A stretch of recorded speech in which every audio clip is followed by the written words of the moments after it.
The Senate will come to order. Please stand for the prayer. Today's chaplain is Reverend Amanda Luneman from Silver Lake United Methodist Church in Oakdale, Minnesota. And following the prayer, please remain standing for the Pledge of Allegiance. From whatever tradition or practice that you come from, I invite you now in a space of deep exhale and pause, because we need it. Guiding wisdom, we come before you this morning humbled by the unfolding events of the past 48 hours and this past year. We gather as citizen servants, ready to embrace anew our call to public service. So be our compass, O wisdom, and guide us back to the heart of stewardship and human compassion, where the care for the community stands above the care of the individual, where the common good stands above the uncommon few, and where the silenced and invisible are given voice and visibility. O God of inspiration, where our words fail, may our actions of governance today reflect the integrity of our call to shape a landscape that is devoted to the well-being of our state and our fellow human beings, where we dare to imagine a society more just and more equal than the one currently offered to us today. So where hesitation and allegiance may paralyze us, may your Spirit activate us to pursue a vision that brings our constituents together for the livelihood of us all. O God of diverse names and sacred vision, where the temptation reigns to calcify our individual beliefs, bring us back to the ground of our honor and our call as elected officials, where we drink deeply from the well of community and not the well of individual rightness.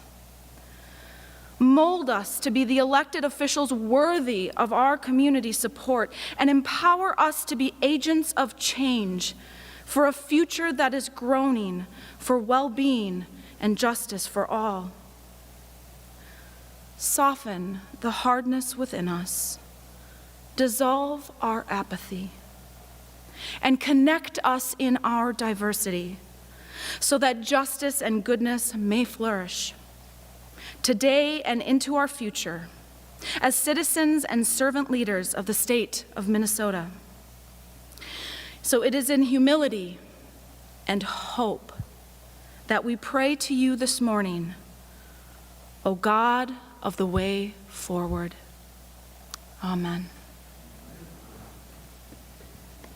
I pledge allegiance to the flag of the United States of America and to the republic for which it stands, one nation, under God, indivisible, with liberty and justice for all. Chaplain. I did. Thank you so much. Secretary will take the roll. Senators Abler, Anderson, Bach, Benson, Bigham, Carlson, Chamberlain, Champion, Clausen, Coleman, Swazinski, Dames, Dibble, Dornick, Draheim, Duckworth, Dietzick, Eaton, Eichhorn, Eakin, Fate, Franzen, Frenz, Gazelka, Goggin, Herr, Hoffman, Housley, Howe, Ingebrigtsen, Isaacson, Jasinski, Johnson, Johnson, Stewart, Kent, Kiffmeyer, Klein, Coran, Kunish, Lang, Latz, Limmer, Marty, Matthews, McEwen, Miller, Murphy, Nelson, Newman, Newton, Osmic, Pappas, Port, Pratt, Putnam, Rarick, Rest, Rosen, Rude, Senjum, Tomasoni, Torres, Ray, Utke, Weber, Westrom, Uyghur, Wickland. Pursuant to Rule 14.1, the following members intend to vote under Rule 40.7. Senators Anderson, Champion, Coleman, Duckworth, Dietzick, Eaton, Eichhorn, Eakin, Ingebrigtsen, Latz, Matthews, Newton, Senjum, Torres, Ray, and Wickland. A quorum is present. We will begin on the agenda today with the third order of business, messages from the House. The Secretary will read the first message. Mr. President, I have the honor to announce the House has acceded to the request of the Senate for appointment of a conference committee consisting of 5 members of the House on the amendments adopted by the House of the following Senate files. Senate File Number 975, a bill for an act relating to higher education. There has been appointed as such committee on the part of the House Bernardi, Christensen, Keeler, Cleavorn, and O'Neill. Senate File Number 975 is herewith returned to the Senate. Patrick D. Murphy, Chief Clerk, House of Representatives. There's no action required on that message. The Secretary will read the next message. Mr. President, I have the honor to announce the passage by the House of the following Senate file as amended by the House, in which the amendments the concurrence of the Senate is respectfully requested. Senate File Number 970, a bill for an act relating to public safety. Senate File Number 970 is herewith returned to the Senate. Patrick D. Murphy, Chief Clerk, House of Representatives. Senator Limmer.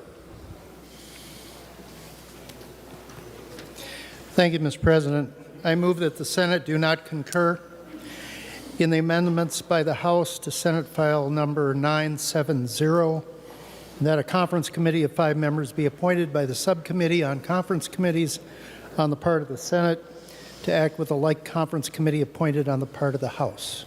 Discussion on the Limmer motion. Seeing none, all those in favor say aye. Aye. Opposed say no. Motion prevails. The Secretary will read the next message. Mr. President, I have the honor to announce the passage by the House of the following Senate file as amended by the House, in which the amendments, the concurrence of the Senate is respectfully requested. Senate file number 972, a bill for an act relating to commerce and energy. Senate file number 972 is herewith returned to the Senate. Patrick D. Murphy, Chief Clerk, House of Representatives. Senator Dames. Thank you, Mr. President. I move that the Senate do not concur in the amendments by the House to Senate File 972, and that a conference committee of 5 members be appointed by the subcommittee and conference committees on the part of the Senate to act with a like conference committee appointed on the part of the House. Discussion on the Dames motion. Seeing none, all those in favor say aye. Opposed say no. Motion prevails. The Secretary will read the next message. Mr. President, I have the honor to announce that the House refuses to concur in the Senate amendments to House File number 1077, a bill for an act relating to housing. The House respectfully requests that the Conference Committee of 5 members be appointed thereon. Hausman, Howard, Abajay, Ryer, and Thies have been appointed as such committee on the part of the House. House File number 1077 is herewith returned to the Senate with a request that the Senate appoint a like committee. Patrick D. Murphy, Chief Clerk, House of Representatives. Senator Draheim. Thank you, Mr. President. I, Senator Draheim, move that the Senate accede to the request of the House for a conference committee on HF 1077, and that a conference committee of 5 members be appointed by the subcommittee on conference committees on the part of the Senate.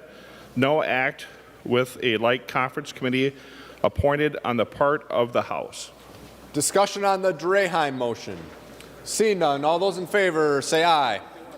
Opposed say no. Motion prevails. Next, we'll move to the 8th order of business, introduction and first reading of Senate bills listed in today's introduction calendar. Our Senate file numbers 2458 through 2462. These Senate files will be given their first reading and referred as indicated. Next, we'll move to the 9th order of business, motions and resolutions. We have a few authors' motions listed in the agenda. We'll take these authors' motions as one motion. All those in favor say aye. Opposed say no. Motion prevails. Remaining under motions and resolutions, Senator Gazelka. Mr. President, I move for a brief recess for the purpose of appointing conference committee members. On that motion, all in favor say aye. Opposed say no. Motion prevails. The Senate is in recess.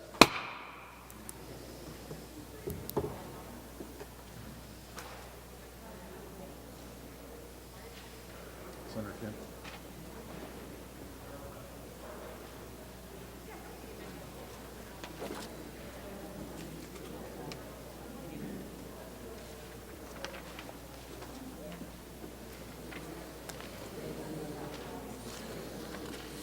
Do I get one? Yep, you got pink one. That one that's pink. Do not.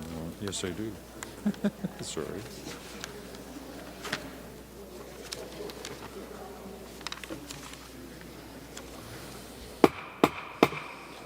The Senate will come to order. Senator Gazelka. Mr. President, is there a privilege report at the desk? There is a privilege report at the desk. The Secretary will read the report. Senator Gazelka from the Subcommittee on Conference Committees recommends that the following senators be, and they hereby are, appointed as a conference committee on Senate File number 972. Senators Dames, Senjum, Utke, Matthews, and Frentz. House File number 1077. Senators Draheim, Duckworth, Dames, Pratt, and Dietzick. Senator Gazelka moves that the foregoing appointments be approved. Discussion on the Gazelka motion read by the Secretary. Seeing none, all those in favor say aye. Opposed say no. Motion prevails. Remaining under motions and resolutions, we will take up the confirmation calendar. Senator Kiffmeyer. Thank you, Mr. President. I move that the report from the Committee on State Government Finance and Policy and Elections, reported April 21st, 2021, pertaining to appointments, be taken from the table. On that motion, all in favor, say aye. Aye. Opposed, say no. Motion prevails. Senator Kiffmeyer. Thank you, Mr. President. I move that the foregoing report be now adopted. On that motion, all in favor, say aye. Aye. Opposed, say no. Motion prevails. Senator Kiffmeyer. Thank you, Mr. President. I move that in accordance with the report from the Committee on State Government, Finance and Policy and Elections, reported April 21, 2021, the Senate, having given its advice, do now consent to and confirm the appointment of the Campaign Finance and Public Disclosure Board, Carol Flynn. Discussion on that motion. Senator Kiffmeyer. Thank you very much, Mr. President. So earlier this week, the committee had a hearing, and we brought forward Ms. Flynn to the committee. We reviewed her credentials. We considered her answers to our questions, and at that time, the committee then did vote to approve and to send forth the confirmation recommendation with recommendation to confirm to the floor. So that's what you have us before today. I thought it might be appropriate at this time, Mr. Chair, to give a little bit more information about Ms. Flynn. She was appointed to the board in February of 2015 by Governor Dayton. Ms. Flynn was appointed again in August of 2020 for a term ending in January of 2023. She fills a board position requiring a former DFL legislator, and she served as a state senator from 1990 to 2000, where she was majority whip and chaired the Judiciary and Transportation Committees. Studied at the University of Minnesota. A retired public employee, she volunteers in a variety of organizations. And with that, Mr. President, I would also like to have the ranking minority member from our State Government Finance Policy and Elections Committee, Senator Carlson, also be able to have an opportunity to speak to this confirmation. Further discussion on the Kiffmeyer motion. Senator Carlson. Thank you, Mr. President. I'm Jim Carlson. I'm the ranking member on the State Government Elections Committee, and I appreciate Senator Kiffmeyer for bringing this confirmation. I do have one question for Senator Kiffmeyer. Senator Kiffmeyer will yield. Senator Carlson. Thank you, Mr. President. Mr. President, I would like to know what the plans are for filling other positions on this board. From what I understand, there is a problem with having a quorum to do the board's business. And I'd like to ask Senator Kiffmeyer if there's a plan for replacing enough people so that they can have a quorum and do their business. Senator Kiffmeyer. Thank you, Mr. President and Senator Carlson. In regards to the Campaign Finance Board, we are not in an election year. The votes were not there. Votes were there to confirm Ms. Flynn, but not others at this time. And so we will yield to the governor's appointing authority to meet the quorum requirements of the Campaign Finance Board. Senator Carlson. Thank you, Mr. President and Senator Kiffmeyer. With that answer, I throw my strong support into approving Carol Flynn for the occupancy of the Campaign Finance Board. Any further discussion? Senator Dibble. Thank you, Mr. President. I just wanted to stand for one moment to also encourage a green vote or a yes vote for Carol Flynn. Carol Flynn is my constituent. It seems like old senators never die. They just moved to Senate District 61. I've got a ton of former legislators who are from other places, but I'm very, very happy that she lives in my district. Even before she had left the Senate, she had become a good friend and a mentor to me. I think those who are familiar with her time in the Senate know that she was a very, very strong and effective senator, chairing the Judiciary Committee for some time and then the Transportation Committee for quite a bit of time as well. And to be no doubt, she was tough and effective and defended her position and her values, but worked very, very effectively across party lines and was one of the major senators of this institution. She continues to be very, very active in the community. As recently as a couple of weeks ago, convened myself and my counterparts in the House with a bunch of leaders of her stature and vintage to talk through the issues that we're facing now. So she is a very, very good member of the board, of the Campaign Finance and Public Disclosure Board, and I encourage a green vote. Thank you. Any further discussion on the Kiffmeyer motion? Senator Kiffmeyer, any final comments before we? Thank you, Mr. President. I appreciate the comments from members today. And again, I would ask for the support of this body in confirming Carol Flynn to the Campaign Finance Board. Senator Kiffmeyer renews her motion that the Senate confirm the appointment of Carol Flynn to the Campaign Finance and Public Disclosure Board. On that motion, all in favor say aye. Aye. Opposed say no. The motion prevails and the appointment is confirmed. Remaining under motions and resolutions, Senator Gazelka.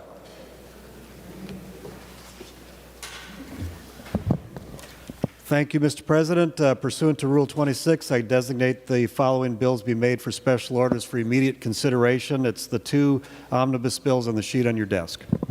Members, the first bill up for consideration is number 111 on general orders, House File 1065. And just make note, as a result of the Rule 45, it is a House file, but we're working with the Senate language of Senate File 960. Senator Chamberlain. Good morning, Mr. President and members. Thank you very much. Before I start, as is custom but absolutely necessary, we can never say enough to thank the amazing staff, the smart people who work for us, both partisan and nonpartisan, in what they do and what we ask of them. We are forever grateful and forever in their debt for the services to this body. So thank you to all the nonpartisan staff and partisan staff who have done so much work. Mr. President, before I get started with the explanation of the bill, I do want to do a little tidying up and clean up, if I may. I have, if it's appropriate at this time, I have an A12 amendment. Senator Chamberlain offers the A12 amendment. The Secretary will report the amendment. Senator Chamberlain moves to amend House File number 1065 as amended pursuant to Rule 45 as follows, page 43, line 19 after. This is the A12 amendment. To the amendment, Senator Chamberlain. Mr. President and members, this was some clarification for the bill. It puts two limits on it. One is a cap on the number of students that are eligible for ESAs. 1% in 2023, 1.5% in 2024, and 2% in 2025. The second limit and cap has to do with income. Certainly the intent is not to give any breaks to, I mean, we certainly appreciate hardworking citizens in the state, no matter how much money they make, but our intent is to target this towards middle class and lower income who don't always have opportunities. So the second part of this amendment is to limit access to the ESAs to those household income of about $150,000 or less. We tie it to the free and reduced lunch formula. So it'd be 3 times free and reduced lunch. So again, members, Mr. President, 2 pieces to this. One is a limited number of students, 1.5, and 2, and then the income level of just about $150,000, household income, $150,000, and that is 3 times the free and reduced lunch amount. So that is the amendment, Mr. President. I urge support. Thank you. Discussion on the A12 amendment. Senator Uyghur. Thank you, Mr. President. Would Senator Chamberlain please yield? Senator Chamberlain will yield. Senator Uyghur. Thank you. Mr. President, Senator Chamberlain, may I presume that this has been vetted with nonpartisan staff, 1, and 2, that there is no fiscal impact on the projections earlier provided on the spreadsheet? Senator Chamberlain. Mr. President, Senator Wiegert, that is correct. It has gone through fiscal, partisan, and nonpartisan, and fiscal staff. The feedback was it will have no impact on the dollar amount that goes into that, no impact on the fiscal, no increase or decrease on the dollar amount. Thank you. Any further discussion on the A12 amendment? Seeing none, all those in favor say aye. Opposed say no. Motion prevails. The amendment is adopted. Senator Chamberlain. Thank you, Mr. President and members. So what we have here today, in my opinion, is about relief. This bill represents recovery. It's about opportunity.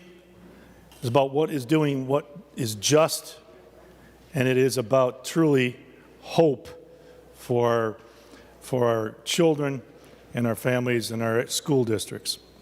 When we started this session, the mission was kids first, second, third, always. Kids and families. Certainly educators are important, and that's in this bill as well. But kids, kids, kids.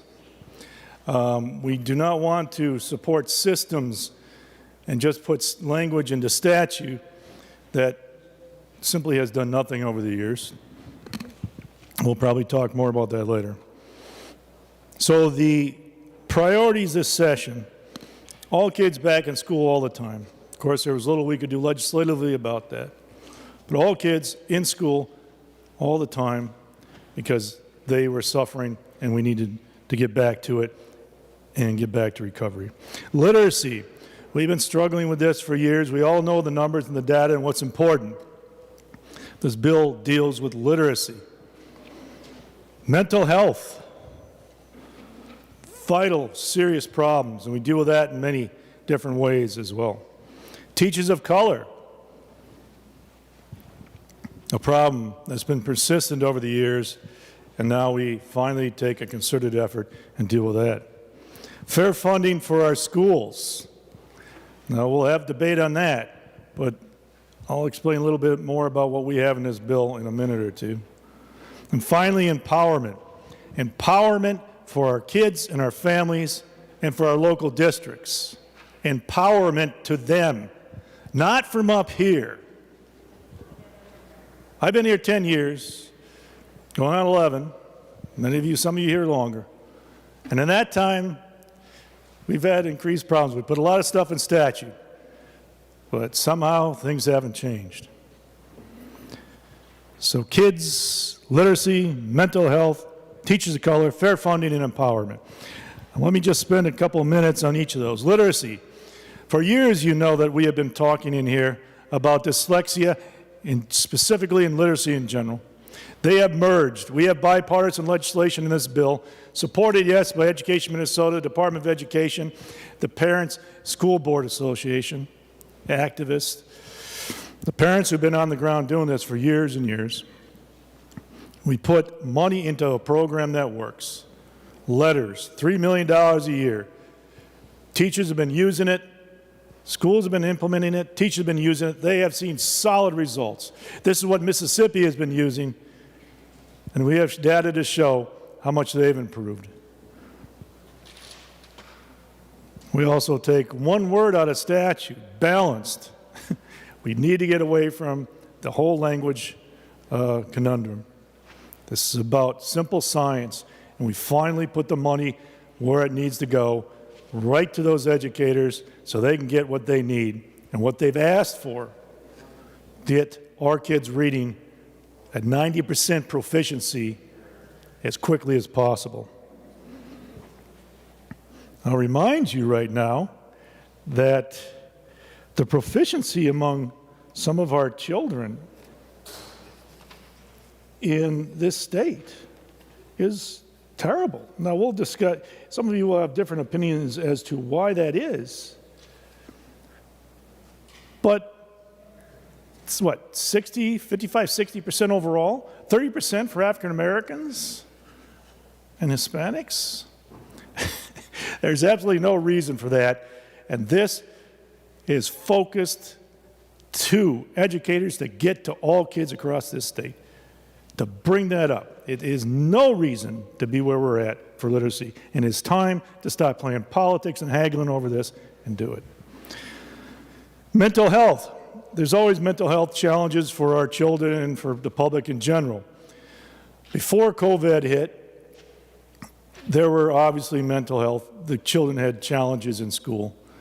That's been manifest in many different ways. I would say there are two things right now that we can address instead of addressing symptoms, going at the cause of this. First, the cause is the kids being out of school. There's no argument there, members, none. Being out of school for this long, detached, disenfranchised from those schools has not only had an academic impact, but a serious mental health impact on our children. There's no question, there's no debate about that. We all have to agree on that. Secondly is social media, digital health, screen time. Senator Swedzinski has a provision in this bill, as do I, to finally address the scourge that is social media and the poison and the damage it's causing to our kids. Again, there's no debate. The research is solid. We are going to address that in this bill. Senator Swedzinski's provision limits screen time for those before first grade. If I remember that correctly, Senator. Mine takes money and puts it to a nonprofit to partner with the Department of Education to start spreading the word, not only about the damages and the challenges and the dangers of too much screen time, but then how to address it, intervene, address it, fix it, solve it. Members, to me, this is no less, this is just as bad as tobacco, if you're on that tobacco thing.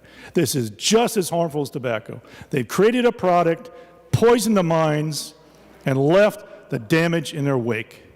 We are addressing that by funding an organization to work with the department and the schools to get at that piece. We also address mental health by expanding the use of safe school aid. We've increased safe school money, and we're expanding the use, allowing for mental health. We have money in the program in here for suicide prevention for our children in the schools. So we go at it in many different ways. Teachers of color. We have agreement with the governor in many areas here. Roughly 5% of our teachers in the state are teachers of color. Again, a travesty. Well, 20% of our students are students of color. We have several provisions in here that agree with the governor. Marketing, ask people to come to the state. Bonuses, mentoring, increasing that. There was state law for that. We're making it mandatory, and we're putting money behind it. Grow your own, doubling the money for grow your own, local control and ability to manage that. Black Men Teach. They testified in committee, an amazing organization. They said in 5 years they're going to have 30 to 50 qualified teachers of color in the classroom. So we go at this in many different ways to get as many qualified teachers of color in the classroom as soon as possible. Data and research has shown that will help improve outcomes for our kids. Fair funding. We might talk about that later, too. For years, we've been trying to address poor property wealth schools and districts. But for years, it's gone other places. I won't point fingers. Referendum equalization for property tax relief for those poor property tax districts, targeted directly at districts that need it the most, not at the wealthy districts. We've narrowed it, and we've pressed it down to target just those districts who need it the most. Fair funding, one-time classroom aid. Sparsity, we raised that from about 8%, 10% to 70%. Safe schools, massive increase in that levy and aid. Community ed. Fair funding for all those areas, targeted at the areas of greatest need to really bring some equality across the state. More would have to be done, but it's a start. Finally, empowerment. A great debate that we've had for many years here is giving parents choice, empowering parents. Government schools are not written on a tablet as the best educational option ever in the history of the world. We have choice for pre-K, we have choice for higher ed, but in the middle, we've told the parents, you can't have that. They deserve self-determination. They deserve choice and options beyond what we have now. Give them the ability to do that. It's absolutely caused no harm. Over 100 studies across a variety of areas, positive impacts. I talked earlier about how teachers of color in the classroom improve outcomes. Giving parents choice improves outcomes, vastly improves outcomes. 74% of African American parents support this. 71% of Hispanic Minnesotans support this. 65% support overall. It will complement their school districts. It will not harm your school districts. It will not harm kids. It will improve everything. True equality. True equality for everybody. And also for local control. We have limited the mandates in this bill. We have about 10 mandates. The schools have been saying for years, give us a break. That's what this does. The mandates in here are soft mandates, members. Things that they've already been doing and are in the works. There are no sweeping new obligations for them. We worked with with all concerned parties for the things we have in here. Senator Hoffman's nursing provision, the seizure training provision, and a few others. But empowering them locally to improve their outcomes through innovation zones. Telling them they don't have to go to the Department of Education for every time they want to buy a 3-ring binder. I know that's hyperbole, but it gets to the point. Democratizing the process, putting it in their hands, limiting mandates, putting control in the hands of the districts. So members, a quick overview of the dollars, some of the highlights. And then we'll be on with this. So it was about kids, literacy, mental health, teachers of color, fair funding and empowerment. It's about being simple, students, innovation, mandate-free, parent involvement, literacy-driven, and efficient. So a quick look at some of the highlights of what we added in here for dollars. Overall, spending will increase about 4%, targeted and effective, to about $800 million.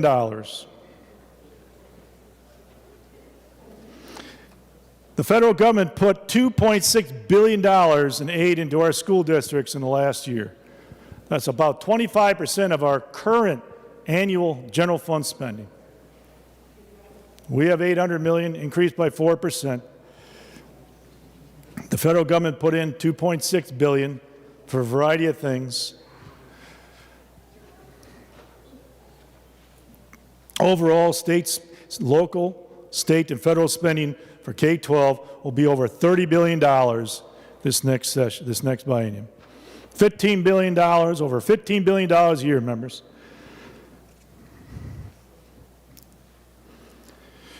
The biggest component here is one-time classroom aid.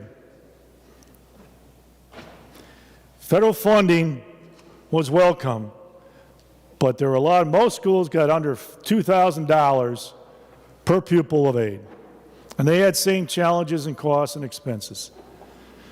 That $60 million is spread out among all the districts, and a fair formula by pupil. Again, letters for literacy, $3 million of the biennium. Extended time revenue, shared time revenue. Things for career technical education. Safe school aid, way up. The out year for about $16 million this biennium. You've got the sheet either in front of you or in your email. It's short, it's sweet, it's targeted, it's powerful, it's compact. Property tax relief. 24 and 25, that gets to about $66 million of property tax relief in those out years. So members, focused, smart, targeted, addressing problems that have not been addressed for years, bipartisan initiatives. Senator Clausen, got governor provisions in here, Senator Fateh.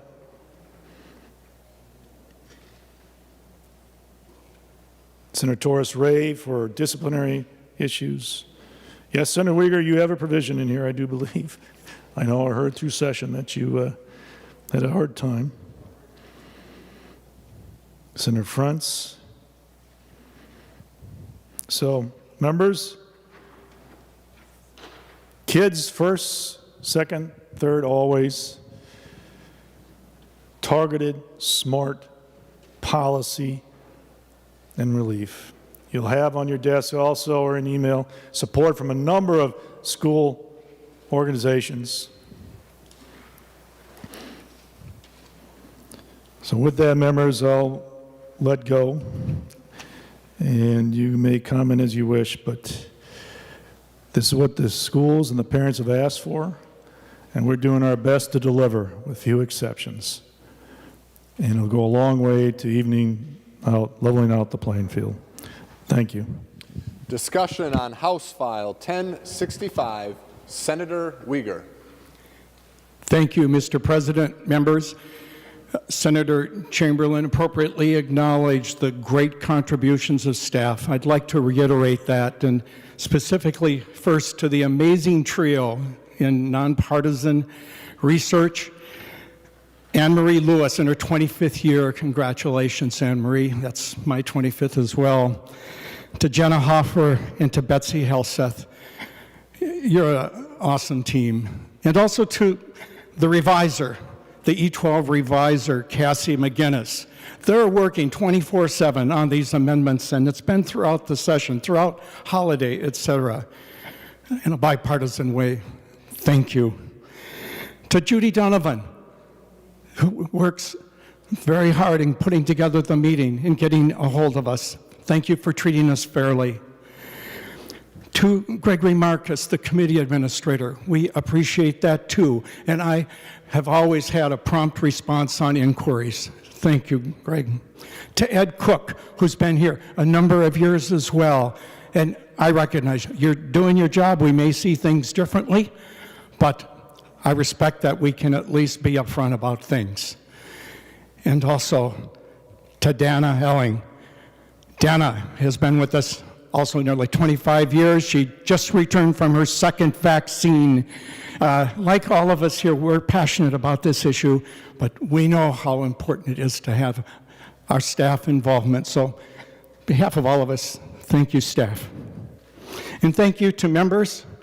This is actually the first time this session that I've been in the same setting as the other Dems on the committee. It's the first time. It's been surreal. And there's still some members on the entire committee I have not met yet. Senator Coleman, who I wish the very best in her journey right now. But we are all focused on the same issue that Senator Chamberlain. Of course we all want to help kids. We want to provide hope and relief. But there can be different points of emphasis, particularly as it relates to resources. First and foremost, on the bill, the funding is not adequate. The formula has nothing. Nothing is in the formula. So what does that mean? Now, Senator Chamberlain did mention several programs, and we support those. The governor supports many of those. But beyond this, we need to provide some additional formula. The governor in his Due North program has over $700 million for education in the biennium, and on the formula, $300 million. The House upset with $400 million. And here, there's nothing. So what's the consequence? The consequence will be budget cuts. Specifically, $365 million is what's projected for public schools throughout Minnesota. And I have vetted and double-checked any fact here through our nonpartisan research. And this is based on projected inflation. And this, in fact, it was just reviewed by Senator Rosen's committee, and I believe Eric Nallman had done some research as to what the projection is. There are costs to districts, just like we personally have costs related to inflation, or a business, or any plan. School districts need to plan. They're doing their budgets. And if there is not an increase in formula, and there's none here, there will be cuts. Members, I hope you've talked to your local school boards, to parents, to teachers. Have you asked them, what is the impact with no formula? In fact, if you haven't, text them, give them a call right now. I do have information for several districts. I'm not going to ask you all to yield, but I'm very appreciative that one organization did do a survey. It was the Minnesota Association of School Business Officials, this very nonpartisan group. And they worked with the Minnesota School Boards Association, the Association of Metro School Districts, the school administrators, the Rural Education Association, as well as Schools for Equity and Education. And by the way, they do support different provisions in the bill, but they want additional formula. What's the impact? Well, in your districts, I'm sure you know, Anoka-Hennepin projects $14 million. Let's look at some rural districts. Let's go up north. Thief River Falls in Princeton, each projecting a shortfall of $2 million with no formula. Robbinsdale cuts $4.4 million. St. Cloud, $3 million. Bemidji, I believe it's over $5 million, and they're facing statutory operating debt in Bemidji. No formula? Mankato, $7 million. I know the figures in my district, and they're saying we need assistance in the formula, and they support Governor Walz's Due North budget plan. This provides relief. This provides the hope that Senator Chamberlain made reference in his initial comments. That plan, which Senator Chamberlain did put in as on request, contains several provisions. And as I noted, it has money for formula. It's going to mean less of a budget cut. In fact, in some cases, they will have additional surplus. We would provide additional money, by the way, for summer education, and that was a part of Due North. Senator Chamberlain mentioned meeting the need for social, emotional skills, for mental health, and there are provisions that do that in the biennium, but more is needed. Questions were raised as to why not all the students have gone back to school, and somehow blaming Governor Walz. Do you know some students have not returned because they fear discrimination? Have you read some of the stories just out? and Senator Herr has reminded, the discrimination that Asians have felt, being taunted and teased and discriminated. And you're saying, why aren't you back in school? Talk to them. What type of an emotional scar when a former president blames it on their ethnicity? There's a lot to unpack here in terms of the recovery from COVID, and additional funds are needed for summer school as well, and we supported that, and the House sent us over it. More funds are needed.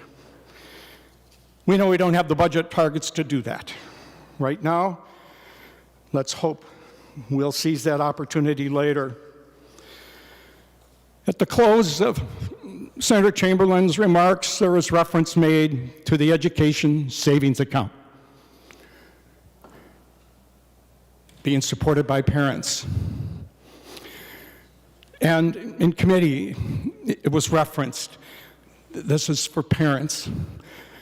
Yes, there are some parents that would want this, but this will siphon $250 million, $250 million from public schools by 2025. That's line 22 on the spreadsheet, if you want to look at it. And I've re-verified it again from nonpartisan. I don't think that meets our obligation in Article 13, Sections 1 or 2 in the Constitution. And we're going to have more discussion on this. But on the issue of parents, we support parents, students, we all do, but we have a different take on this provision. But I thought, what does the largest parent organization have to say about this? Anyone know who that organization might be? Of course, it's the Minnesota PTA. And I bet some of you may have been members at one point or had parents or someone involved. These are the unsung volunteers, heroes, raising funds in the schools and partners.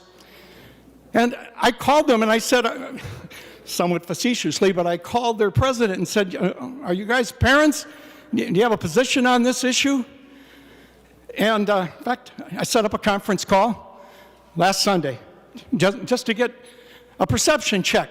How does the largest parent organization in Minnesota feel about the proposed ESA program? They are opposed, okay? Yes, I have an officer, and that's their leadership in Maplewood, but there's over 200 chapters in Minnesota, hundreds and hundreds of members, and you can explain your vote to them either way as to siphoning $250 million from public schools. We have different points of view. A few terse quotes that they agreed to in a letter. Do you support ESAs? No. Potentially, the PTA says this could become the nation's largest school voucher proposal. It's a significant step backward. It violates the spirit of public education in several ways. Majority of parents oppose this provision. I'll reiterate, there's portions of this, as acknowledged by Senator Chamberlain, that we support, and let's build on that.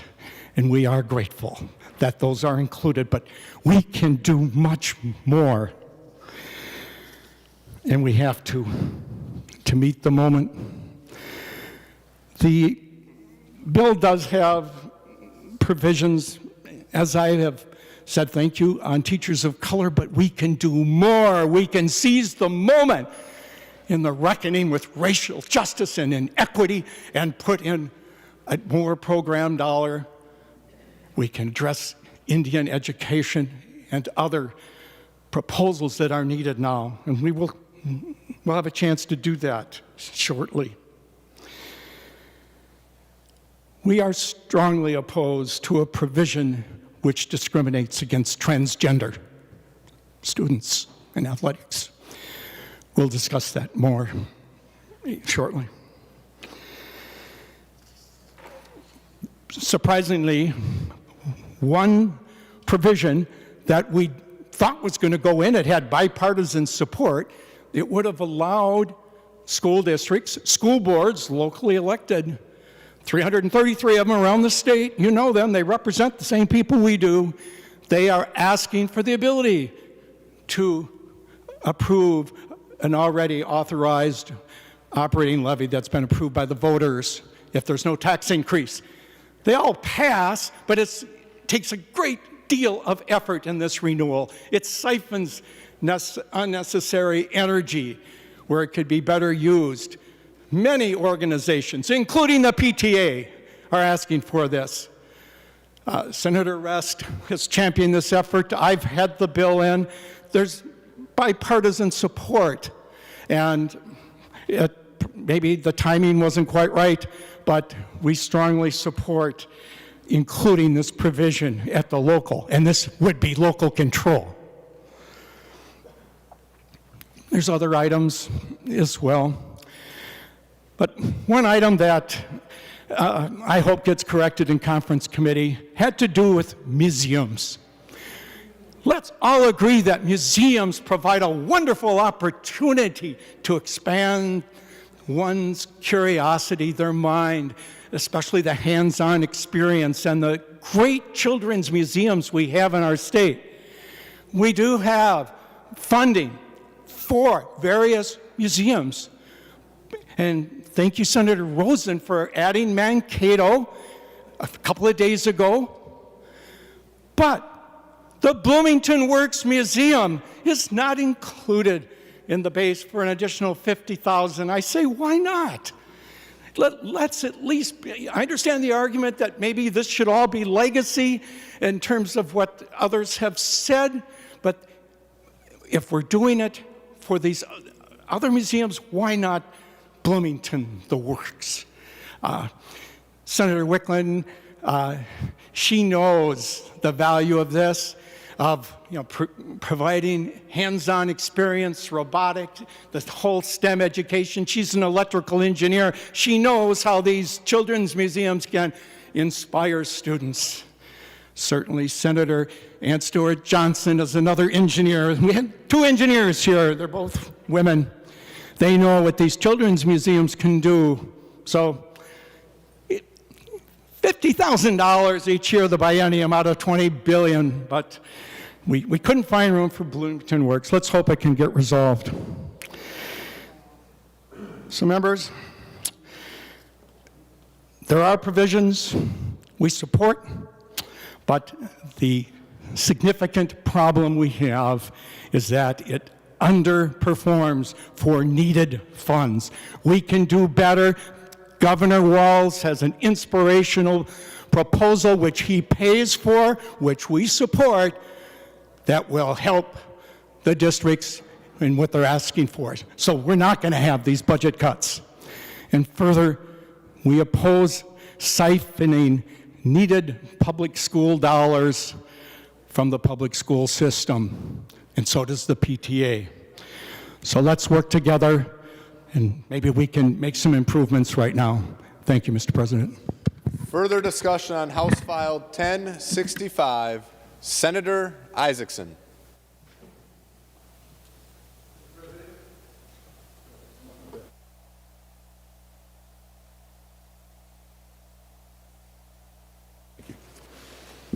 Apparently I'm a little rusty, sir. Thank you for calling me. It's good to be back. Good to see many of my friends and colleagues. I will move the A5 amendment. Senator Isaacson offers the A5 amendment.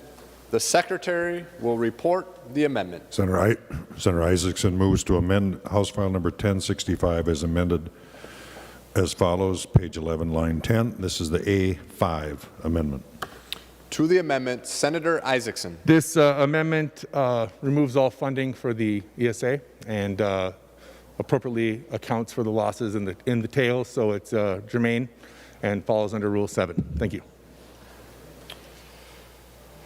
Discussion on the A5 amendment. Senator Chamberlain. So if I understood this right, Mr. President and Senator Isaacson, this is just you're deleting the ESAs, correct? Senator Chamberlain, are you asking Oh, I'm sorry. Senator Isaacson to yield? Senator Isaac, quick Senator question Isaacson, for will you Senator yield? Isaac. He will yield. Senator Chamberlain. Thank you, Mr. President. Senator Isaac, just to confirm, I can. this is the deleting the ESAs, correct? I do it. Okay. Senator Isaacson. Yes. Okay. Senator Chamberlain. Thank you. Well, of course, I oppose this, vehemently oppose this, and everybody in here should. Senator Uyghur just gave an impassioned speech about equality and equity and discrimination. Goodness gracious, Mr. President and members, what could be more equity, what could be more equality than allowing low-income Minnesotans, including children of color, access to the same stuff that everyone in this room has. But you're saying, you stand up here and you say, we're for this. We want equality. We want to bring them up. What have you done in the last years? Your funding formula came out in 2013 with Governor Dayton. What was that? 1 and 0. We put thousands of words into statutes. And I did run across the numbers here for literacy. An abomination. So there's one little thing that these parents are asking for. 74% of teachers of color, people of color, parents, want this. So talk to them. When we had the testimony in our committee, Miss Virginia Walden Ford, the single mother, African-American mother of the child, who led the passion fight for school choice in D.C. Now, some of you might argue that program's faltered. Well, we got a lot of legislators out there that keep screwing with it. But she was on with us, saying we need this. The Parents Union, by the way, Senator Uyghur, I haven't heard from the PTA. Maybe I will now. I haven't heard from them in years. But the Parents Union in Minnesota, that is who I'll work for. I do not work for systems. I'm here to represent the parents and those families. They've asked for it. They support it. We should give it to them. They deserve the same opportunities for all of this. So vote to remove this, and you're voting against them. Look in their faces, Senator Uyghur, and cry. Look in their faces and tell them you're going to deny them the opportunity that your wealthy white kid had. But you're saying no to them because you might harm the teachers union. You might harm Education Minnesota. I'm not here to represent Education Minnesota. I'm here to represent those parents. And by God, I will do it. Vote to remove this. Let that, Senator Uyghur, rest on your conscience. The testimony of all those parents. Let the money follow the kids. Stop holding them into these government schools. Give them the same opportunity as anybody else. So that's passion, that's not anger. And that's truth, and that's the reality. So members, obviously I say vote red on this amendment. It's just a non-starter. Voting green on this amendment says to all those parents who are suffering in these failing schools, you belong to us. You have to stay here because that's where the revenue is. So members, vote red on this amendment. Vote for parents. Vote for opportunity. Vote for equality. Vote for liberation of these parents and these kids. Vote for the hope, vote for true justice, and vote red on this amendment. Thank you. Members, before I call on Senator Putnam for more discussion on the A5 amendment, I know there's a lot of passion for this issue, but please try to refrain from calling out other members' names unless it's very specific to a question or comment that person made. But please do your best to refrain from calling out other members. Further discussion on the A5 amendment, Senator Putnam. Thank you, Mr. President. I rise to continue our conversation about underlying issues within and without this bill and talk a little bit about something better that we can do. And in that spirit, I offer the A8 amendment to the amendment, Mr. President. And I ask for a roll call as well, please. Senator Putnam offers the A8 amendment to the amendment. The Secretary will report the amendment. Senator Putnam moves to amend the Isaacson Amendment to House File Number 1065 as follows, page 2 after line 21. Insert. This is the A8 amendment. A roll call will be granted on the amendment to the amendment. Senator Putnam. Mr. President and members, when we talk about education savings accounts and the vouchers that are within them, when we talk about diverting resources from the public to a private interest, very often we start using words like choice. We talk about choice and we talk about opportunity. I think that when we do that, we're operating with some misunderstandings of both those words. Now, when we talk about choice and we're trying to divert funds from the public to private interests and we use the word choice, then we often, in answer to that concern or as a way of getting around it, bring up issues of equity and opportunity for all. Now, Mr. President and members, I'm not going to impugn anyone's motives. I would never do that. I would never suggest that this is an appropriation of the language of equity for political gain. I'm not going there. I don't believe that. Instead, I think it must arise from ignorance of what these programs have actually done and what we're already doing in service of equity when we can do so much more. Now, Mr. President, members, the movement toward choice, this modern idea of using school board monies, using public monies to support private education, comes from segregation. In response to the two decisions in Brown versus Board of Education, lots of school districts closed down instead of educating diverse populations. Well, after 15 years after the second Brown versus Board decision, only 7% of the schools in North Carolina were desegregated. And that's because school districts chose to close down rather than teach integrated schools. In Virginia in 1959 was one of the first efforts for an actual, what we would call voucher program, where public funds went to individuals to use in private schools. In Virginia in 1959.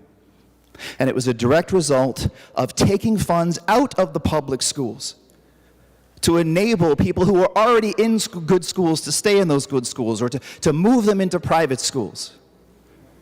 That is where this movement towards vouchers or private school subsidies comes from. But we have to be fair when we acknowledge that history and realize, Mr. President and members, that where something began is not necessarily what it becomes or what it is now.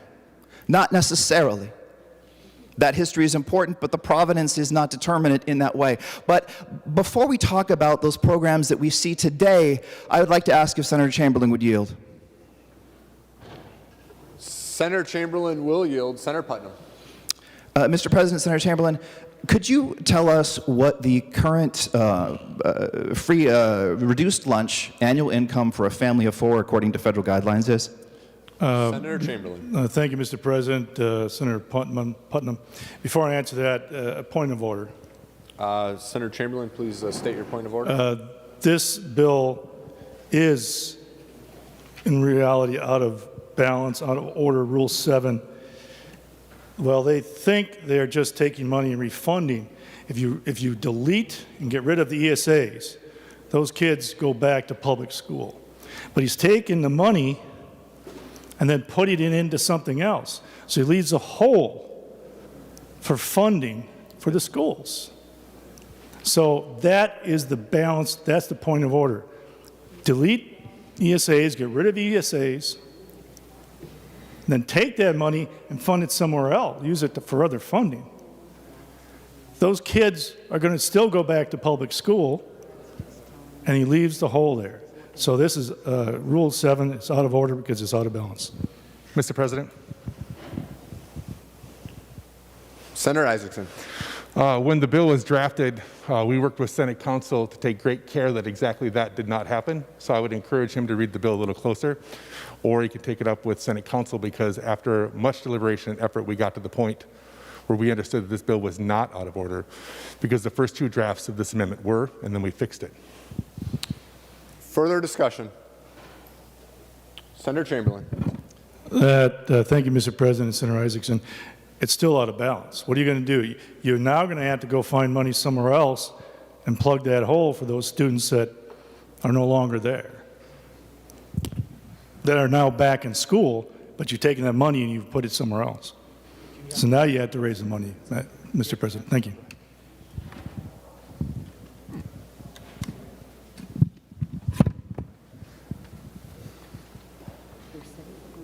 Mr. President, guidance? Senator Uyghur.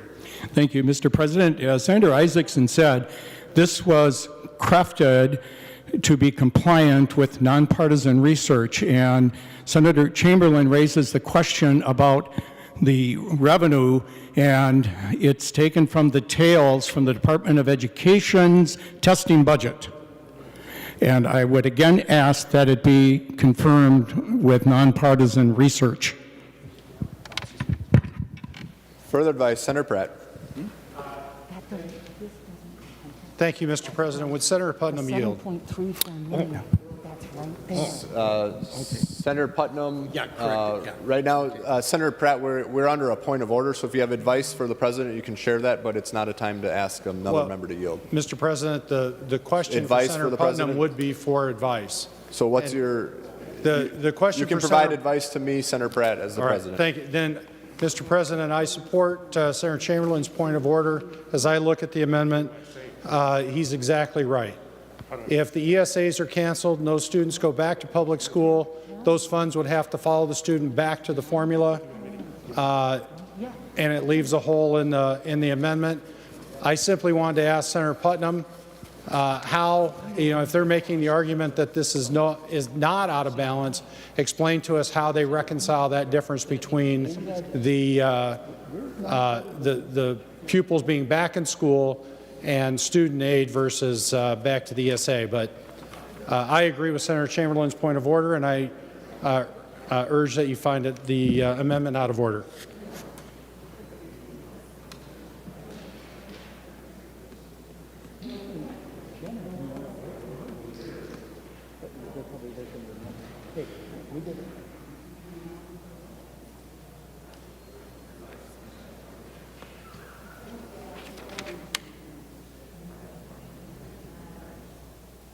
So they might do the same thing on yours.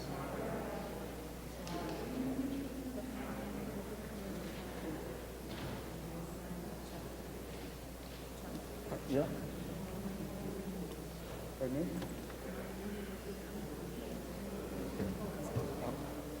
Go to Dana just to reconfirm, because she had I had to make sure before originally it was from the Bible, and I didn't, in the tables, and I said, don't do that. Go and ask Dana again. She's right up there.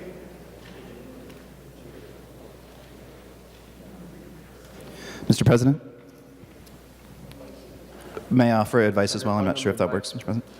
I'd like to read 7.4, an amendment to an omnibus appropriation or tax bill that is in a Senate file or unofficial engrossment of a House file is out of order if it will. And the first main point under that, increase net appropriations from a fund for a fiscal biennium without a corresponding increase in net revenue compared to the bill as it was reported to the floor of the Senate. Our understanding is that there are about $7.4 million still available in there, and my proposal is only for $2 million.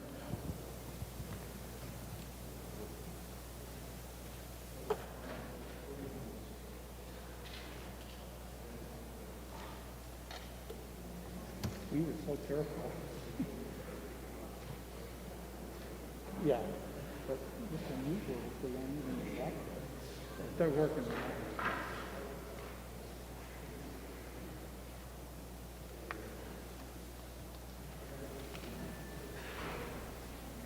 Mary, why don't you just double check with Hannah? I will. If they rule this out of order and all that, then you're next.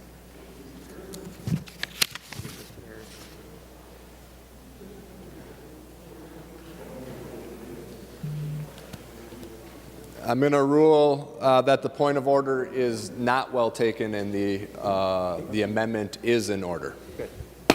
Further discussion on the amendment to the amendment.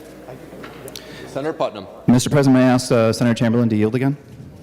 To ask, actually, frankly, just to answer the question that I asked in my first time around, so if we want to save some time. Senator Chamberlain will yield. Senator Putnam. Senator Chamberlain, are you aware of the federal guidelines for reduced lunch, annual income, family of 4? It's about 145. Senator Chamberlain. I'm sorry, Mr. President, Senator Putnam. It's about 145K. Yeah, thank you for that. Senator Putnam. I'm sorry. Thank you for that, Mr. President. Thank you for that for Mr. Chamberlain. That actually is 3 times what the actual reduced lunch total is, which is the number that applies in this particular case. I, for one, don't think that $147,000, $145,000 for a family of 4 is particularly indigent. We talk about this as a proposal for people who need, but let's talk about what's actually happened with programs like this all around the country, and not from oodles and oodles of articles, but from actual research. You guys might know that I teach debate and argument and have done so in college for 25 years, and whenever one of my students says there's tons of research or it has been proven, I get a little bit nervous, because when we talk about research, we need to talk about concrete published materials. And there was a dissertation written in 2018 about a program very similar to this in Indiana. And you know what it proved? It proved that the people who avail themselves of programs like this are already in private schools. This is not an equity proposal. This isn't helping kids choose to go to schools. It's subsidizing those who already do. That's what the research documents. It's not what I hope will happen. It's not what I think might happen. That's what has happened. And you know what is even worse, especially when we talk about this as an equity issue, is that if you look at the kids who actually do go to these programs, the kids who actually do leave the public schools for the private schools, using these voucher systems that are part of these ESAs, the kids who are of moderate need, not the kids from great deprivation, but the kids who are struggling a little bit, who are lower middle class, upper lower class, struggling a little bit, but not tremendously. Those kids, when they take the vouchers and they go to a private school, they tend to do a little bit better, by and large. Some of them do worse, some of them do better. The research is unclear on this one. Now, at this point, I'm talking about a series of articles in the Journal of Education from a study about Tennessee's program. That was very similar to this one. And in that, the study says, you know, that those kids, yeah, they do a little bit better. Some of them do. Some of them do a little bit worse. It's kind of a wash. But you know what's really discouraging is the kids who come from great need, the kids we should be reaching to, those kids do worse. Those kids perform worse on standardized tests. See, here's the thing, Mr. President, members, friends, people at home, these programs, these ESAs, they don't solve the achievement gap. They make it worse. By siphoning funds out of public schools and into private schools, those schools where those kids are struggling, where those teachers are working hard, it makes it worse. And imagine this too. You're a kid from one neighborhood. You go to school, your folks say, hey, you know what, we've got this tax break. Let's send you to a private school somewhere so that you can do better. You don't go there with your friends, you don't go there with your neighbors, you don't go there with your community, you go to a different school. And that's part of why kids who struggle so much do worse when we give them this option. When they do this, they do worse. And the other problem here, Mr. President and members, is that we are already doing better things to help with the opportunity gap. And these are partially funded in this bill, but inadequately funded and in a way that does not respect Greater Minnesota. So what I want to talk about now, Mr. President and members, the subject of this amendment is funding for educational partnerships. This amendment to the amendment appropriates $2 million per year to the Education Partnership Program. Now, what is that, you're wondering? Well, it's a program that began in 2016. And you know what it is? It's Northfield Healthy Communities. which is a program that helps the kids who play on playgrounds in Senator Draheim's district. It supports the Jones Family Foundation, which is a program that tutors kids and helps young people do better in Senator Goggins' district. It goes to the Austin Aspires program that helps the kids that Senator Dornick knows do better in their lives. And it goes to the Rochester Area Foundation that helps the kids in schools that Senators Nelson and Senator Senja might visit someday. It also goes to the Central Minnesota United Way and Partners for Student Success. Programs I'm pretty familiar with. Nice people, doing good work. And what all of these programs do together, they provide parent supports. They intervene. Senator Chamberlain talked about literacy, incredibly important. These are the tutors who help people prepare for that third grade literacy test. They come from the programs that we're talking about, but not funding. There's an example of a family that was trying to prepare for the father to leave on an 18-month deployment with the National Guard. Someone from Partners was able to help that family get ready for that absence.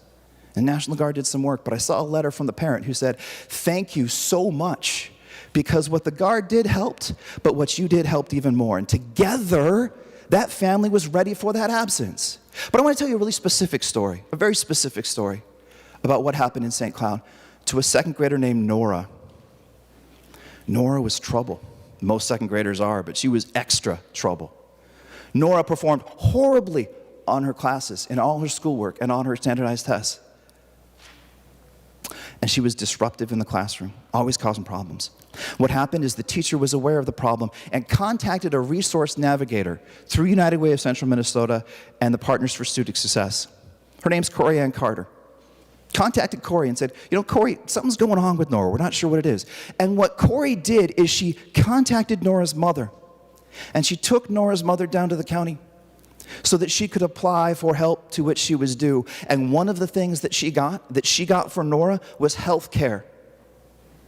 And she took Nora to an optometrist, and they realized that she needed glasses. Something as simple as that. We can't expect our teachers to know that, but we can expect our community members who are empowered to help to find that out and to do something about it. Nora got glasses. Corey also helped her get after-school tutoring. It's been 2 years. No disciplinary problems, completely different test scores. Something as simple as glasses, a simple intervention, a human helping another human. Nora's doing better. Now, Mr. President and members, isn't that all we want? We all just want to do a little better. We want our children to be better than us. We want ourselves to improve. But no matter where we start, with help from others, we improve even more. Corey was able to help Nora because Corey was supported by Partners in United Way. Partners in United Way was able to help Corey do that because the legislature made a choice. We made a choice to not turn our backs on the public and to invest in relationships, in collaboration, in partnerships and accountability. This is our opportunity to make that choice, to invest in the public, in what's good for all of us, what's good for democracy, and what's good for kids like Nora. So, members, I urge your support for this amendment, even if you don't live in one of the districts that I mentioned, because equity isn't about those kids, it's about our kids. It's not about the cities, it's about every city, every town, and every township. And this is our chance to make a choice, to support those kids so that they can make better choices tomorrow. Discussion on the A8 amendment to the amendment. Senator Chamberlain. Thank you, Mr. President. Thank you, Senator Putnam. A couple of comments, and I have a couple of questions for Senator Putnam. Well, you know, it's diversion, deflection, distraction here. It really is. The studies I have are from multiple sources around the country, around the world. 100 studies, and of them in different areas, 6 different areas, 3 were negative, and 9 were no impact. So do the math, 12, 88 positive results on outcomes for public and non-public schools and students everywhere. So the studies and the research is out there. You can't selectively pick it. Yeah, there's going to be detractors. You have to pick one here or there, Louisiana or some other case where they didn't do what they needed to do and screwed it up. So it's diversion, it's deflection, it's selective, it's classic debate, right? It's well done, Senator Putnam. But I don't buy it. Nobody here should. So,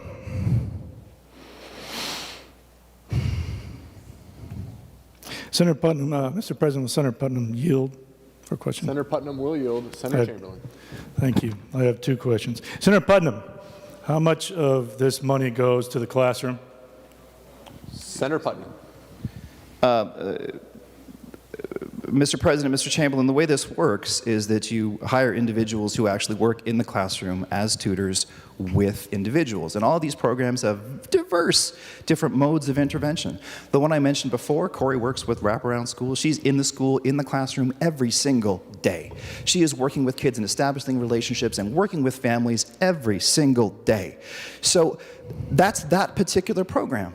Now the mental health program that I mentioned before, talking with the family when the kid is when the dad's about to go to the guard, that's not in the classroom, but that's still pretty darn important.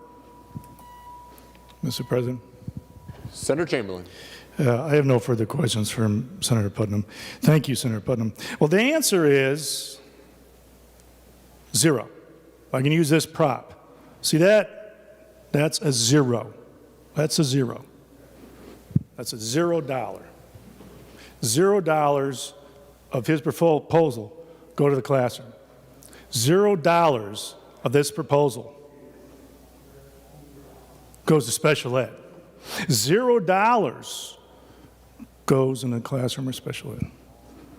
What is interesting here is what I'm not going to imply what he's trying to do here, but he's saying these after-school programs, which I think are great.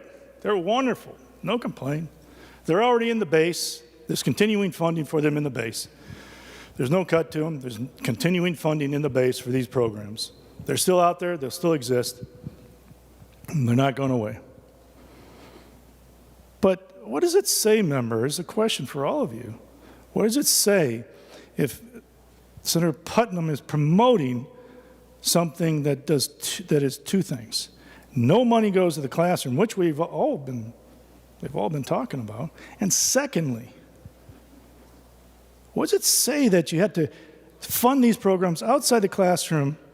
Again, good programs. But then, what does it say about our public? What is being said about our public schools? What is that message? Is there a message there that, oh, we're going to take more money out of the classroom, put it into these programs? Again, good programs. Because they need more help. Okay, I get it, some do. But what's the message about the classroom and the teachers?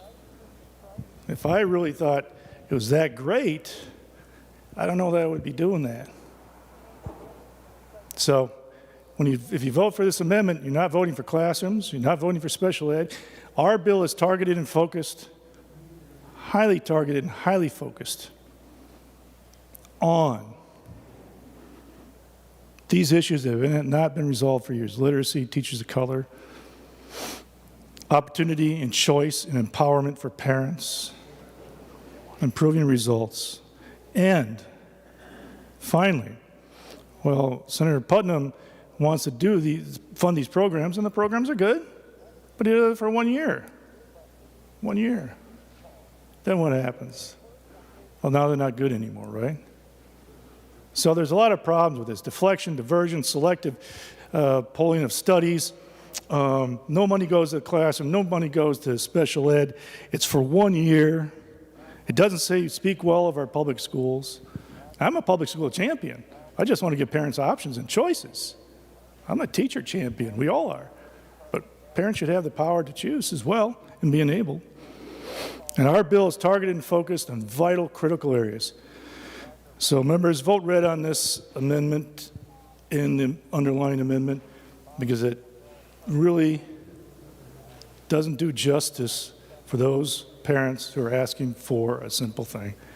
It's choice and opportunity that all of us in this room here will have. So thank you. Vote red on the amendment.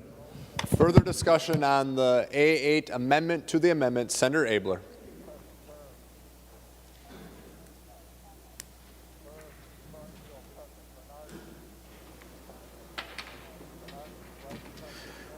Thanks, Mr. President. This is a really good discussion.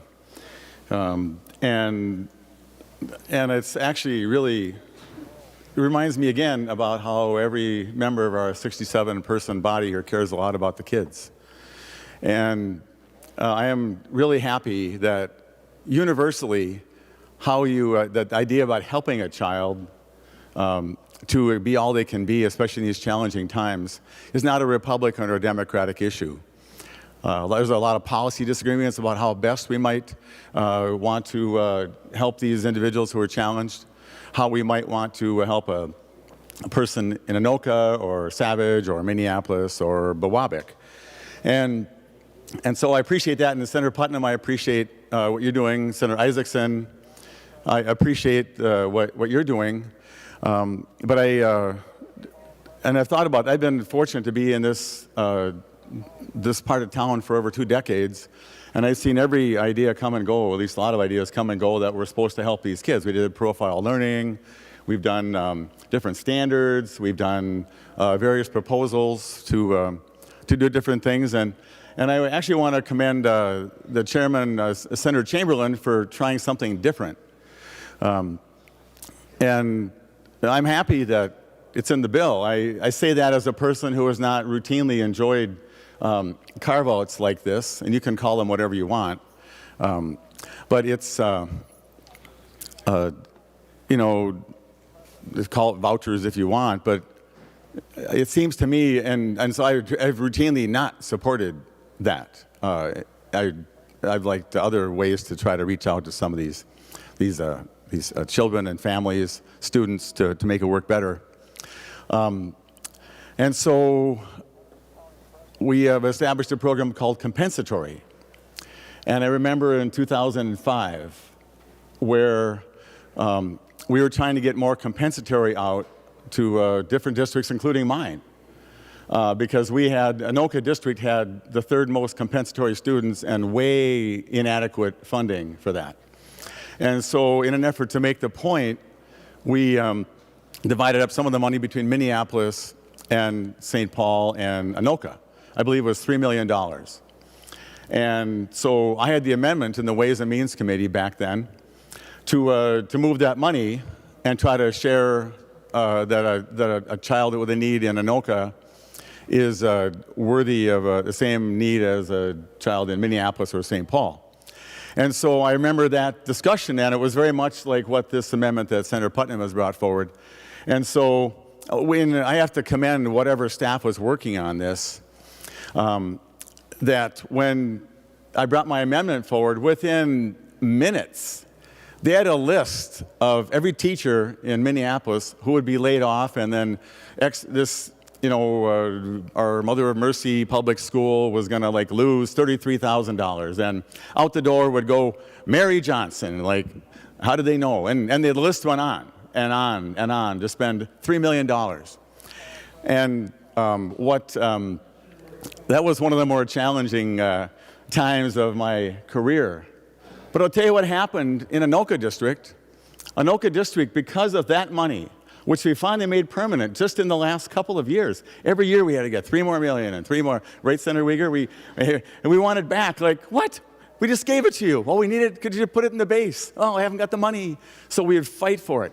Anoka District has the lowest achievement gap of any major district in the state. because of that, because of the programming that was made possible by that small amount of money in the massive multi-billion, 18 billion or whatever the education budget is, that we were able to target kids, especially in different parts of our district where there was more poverty and more challenge.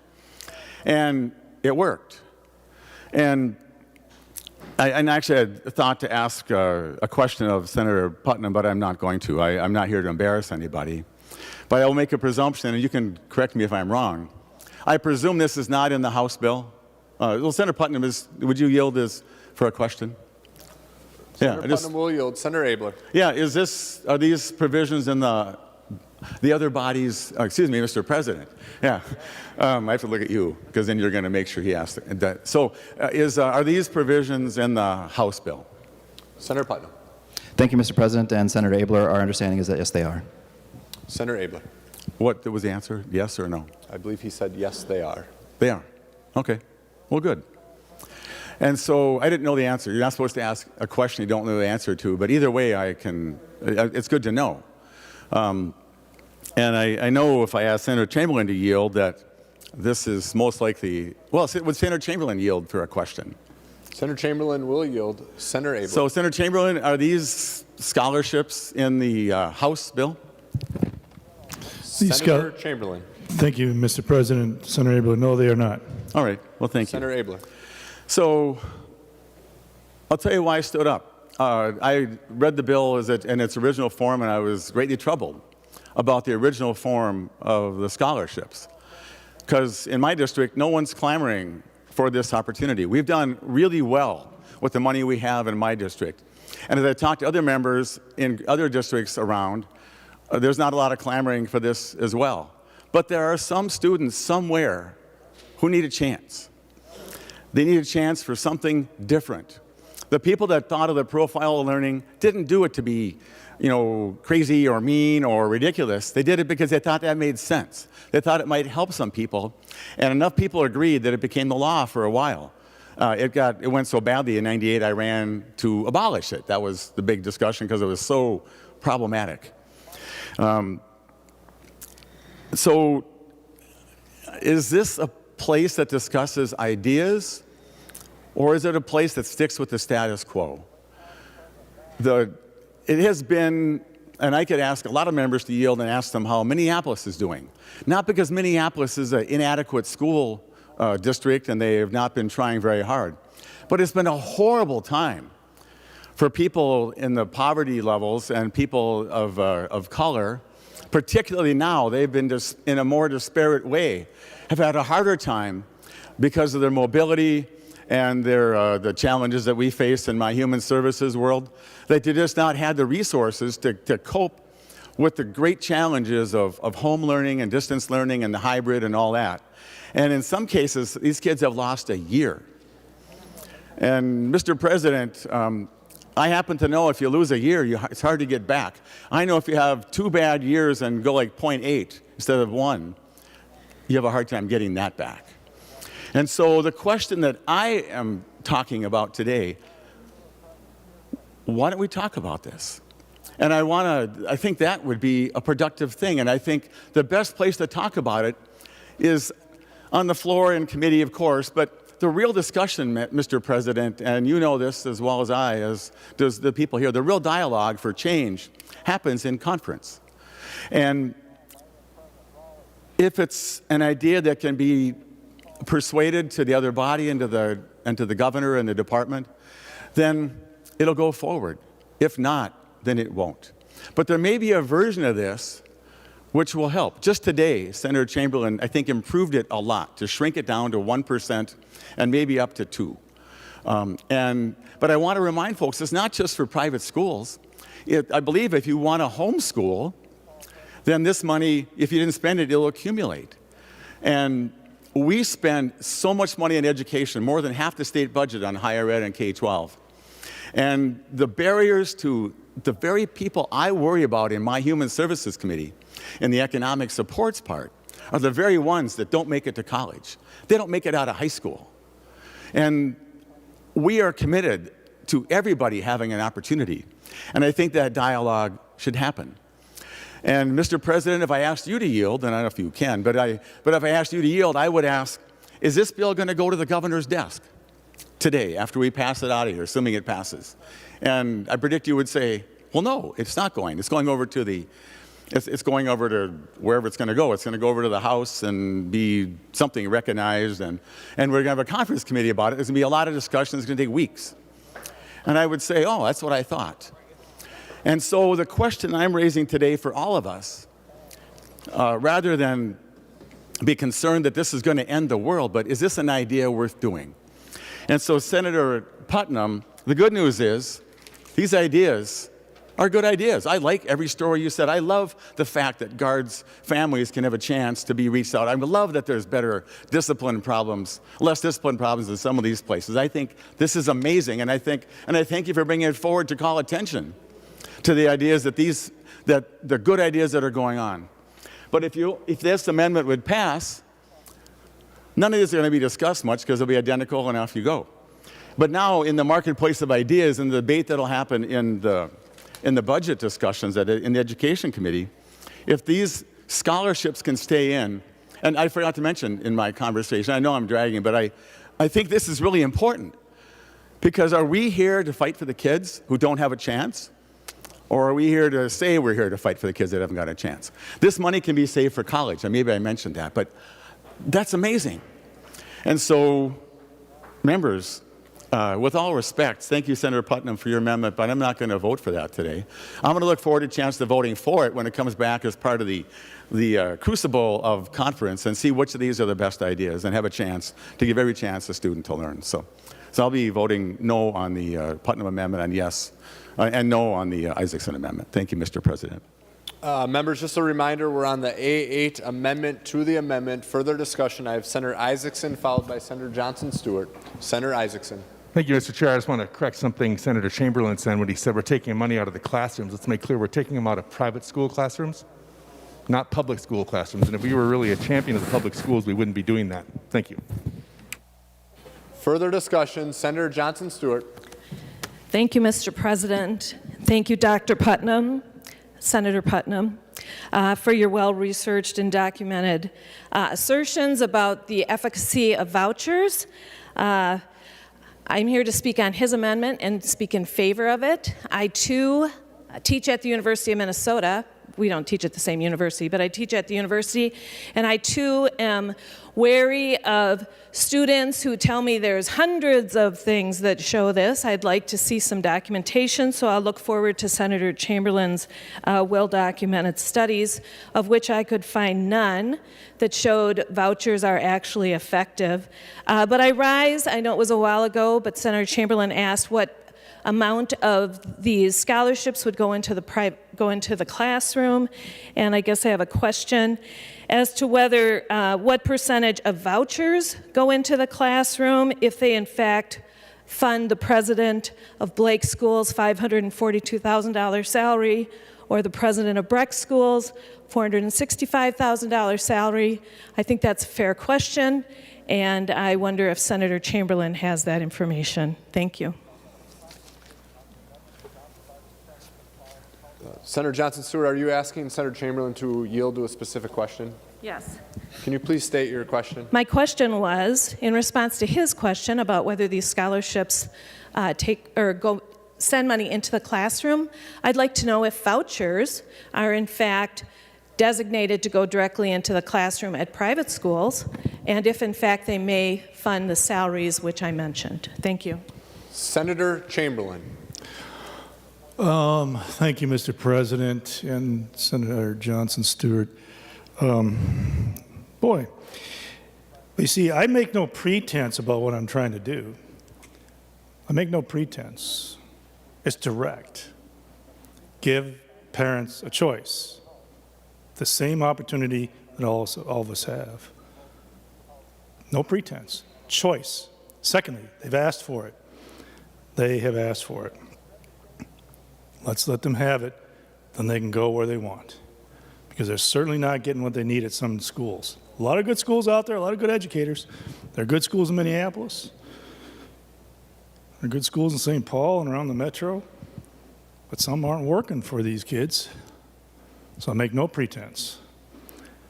Parents, parents, kids, parents, kids, parents. The amendment is trying to play fast and loose with those ideas. But the dollars that are in the state treasury now, roughly $10,000 in general ed per kid, attached to that kid, and they follow that kid. If that kid open enrolls and goes to another public school, kid gets those dollars.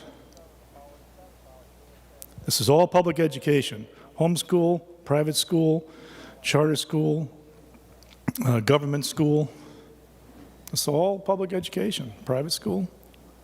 Those dollars attached to that kid, and that's what we're funding, their education. So it doesn't matter who's getting paid what. Those dollars are following that kid to empower that parent to say, this isn't working over here for me. I should have the same opportunity as everybody else to get an equal quality education, access to equal and quality education. So the dollars that are in this amendment, they're taking them and putting them into another organization. Now, I don't have any problem with those organizations. What he's trying to do is delete and get rid of those parents' choices. Virginia Walden Ford's choice. A number of others I won't mention here because that's not what we should do.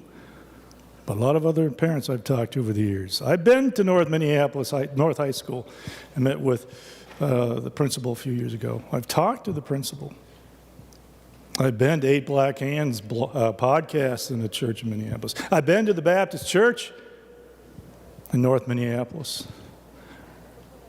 I talked to these people. I talked to all of them. I've been around. I've talked. And this is what they want. Give us choice. Give us the options. Empower us. So, the dollars follow the kids, members. It's a good idea. It's not status quo. It's opportunity. So, I make no pretense about that. Thank you. Further discussion on the A8 amendment to the amendment. Mr. President, Senator Nelson. if I Senator could just Johnson. have one feedback, just in response Senator to Johnson-Stewart. Senator Chamberlain. It is in fact true that the dollars follow the student. It is also in fact true that if a student chooses to use a voucher at a private school, the private school is under no requirement to keep that student.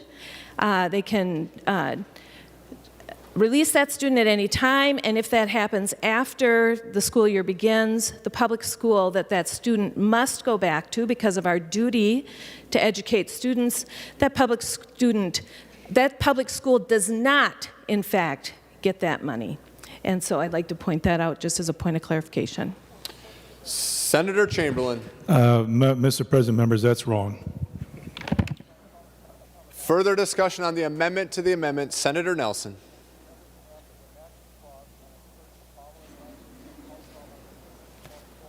Thank you, Mr. President.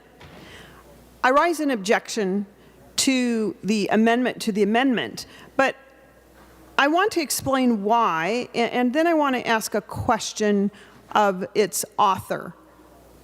Many of us have worked incredibly hard for years, bipartisanly, funding the educational partnerships, which have had fantastic outcomes, excellent results, changing lives, reducing achievement gaps, all the things that we work so hard because we know it's the future. And I'm quite concerned that this bipartisan initiative, which we have fought long and hard for, is being mucked up in what could be seen as partisan monkeying around, which I fear could have long-lasting, devastating impacts on our strong, bipartisanly supported partnerships, those educational partnerships. And with that, Mr. President, I would ask Senator Putnam if he would yield, please. Senator Putnam will yield. Senator Nelson. Thank you, Mr. President, and Senator Putnam. Senator, have you spoken to any of the leadership with educational partnerships about your amendment to the amendment today? And do they support it? Thank you, Senator Nelson. Senator Putnam. Oh, I'm sorry. Thank you, Mr. President. Thank you, Senator Nelson. Yeah, I have a bunch, actually. I'm pretty close pals with the people who run United Way of Central Minnesota and Partners for Student Success. In fact, I've been volunteering with them for several years. And I'm sorry, I did not answer the question, Mr. President. Yes, they enthusiastically support this proposal. Senator Nelson. Thank you, Mr. President and Senator Putnam. That is not what I am hearing, but certainly I understand that you may feel differently. Members, I urge a no vote on this amendment to the amendment. I do believe, while it is obviously well-intended, I think it will have devastating impacts and devastating effects on the highly successful educational partnerships. And I have one further question for Senator Putnam. Senator Putnam will yield. Senator Nelson. Thank you, Mr. President. Senator Putnam, are the educational partnerships funded in the base of the Senate file before us, or House File 1065? Senator Putnam. Thank you, Mr. President, and thank you, Senator Nelson, for that question. There is a modest appropriation for these programs, one that will keep them struggling for years. Senator Nelson. Thank you, Mr. President. And one more question. Thank Senator you. Putnam will yield. Senator Nelson. Thank you so much. And the final question, Senator Putnam, do you believe that the increase, I think you might have asked for $2 million. I'm not clear on that amount as we're looking on digital sheets here and don't have them all in front of us. My question to you is that additional $2 million that you are seeking here on the Senate floor by gutting the Education Omnibus Bill, I want to know if that $2 million appropriation over the base is in the House proposal that passed off the House floor. Thank you. Senator Putnam. Thank you, Mr. President, and thank you, Senator Nelson. Initially, I just have to clarify that we are not actually gutting the omnibus bill. We're not taking money from public schools at all. That's what the ESAs do. What this does actually is support programs that are operating collaboratively in partnership with our public schools, which is something I think we should all endorse. Now, in terms of the specific question about these resources, I apologize, Mr. President, Senator Nelson, what exactly was the question again? I'm not so good at math. Senator Nelson. Thank you, Mr. President. Senator Putnam, my question was, if the amount that you are taking from the Education Omnibus Bill in front of us today, or that you would like to add today, the amount of money that you're moving around today in the Education Omnibus Bill, if your initiative, which is to further fund the successful educational partnerships, is in the House bill as it has passed. Senator Putnam. Thank you, Mr. President, and thank you again, Senator Nelson. My understanding is that that appropriation is very similar to the one that's thinking about in the House. And again, I'll just state one more time that this is not taking money from public education at all. It's adding to it in places where it lacks. Senator Nelson. Thank you, Mr. President. I urge a no vote on this particular amendment. I do think it will be damaging to the bipartisan initiatives that we've worked so hard on for these educational partnerships. Thank you. Further discussion on the A8 amendment to the amendment. Senator Chamberlain. Thank you, Mr. President. Members, one final quick summary. Look, Senator Nelson and others pointed out, these are good programs. We're nothing against them. They're being funded in the base now. We just have a focused, targeted priority with our dollars to address other long-standing problems and issues and disparities. And if you want to fund them more, those are discussions we can certainly have through conference committee. But we can do that through community ed now. And our bill proposes huge increases to community ed to try to put those things down there, local areas, get them funded down there. So good programs, we're not against them. They're funded now. You can have that discussion, put more on them. We got the community ed, massive increases in that in this bill, and that can fund it. And what I am, of course, vehemently opposed to is eliminating the ESAs and parents' choice and opportunity and empowerment to all those Miss Virginia Walden Fords out there who are looking for the best for their kids. So that's my problem. I mean, try to destroy that opportunity, try to destroy that innovation, and giving them that empowerment. So that's the main opposition. And this proposal does not do that. It doesn't put money in the classrooms. It doesn't put money to special ed. We have focused, very strong, targeted focus here. And it's funded, and we'll do more funding. Thank you. A red vote. Thanks. Senator Franzen. Thank you, Mr. President. I move for a brief recess for the purpose of a moment of silence. Senator Franzen moves for a brief recess. All those in favor say aye.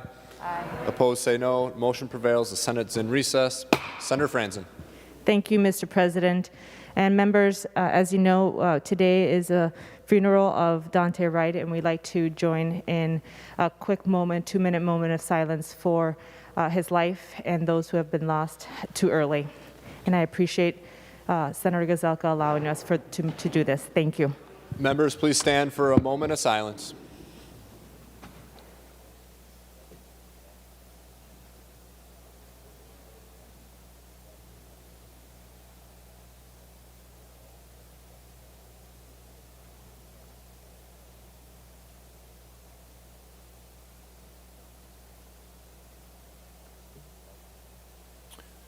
Thank you, members.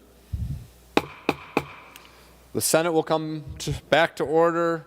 Members, we are on the A8 amendment to the amendment. Is there any final discussion? A roll call was requested. The Secretary will take the roll on the amendment to the amendment.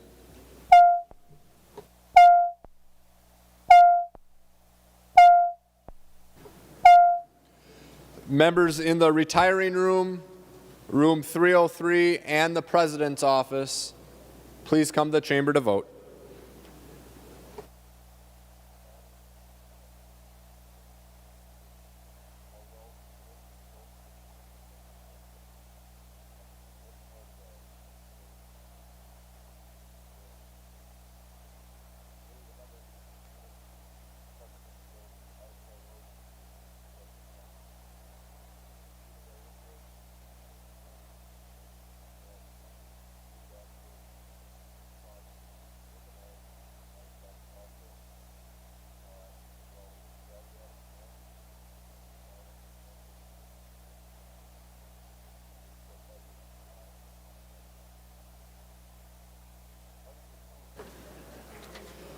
Members in rooms 323 and 206, please come to the chamber to vote.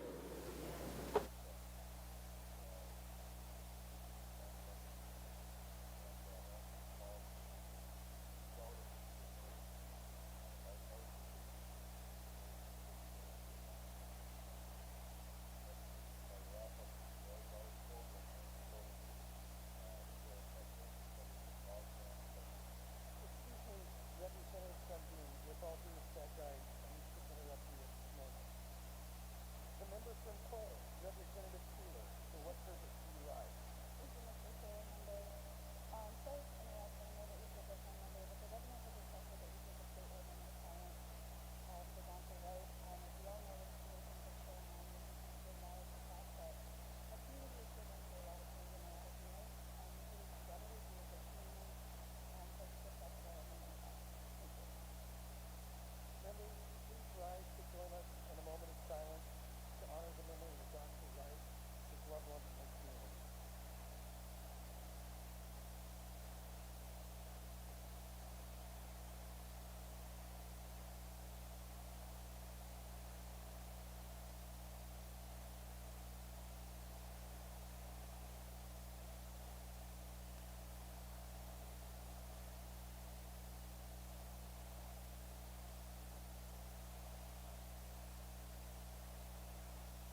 I'll call on Senator Jasinski to report the votes of the members voting under Rule 40.7. Senator Jasinski. Thank you, Mr. President. Senator Anderson votes no. Anderson votes no. Senator Jasinski. Senator Coleman votes no. Coleman votes no. Senator Jasinski. Senator Duckworth votes no. Duckworth votes no. Senator Jasinski. Senator Ingebrigtsen votes no. Ingebrigtsen votes no. Senator Jasinski. Senator Eichhorn votes no. Eichhorn votes no. Senator Jasinski. Senator Matthews votes no. Matthews votes no. Senator Jasinski. Senator Senjum votes no. Senjum votes no. Senator Jasinski. And thank you, Mr. President. Senator Westrom votes no. Westrom votes no. Senator Frentz.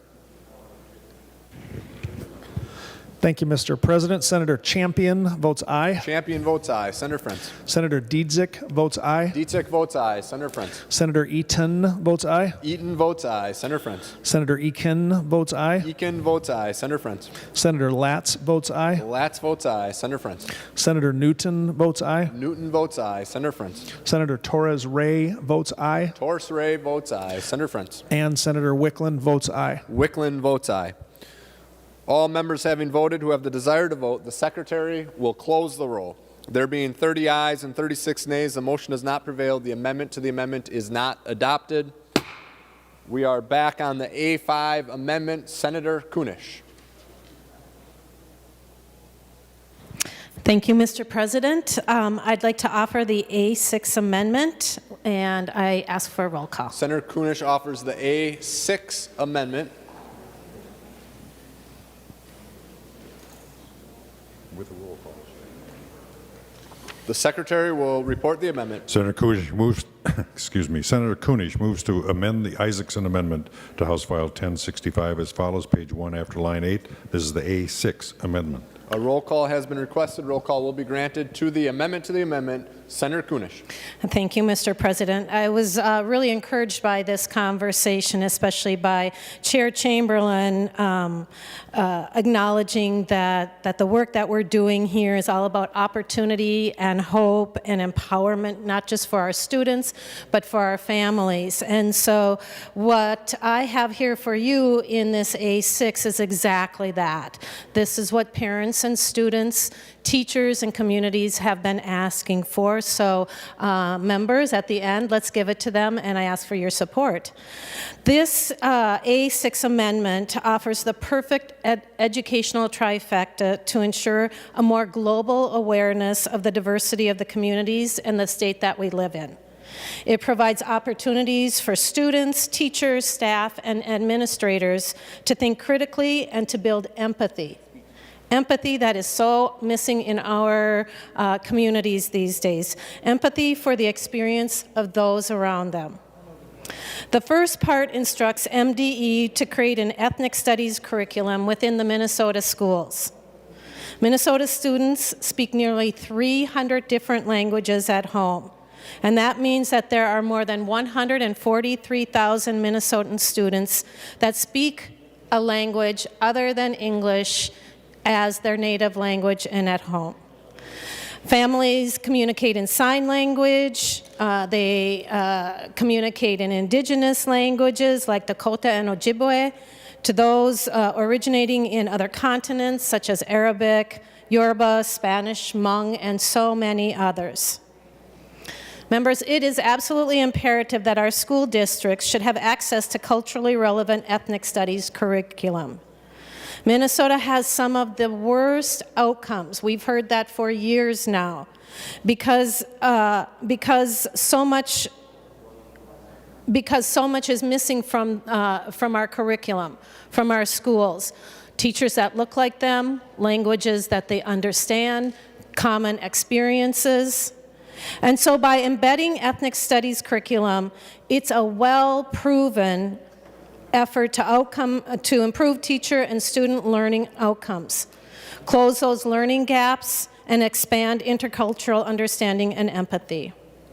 Ethnic studies simply means the crucial and interdisciplinary study of race, ethnicity, and indigeneity with a focus on the experiences and perspectives of people within and beyond the United States. Now, more than ever, it is imperative that our students are equipped with ways to analyze how race, and racism have been and continue to be such a powerful social, cultural, and political force, and their connection to other axes of stratification.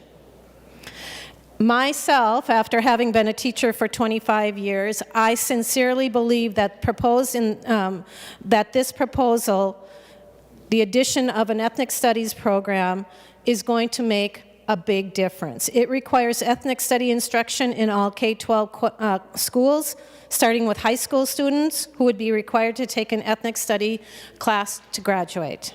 It would create an ethnic studies advisory task force composed of a diverse array of educators, students, and community experts to advise MDE on ethnic studies content and standards, and to develop a model ethnic study curriculum. And it also includes ethnic studies as a strand within our social studies standards. This process also proposes a timeline President. for implementing of the standards. Senator Kunish, please Point of hold on order. for 1 moment. Senator Benson, for what reason do you rise? Mr. President, I'm reopening my Masons. My apologies, Mr. President. In Masons, Section 402, Paragraph 5, an amendment to an amendment must be germane to the subject of the amendment as well as the main question. The amendment that was originally offered, the Isaacson amendment, was about funding. This is about graduation standards, curriculum. This amendment to the amendment is not germane to the underlying amendment. Senator Benson is raising a point of order under Rule 35.2 that the amendment is not germane, supported by the Masons, that the amendment not only is not germane to the... Mr. President. Is not germane to the amendment to the amendment is not germane to the underlying amendment. Advice, Senator Kunish. This amendment absolutely is germane. The amendment that was, the bill that was offered, the amendment that was offered works with students, with funding for our students, with providing them a well-rounded education, and ethnic studies and the other bills that the other topics that I have to share with you absolutely pertain to the educational excellence and support of our students, staff, teachers, and administrators. Members, just for clarity, just a reminder on what Rule 35.2 says. It says a non-germane amendment includes one that relates to a substantially different subject or is intended to accomplish a substantially different purpose than that of the original bill to which it was proposed.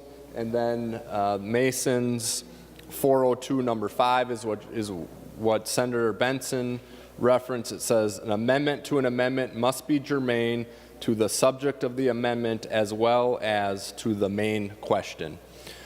I rule that the point of order is well taken and the amendment to the amendment is not in order, is out of order.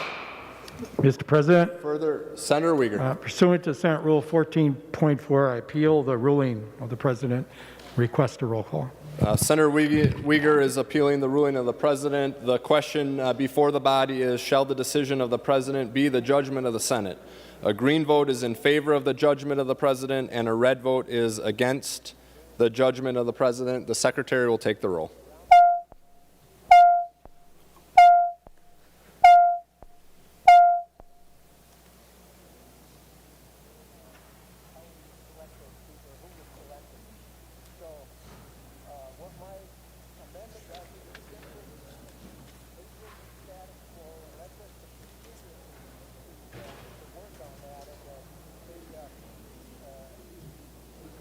Members in the retiring room, room 303, and the President's office, please come to the chamber to vote.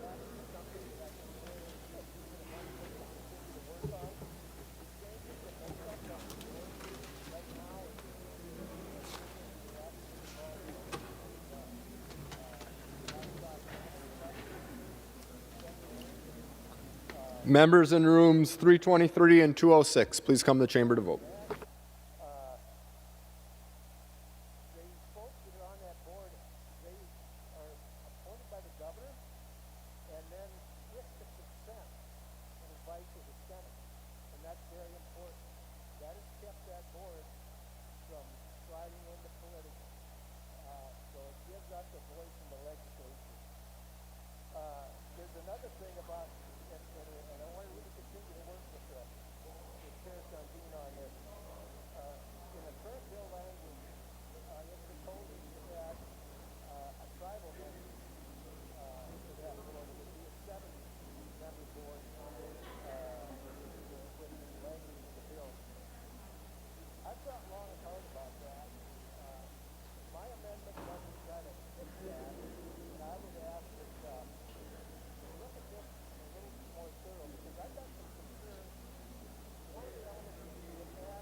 I'll call on Senator Jasinski to report the votes of the members voting under Rule 40.7. Senator Jasinski. Thank you, Mr. President. Senator Anderson B. votes aye. Anderson votes aye. Senator Jasinski. Senator Coleman votes aye. Coleman votes aye. Senator Jasinski. Senator Duckworth votes aye. Duckworth votes aye. Senator Jasinski. Senator Ingebrigtsen votes aye. Ingebrigtsen votes aye. Senator Jasinski. Senator Eichhorn votes aye. Eichhorn votes aye. Senator Jasinski. Senator Matthews votes aye. Matthews votes aye. Senator Jasinski. Senator Senjum votes aye. Senjum votes aye. Senator Jasinski. Thank you, Mr. President. Senator Westrom votes aye. Westrom votes aye. Senator Frentz. Thank you, Mr. President. Senator Dietzick votes no. Dietzick votes no. Senator Frentz. Senator Eaton votes no. Eaton votes no. Senator Frentz. Senator Eakin votes no. Eakin votes no. Senator Frentz. Senator Latz votes no. Latz votes no. Senator Frentz. Senator Newton votes no. Newton votes no. Senator Frentz. Senator Torres Ray votes no. Torres Ray votes no. Senator Frentz. And Senator Wickland votes no. Wickland votes no. All members having voted who have the desire to vote, the secretary will close the roll. There being 36 ayes and 29 nays, the ruling of the president is sustained. Further discussion on the A5 amendment, Senator Isaacson. Mr. Chair, now that I get the rules down that when you're sitting here you can use your own microphone, that's kind of exciting. I appreciate that, Mr. President. You know, it's been a privilege this year to serve on E12. I haven't been on it in a few years since my days in the other body that shall not be named. And I have to tell you that it was a learning curve, but it was good and it was exciting. And it just kind of confirmed some of the myriad problems we see happening in the higher ed budget as well. And, you know, I heard a lot of passionate rhetoric about how wrong I was, maybe even insinuating that I'm morally deficient for not offering this bill. I don't think that was intended, but it's kind of what I heard. And I want to go ahead and quote Luke Skywalker from The Last Jedi. He said, and this is directed towards Senator Chamberlain, when I heard you talking about this amendment initially, I would quote him and saying, amazing, every word of what you said was just wrong. And I'm going to spend the next so many minutes walking you through why that is. I mean, you may be puzzled why I would use a Luke Skywalker quote, but I'd like to hope that somebody out there that's listening to us doesn't think we're completely stuffy. And the reality is that I hear from you, Senator Chamberlain, I hear from my friends across the aisle in my district, I hear from my friends across the aisle in the Senate, on this never-ending march against public education, against our teachers, against, and I quote, government schools, like that's some sort of negative connotation. I hear this rhetoric about being angry with how they're deficient, how they're not providing, you don't think they're doing very well. Well, Senator Chamberlain, I would argue that you're part of the problem. But I'm not going to just focus on you being part of the problem. I'm going to say everybody in this room is a part of the problem. And everybody that's been in this room for the last 10 years. And everybody that's been in the other body for the last 10 years. This bill does not meet the needs of public education. I have watched the GOP target not only public education or government schools and our teachers and the teacher union that works so hard on their behalf over and over again. They desecrate them, they bring them down, they talk about them being part of the problem. I hear that in committee about how the unions are running things and it's a real problem. And what's funny to me about this is that you have a union that's designed to protect our teachers. Why would they need that? Why would they need protection? Why is it that when we offer amendments and things to the floor, the 58,000 teachers in our state support us and not you? After all, they are the experts. There is nobody on the front line that's more of an expert about education than our teachers. And what's been really amazing since I've been doing distance learning with my kids because of COVID is I've gotten to know a few of them in the public schools in Mounds View. And I watch the work they do, and it's amazing. Their attentiveness, having to do it online, and getting to know my son and my other son and being part of their lives as a part that my kids talk about, even though we're doing it online, in a system that 2 years ago was not even dreamt of, and now executing it in a way that my kids are not only doing well, but advancing. That's amazing. To be told to teach in a way that's pedagogically different than anything we've seen in the last 30 years, and then to pull it off with almost no notice and a lack of funding, that's amazing. So when you talk about quote-unquote government schools, I want to be clear. You're really talking about the 58,000 teachers out there who have dedicated their life for not a lot of pay to make this world a better place. You're really talking about the 800,000 public school kids out there that are in these places that you demonize, that I think are continuing to provide for one of the reasons why Minnesota is so amazing. You may express umbrage and dismay with those 58,000 teachers, but sir, I would keep that focused here because neither of us are on their level in what they do. So stay in their lane with us here. I have many faults. You want to come at me about that, that's fine. Go after my teachers and we're going to have a problem. But there is a reason beyond politics that our front line doesn't support the policies coming out of the GOP on a regular basis. As the experts, they know what's going on in the classroom, and we continually give them less and ask them to do more in a world that's becoming increasingly more complicated. Increasingly more complicated. So let's talk about how this bill falls short of meeting the needs just to break even in Minnesota.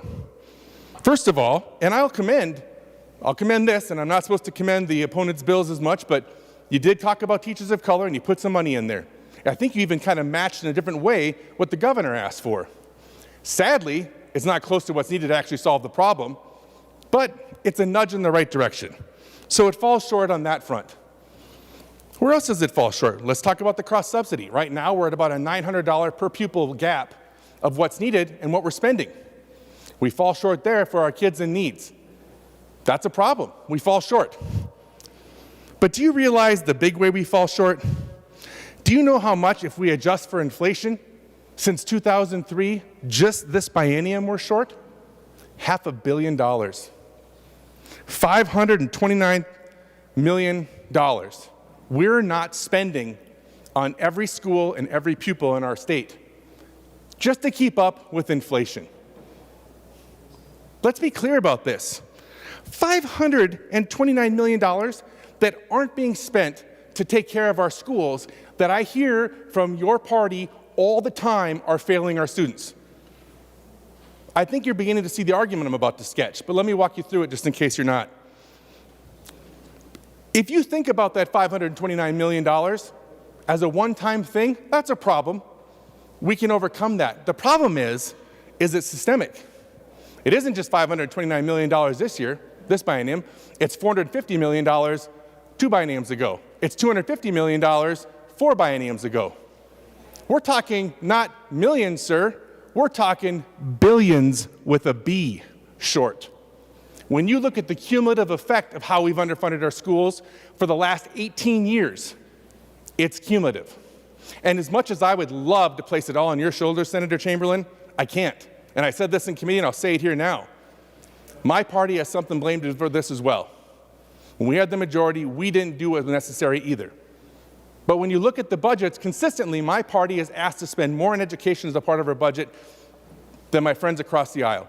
Consistently. So let's go back and look at this cumulative effect. What does it mean when we don't fund those things? What is the resulting effect in our education system? And Mr. President, I assure you this wraps right back to the vouchers. Just give me a second. So what does it mean when we say it doesn't take care of, or we're not funding our system correctly? Not just $529 million right now, but hundreds of million dollars every biennium we fall short. Well, let's talk about what we've brought upon ourselves.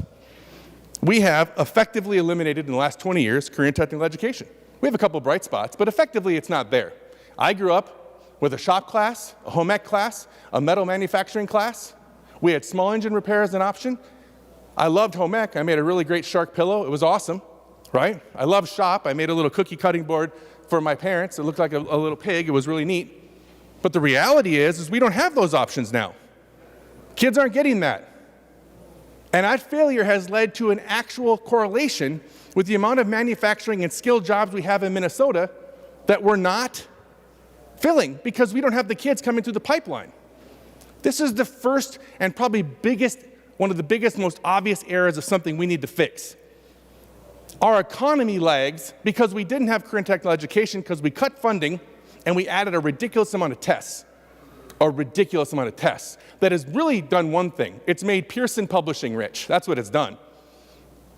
It hasn't improved our schools, right? We're making teachers teach the test rather than teaching the content.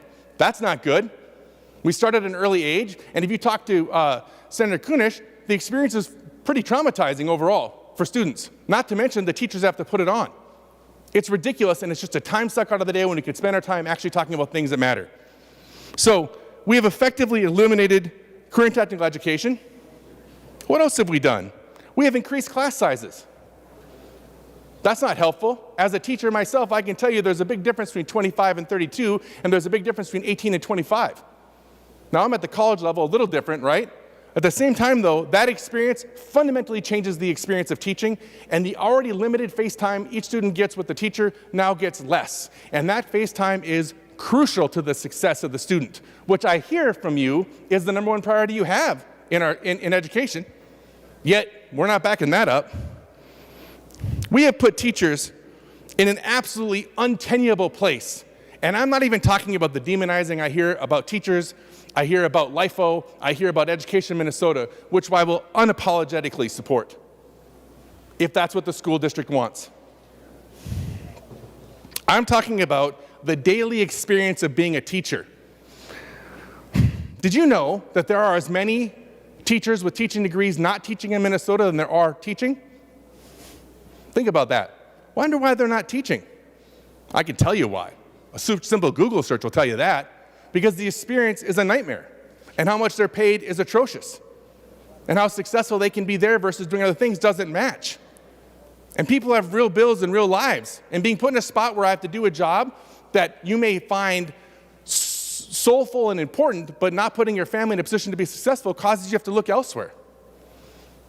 We have a teacher shortage when it comes to teachers of color, no question, but we don't have a teacher shortage, folks. That's not the problem. We have a not paying them what they're worth shortage problem. That's the problem. We're not paying them what they're worth. Not only that, but I know, and have talked to oodles and oodles of teachers, which is the number I'm pretty sure, that have said, I'm paying for things out of my own pocket just to make sure my classroom runs the way I need it to.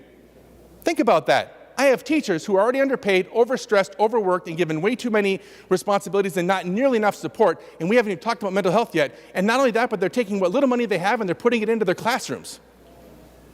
That's shameful. I heard you talk about shameful. That's shameful. We have cut programs beyond CTE, programs whether it's athletics, arts, music, the things that kind of make us human that are really important and give us a lot of chance to express ourselves, learn so many important things you can't go get in the classroom, and we cut those out. School districts have been put in impossible spots and having to cut every single time, every single biennium. It's ridiculous. It's painful. And it hurts our kids. And as a father who's got 3 kids, 2 of which in public schools, next year I'll have all 3, thank the Lord Jesus, I'll have all 3 kids in public schools, what are we doing? It concerns me. And I'm in a pretty good school district. Mounds View is pretty good, right?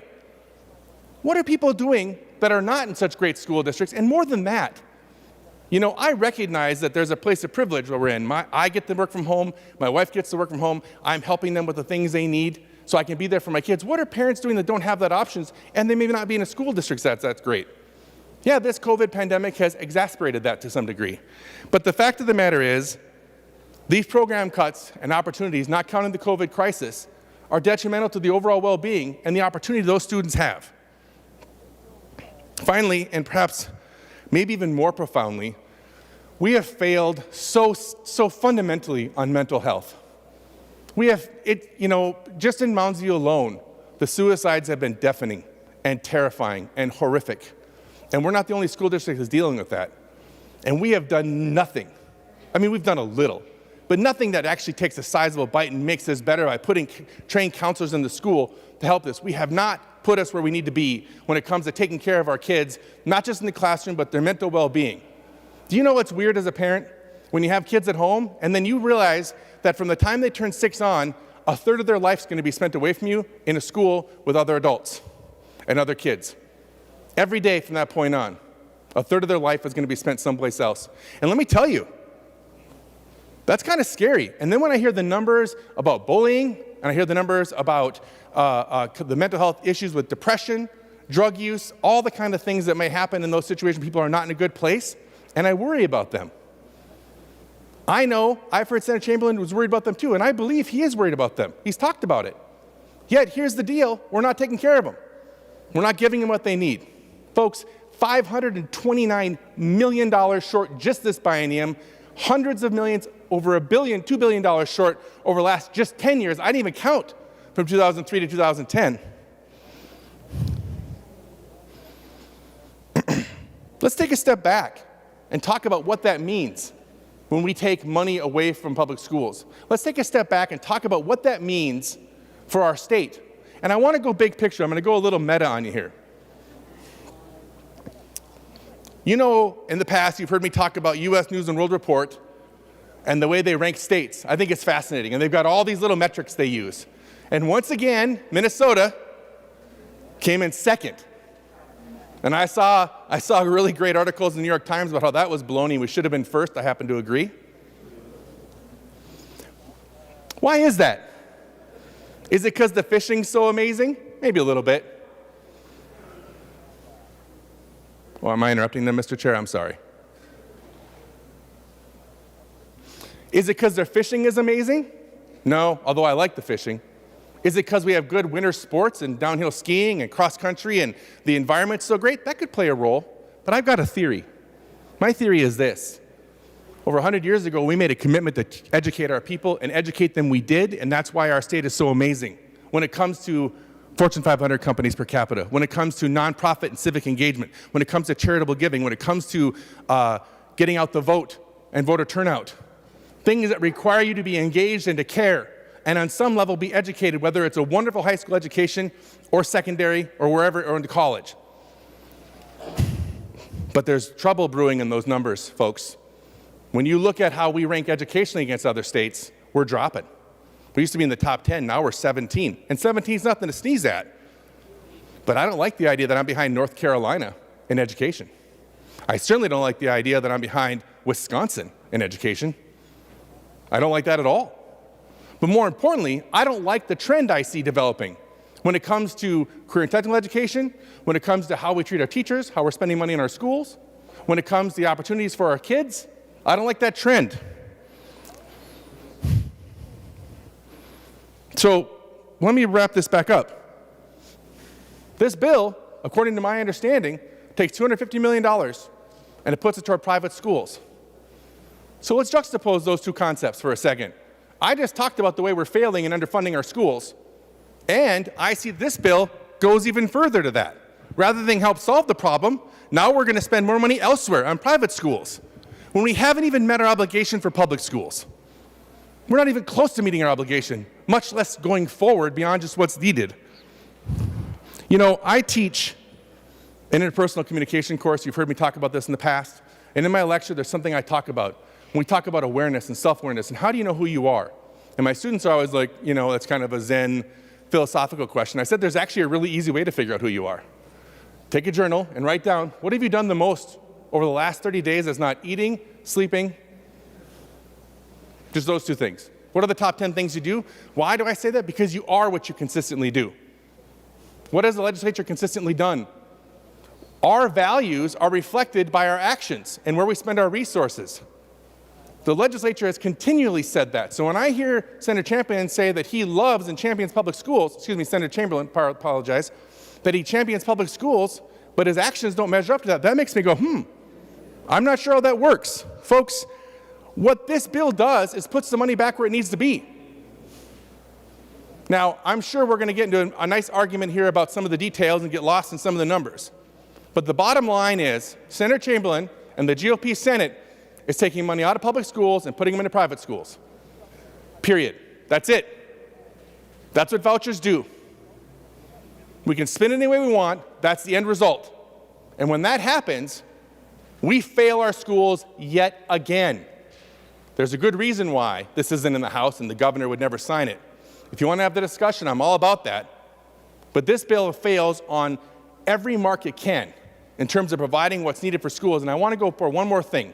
I hear my Republican friends say, well, we don't have the money. We can't just manufacture money. We can't just make money. Let's talk about our value statement. Not that long ago, we did a $500 million tax cut for corporations.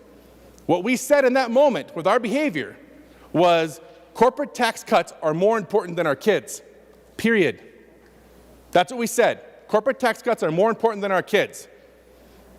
Ironically, I think Senator Chamberlain was the chair of taxes back then. I think that's an important point. So I'm really frustrated when I hear us talking about bills like this that has horrible garbage language like this in it. And let's just touch on one more thing about vouchers.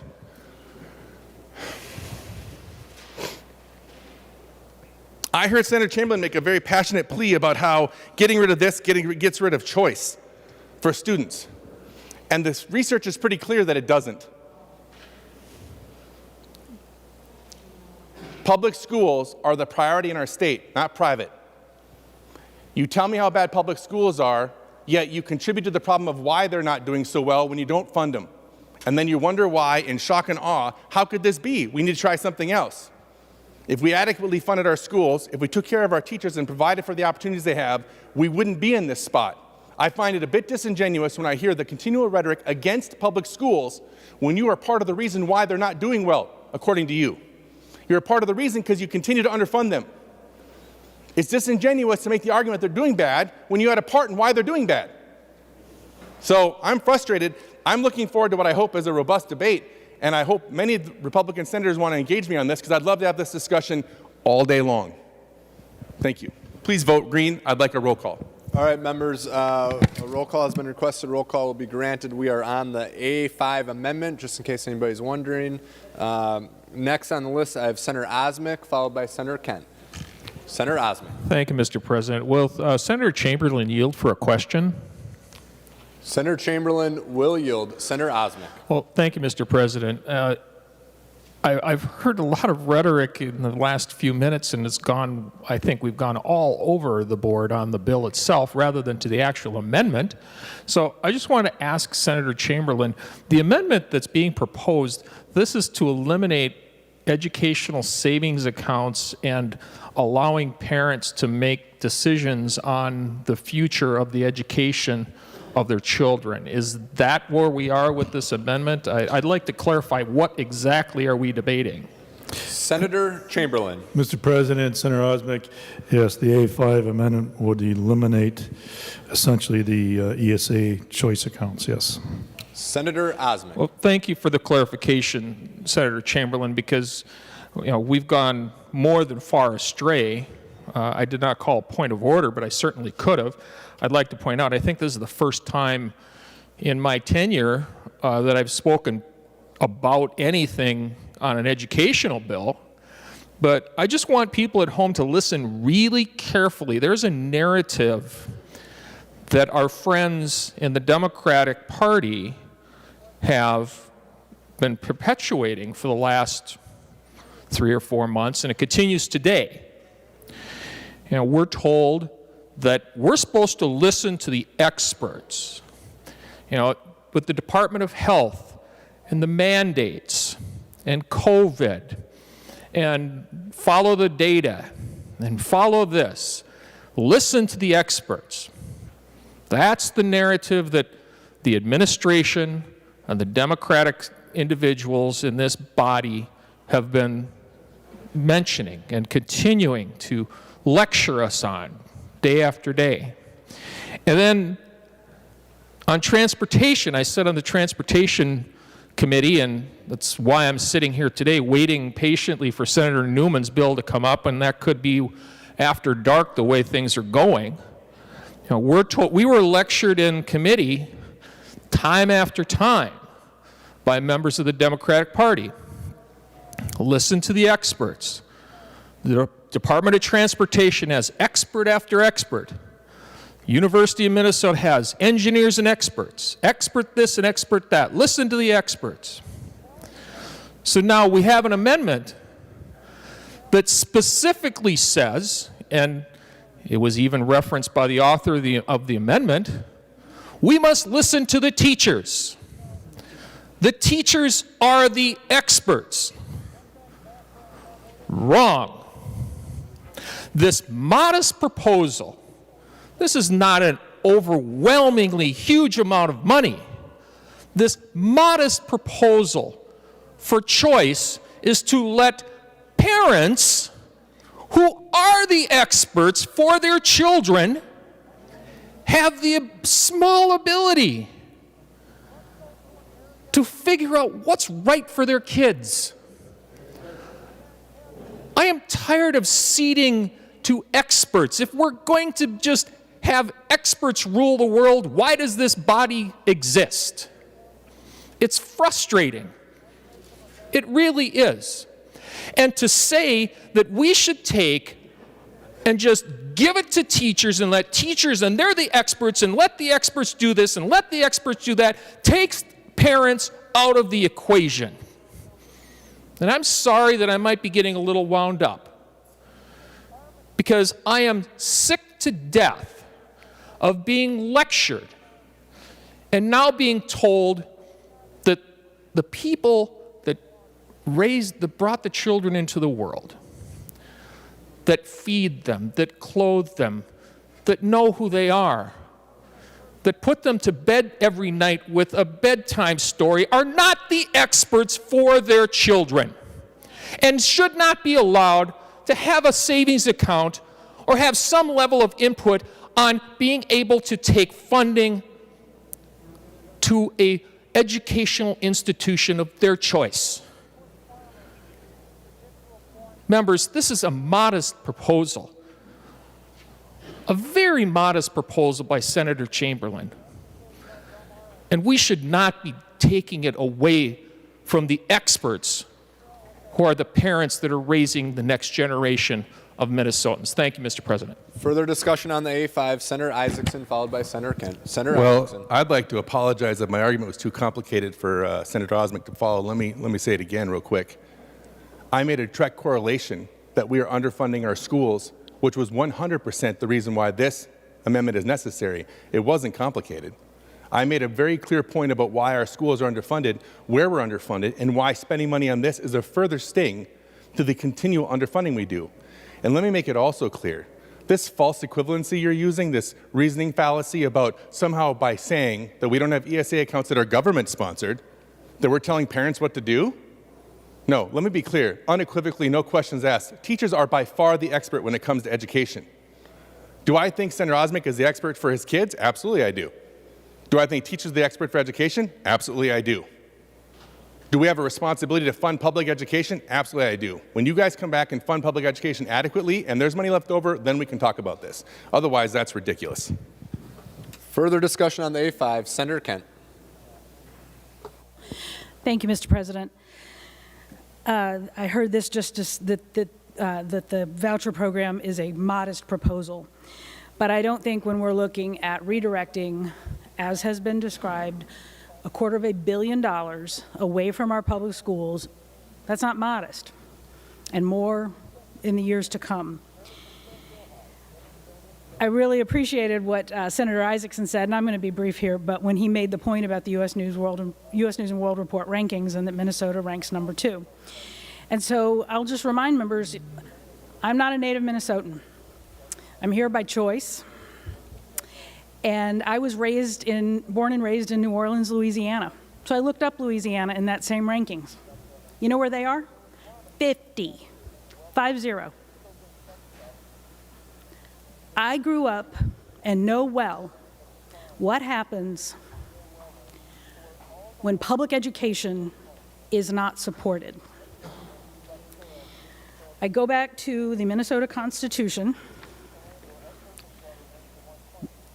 Article 13, Section 1, Uniform System of Public Schools. The stability of a Republican form of government, depending mainly upon the intelligence of the people, it is the duty of the legislature to establish a general and uniform system of public schools. The legislature shall make such provisions by taxation or otherwise as will secure a thorough and efficient system of public schools throughout the state. Are our schools perfect? No. No one's claiming that they are. But there is a serious math conversation to be had about how we have not adequately kept up our funding over the generations. When our son was 2 years old, my husband, I had gone to college in Texas. I met my husband. He's a 3M'er. He was down working there. We met, got married, had our son. He was 2 years old when we made the decision to move to Minnesota. There's always that gravitational pull of the native sons of Minnesotans and their spouses to be pulled back up here. And I'm so glad. Best decision in my life. Well, okay, marrying him and having our kid, but right up there. And part of it was because I have looked around and seen failed education systems up close and personal. And I knew that the Minnesota approach had proven results, and that's where we wanted our son to be. This is where we wanted to raise our family. Now, there are flaws in our school. They are not serving all our students adequately, and we have work to do. But I am telling you, we need to stay committed to excellence in our public education system because it is what has made us successful for generations and what will hold us in success moving forward. Thank you. All right, members, we're on the A5 amendment. Roll call has been requested. Senator Chamberlain. Just a quick reminder, members, vote red on the A5. Thanks. We're on the A5 amendment. The secretary will take the roll.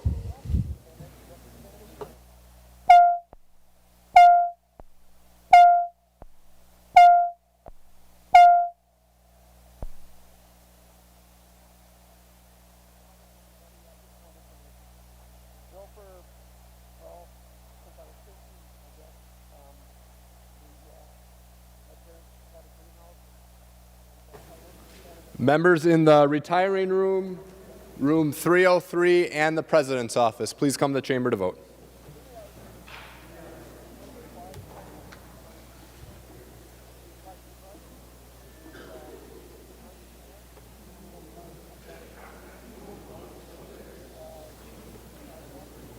Members in rooms 323 and 206, please come to the chamber to vote.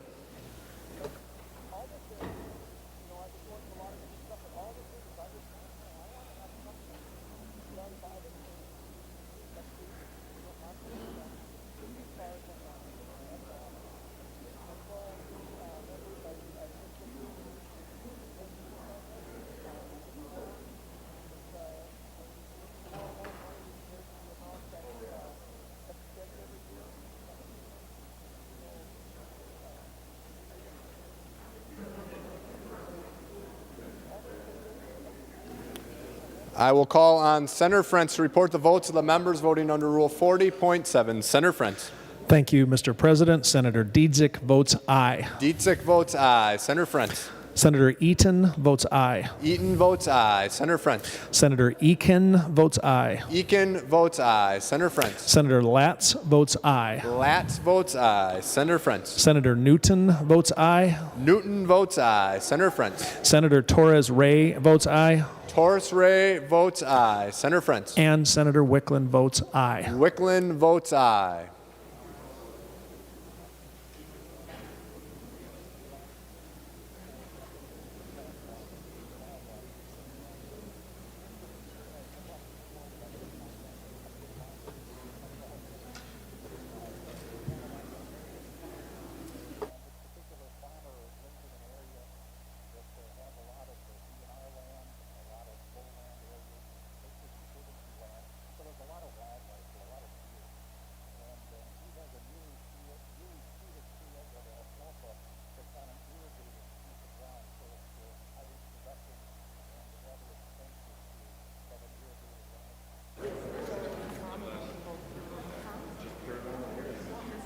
Senator Jasinski. Thank you, Mr. President. Senator Anderson votes no. Anderson votes no. Senator Jasinski. Senator Coleman votes no. Coleman votes no. Senator Jasinski. Senator Duckworth votes no. Duckworth votes no. Senator Jasinski. Senator Ingebrigtsen votes no. Ingebrigtsen votes no. Senator Jasinski. Senator Eichhorn votes no. Eichhorn votes no. Senator Jasinski. Senator Matthews votes no. Matthews votes no. Senator Jasinski. Senator Senjum votes no. Senjum votes no. Senator Jasinski. And thank you, Mr. President. Senator Westrom votes no. Westrom votes no. All members having voted who have the desire to vote, the secretary will close the roll. There being 30 ayes and 35 nays, the motion has not prevailed. The amendment is not adopted. Further discussion on House File 1065 as amended. Senator Putnam.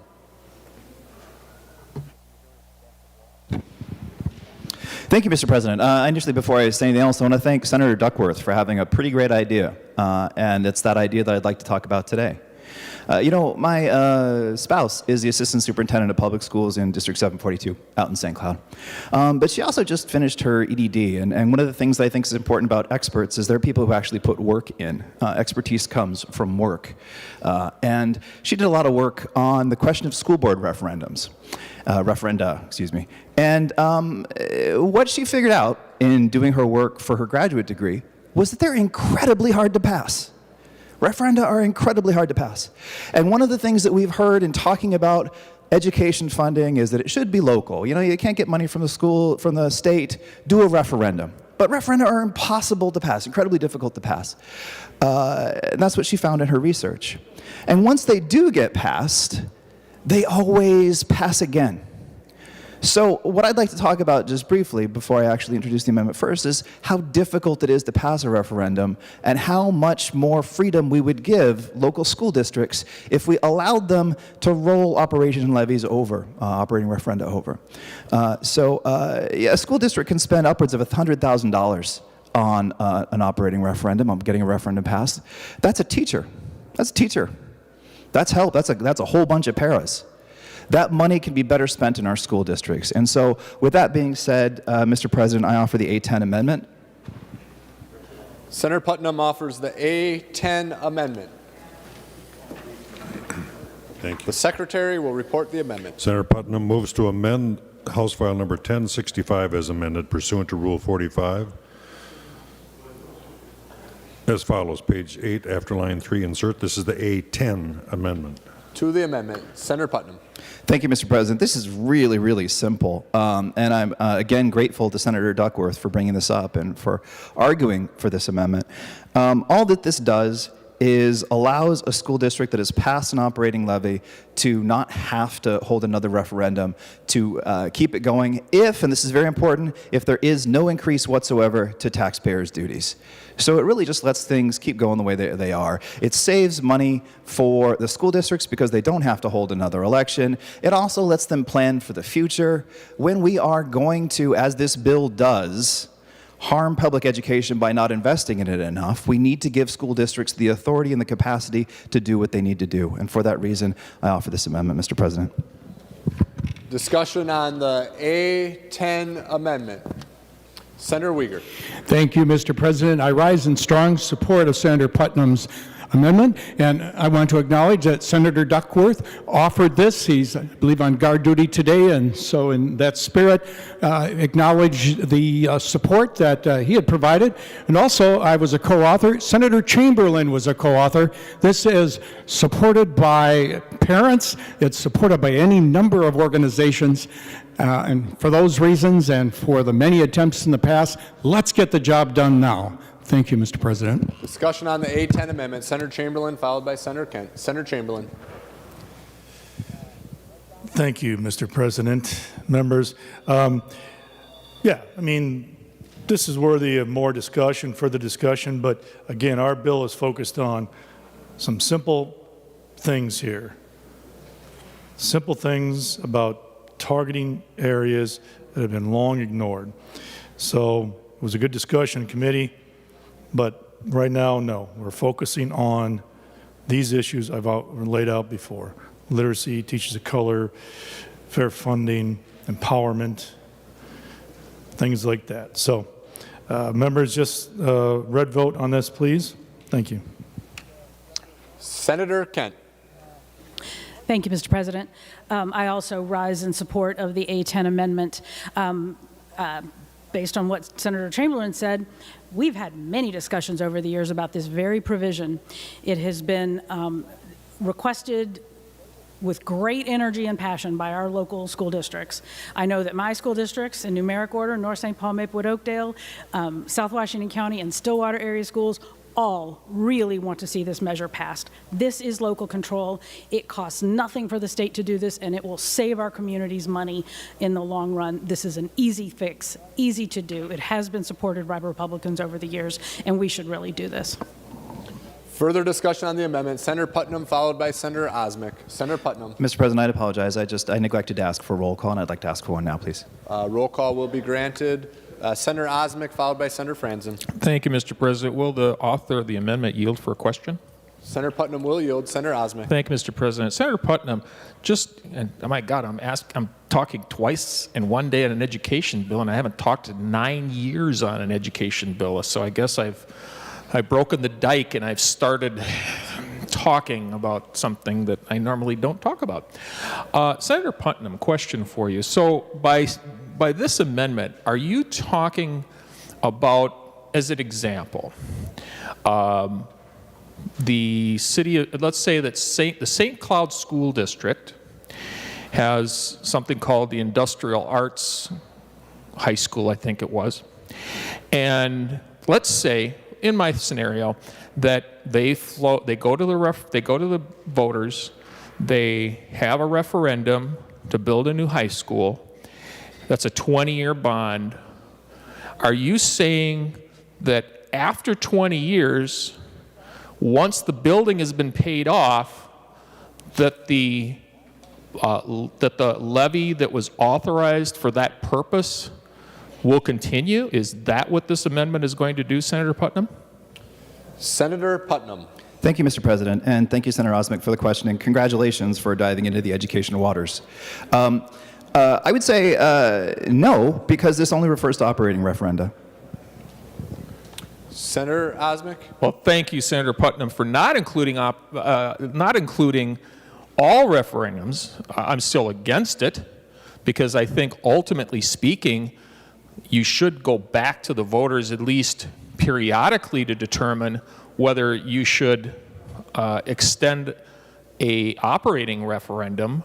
The voters, it's a very modest, I guess I use that word again, it's a very modest approach to having some level, and remember, when that extension takes place on a ballot, it says specifically, if I remember how things are worded, that it will say, by extending this operating levy, this does not include your taxes. I believe that's part of how the statute is written.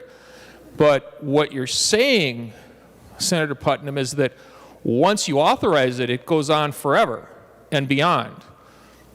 Forever and beyond, regardless of whether it may be needed, and that the school board then suddenly decides they're the ones who are the experts. Here we are again, experts again. Everybody but the parents, or in this particular case, it's the voters, that the voters don't have an opportunity to chime in. So while I appreciate you didn't go hog wild on everything and extending a building referendum to infinity and beyond, I think at some point in time, maybe the voters get an opportunity to decide and chime back in whether they think it's the right thing to do or not. And if Senator Duckworth thought this is a good idea, while I appreciate Senator Duckworth on many, many, many issues, I disagree with him on this one. Further discussion on the A10 amendment. Senator Putnam, followed by Senator Isaacson. Senator Putnam. Thank you, Mr. President. Just quickly, a couple points of clarification. One, the requirement to have these things expire as they do and have that listed on a ballot is actually a fairly recent intervention in Minnesota statute that wasn't until the 90s when this was required in the first place. So we're really just going back to the way things used to be before that. But equally important, here's language from the actual amendment itself that says a referendum expires in the last fiscal year in which the referendum generates revenue for the school district. A school board may renew an expiring referendum under this subdivision not more than 2 fiscal years before the referendum expires. It doesn't go on forever. That's what the language says. Further discussion on the A10 amendment. Senator Isaacson, followed by Senator Swedzinski. Well, Senator Franzen was on the list too. I forgot to write her down. Senator Isaacson, Senator Franzen, Senator Swedzinski. Senator Isaacson. You're doing a marvelous job, Mr. President. While I am enjoying Senator Osmic's hyperbole, I'd like to point out that I'm pretty sure, and if he was in the room, I'd ask him, but last I checked, school boards were elected. and they get elected on a regular basis. And my guess is, much like us, when we spend money, if the voters don't like what we did, they'd probably vote us out. And so in the spirit of what Senator Chamberlain said was local control, this just seems to make sense for that. Not only that, but it's going to save our students and their parents a ton of money and put us in a better spot. And the other thing, really important, I think Senator Putnam hit it, but I feel like it's got to be hit again. We're not burdening them with all this money that they can't refuse. That's ridiculous. That's, again, hyperbole. They get to say no. It's that simple. And if the voters want them to say no, they'll say no. It's not that hard. So the characterization of that is quite puzzling. And I just think that school boards are elected. That's how that works. They spend money on behalf of the students. If the people don't like it, they'll vote new people in. Every school board's that way. This isn't hard, folks. Thank you. Senator Franzen, followed by Senator Swedzinski.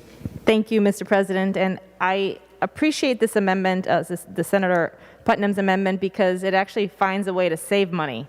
And we constantly argue about, inefficiencies in state government, inefficiencies in all sorts of areas. And here's a way we can save money. Right now, in one of my districts, in Senate District 49, we have currently a referendum out for May 11th, and they're asking to renew a 10-year expiring referendum, and that's for $7 million for technology.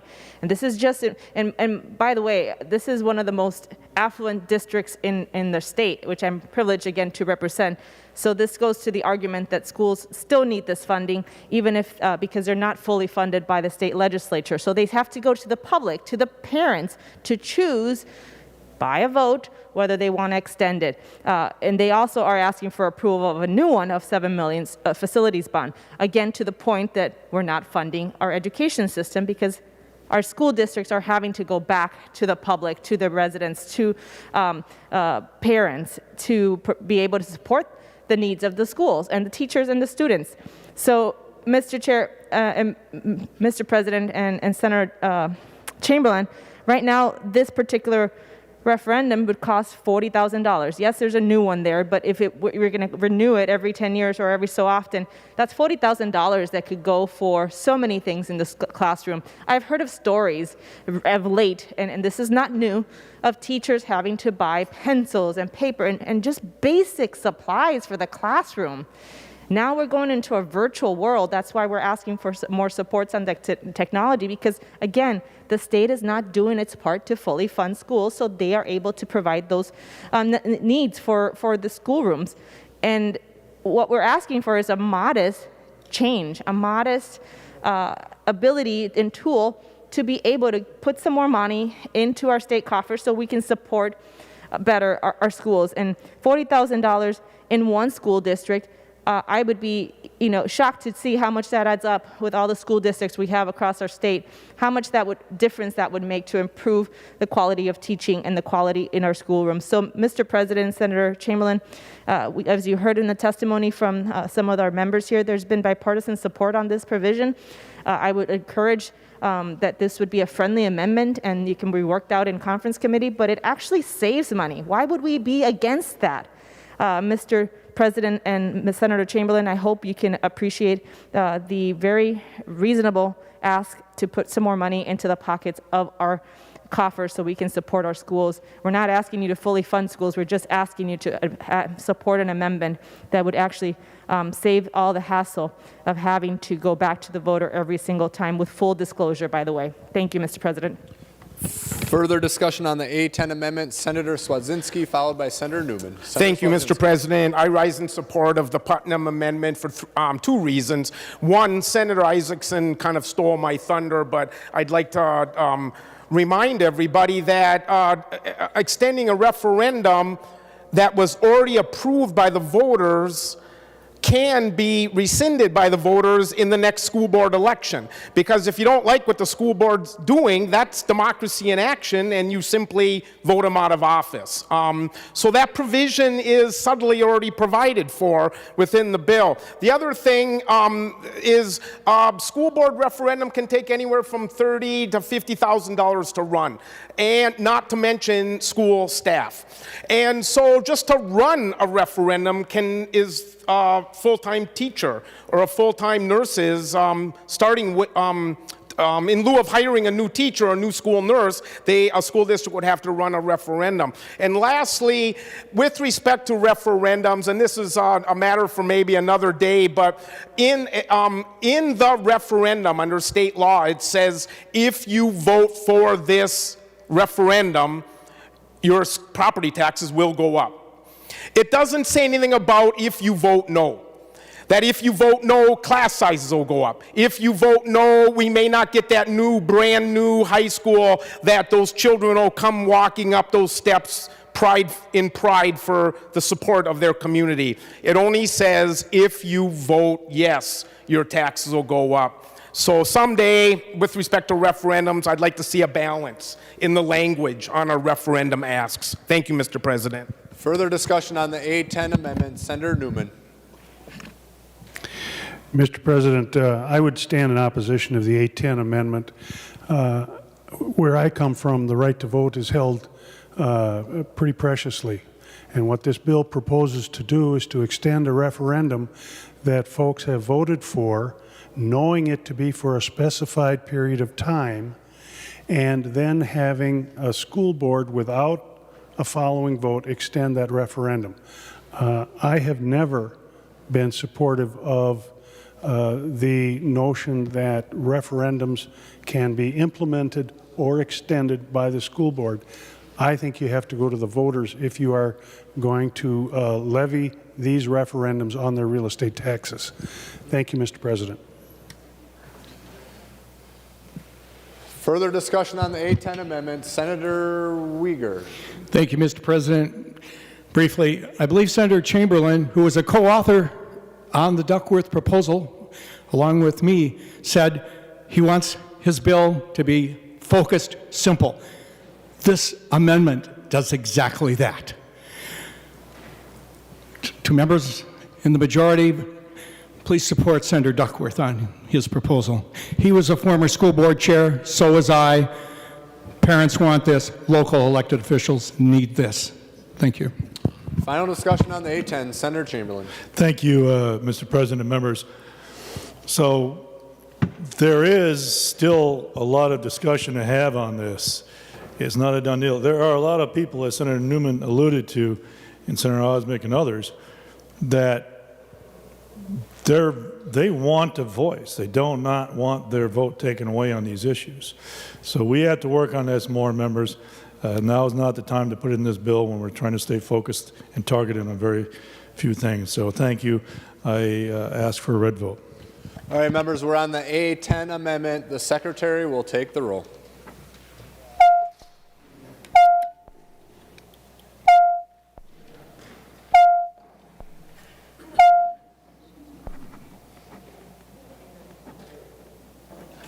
Members in the retiring room, room 303 in the President's office, please come to the chamber to vote.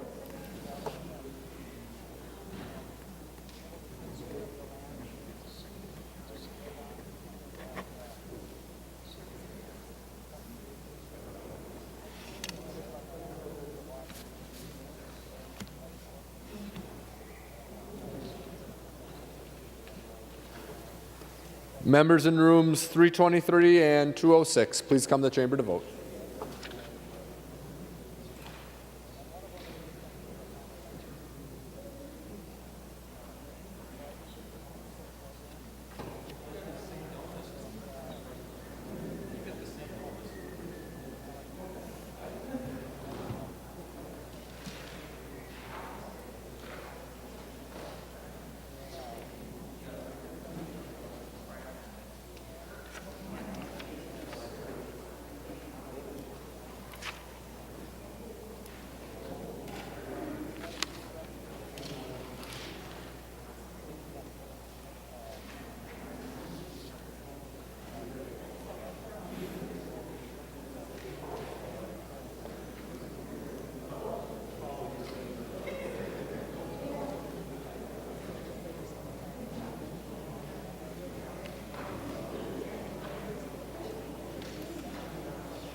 I'll call on Senator Frentz to report the votes of the members voting under Rule 40.7. Before I do so, members, we're under a roll call vote. Please take your conversations outside the chamber. Senator Frentz. Thank you, Mr. President. Senator Dietzick votes aye. Dietzick votes aye. Senator Frentz. Senator Eaton votes aye. Eaton votes aye. Senator Frentz. Senator Eakin votes aye. Eakin votes aye. Senator Frentz. Senator Latz votes aye. Latz votes aye. Senator Frentz. Senator Newton votes aye. Newton votes aye. Senator Frentz. Senator Torres Ray votes aye. Torres Ray votes aye. Senator Frentz. And Senator Wickland votes aye. Wickland votes aye.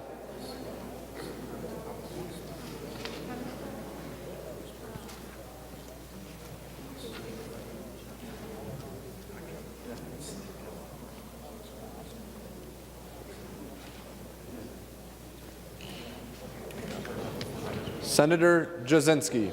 Thank you, Mr. President. Senator Anderson votes no. Anderson votes no. Senator Jasinski. Senator Coleman votes no. Coleman votes no. Senator Jasinski. Senator Ingebrigtsen votes no. Ingebrigtsen votes no. Senator Jasinski. Senator Eichhorn votes no. Eichhorn votes no. Senator Jasinski. Senator Matthews votes no. Matthews votes no. Senator Jasinski. Senator Senjum votes no. Senjum votes no. Senator Jasinski. Senator Westrom votes no. Westrom votes no.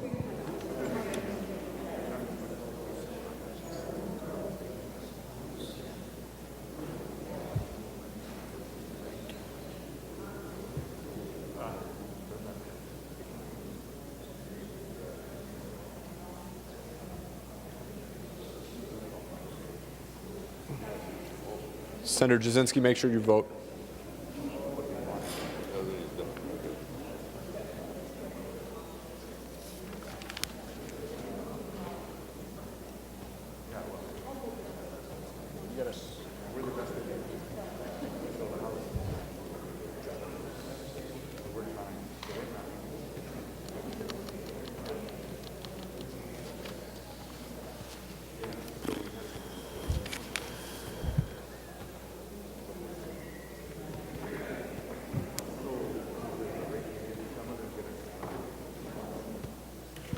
Senator Jasinski. Thank you, Mr. President. Senator Duckworth votes yes.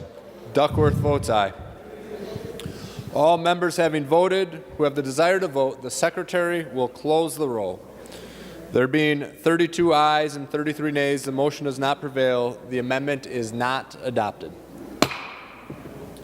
Further discussion on House File 1065 as amended. Senator Kunish.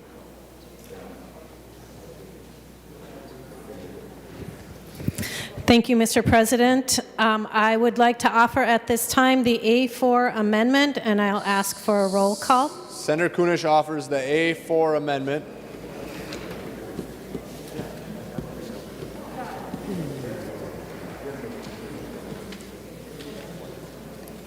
The Secretary will report the amendment. Senator Kunish moves to amend House File Number 1065 as amended pursuant to Rule 45 as follows, page 21, line 26. This is the A4 amendment. Roll call has been requested. Roll call granted to the amendment. Senator Kunish. Thank you, Mr. President. Members, as this amendment is written, it deletes an unconstitutional, illegal, and harmful language from the Senate File 960, and it puts in provisions that actually support girls' sports. If it is left as it is, those 4 lines in this bill would force coaches, teachers, staff, and schools to act in a manner that is unconstitutional per the United States and the Minnesota's Constitution. It is illegal and in violation of the Minnesota Human Rights Act. It is a direct violation of Title IX. It would cost schools federal Title IX dollars, and it would cost districts across the state untold millions of dollars in litigation costs. And most importantly, this bill harms students. What's more, students in Minnesota have been allowed to participate in sports that align with their gender identity for more than a decade. And since Minnesota High School League has implemented this policy, girls' participation in sports has participated. Members, this amendment deletes the unconstitutional and harmful language and it replaces it with provisions that actually support girls' sports. These provisions are things that girls and women athletes have been asking for decades. Things like removing economic barriers to participation, equitable coaching opportunities, equitable access to practice and competitive facilities, and the opportunity to receive coaching and academic tutoring. If we really, really want to support girls and women's sports, let's listen to the girls and the women athletes. A vote against this amendment is a vote against girls' sports. Discussion on the A4 amendment, Senator Port, followed by Senator Rude. Senator Port. Thank you, Mr. President. I rise in support of this amendment to pull this harmful language out of this bill and to acknowledge that this debate on this topic is not for those who this bill purportedly seeks to protect, but is being heard loud and clear by those whom it harms. Transgender kids and their parents are following a push all across the country that to deny certain children the right to fully participate with their peers. And Mr. President, unfortunately, for trans children and trans people in general, pretty much the only time that they are brought up in this chamber is when someone is seeking to deny them full access to who they are. Earlier this week, the point was made on the floor that the fundamental role of government is to protect our citizens. This bill is the opposite of protection for trans youth in Minnesota. But I do want trans kids to know that there are people here who are fighting for them. There are leaders here who see these children and the beauty that they bring to our communities. We value the courage that they are carrying to show themselves fully every day. And to the trans people listening to this debate today, please know that you do belong here. We see you, and so many of us welcome you as you are. I urge my colleagues to vote green, to pull out this language, and undo the harm in this bill. Thank you. Further discussion on the A4 amendment, Senator Rude, followed by Senator Dibble. Senator Rude. Thank you, Mr. President. I rise in opposition to this amendment. Currently, 32 states have now introduced legislation to save women's sports through the Title IX. Under state and federal law, the legislature has a duty to protect female athletes from unfair discriminatory practices throughout the state. This bill is simply clarifying the intent of Title IX, a currently existing federal rule and current Minnesota statute 121.04. Women are given protection and opportunity under these provisions.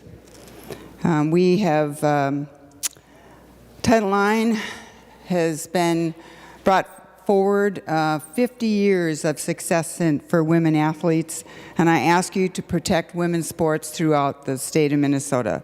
Thank you. Further discussion on the amendment, Senator Dibble, followed by Senator Benson.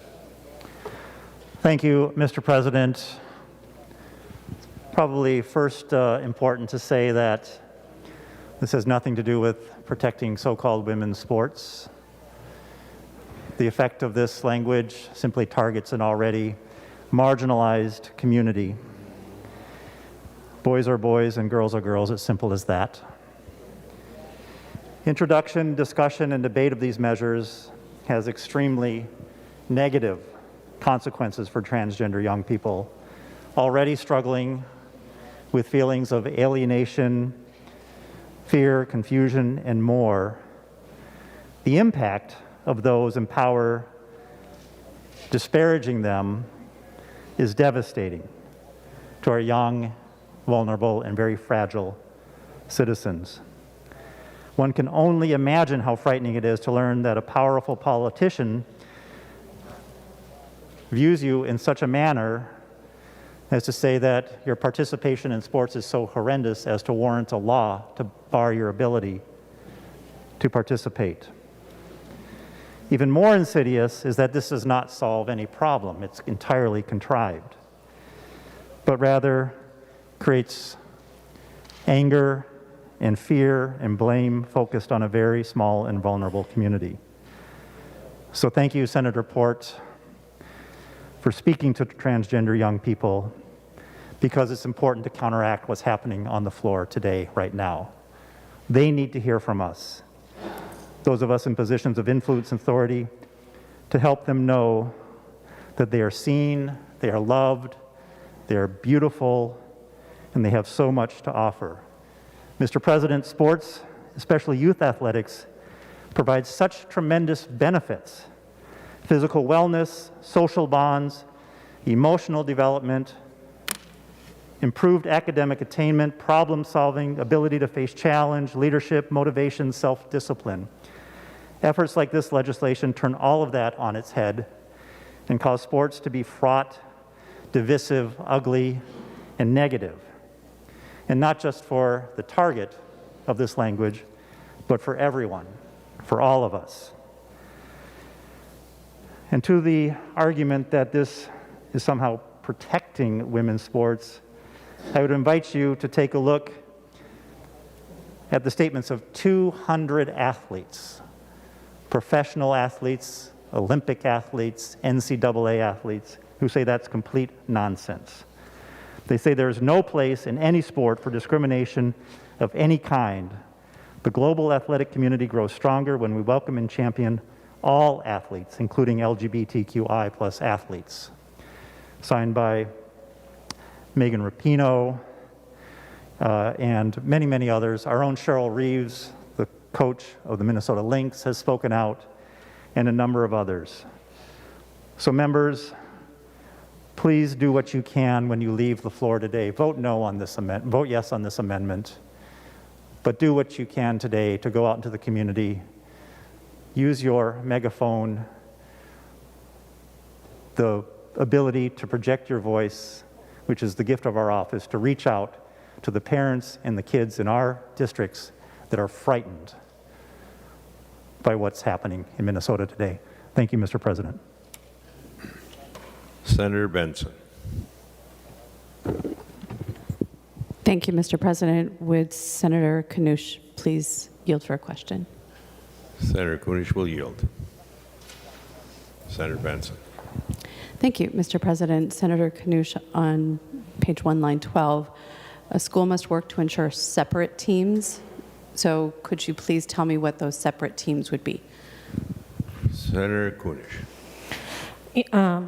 Mr. President, separate teams are teams that, yes, we have boys and girls teams, we have volleyball teams, we have basketball teams, we have soccer teams, we have all sorts of teams in our schools. Let me just remind you that the statement in this bill is the Title IX statement, that no student shall, on the basis of their gender, be excluded from participating in sports or extracurricular activities. They cannot be denied the benefits of a free and appropriate public education. They cannot be treated differently from another person. They cannot be discriminated against in a public elementary or secondary school or a school that is a member of the Minnesota State High School League. So those schools must work to ensure separate teams receive comparable resources, including but not limited to scheduling and practice times, removal of economic barriers to participation, opportunities to receive coaching and academic tutoring, assignment and compensation of coaches and tutors, locker rooms, practices, and competitive facilities, medical training facilities and services, and publicity. So if the chess team is winning, they get the attention. If the volleyball team, the girls' volleyball team is winning, they get the attention and the resources. It has to be an equitable ability to make sure that all of these programs are able to be funded and students are able to participate as they so wish. Mr. Senator President, I appreciate Senator Knausch reading the language. If she could answer another question, please. Senator Kunesh will yield. Senator Benson. Mr. President, Senator Knoush, no student shall, on the basis of their gender, so you acknowledge that we're going to have boys and girls teams. You spoke about volleyball. So if there's a girls volleyball team, and we're not going to discriminate, we're not going to, on the basis of gender, exclude participation, can a student who identifies as male and is biologically male play on the girls' volleyball team? Senator Kunish. Without restriction, because that's how I read the language. Senator Kunish. Thank you, Mr. President. That would be up to the school and their sports athletic program. Mr. Senator President, Benson. that's not what the language says. It doesn't say the school gets to pick. We're passing a law that says no student shall, on the basis of their gender, be excluded from participation in sports or extracurricular. Senator Knoush read it. So, unless you can correct my understanding, we're passing a law. That means a male who identifies as a male, biological male who identifies as a male, could choose to play on one of the separate teams that's insured here that happens to be designated as the girls' volleyball team. That's what your language does. And so, Mr. President, a girls' volleyball team could very easily become dominated by males who identify as male playing on a girls' volleyball team. And so if one school has 6 male players who are seniors going up against a school who has 6 female players, are we really going to have balanced outcomes? Are the teams with female-identified, biologically female players going to have the same footing? So this is not what this language, that's exactly what this language does. This language lets biological boys play on girls' sports teams. And Senator Benson, were you asking Senator Kunish to yield? No. Response, Senator please. Kunish. So from what I understand, if there are programs within the school, let's say there is a boys wrestling team, there have been girls that have wrestled. And I know that because I come from a big family of wrestlers. So apparently, if there's no boys volleyball team, then yes, they can play on that. But it's up to the school athletic program to make that decision. And it's important that they are not violated on the basis of their gender and excluded from that program.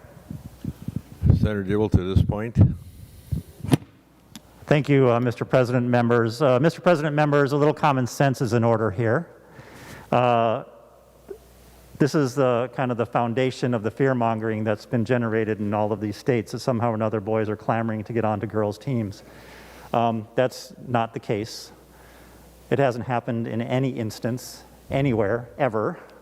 And so it's kind of a false flag, if you will, or a stalking horse.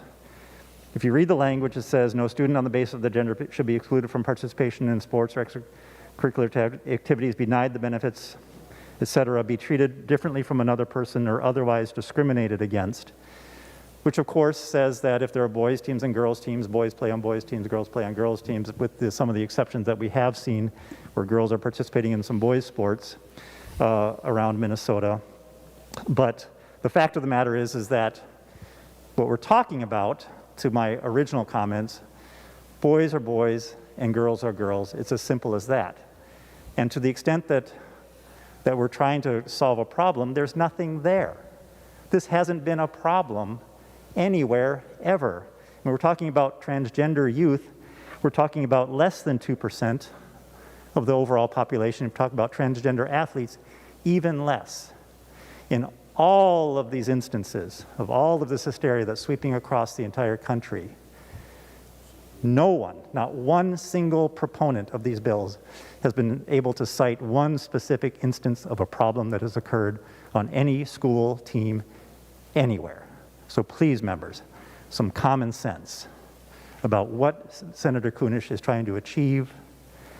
And let's also think about the effect that this conversation, that this debate, this corrosive, negative, destructive, fear-inducing debate has on the lives of our precious children in Minnesota. It is abhorrent. Thank you, Mr. President. Senator Isaacson.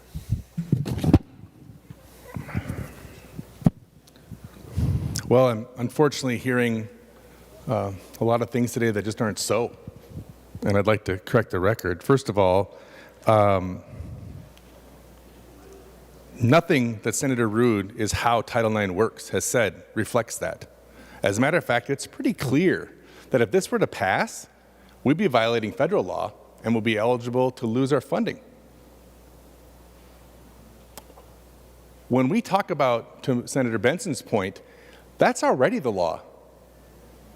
In that scenario you described, that law is already done. Title IX has been decided. If you go to a school that doesn't have a sport in the sport you want to play, you can play across. Otherwise, no, it's up to the school district. So the fear mongering is just unacceptable. I want to just harken back to the committee when this was heard. We had some passionate testifiers from a weightlifting group come in and talk about how disappointed they were when they went to compete at a state tournament, and there were people that they mischaracterized on their gender. And I asked, oh, this is about high school sports.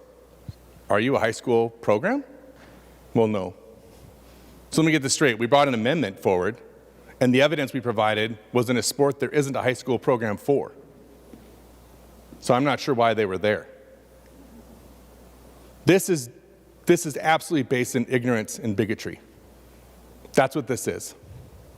To pretend that someone who identifies as a woman or a man is anything less than that is unacceptable. And to have people that are leaders in our state talk about it in that way, it's abhorrent. It's scary. I can't imagine what kids are going through and then have to see their leaders do stuff like that. It was bad enough with the previous president and all that craziness that we're still engaging in this kind of nutso behavior. And I say nutso because it's a nutso policy to talk about people like that. I want us to be really clear about this. It is already the rule, right? It's already the rule. And if you try to change this rule, you're going against what the Minnesota High School League has been talking about, Education Minnesota's been talking about, the MDE's been talking about, what Title IX's been talking about, what court case law has talked about. There is no reason for this. When you say you want to protect girls' sports, my overwhelming question is from whom? From whom? Because every argument you make lacks any evidence that it's ever happened. I want to be really clear about that. Lacks any evidence. Just because it doesn't feel good to you doesn't make it something we should discriminate on. And that's what it feels like to me. There is just no basis for it. And the only basis that was brought forward in committee when we had this discussion was people that weren't even in high school or school sports. I want people at home to listen very carefully to the deafening silence of logic and evidence about why this could possibly be needed. I gave a really good speech a little bit ago about what we're missing and what we should be focused on. And instead, we're focused on transgender stuff, not education, not funding, that kind of stuff. Now we're talking about this. This should not be in the bill. It has no place in law. Even if it was, it'd be struck down. If it somehow went into effect, we'd be losing our funding. The governor will never sign it. It's not in the House language. This is a farce, and it's irresponsible. I have Senator Swedzinski, Ruud, Westrom, Klein, and friends. Senator Swedzinski. Thank you, Mr. President. I don't know about sports and what is the right thing to do on this bill, this amendment, but I do know this. On the first day of class, I've got my seating chart all set up, and the kids are coming in, and they're talking and giggling and laughing like kids do on the first day of class, high school. And young person walks up to me and points to the seating chart where it says Bob Smith. And this young person whispers in my ear, I prefer to be called Roberta. And I looked in her eyes. And she waited for one of two responses from this adult teacher. One being the lesson plan, the seating chart, the school attendance. The school dictates that you are Bob. You're not Roberta. And is that what I'm going to tell her? Or I'm going to look in her eyes and see what she's endured and the discrimination and the hate and the bullying that she's gone through in her life. And I looked in her eyes, and this happened more than once, and I told her, I'll change it to Roberta, because it's the right thing to do. And that's why I support this amendment. Thank you. Senator Rude. Thank you, Mr. President. I think the underlying bill is very clear in what it does. It supports Title IX and discrimination against women. Nowhere does it say that transgender athletes cannot compete. You talk about, I've heard on the floor that there's no reason for this bill. I will tell you that world records, national records, high school athletic records have all been stolen from women by athletes who are biologically male. And it's happening all over the country, and there's a lot of evidence. Right now in Connecticut, there's Selena and Elena, who are high school athletes, who have trained for years and years, and currently the Connecticut Interscholastic Athletic Conference allows biological males to compete with them. And so far, as a result, the 2 male athletes presenting as female have dominated the field, winning 15 women's track championship titles since 2017. Titles held by 9 different Connecticut girls in 2016. And all the 2 boys have taken away over 50 chances to advance for girls to advance to next level races, and now hold 13 individual meet records in Connecticut, previously held by 12 different girls. Members, there's a big difference between a male athlete and a woman athlete, and the woman athlete will never be able to compete against the male athlete. And if we could continue down this path, there will be no more women's sports. There will be male sports, and there'll be co-ed sports. So I ask you to vote against this amendment. It's very simple in the bill that it supports Title IX, 50 years of Title IX, and so I ask you to vote no on this amendment. Senator Westrom. Mr. President, members, I rise in support of standing up for girls' sports and girls' athletics. Senator Rude just recapped it very well. The language that this amendment is trying to take out is language that will help preserve the integrity of boys' athletics and girls' athletics. So I urge a no vote on this amendment to try to change girls' athletics as we know it. Members, let me talk a little history.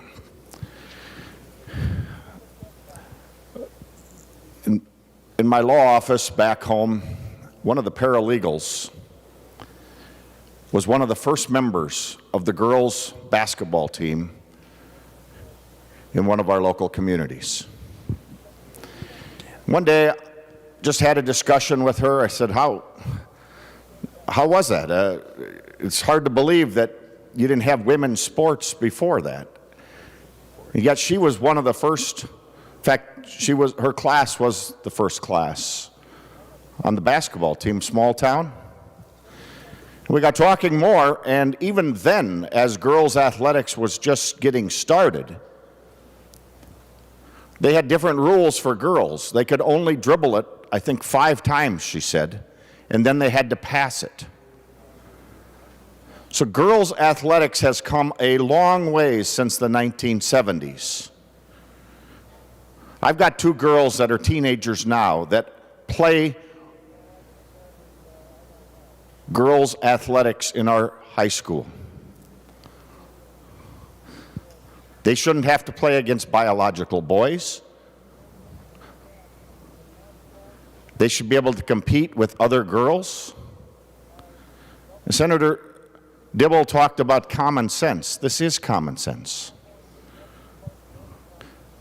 There's only one way I know that they designate girls and boys. When you're born, your birth certificate either indicates a male gender or a female gender, and that travels with you the rest of your life.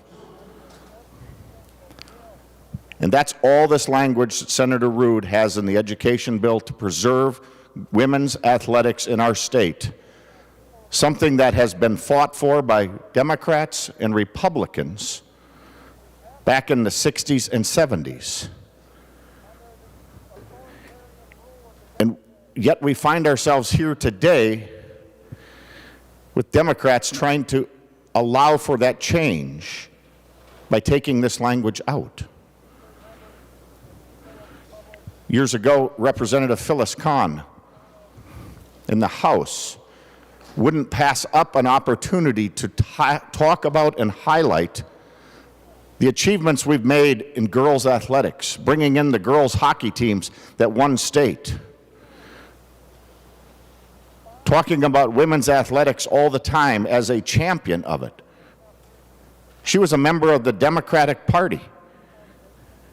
Yet we find ourselves here today, if you support this amendment, allowing the undermining of that very initiative that so many have fought for to make girls and boys athletics an opportunity and an option, a fair way to play against your same gender in our high schools.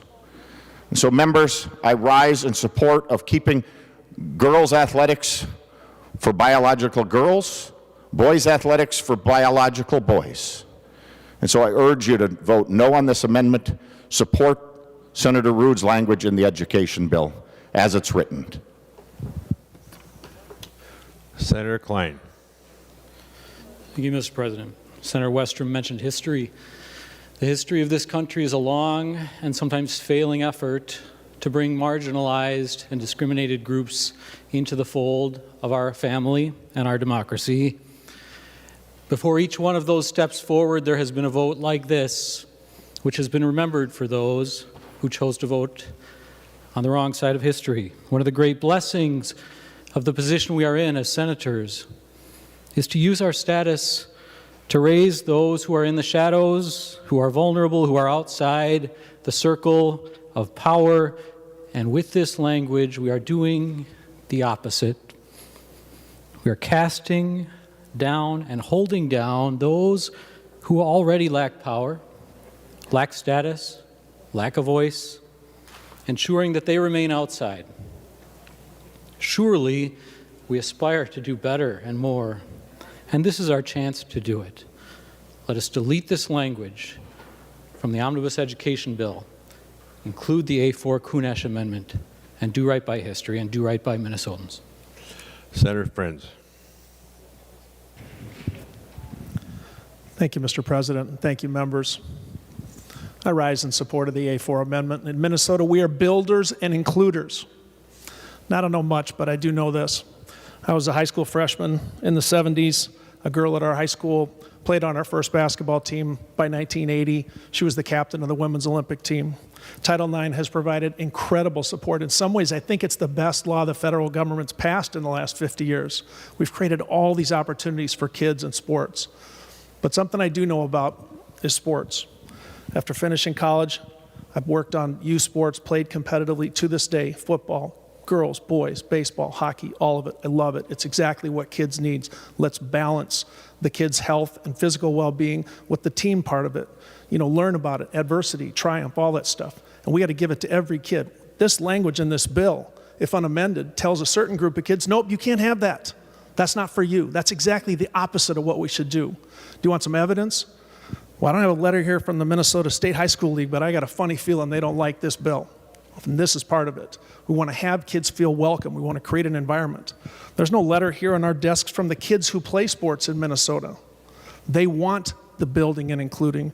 And then finally, members, I'd say, let's consider a little bit about how the state of Minnesota is looking to the rest of the country as we weigh this language and ask if we remember the North Carolina bathroom transgender bill. Do you remember what happened?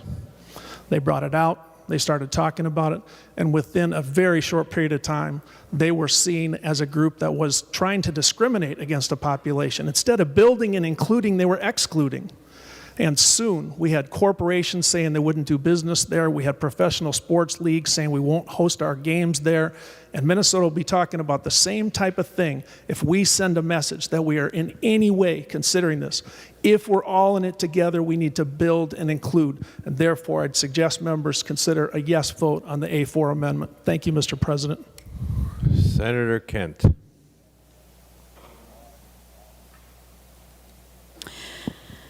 Thank you, Mr. President. I remember I was new in the Senate, and another Woodbury mom came to visit and brought her daughter, a first grader, just the sweetest little blonde, blue-eyed little girl, who was a trans girl. And her mom, another Woodbury mom, came to advocate for policies so that her daughter could feel welcome. Something as simple as talking to teachers about not having all the kids sit girl, boy, because a first grade girl in that situation finds that confusing. It was a powerful, touching, mom-to-mom moment in understanding how we need to support our kids. After that, I went back and talked to leaders in my school districts, and I said, so how's this going? And I expressed those concerns, and we talked about how we can better support all our kids in the classroom. And what I kept hearing was, you know what? It's not perfect, we're working on it, but we're handling it. It's not a problem. It's not something that needs a legislative solution, whether it's bathrooms or sports. So we're doing this for a problem that really doesn't exist. And in the process, this very debate, one of the reasons I even stood up is because I know that this conversation hurts kids. Now, I know better than to question anybody's motives and intentions. I'm not going to pretend to read anybody's mind, but I am going to talk about the effects that these types of legislative efforts have on our kids, and it is cruel. Members, we need to pass the A4 amendment and delete this hurtful, cruel language that is cruel to our kids from the Education Omnibus Bill at the Minnesota Senate. Thank you. Senator Franzen. Thank you, Mr. President. I rise in opposition to this language being included in this bill and in support of this amendment to exclude it.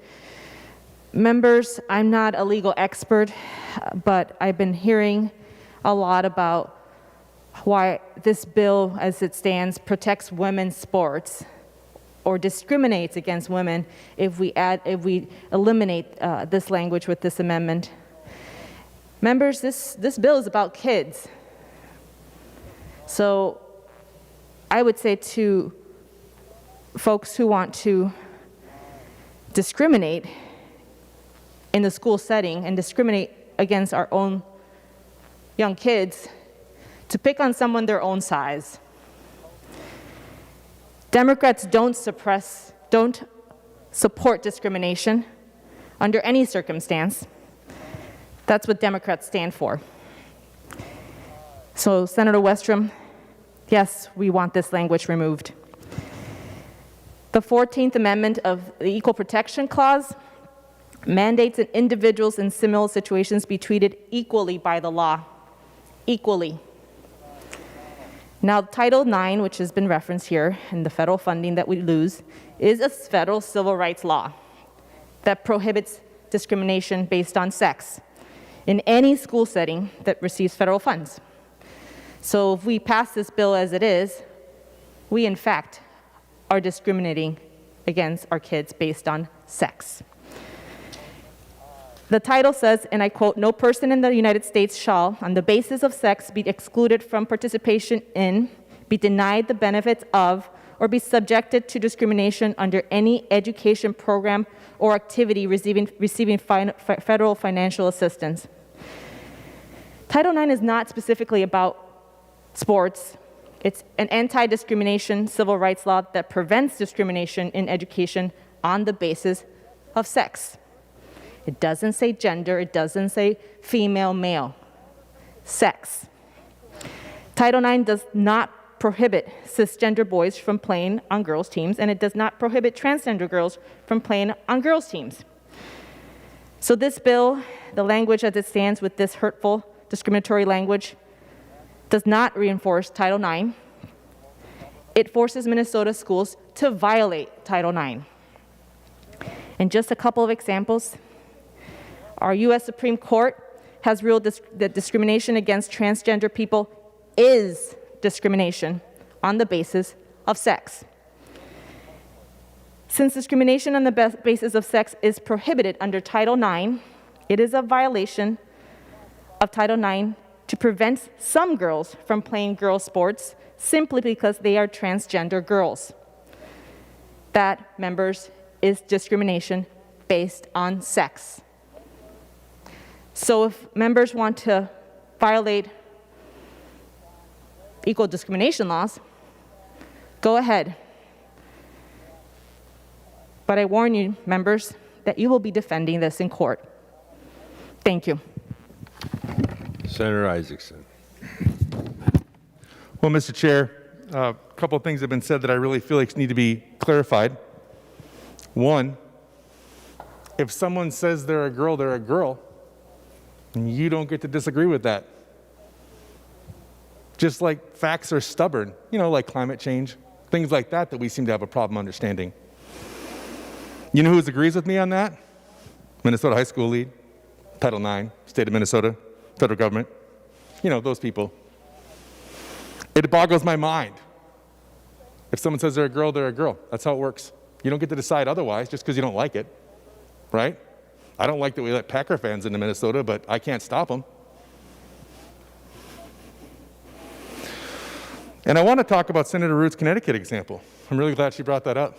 Did you know that the girl that lost that race to the transgender girl, the cis girl, sued that girl she lost to, and in the next race, beat her in the race, straight up, defeated the person she was going to sue. That, you seem to leave that part out, Senator Root. I don't know why. The reality is, the argument doesn't work. You may want it to work, but it doesn't. The evidence isn't there. And folks, if you vote for this, vote against this amendment, you are voting for discrimination. And you're on an island because nobody else in the courts or the government agrees with you. Just because it doesn't feel good. That's not a good reason. And that's the only reason I can come up with so far, because there's been no evidence of anything anywhere ever. You need to respect people. It's not that hard. This language does not. The amendment fixes it. Thank you, Senator Kunesh, for bringing this forward. I really appreciate it. Please vote green. Senator Marty. Thank you, Mr. President. A month or two ago, I heard from a mother of a 6-year-old transgender girl who said how disturbed she was by how many strangers are so interested in her daughter's genitals. I want the people who support the language in the bill that Senator Kunesh is appropriately trying to take out to understand that I don't think they realize how bizarre and inappropriate that is to focus on this little girl's genitals because they think she should be considered a boy. I don't think they intend to be cruel, which Senator Kent pointed out. The cruelty of this. They don't realize how marginalized and discriminated against and how scared some of these transgender kids are. I saw some testimony that a young woman, a high school senior named Grace, prepared. Maybe she testified, but she prepared this as testimony. She talks about how the anti-trans language in the bill singles us out. It targets middle schoolers, high schoolers, and young people who are just starting out in life, starting to be independent. For transgender girls like me who have been playing sports along with their classmates for years, who should be focusing on practice like everyone else, it's a terrible reminder we could have it all taken away. We could lose all we've worked for, our futures, our friends, be targeted just for who we are. Think about what these kids are going through and think about how cruel this is to them. This young woman named Grace actually gave some message to us as lawmakers who are concerned about what several of the proponents of the language have said. They're trying to do it to defend girls' sports. She says, if lawmakers want to talk about supporting girls and women's sports, then let's have that conversation. There are real problems in girls and women's sports. Racism, sexism, abuse, pay disparities, lack of educational opportunities, name a few. The problem is the only time some lawmakers talk about girls and women, it involves putting someone else down. If they'd actually like to support girls and women in sports, they can, with funding and resources and by weeding out predatory coaches. Nothing is stopping lawmakers from supporting girls and women's sports if that's what they really want to do, but don't use one marginalized group as a prop to harm another. It's hurtful and it avoids the actual issues.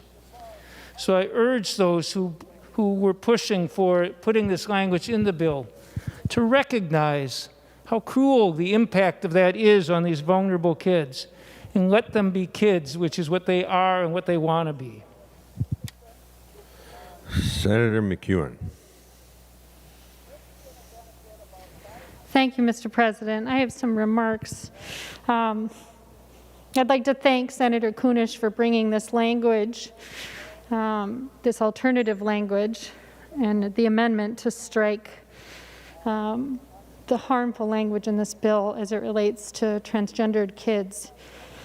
You know, I think it can be hard sometimes to understand what it means to be transgender, especially if you don't know anyone who you know to be transgender.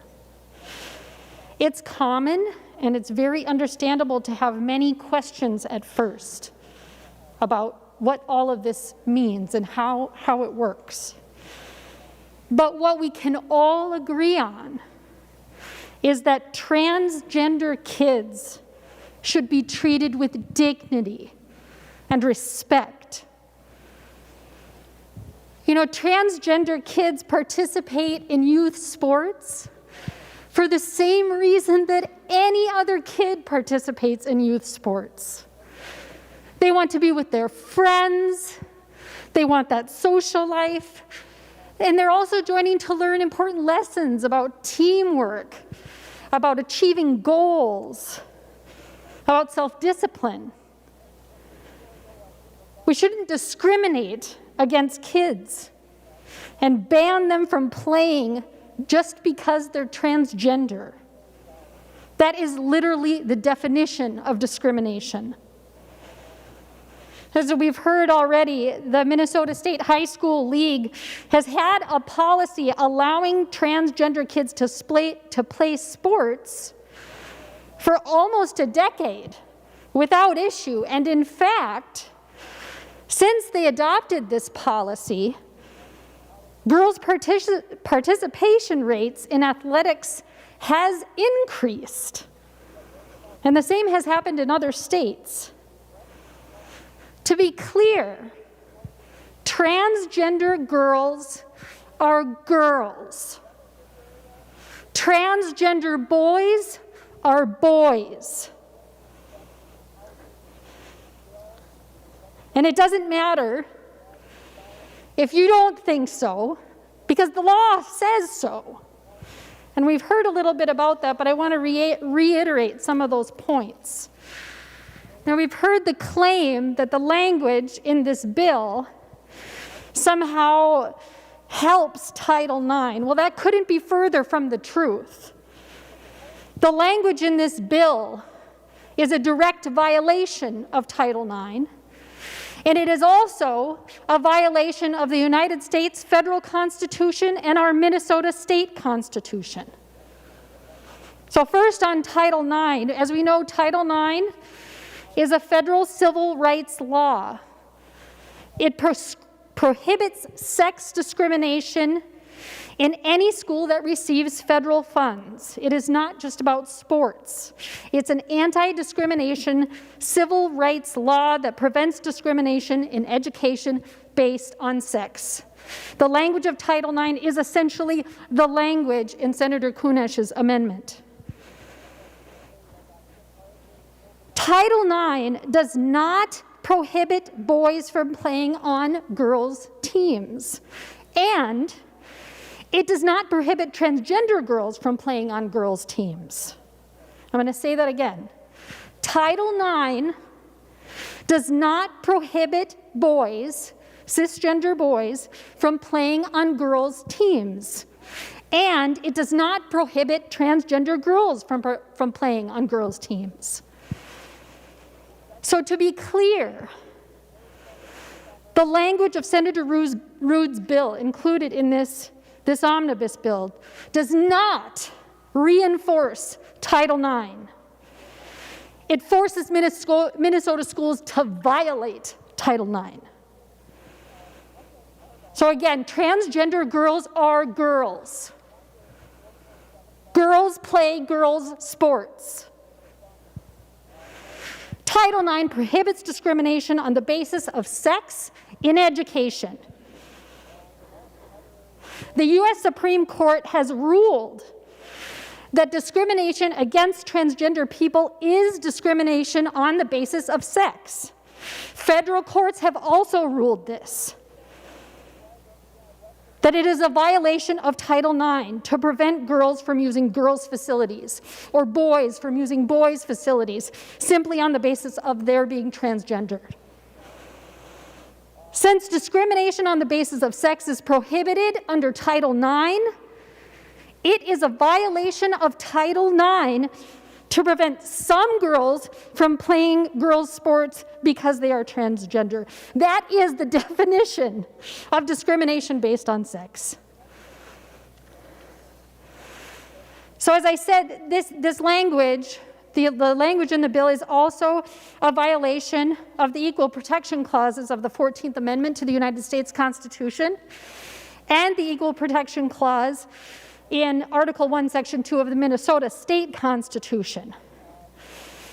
And it has already been said, and I'm going to reiterate it again, under equal protection, it is illegal for the government to treat similarly situated people differently. That makes inherent sense, right? So the Minnesota Court of Appeals has already ruled that transgender boys are similarly situated to other boys. This means that treating transgender girls differently than other girls is a violation, again, of the 14th Amendment to the United States Constitution and to Article 1, Section 2 of the Minnesota State Constitution. And we don't have to speculate about what the United States Constitution says about banning transgender girls from girls' sports. We have an example. In March 2020, Idaho passed a law banning transgender girls from participating in girls' sports. A federal court stepped in immediately and stopped the law from taking effect because it likely violated the constitutional rights of transgender girls in Idaho. So because discrimination against transgender girls is sex discrimination, a court could find that the language in this bill only prohibits boys from playing on girls' teams. If that is the case, if a court were to find that this language prohibits boys from playing on girls' teams, we know that the 8th Circuit Federal Court already found that rule violated boys' constitutional rights. So this bill would be a direct violation of that 8th Circuit Federal Court ruling, either way you cut it.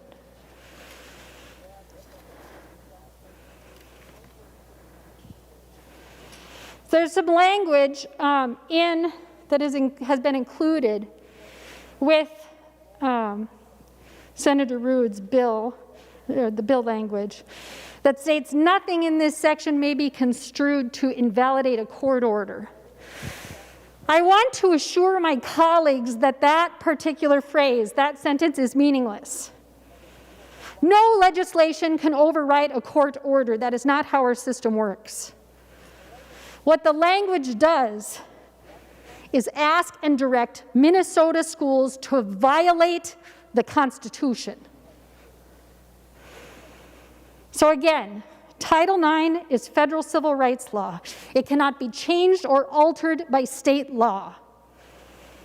The only thing that we're looking at here is how much funding our Minnesota schools will lose if they violate Title IX under this state law.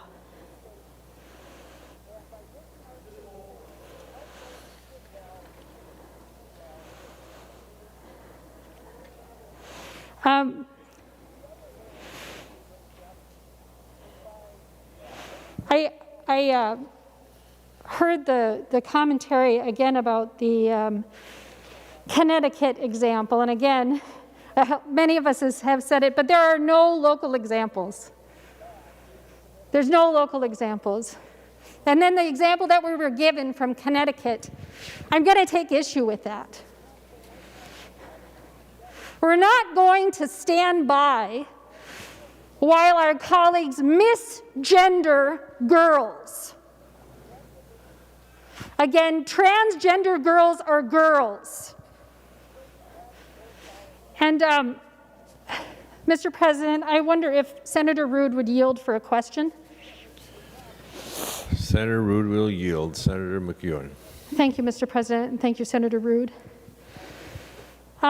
Senator Rood, as you may have heard, Lynx coach Cheryl Reeve recently wrote an op-ed. She said, trans inclusion makes our sports, our teams, and our communities stronger. When we welcome all women athletes, including transgender women athletes, to bring their full authentic selves to the game, we are stronger as individual players and as a team. And I consider transgender women my teammates, not a threat. And soccer star Megan Rapinoe wrote an op-ed titled, "Bills to Ban Transgender Kids from Sports Try to Solve a Problem That Doesn't Exist." Tennis legend Billie Jean King and her Women's Sports Foundation all support trans inclusion in girls' sports, and all oppose bans on transgender girls playing girls' sports. So my question is, what is your experience, Senator Rood, or your expertise with girls' sports that leads you to believe you know more about girls' sports than these athletes and coaches? Senator Rood.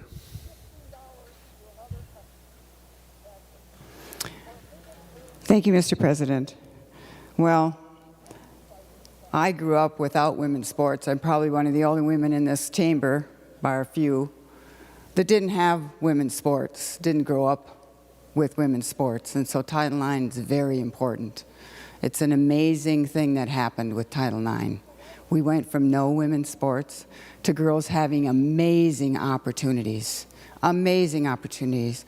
My granddaughter has a 4-year college scholarship in sports. She wouldn't have been able to go to college probably, or it would have been much of a struggle, but she worked really hard and she earned a 4-year college scholarship, and she's going to graduate this spring with a double major.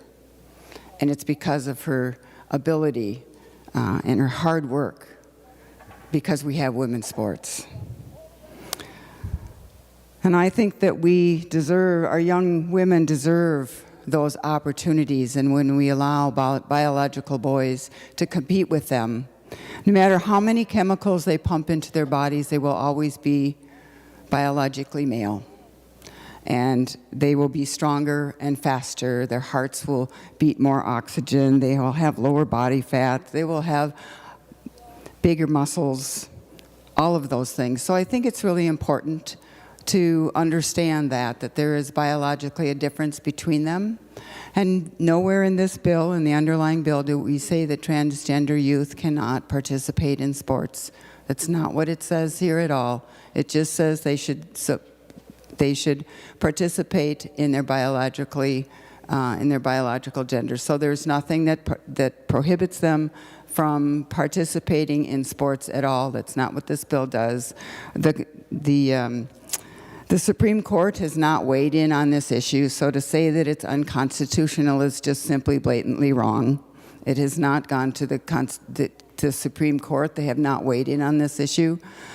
And I think that strengthening Title IX is very appropriate. 32 states in the United States would not be addressing this if it wasn't an issue. We have seen many titles go, national titles. The Olympic Commission is now looking at revisiting this. It's an issue that needs to be addressed, and it's an issue that I'm passionate about.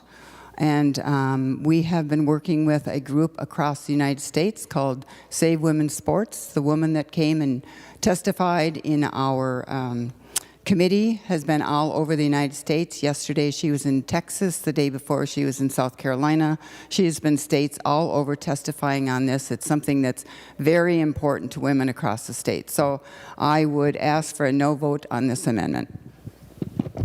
Senator McEwen. Thank you, Senator Rude, and thank you, Mr. President.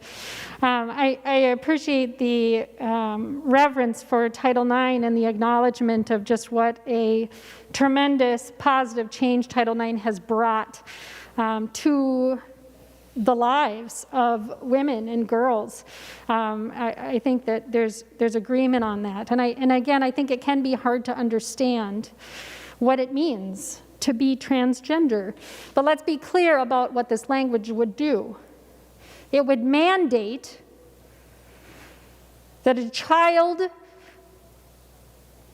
would be forced, if they want to participate in a sport, that they would have to join the sports team that conforms with their sex, their biological sex assigned at birth. That could be in spite of them identifying as another gender from the time that they're a young child. You could have a transgender girl who is a girl and has been a girl her whole life, as long as she can remember. But because of the sex that she was assigned at birth, this law would mandate that she would have to, if she wants to be in sports, go try out for the boys' team. The language has absurd and cruel results. If Senator Rude would yield for another question. Senator Rude will yield. Senator McEwen. Thank you, Senator Rude, and thank you, Mr. President. As you had noted, Senator Rude, bills to ban transgender girls from sports are sweeping through the nation. To date, we know that there have been about 120 bills attacking transgender youth introduced in 34 states. And again, these bills are not the product of organic issues that have been occurring in the state. Not one legislator who's introduced a bill related to transgender youth in sports can point to a single local example of a transgender girl in sports. But, in fact, a coordinated effort on behalf of anti-LGBTQ hate groups like the Alliance Defending Freedom to attack transgender people is on the move. So for reference, the Alliance Defending Freedom, the so-called Alliance Defending Freedom, has defended laws prohibiting same-sex intimacy, opposed marriage, adoption, and surrogacy for same-sex couples, attacked LGBTQ non-discrimination laws, as well as bans on conversion therapy for minors, and have also challenged access to contraception. So the alliance, the so-called Alliance Defending Freedom's overarching position on LGBTQ people is that they should either be converted to heterosexuality or fired from their jobs and imprisoned because of their sexual orientation. Because of this, the so-called Alliance Defending Freedom has been designated as a hate group by the Southern Poverty Law Center. So even, Senator Rood, if you are not personally working with this so-called Alliance Defending Freedom or other groups on this legislation, why would you introduce and advocate for legislation that is identical to legislation that's being pushed by anti-LGBTQ hate groups in other states? Senator McEwen, let's not question motives here.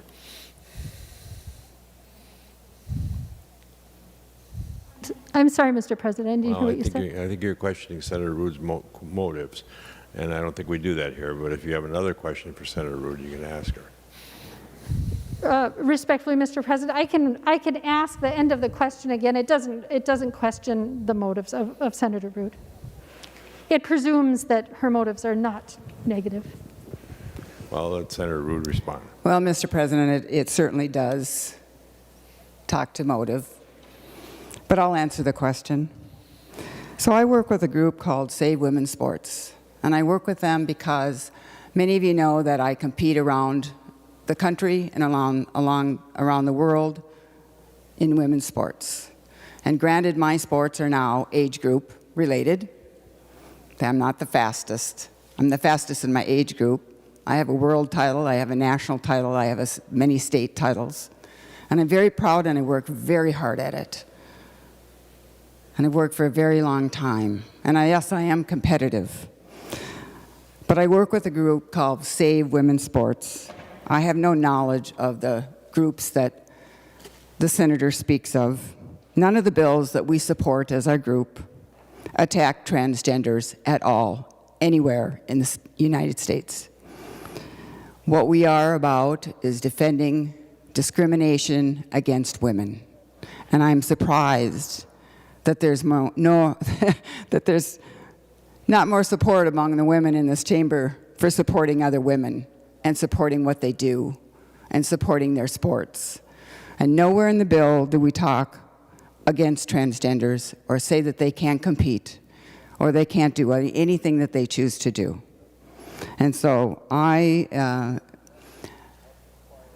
work with a group called Save Women's Sports. They're a very positive group across the United States, and we work in many legislative bodies for a positive outcome for women and in women's sports.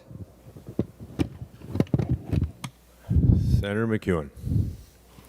Thank you, Mr. President, and thank you, Senator Rood, for that explanation.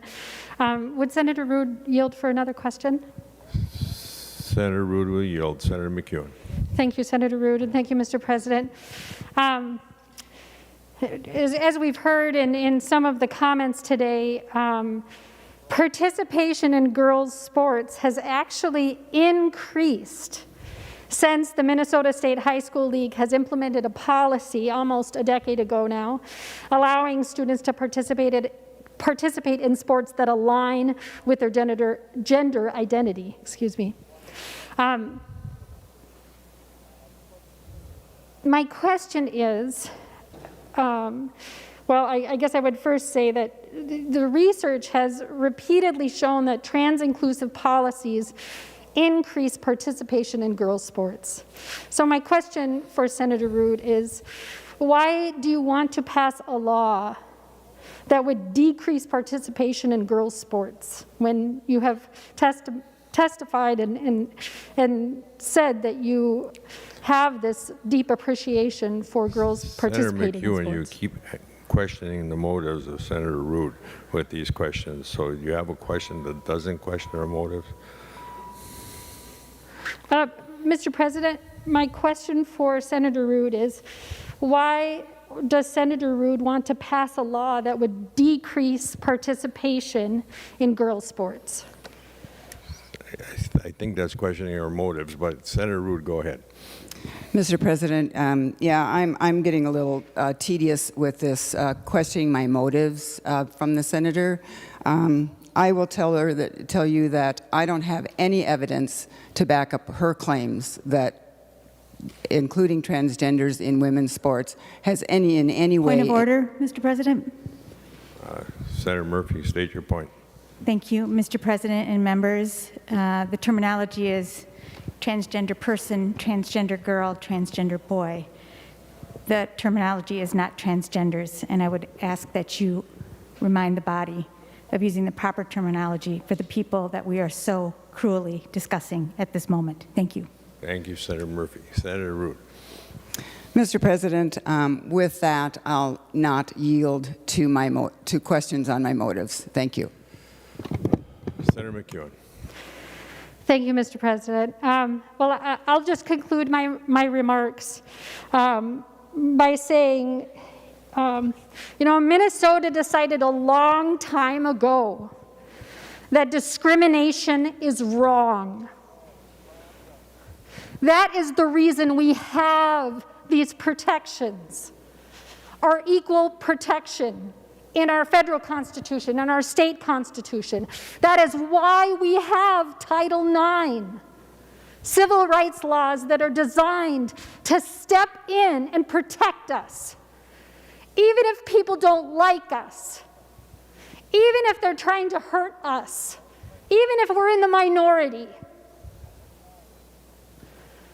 This language is so cruel. And I implore my colleagues to think deeply about the ramifications of including this in our education omnibus. And I ask for people to support Senator Kunish's amendment and to strike this harmful language from the education omnibus. Thank you. Senator Kunish, do you want to wrap up, or do you want Senator Kiffmeyer to ask her question first? Senator Kiffmeyer. Thank you, Mr. President. I heard on the floor today, as I listened carefully to the debate, that at birth a sex is assigned. I want to speak to that issue. Sex is not assigned at birth. Sex is recognized, but not assigned. Let's go back a little further from birth and go very, very far back to the one cell, the point at which the male sperm, which has the DNA sex of both an X and a Y, and the female egg that has the DNA of an X and an X. At the point of conception, when half of the DNA from the egg goes with the half of the DNA from the sperm, you're going to result in either an XX female or an XY male. And from that point on, in that very one cell that is either XX or XY, the growth pattern of that one cell goes in the direction of male or female. And they're different. They're absolutely different. But even with that difference of an XX female and an XY male, you'll have my mother, who was at least as tall as my dad, and in some ways even stronger. I take after my dad. He was a smaller build. That is not the issue. Every cell of my dad's body was XX a male. Every cell of my mother's body was XX female. But the beauty of all of us is some variations within that. And that is very important. But at the point of birth, it is the recognition, the outward recognition. Now, you could take a DNA test and can confirm it through that way. But generally, it has been recognized at birth that we do that.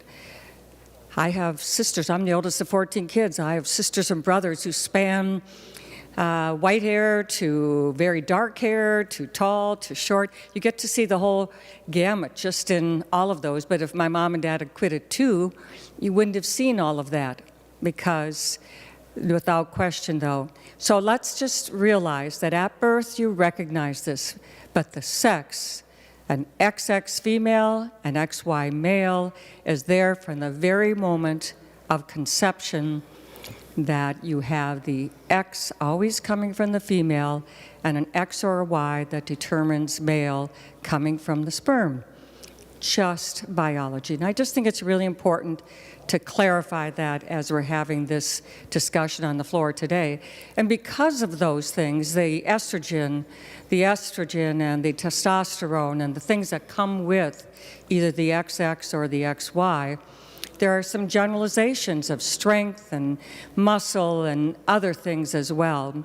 So I think that's just a practical reality, and it doesn't make you any less a male if you are a smaller male, and doesn't make you more.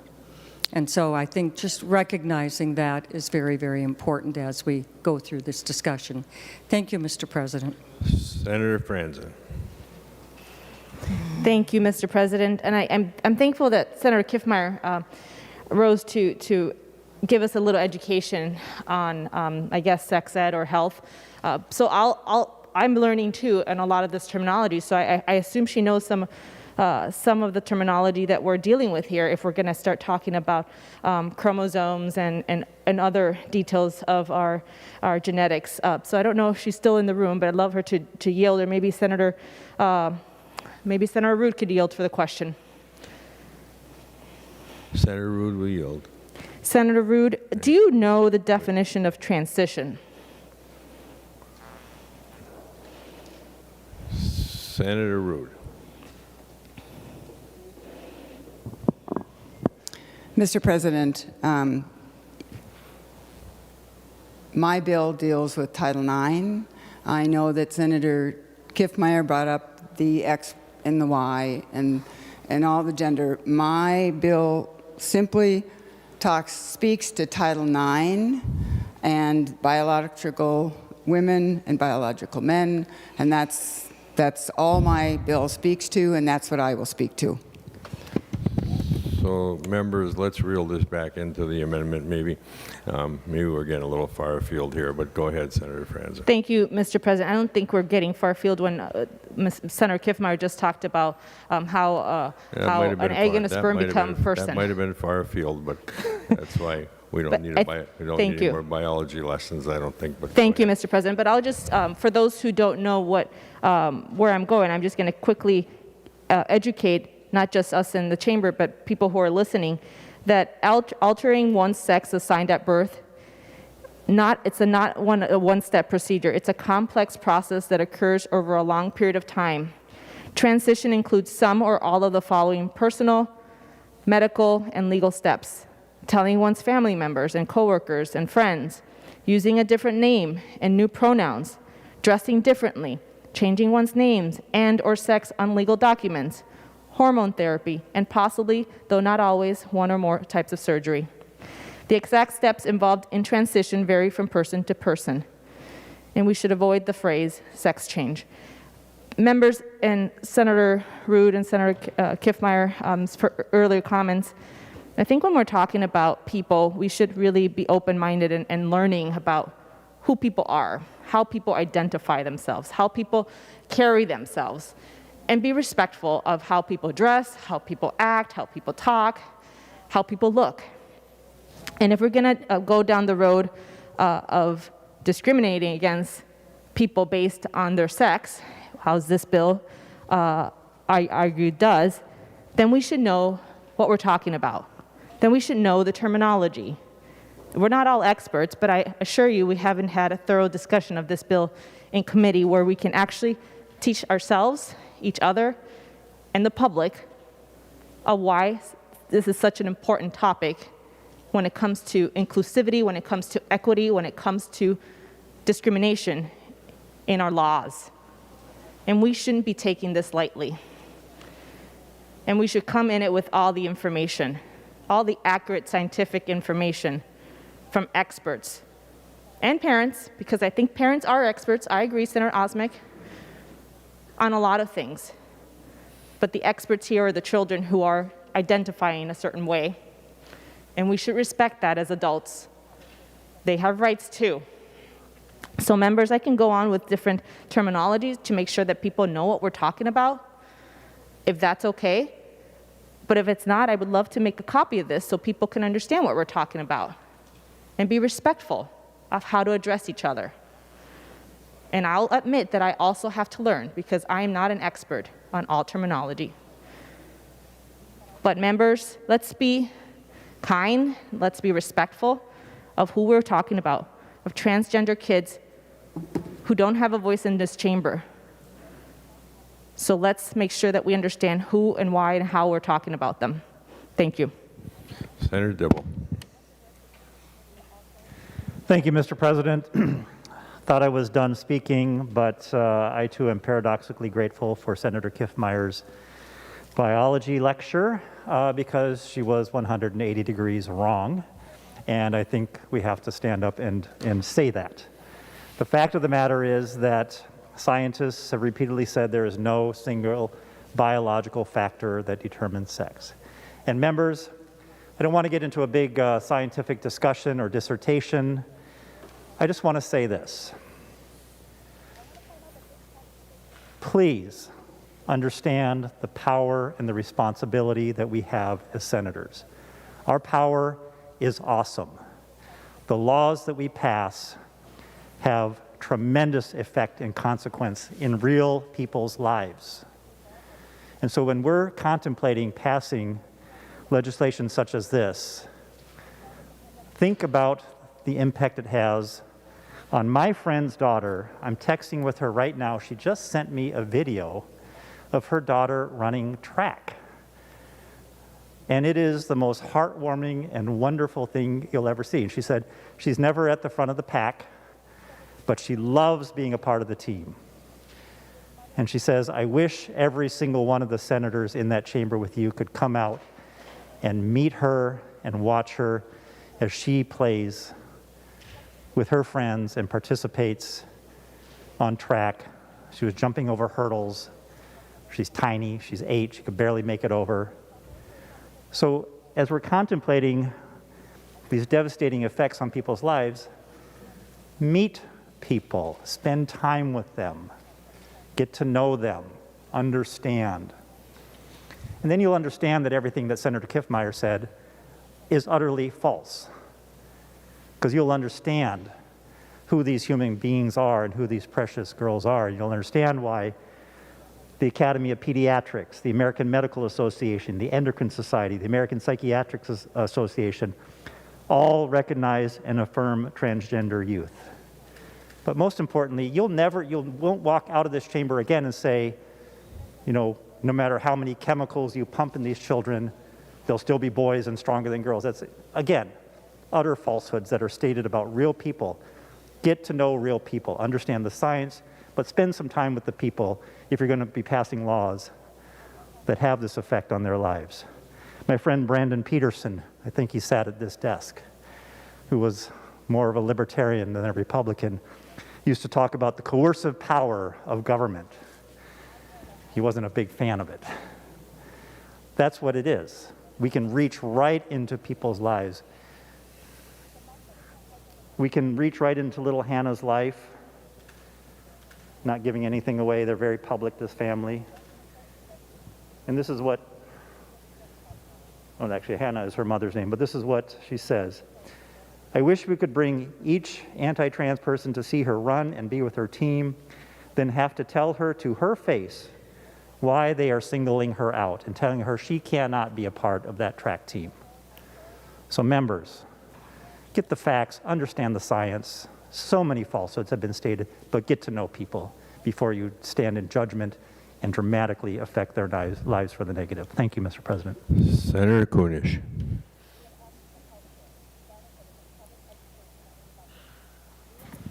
Thank you, Mr. President, and thank you, members, for this extremely enlightening conversation. And it definitely has been enlightening, even more for me, and I hope for most of you.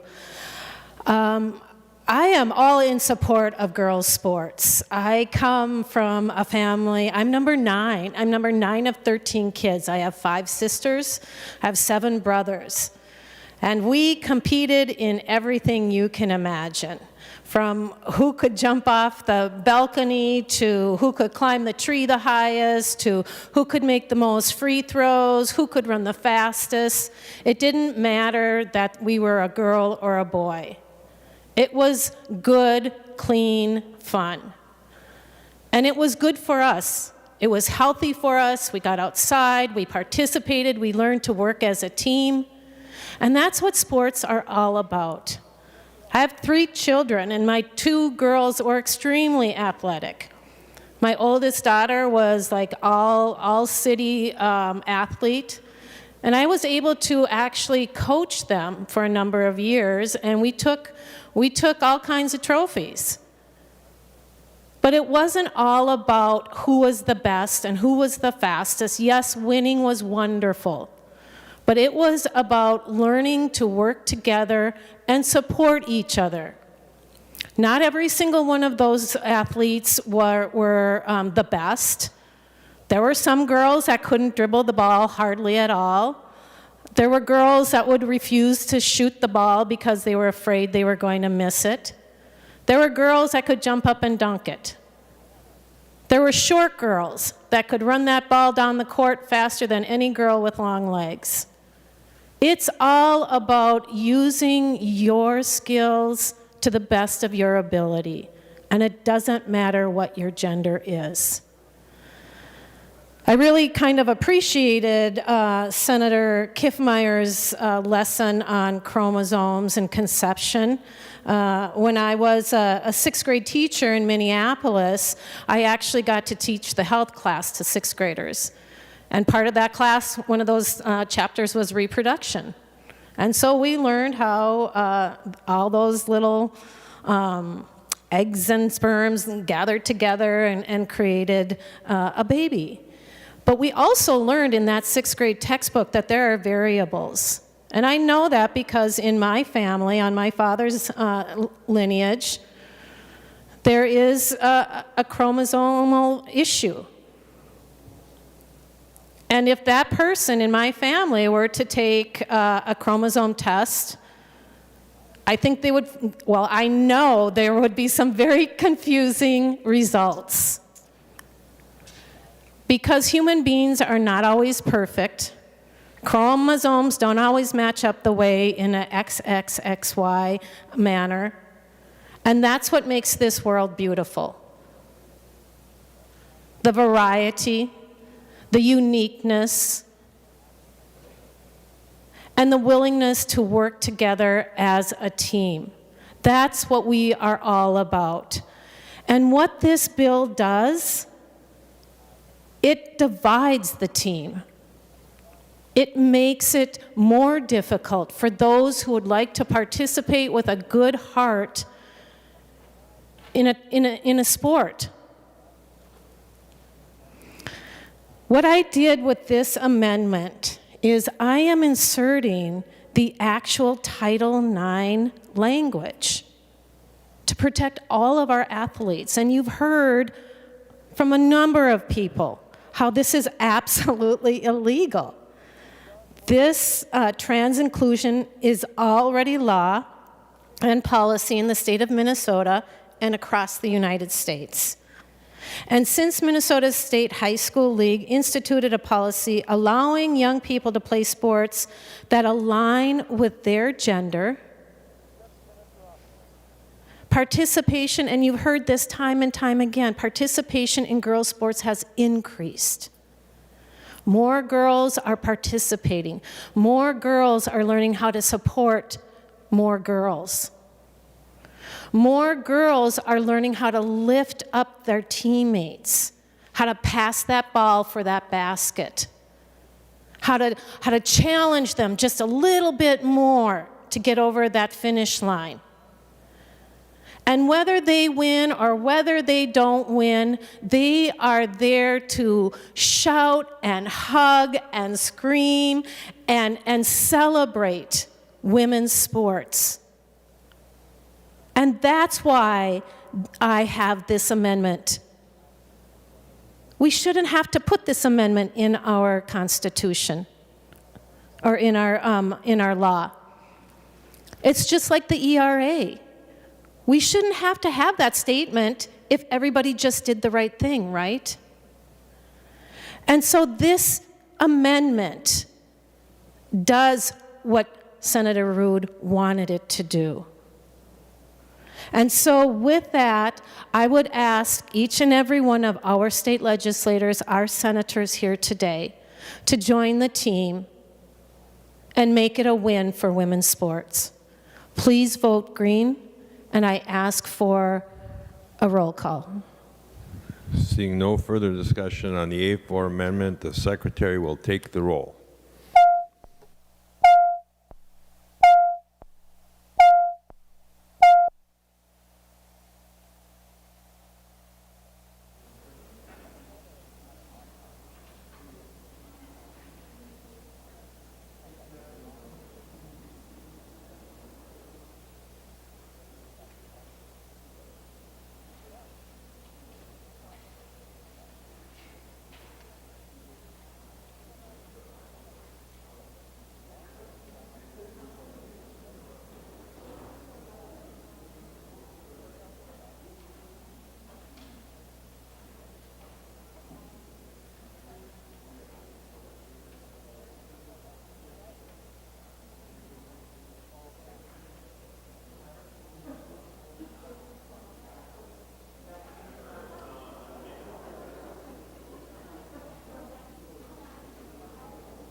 Members in the retiring room, please come to vote. And members in room 303 and the President's office, come to the chamber and vote, please.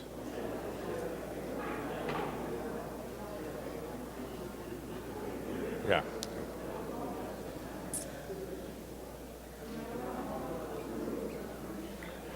Members in 206 and 323, come to the chamber and vote, please.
Pursuant to Rule 40.7, Senator Friends.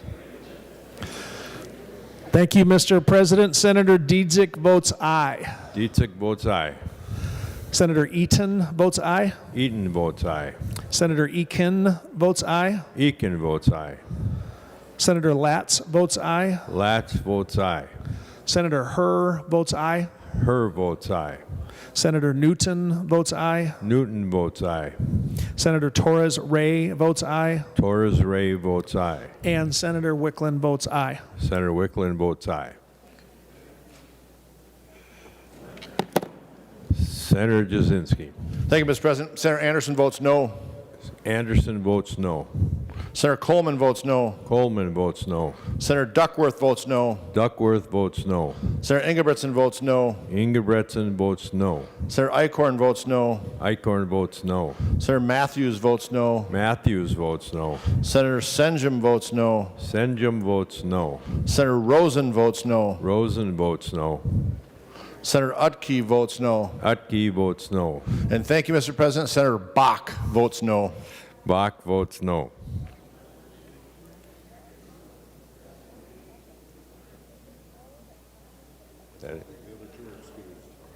All senators having voted who desire to vote, the secretary will close the roll. There being 29 ayes and 36 nays, the amendment is not adopted. Senator Swazinski. Thank you, Mr. President. I have the A1 amendment. Secretary will report the amendment. Senator Swazinski moves to amend House File Number 1065 as amended pursuant to Rule 45 as follows. Page 18 after line 6. This is the A1 amendment. Senator Swazinski. Thank you, Mr. President. We've had some pretty interesting discussions today, very divisive. Maybe, perhaps this is something we can all get behind. Article 13, as the Senate Minority Leader referenced earlier today, states that a Republican form of government, dependent upon the intelligence of the people, it is the duty of the state legislature, so on and so forth. A Republican form of government dependent upon the intelligence of the people. What type of intelligence do you think the founders of our Constitution were referring to? I think they were referring to the type of intelligence to carry on an intelligent conversation about civics, about how a bill becomes a law, about what the House and the Senate do in this august body. We have not only a constitutional duty, but a moral duty to pass this amendment. We need to ask ourselves, is having a civically engaged populace a state priority? Because I believe it is. Thomas Jefferson said, if a nation expects to be ignorant and free, it expects what never was and never will be. If a nation expects to be ignorant and free, it expects what never was and never will be. The very first woman on the United States Supreme Court, the Republican Justice Sandra Day O'Connor, 250 years later, said, we face a crisis in civic education. Civic education is more urgent now than ever. I think we can all agree on that. The size and scope of government has become increasingly more complicated and complex.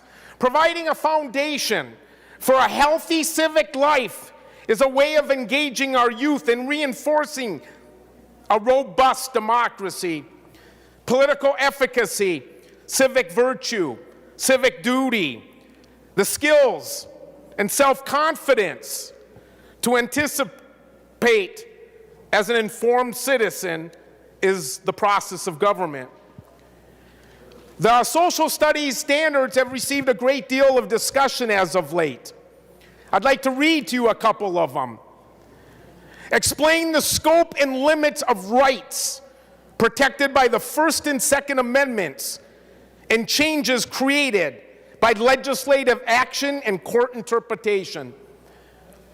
We're not teaching that standard. It's there, it's embedded, we're supposed to teach it, but there's not a core government civics class required. Another one we just spent over an hour debating is this one. Explain the current and historical interpretations of the Equal Protection Clause of the Constitution and analyze protections provided by that clause.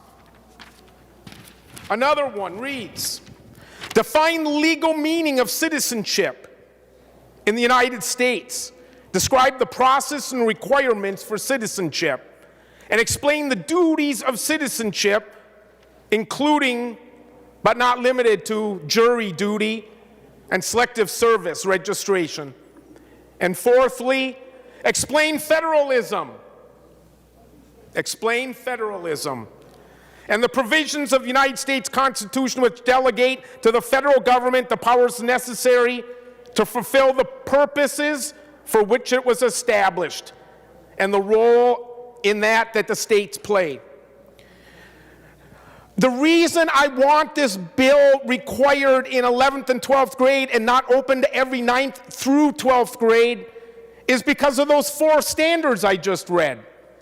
How many 9th graders, and I'm sure all of your kids were gifted and talented and wonderful children where the apple didn't fall far from the tree.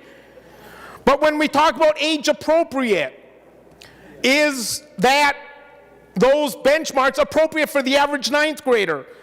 Juniors and seniors are getting their driver's licenses. They're getting excited about perhaps serving on jury duty. They're registering to vote. They're registering for selective service. They're paying their first sales tax and their first income tax and their first gas tax. Recently, as I stated a few minutes ago, many of us, including myself, were outraged over finding out that Minnesotans are ill-informed on World War I and World War II and the Holocaust. But where is that same outrage about not knowing the 5 fundamental rights based in the First Amendment, and not knowing the difference between a bicameral legislature and a unicameral legislature, and not understanding how a bill becomes a law or what the 3 branches of government are, or the Met Council and the county boards and the city councils and the school boards, all these institutions that these 11th and 12th graders will someday be serving on? Take a look at your calendars, my colleagues. Look at Veterans Day. Look at Memorial Day. Look at President's Day, Martin Luther King Day, Constitution Day, Independence Day. And ask yourself, when are the kids learning about those concepts that are embedded in our calendars? We, the people, in order to form a more perfect union, the opening of the U.S. Constitution. It's hard to make it a more perfect union when you don't understand how. It is well known that we have among the worst achievement, opportunity, vulnerability gaps, whatever you choose to call them, in the country. Maybe, just maybe, requiring government your junior or senior year will have an impact on that achievement gap. This last year has been a tough year for all of us. If we had passed this civics bill a few years ago, would it have made a difference in all the civil unrest? In our nation's rotunda, there's this beautiful painting by John Trumbull. It's huge. It's about the size of that mural. And it shows 5 gentlemen, Livingston, Sherman, Adams,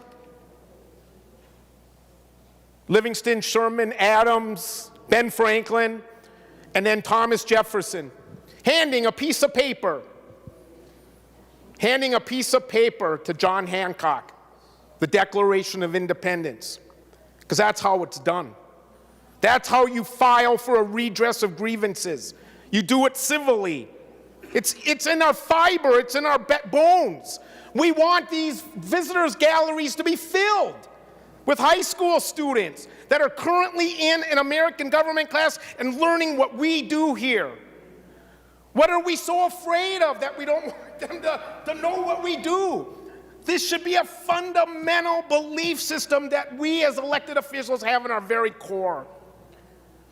The House passed this bill this week, last week, sometime recently.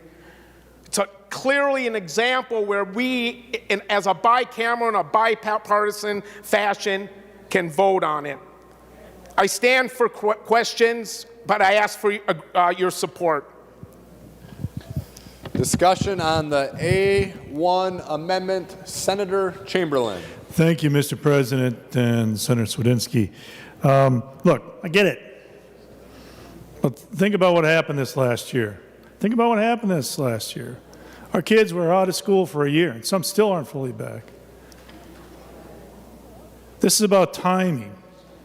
This bill, this omnibus bill, has a focus. And the focus was on kids in school, literacy, mental health, teachers of color, empowerment, fair funding, getting kids caught up again.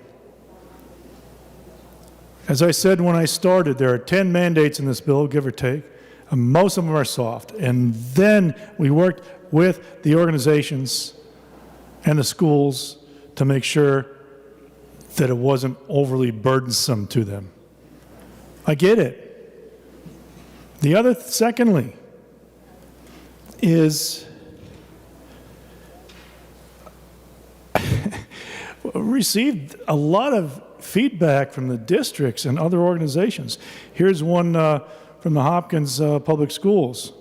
Teaching civics in 9th grade has other benefits. Enough students get motivated by learning about civics at an early age that last year, nearly 100 students took the elective, AP U.S. Government and Politics.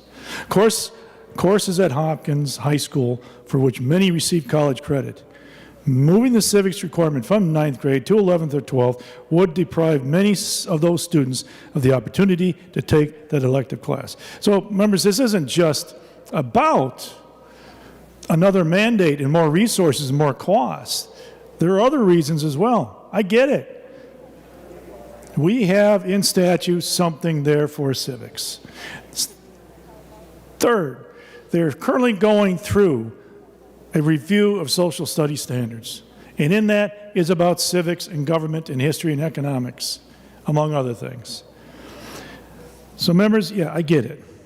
But do you want to put another mandate on the schools at this time when they're trying to catch up, when we've worked with the school organizations and the districts, trying to keep this easy, trying to keep this soft, trying to not increase their burdens, letting the curriculum be developed where it's supposed to be developed. Many years ago, they took that away from the legislature. Developing curriculum in the legislature. So I get it, but I am compelled to say vote red. It's a mandate. It's more cost, it's more resources. And there's other reasons, as stated here from the Hopkins School District. Look, it's not to say that at some point that can be addressed again, but right now the timing is not right. It is bad timing for this. It's a mandate, it costs money. Schools and districts and organizations said, please don't do this. Thank you for not doing it. Reducing the mandates. They're developing curriculum other places, and they're not going without civics education. It's partially in statute. So members, vote red. Mandates aren't good at this time for our districts. The districts haven't asked for this. The districts haven't asked for this. The schools haven't asked for this. So members, vote red. Thank you. Further discussion on the A1 amendment. Senator Swedzinski.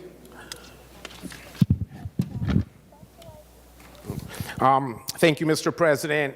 I think Senator Chamberlain, the chair, and I respectfully disagree on this issue, and I just want to remind the body with every fiber in my body this is truly what I believe, and I regretfully withdraw the amendment. Thank you, Mr. President. Senator Swedzinski withdraws the A1 amendment. Further discussion on the bill. Senator Isaacson. Thank you, Mr. Chair. I'd like to move the A2 amendment. Senator Isaacson offers the A2 amendment. The Secretary will report the amendment. Senator Isaacson moves to amend House File Number 1065 as amended pursuant to Rule 45 as follows, page 17, line 2. This is the A2 amendment. To the amendment, Senator Isaacson. Mr. Chair, there's a line in there that allows for or directs a mandate on schools that they must allow groups identified in the U.S. Code as a patriotic group to be allowed to speak at a school. And my amendment just says that because there's like 100 groups, and if they all came calling on the same day, that could be problematic, and the language directs that they have to let them do this, that the school has some discretion in terms of where they're at. However, Mr. Chair, before I go any further, I'd like to offer the amendment to the amendment, the A3 amendment. Senator Isaacson offers the A3 amendment to the A2 amendment. The Secretary will report the amendment to the amendment. Senator Isaacson moves to amend the Isaacson Amendment to House File Number 1065 as follows, page 1, line 5. This is the A3 amendment. To the A3 amendment to the amendment, Senator Isaacson. Well, Mr. Chair, I was really intrigued by this move to have allowing patriotic groups to come in, and I thought, you know, I read through the groups. It seemed at the time, at least on its surface, harmless. But I was wondering, you know, if we're going to be directing the schools on who they can and cannot direct, I think it's important that we probably counterbalance it. And so what this amendment does is it takes a list by the very well vetted and thought of Southern Poverty Law Center that focuses on hate crimes, and it says groups listed there as hate groups cannot talk to schools, such as the Proud Boys, such as the Oath Keepers. And so my concern here is it should be, I hope it's a friendly amendment, because I don't think any of us want to support groups that are listed as hate groups to be a part of talking to our public schools. So I hope this is seen as a friendly amendment. Thank you. Discussion on the A3 amendment to the amendment.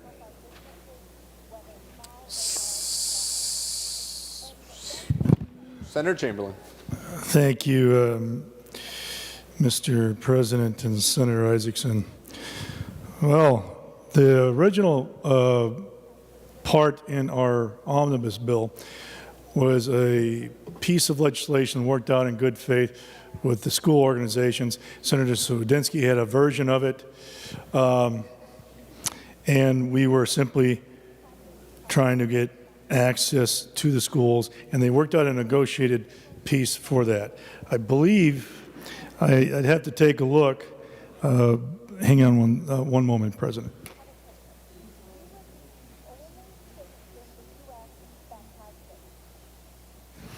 But I think this amendment to the amendment is really in bad faith.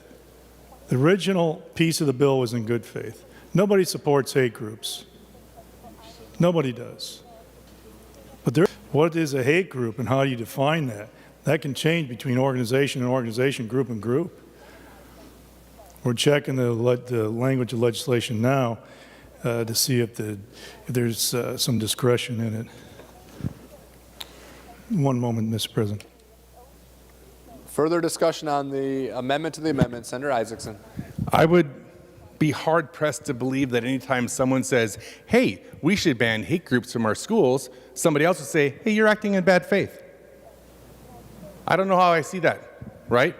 The Southern Poverty Law Center has a pretty clear, comprehensive, and a very long and empirical understanding of this issue. Oh, he's back. I'll yield back to Senator Chamberlain. No need to yield. Senator Chamberlain.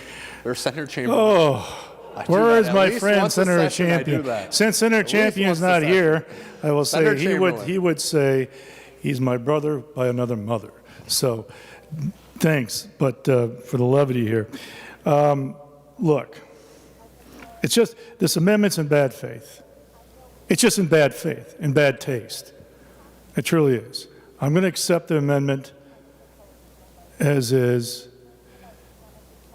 vote green on the A3. It's just, but it's a bad faith thing here. This is terribly, terribly distasteful.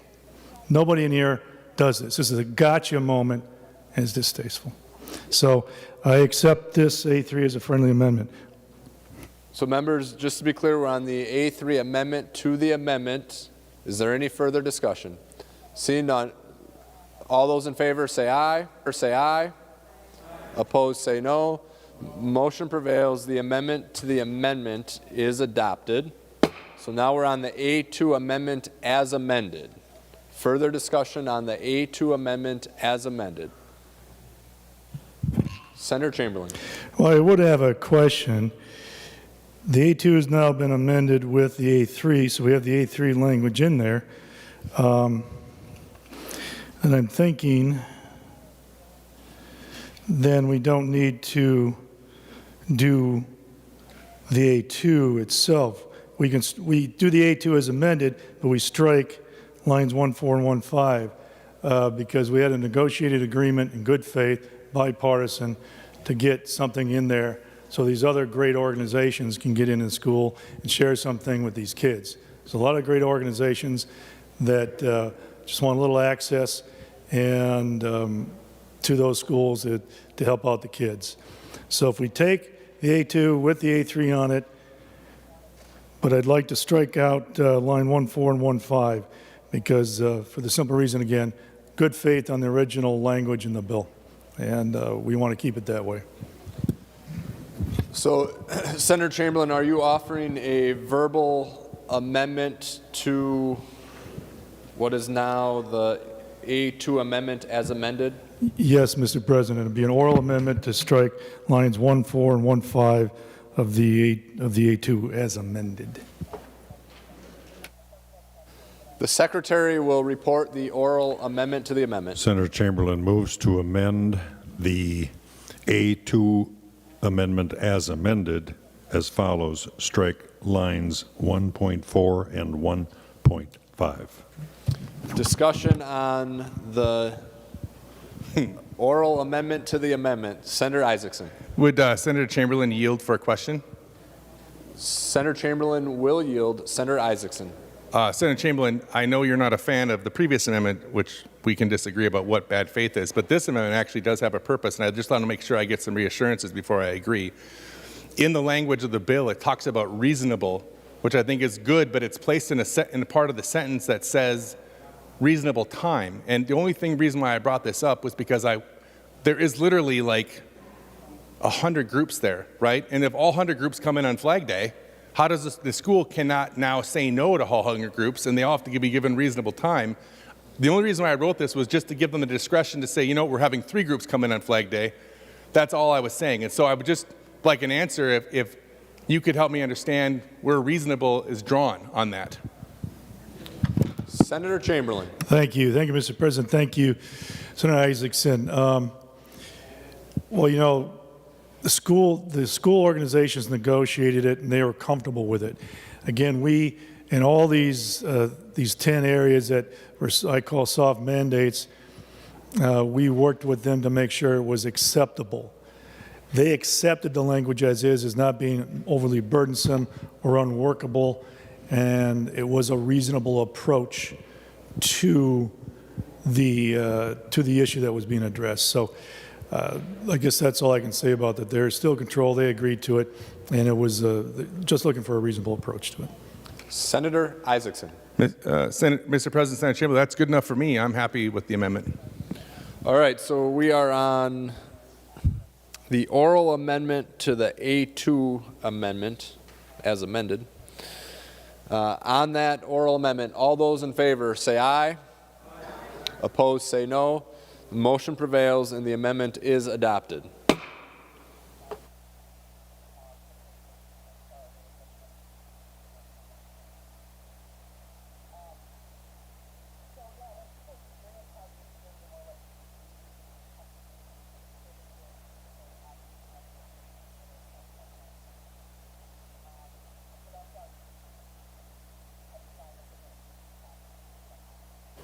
Members, we're just making sure that we have the language correct with engrossing. They're trying to figure out what we're doing here.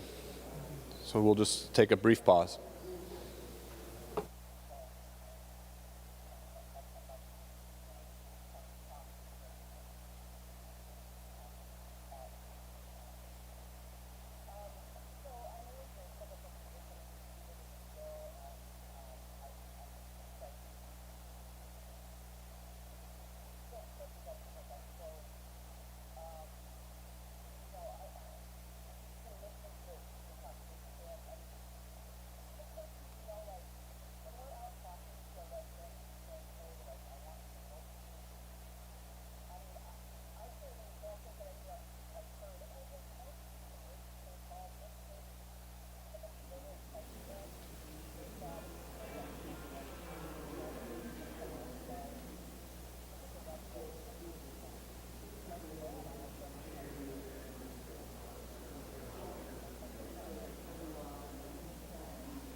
that he's deleting.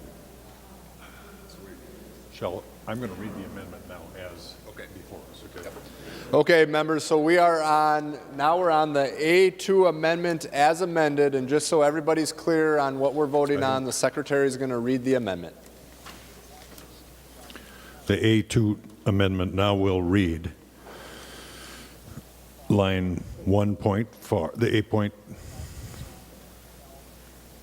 no, it's actually the A2 amendment. As amended will read line 1.4, page 17, line 2, after the period, insert, school districts must not allow groups described as hate groups by the Southern Poverty Law Center in the schools, period. Correct. So basically now, members, the A2 amendment has the language of the A3 amendment that replaces the A2. In the right place. In the right place. So that is what we're voting on right now. The A2 amendment as amended. Senator Newman. Mr. President, I appreciate Senator Isaacson's efforts, but I personally have no idea who or what the Southern Poverty Law Center is.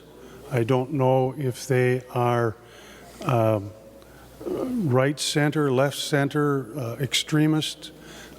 Moreover, even if I did, I don't think I would ever agree that a single institution or nonprofit would be in a position to determine what groups are able to go into schools and talk to the schools. I oppose this amendment. Mr. President, I'd request a roll call. Roll call has been requested. Roll call will be granted to the amendment. Senator Isaacson. Well, Mr. Chair, I find it interesting that folks are concerned about who gets to define the hate group when the Southern Poverty Law Center is pretty much the preeminent source on that in our country. And so it's a little weird that this group, which has been working to fight hate crimes and hate groups for a really long time and has a long legal precedent, legal record of doing so, and has worked really hard to stop hate groups in our country, hate groups that we fought against overseas. And so I'm looking forward to having a chance to vote on this. Thank you. Further discussion on the A2 amendment as amended. Senator Chamberlain.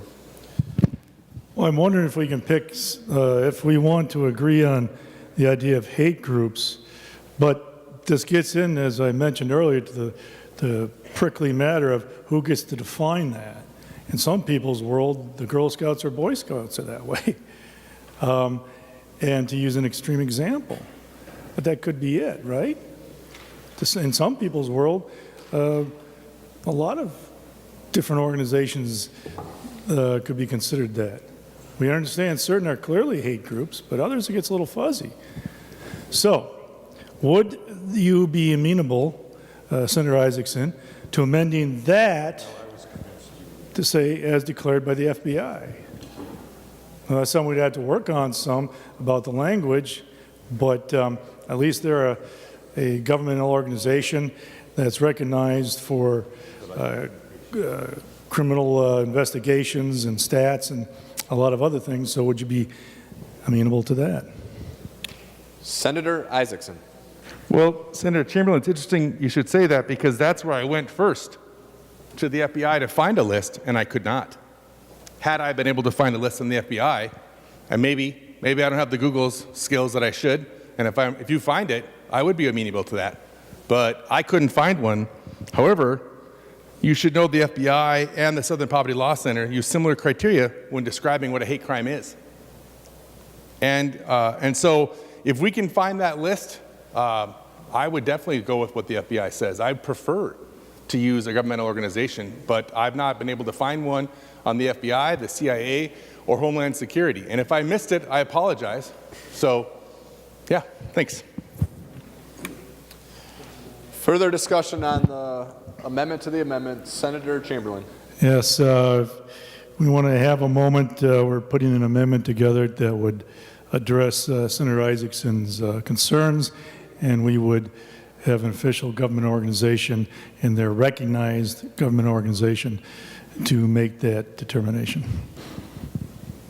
Is there any further discussion on the amendment to the amendment? Senator Howe. Thank you, Mr. President. And you know, folks, that's why the original language listed the folks in CFR, the Code of Federal Regulations 49, patriotic societies. That's why it's written that way. I don't believe that there's any hate groups within the Patriotic Society list on the Code of Federal Regulations. That's where that's where the list comes from. So if there's hate groups listed within the Code of Federal Regulations 49 under Patriotic Society, I'd be quite surprised. I think we're looking for something that doesn't exist. Senator Isaacson. Well, Mr. Chair, I appear to have flummoxed people again, so I want to be clear. I never said there was hate groups in that list. I actually said the list seemed pretty reasonable.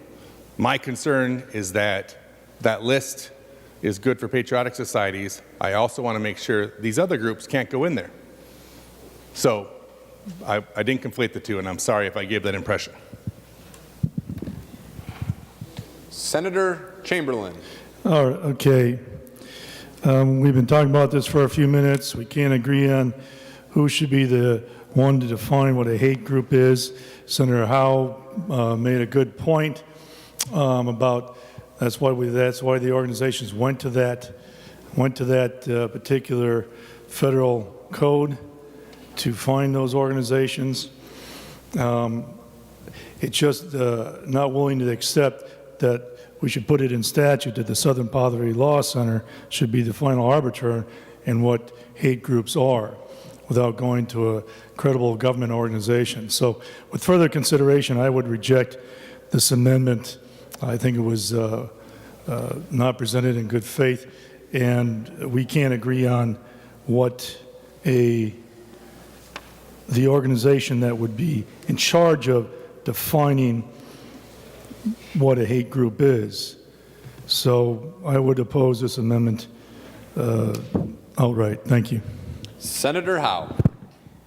Thank you, Mr. President. I'd like to correct, I was wrong on it wasn't the CFR 49, it was actually the U.S. Code Title 36. And it only allows groups identified as a patriotic society in United States Code 36 formed to serve students under the age of 21. And that's the only folks that are allowed to be included. So where do you get a hate crime group or a hate group in the Title 36? It doesn't exist. So we don't need this because it only applies to those groups listed in the U.S. Code 36. They have to be a patriotic society to be allowed in. So there's no need for this, unless you are suggesting by trying to exclude hate groups that there's a hate group listed under patriotic societies in Title 36 because they're the only ones that are going to use this piece. We don't need it. Vote red on this amendment. Senator Newman. Mr. President, this is an issue that was discussed at length in committee. We listened to Senator Howe's presentation, and I'm very comfortable with the language as the committee adopted it. I am not going to support altering that. Senator Isaacson should, I think, really consider withdrawing the amendment because I just don't see that it is going to accomplish anything more than what we adopted in committee. Thank you, Mr. President. Further discussion on the A2 amendment as amended. Senator Putnam. Members, Mr. President, not directly with this amendment in mind, but so that we are all informed as we make our decision as a point of sort of general edification. The Southern Poverty Law Center was founded in 1971 as a nonpartisan, non-ideological way of tracking some of the violences and hate groups that grew in response to the modern civil rights movement. They've been doing this kind of work, tracking hate groups from all ideological perspectives since 1971. So this is not just some guy. Further discussion on the amendment to the amendment. Senator Howe. Thank you, Mr. President. Senator Putnam, stand for a question. Senator Putnam will yield. Senator Howe. Thank you, Mr. President. So what I understand is with that group then, what you're suggesting, we need to go to that group to see if there's any hate groups within the list of patriotic society listed in U.S. Code 36. Is that what I'm hearing? Senator Putnam. Mr. President, Senator Howe, no. My understanding is that's not what we're talking about at all. That we're talking about an additional organization to talk about additional organizations. This has no bearing. There is no effort to find hate groups in the designated group that we're talking about. That's not what we're talking about at all. We're talking about a second list of groups that are bad news. And if we think they're bad news and we don't want our kids having the Klan coming in, I feel pretty cool voting for this and a little bit worried about people who don't. Senator Howe. Thank you, Mr. President. So what I fail to understand is why we need this amendment when you have to be listed under U.S. Code 36 as a patriotic society. If you're not listed as a patriotic society, you can't use this to get into a school. The superintendent, the principal, the school official can look at that list and tell you whether you can come in or not. But now we're on the... That's the way this is set up. It's a patriotic society. You have to be listed as a patriotic society, otherwise you don't get in. And I fail to believe that there's any hate groups listed as a patriotic society under U.S. Code 36. Read the language. Further discussion on the amendment to the amendment. Senator Limmer. Thank you, Mr. President. I happen to be looking up Southern Poverty Law Center on the internet. It seems to be a lot of people who have a lot of opinions about that organization. Matter of fact, I hardly would say they're a neutral body.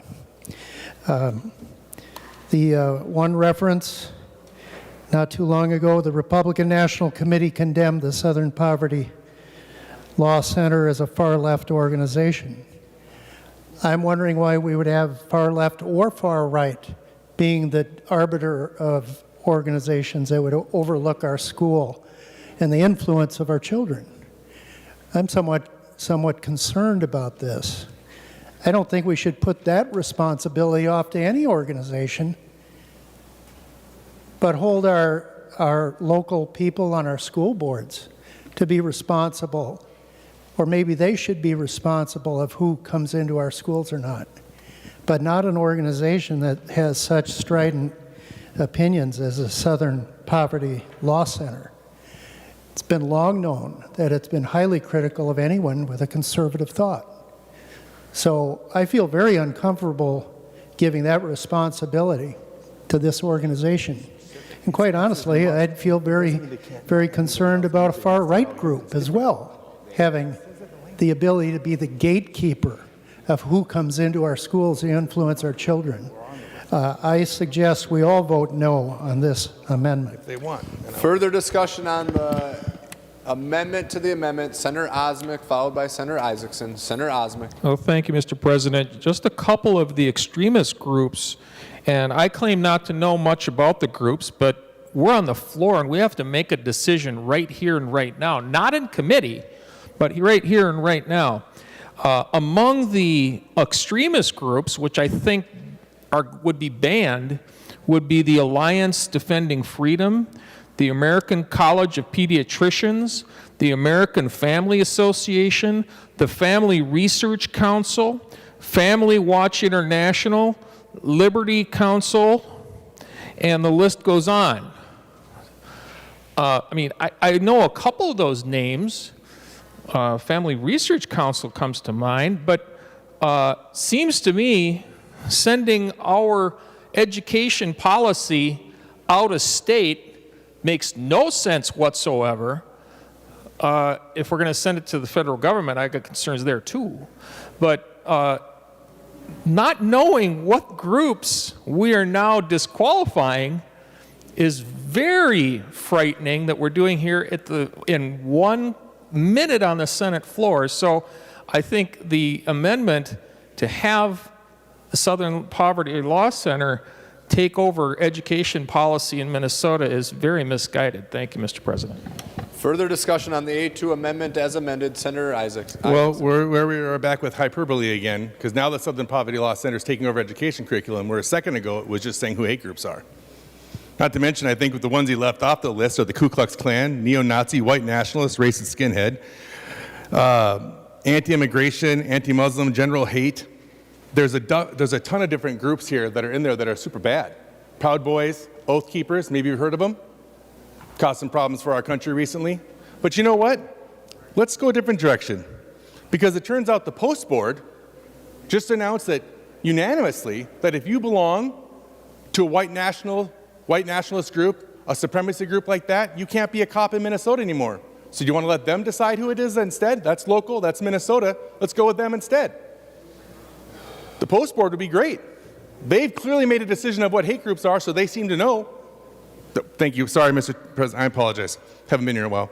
And so let's go with the Post Board, because they just voted, just now unanimously, that if you're a police officer and you are involved in white national extremist groups, you're not allowed to be a police officer in Minnesota.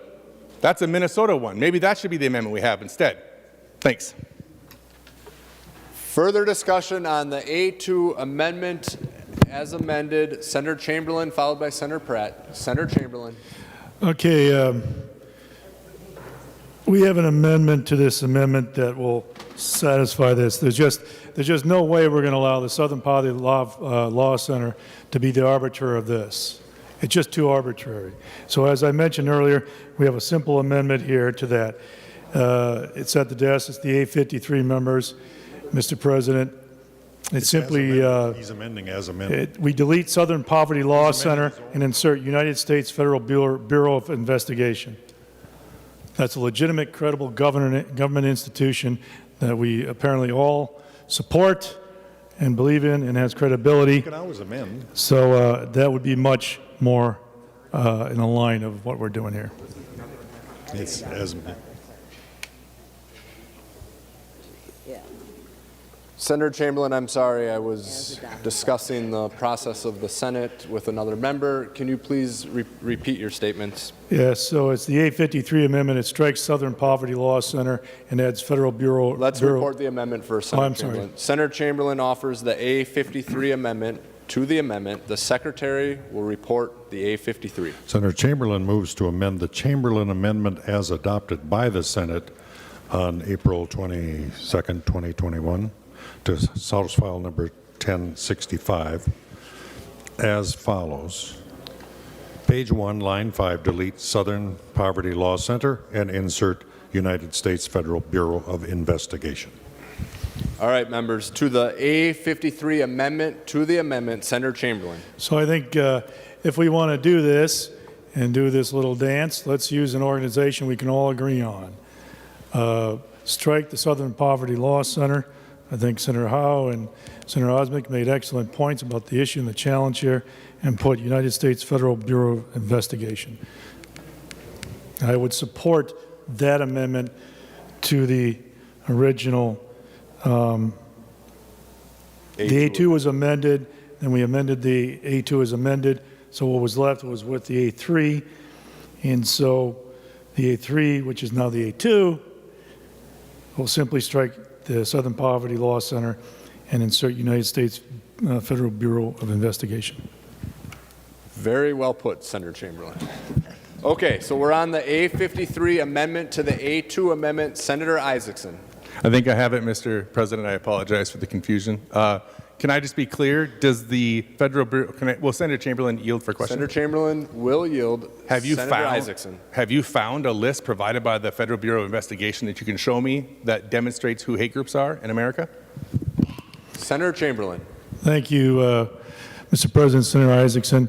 A particular list I have not looked just yet myself, but I believe the FBI is a legitimate and credible source as a base and a reference to finding those groups. They do investigate these groups, and they know of what they speak. So it could be, it's a source, a great source of information on this. Further discussion on the A53 amendment to the amendment. Seeing none, all those in favor, Senator Newman. Thank you, Mr. President. Will Senator Chamberlain yield? Senator Chamberlain will yield. Senator Newman.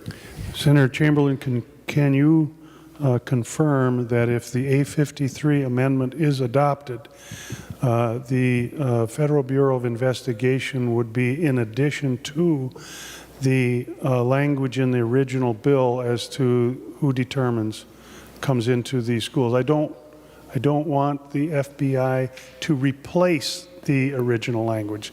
That's my question, Senator Chamberlain. Mr. President. Senator Chamberlain. Mr. President, Senator Newman, that is correct. This would just be in addition to the original language in the bill. Mr. President. Senator Newman. I'm not sure if my request for roll call is on this or a previous amendment, but if it is, I withdraw it. Do you withdraw it altogether, Senator Newman? I do, Mr. President. Okay. Okay, we're on the A53 amendment to the A2 amendment. All those in favor say aye. Opposed, say no. The motion prevails and the amendment is adopted. We are back on the A2 amendment as amended. All those in favor say aye. Opposed, say no. Motion prevails. Did we withdraw the roll call that was asked by Senator Newman? Okay, thank you. Yes, he did. Okay, now we're back on House File 1065 as amended. Further discussion on the bill. Seeing none, the Secretary will give the bill its third reading. House File Number 1065, a bill for an act relating to education and education finance. Third reading. Final discussion on the bill. Senator Marty.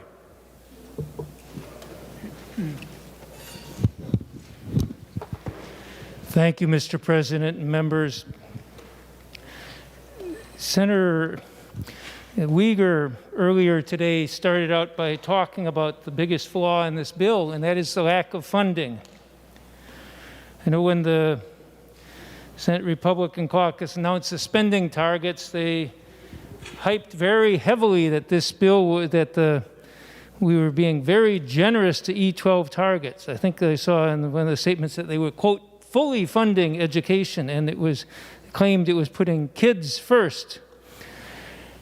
I think this is a weird definition of full funding education because, as Senator Uyghur pointed out earlier, that if you figure out the inflation that our school districts, school boards, and school administrations, and everybody have to live with, that the money that was forecast for this year without inflation, which is an artificial distortion or cooking the books kind of deal with our state budget numbers. But if you factor in the inflation and the factors that are not included already, for special ed it is included, but for just about everything else it's not. So if you factor in the inflation, the CPI, the same numbers that the MMB uses for the few things that it's allowed or required to figure out inflation for, the actual amount of money that our schools need to stay even, in other words, to carry their existing costs, is $517.5 million above the base spending. The Senate targets in the bill were about $152 million. The difference between that is pretty clear, as Senator Uyghur points out. There's a $365 million gap between inflation, what the schools need to make things go and what's provided for in this bill. The bottom line is the schools have $365 million in real dollars in budget cuts they have to make. I've been hearing lots of school districts who are concerned about this. A lot of you have been hearing from your local school districts and so on about what this bill would mean and how hard it would be for them to make ends meet and how many of them have deficits coming. In Finance Committee, because we're not locked into the targets, I offered an amendment to increase the formula 2% and 2%, which is what the House is doing. I didn't do that because I thought that would be generous with the schools. I did that because I thought it was at least enough to cover the base, to cover existing programs, to cover existing services, to cover existing utilities and transportation and salaries and health care coverage,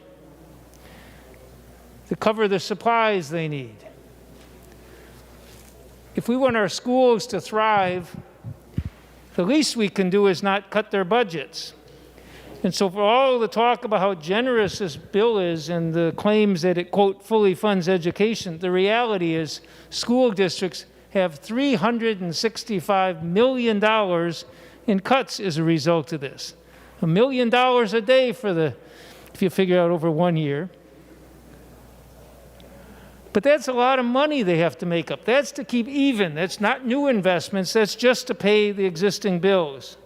So there may be some other good things in the bills. I'm troubled by a number of the points, several of which my colleagues, Senator Kunesh and Senator Isaacson and Senator Putnam, were trying to take out some bad provisions in the bill. But aside from that, just the bottom line of the bill tells you where we stand. $365 million in cuts in real dollars over the last biennium. And I don't think that's a good step forward for Minnesota. I don't think that's fully funding education. I don't think it's even close to adequately funding education. And I'm going to oppose the bill simply on that matter, to say nothing of the points that Senator Isaacson and others have pointed out in the last few hours. I urge your rejection of this bill. If the governor and the House can put in several $100 million above inflation, and this one is $365 million below inflation, you know we can do better than this. The Senate can do better. I urge you to reject the bill. Next on the list, we have Senator Kunesh, followed by Senator Benson, if she's on the floor. If not, Senator Isaacson. Senator Kunesh. Thank you, Mr. President. This has been a really good discussion here today, and I think our discussion reflects the values that we have here in Minnesota when it comes to education. And unfortunately, this omnibus bill reflects the fact that we are not going to continue, or we will not invest adequately in our public education. Our federal government, our state government have woefully, historically underfunded education, always expecting our students, our teachers, our schools to do more with less.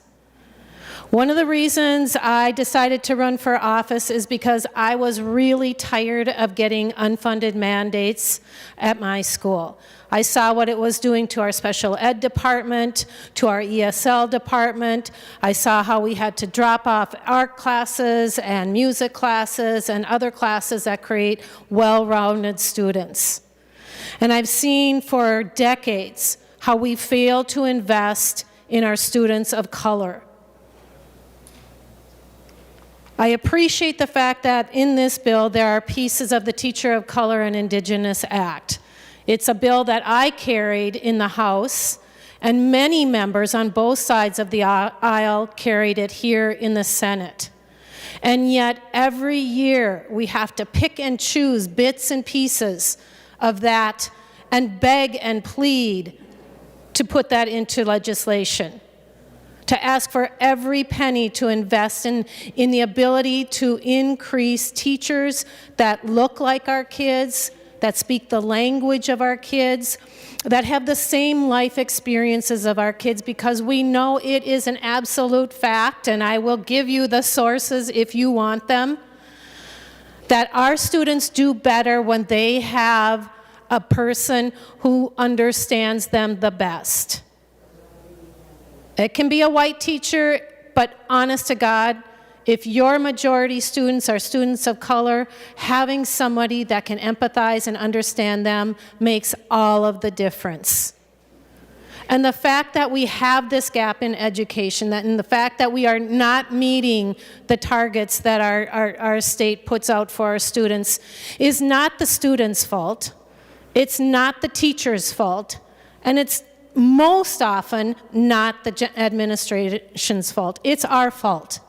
Because we fail year after year after year to invest, to put our money where it counts. Before I was cut off on my amendment today, I was advocating for not only ethnic studies, so that we can all understand the struggles and the reasons that we have this very colorful communities that we all come from, but I was also advocating for Indian education for all. My grandpa and my mom were enrolled members of the Standing Rock Lakota tribe. And growing up in Minnesota, I never knew how my ancestors in this state's history really made a difference. And how they were pushed out. And how our tribes were pushed onto these little reservations, and our federal government said, hey, we're going to take your land, but you know what, we're going to trade you for some food and maybe some really primitive housing. We're going to educate your kids. Oh, we're going to do that by taking all your kids and throwing them into foster care and into boarding schools. And then when that didn't work, then they try to get them to come off of the reservation. So now we have students of all kinds in our schools. We have American Indian, we have Hmong, we have Somali, we have Latinx, we have a beautiful array of students.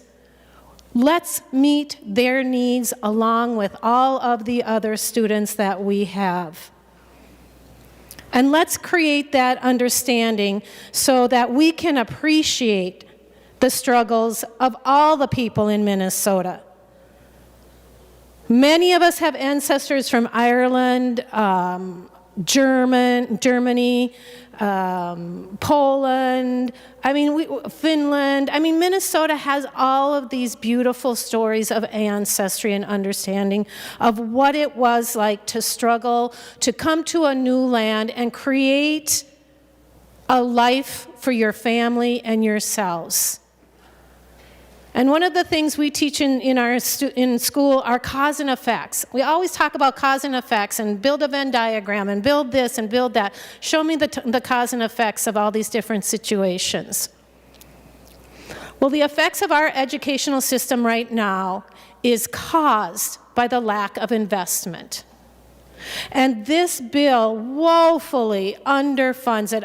To the point of a deficit of funding in all of the different areas that we really need. One of those needs is increasing the percentage of teachers of color in Minnesota. And yes, there are some parts of that. But we need the full comprehensive act. We need it from recruitment to supporting the school, the students in the schools, to supporting them when they get a job, to mentoring them. The best mentor I had as a teacher was this most delightful woman, Dolores Riley. Honestly, I could not have lasted my first 3 years as a teacher without this woman. She was a black woman in the school that I taught in North Minneapolis.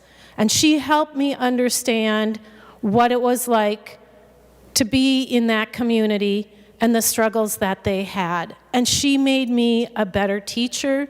She made me a better person. She made me a better Minnesotan. And she made me a better legislator. And so, members, while we would love to be able to say that we have met all the marks in this bill, unfortunately, we have not. And as I sat in committee and listened to all the things that we were having hearings for, thinking, why are we doing this? Why aren't we really getting down to what matters? Well, this bill reflects it.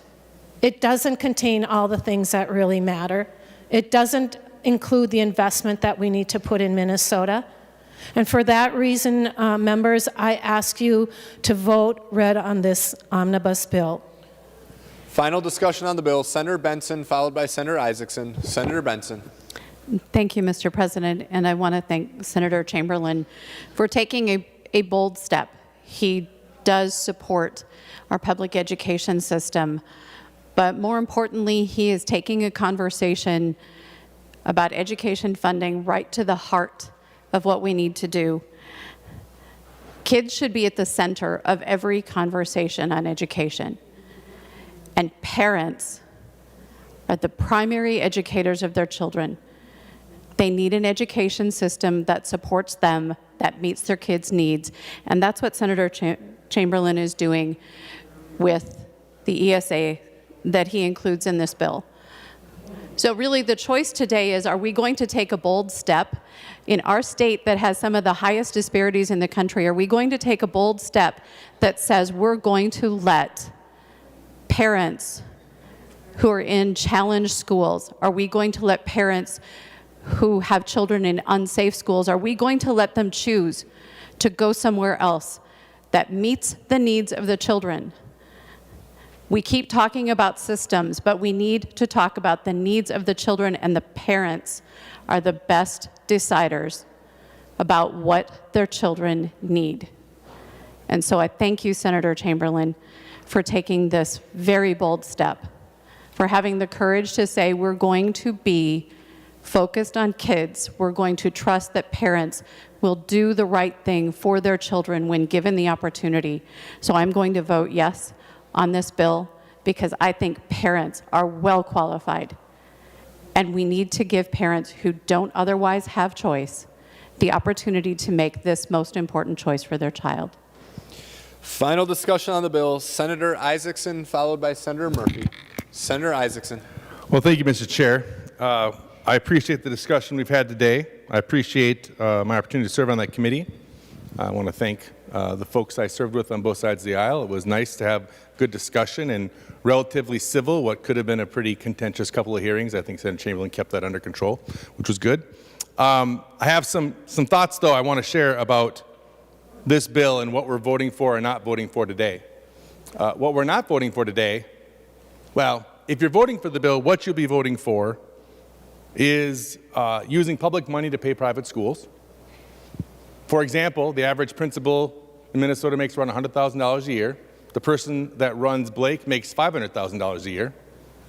So, I mean, we're going to use public funding to pay that person's salary. That's not a good situation to be in. I don't think any taxpayer would want that. I think they'd rather see their schools doing well.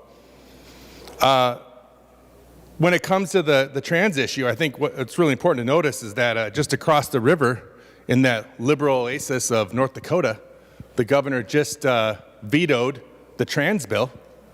So congratulations to the Minnesota GOP for being to the right of North Dakota. That's not an easy task. I will say if you're to the right of North Dakota, you're not right for Minnesota. And that's a problem I have. I've noticed that a lot of the arguments I made about how we're continually underfunded as a school districts or as a state, and how we approach education has yet to be refuted. My arguments about how important education are for the well-being of our state has yet to be refuted. So I can only draw other conclusions then. If you understand that education is important and you're choosing not to fund it, then what did I say before about values? We are what we consistently do. We are where we put our resources. Finally, I think Senator Benson had an interesting point. The question I wish you'd have asked is, are we going to take the bold step to continue for the 8th straight biennium in underfunded education? Because that's the bold step we're taking here today if you vote for this bill. We're taking the bold step of once again not funding education adequately. Demonizing teachers, demonizing government schools, as we said, that's unacceptable. That's not what our 85,000 or 58,000 teachers think about. That's not what our students should be worried about. And frankly, the evidence doesn't even show what Senator Benson is even remotely true, what she said about how we have school choice and it creates equity solutions. It doesn't.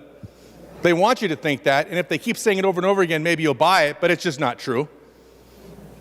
So we could spend all day on this arguing. I'm not going to recount the other points I made today, but I want to be clear. This bill is about voting your values. A vote for this bill tells Minnesota what kind of values you have, and frankly, they're not very Minnesotan. I would encourage a red vote. Thank you.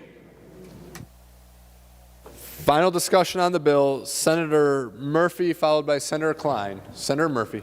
Thank you, Mr. President and members. Senator Chamberlain, you brought forward a bill on education, although it's hard to call it a finance bill because it so underfunds our schools. And if we believe in the future and the possibility that comes with education, then we are not investing in our bright future because we're not investing in our public schools. A zero and a zero is, well, it's deeply disappointing. There's a woman I represent in the district I represent whose name is Sarah Johnson, and she is an educator. And like most of us, I went to public school. Not everybody's gone, but I went to public school. My kids went to public school, so I have a conception of our public schools. But since I've been elected, I try to visit schools in different parts of the state to get an appreciation for what the experiences are of our students, of our educators, of everybody that works in that building. What do our schools look like? What are the differences among our schools in different parts of the state? And so Sarah Johnson invited me to spend part of my day with her in her kindergarten classroom at Horace Mann, which is a district in Highland Park. It's a kindergarten class, so I spent a lot of my time on the floor with all of those kindergartners and with Sarah, the educator, and with the education support professionals. Now, the education support professionals are, in so many ways, the backbone of those classrooms. And I spent a night during this session with a group of ESPs, educational support professionals, and they shared with me what their year has been like since we have entered the pandemic. And one of the things that I find ironic about this bill is that there has been a steady drumbeat coming from the majority talking about how important it is that we get our kids back into school. Let's get them back in school. Let's open up our schools. Holy moly, we have to do this and get our kids back into school. And the response to our kids getting back into school after what has been a very difficult year is to underfund our schools. The irony of that is astounding to me. And where you put your money is where you put your mouth, Mr. President. So I spent a night with educational support professionals. They are essential workers. They have spent time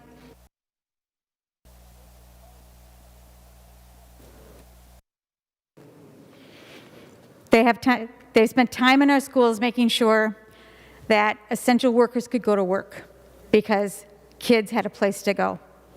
They spent time in our classrooms with students who needed extra help. And we're not going to thrive with distance learning. They talked about the work that they do. They're on the ground with the kids, sometimes with difficult kids. They get bit and kicked. Sometimes they get snot on themselves. They are in the business of those kids. They are not necessarily paid a minimum wage, primarily women, women of color. The wages that they do earn don't often amount to enough to pay for the health care benefit if they get a health care benefit. These are educational support professionals taking care of our kids in the classroom, working with educators, making sure that every kid gets an opportunity. A zero and a zero in this budget makes them stay right where they're at. They were angry that night because they weren't being seen for the work that they were doing, and this bill is a slap in their face. If we support our kids, if we support public schools, a zero and a zero doesn't do it. So yes, we should vote no on this bill. Absolutely. And a vote yes conveys exactly what you think about our public schools. You don't think much of them. Mr. President, thank you. Further discussion, final discussion on House File 1065. Senator Klein. President, I'm going to ask either Senator Nelson or Senator Chamberlain to yield if whichever is more available to the floor. Senator Chamberlain will yield. Senator Klein. Senator Chamberlain, during the discussion that we had on this in committee, it was observed that for fiscal year 2021, there's a $3 million net total of appropriations and revenue, which seems to fall on page 2 of the online spreadsheet and would fall to the Taxes Committee under the levy portion of the bill. And there was some dispute about whether that would accrue to the taxes bottom line or to the bottom line of this bill. And can you tell me, has that been addressed and resolved? Senator Chamberlain. Thank you, Mr. President. Senator Klein, it has been resolved. It is not unusual for these equalization bills to be carried in either the education bill or the tax bill. In past years, I carried them in the tax bill.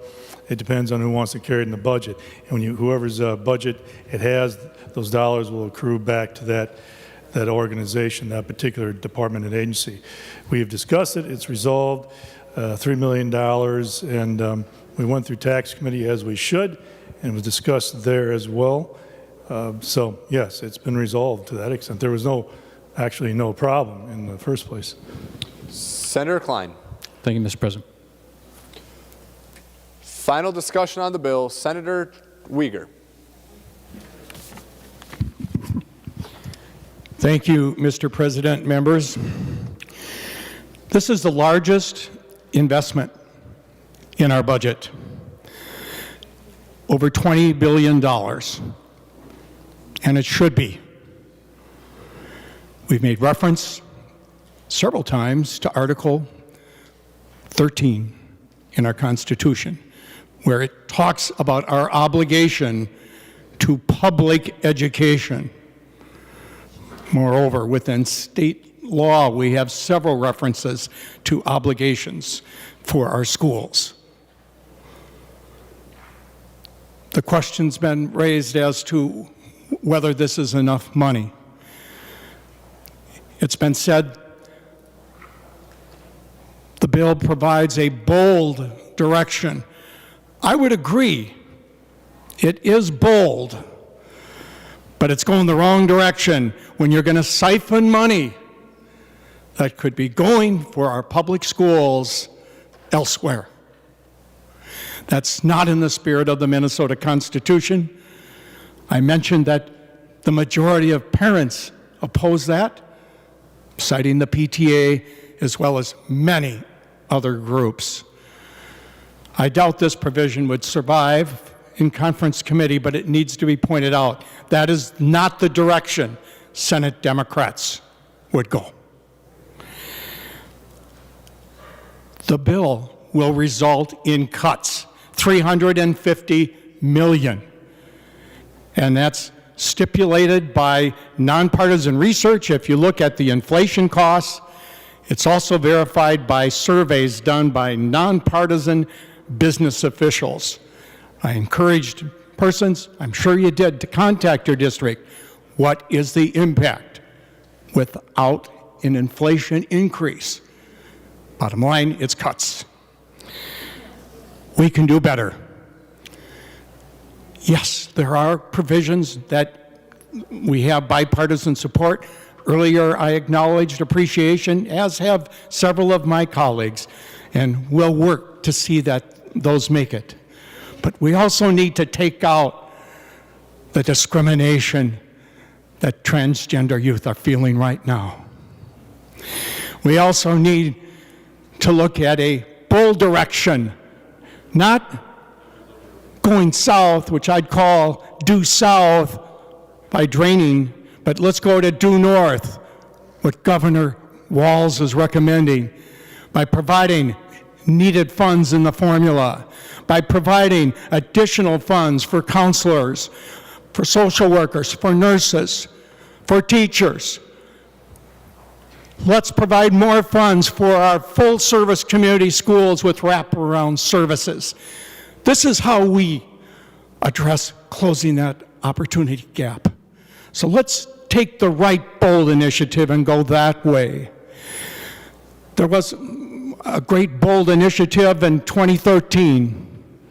It was authored by Senator Greg Clausen. That was for full-day kindergarten. Somewhat controversial.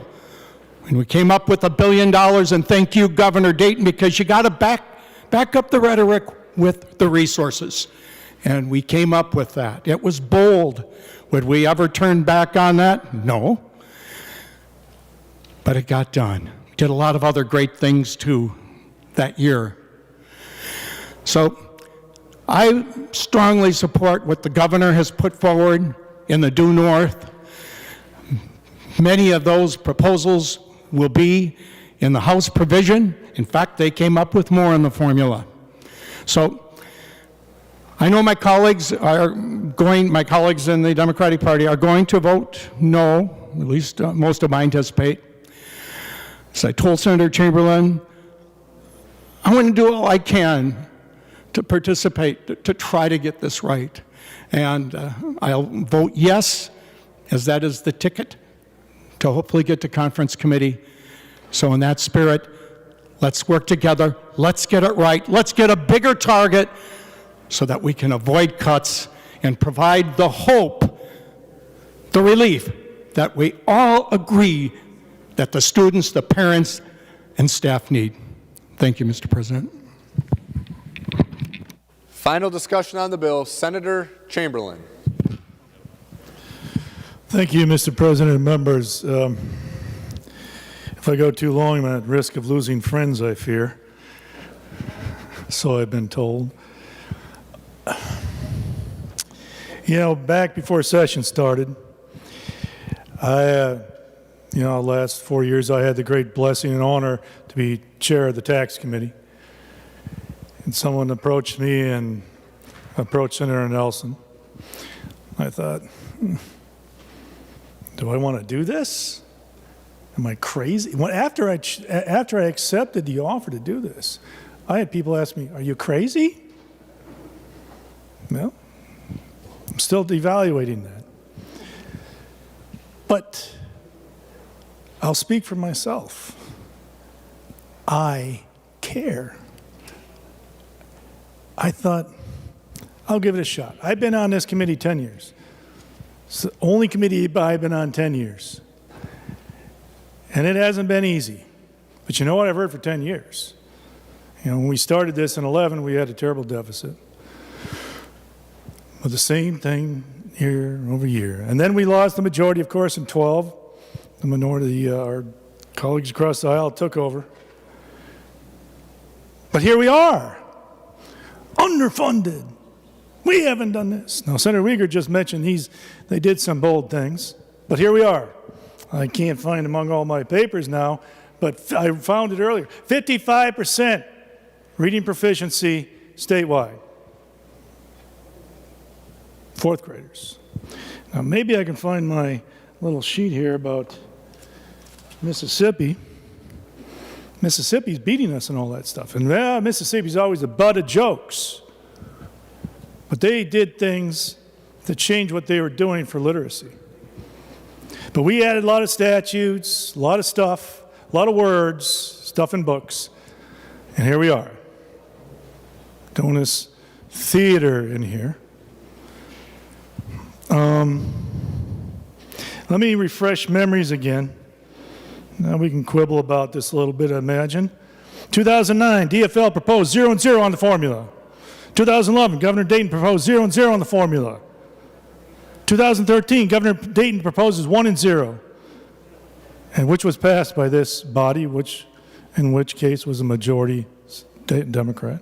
Now you can quibble about numbers being because of recessions and economic conditions, but the fact remains, 0 and 0.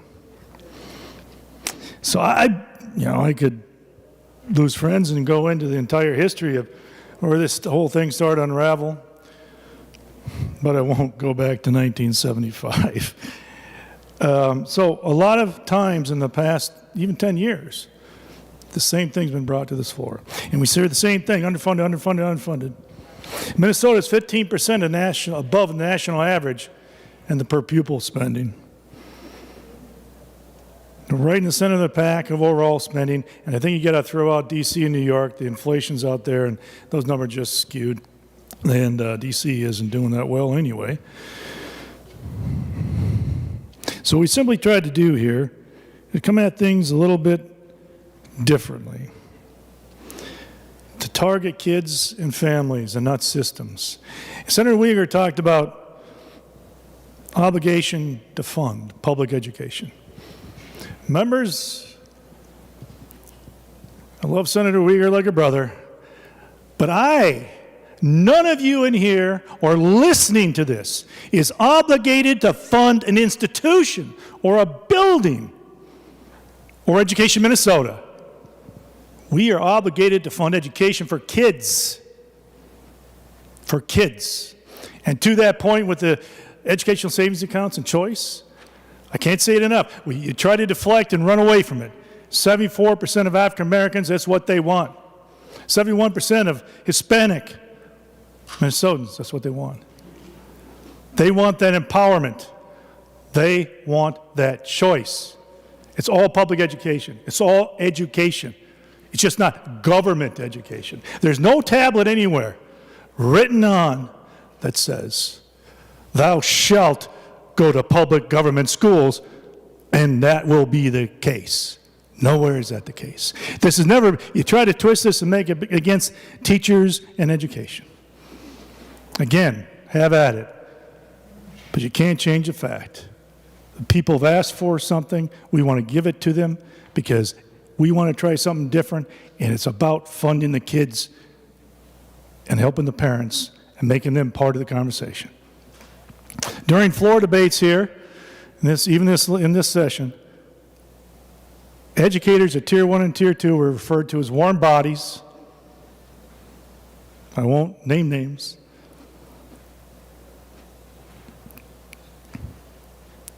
It's been disparaged. Ideas have been saying kooky. So we're here to fund the kids and do what is best by them. The data, the research, and studies are incontrovertible. They're not arguable. The choice option works for parents and kids without a doubt. It vastly improves outcomes. So, again, I'll wrap up with this piece. There's no cuts. There's no cuts. Find me a cut. Find me a cut.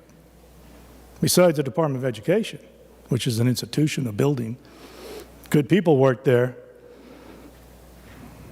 It's not the kids. So we have an obligation to fund those kids, support those kids in every way possible, to address problems, and that's what we've done. Referendum equalization, which has been ignored for years. Literacy issues that I fought for here on the floor. Standing up there in the minority, going through the tax list. Oh, we're going to give money to all these, but we can't get a buck for a dyslexia specialist. Fighting for years, those parents fought for years to get something on the books. Common sense. When they met me first, they said this should be easy. You haven't met politics yet. And the grinder that it is. Everybody's got some stake in the game. They finally got some work done after like 6 years. Unbelievable. Just unbelievable. So we're trying to bust the status quo here. No, I don't like due north because I don't think that does much. It doesn't do much. It's more status quo, more money, more institutions, more FTEs. So a little summary on the funding again. Almost $800 million, 4% increase, no cuts to this budget. $2.6 billion of federal money in the last year. About $31 billion in local, state, and federal money in this next biennium. Record amounts. It's almost $15.5 billion a year to fund our education system. So we're trying to do something different and better. Kids, literacy, mental health, teachers of color, fair funding, empowerment, both within individuals and the district level. Reducing costs, reducing mandates for everybody. So members, this is about kids. It's not a diversion. This is purely about kids and taking a different bold step in another direction. You can do a lot with a little. A yes vote affirms your belief in the individual, affirms your belief in recovery, relief, opportunity, doing what is just and right, and real hope for the kids. So members, green vote on this, and make the kids and parents happy. Thank you. Final discussion on House File 1065, Senator Gazelka. Thank you, Mr. President and members. Great discussion. This portion of our budget is about 40%, so it should tell you how important K-12 public education is. I believe we put in an additional $780 million, plus, as Senator Chamberlain said, between President Trump and President Biden, another $2.6 billion of federal stimulus. So lots of money going into it. I talked to somebody on the other side of the aisle. They said some Minneapolis schools that combined is around $23,000 per pupil in some of those school systems. And as I thought about that, that's almost double what any of my school districts are in west central Minnesota. So eventually you get to a place where you say it's not just about money. And you have to ask, why do you have Neil Kaskari and Alan Page moving forward and together, two sides of the aisle, pushing and saying things are so desperate that we actually need to do a constitutional amendment because people are not acknowledging that too many kids in too many schools are not doing well. So it's not just about money. It's about actually thinking about, are there things that we should be doing differently, which is why I asked Senator Roger Chamberlain to be the new tax chair of education. When Senator Nelson went over to taxes, I was looking for somebody that would be willing to shake it up, somebody who's passionate about education, not just public education, not just what we have now, but also the charter school system, homeschool, parochial school. And that was Roger Chamberlain, because he wasn't willing to just go along with the status quo. That's why he put things in there related to choice, because we know that parents in failing schools want more choices. And that's what we're going to be champions of. We want to give them the opportunity for their kids to succeed, and if they're not succeeding in the school system they're at, they want more choices. We want to help them. And so, members, that's what this is about. It is bold. We're saying let's start thinking about public education differently, and let's not be afraid to look at new things, because some of the things we've been doing are not working. So, members, this is clearly a green vote, and last thing I'll say is about Senator Swedzinski, as he was talking about civics. You know, I think the public knows out there that we put forward a bill and pass it, the House puts forward one, and then we work together and we get a product that will be between the House and the Senate. That's about to happen, but the first step is we pass this bill, we move it to conference committee, and then we continue on in the process. Members, we're on final passage of House File 1065. Seeing no further discussion, the Secretary will take the roll.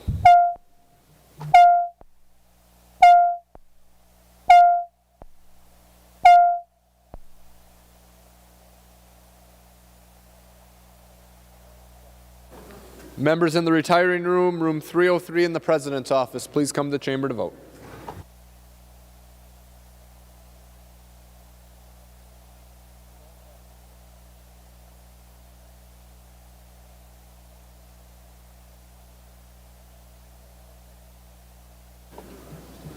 Members in rooms 323 and 206, please come to the chamber to vote.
I'll call on Senator Frentz to report the votes of the members voting under Rule 40.7. Senator Frentz. Thank you, Mr. President. Senator Champion votes no.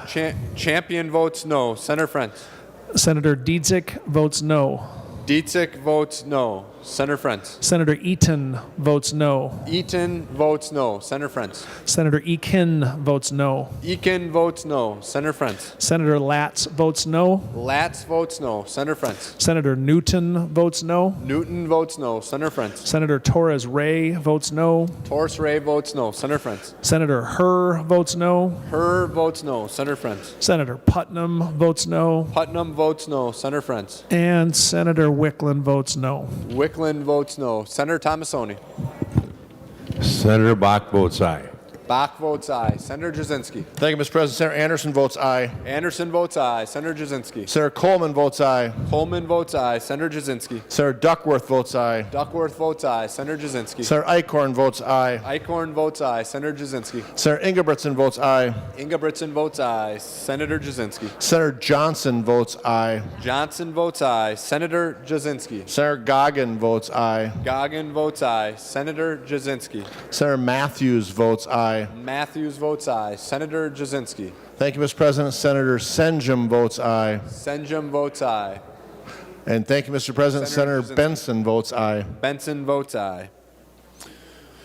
All members having voted who have the desire to vote, the Secretary will close the roll. There being 37 ayes and 27 nays, the bill is passed and is title agreed to. The next bill up for consideration is number 109 on general orders, House File 1684. Senator Newman and members, just as a reminder, as a result of Rule 45, we are working off the Senate file language, which is Senate File 1159. Senator Newman. Thank you, Mr. President. I'm looking at the clock, and I'm thinking that if we manage to go 6 hours on the transportation bill, Senator Dibble nor I will have no friends left on the floor. Also want to mention that I saw Senator Carlson is here today. I haven't seen him since last year. He is on the Transportation Committee. I just wanted to mention it was on the floor that it was very nice to see him. Before I forget, I do want to mention the staff that worked on the bill.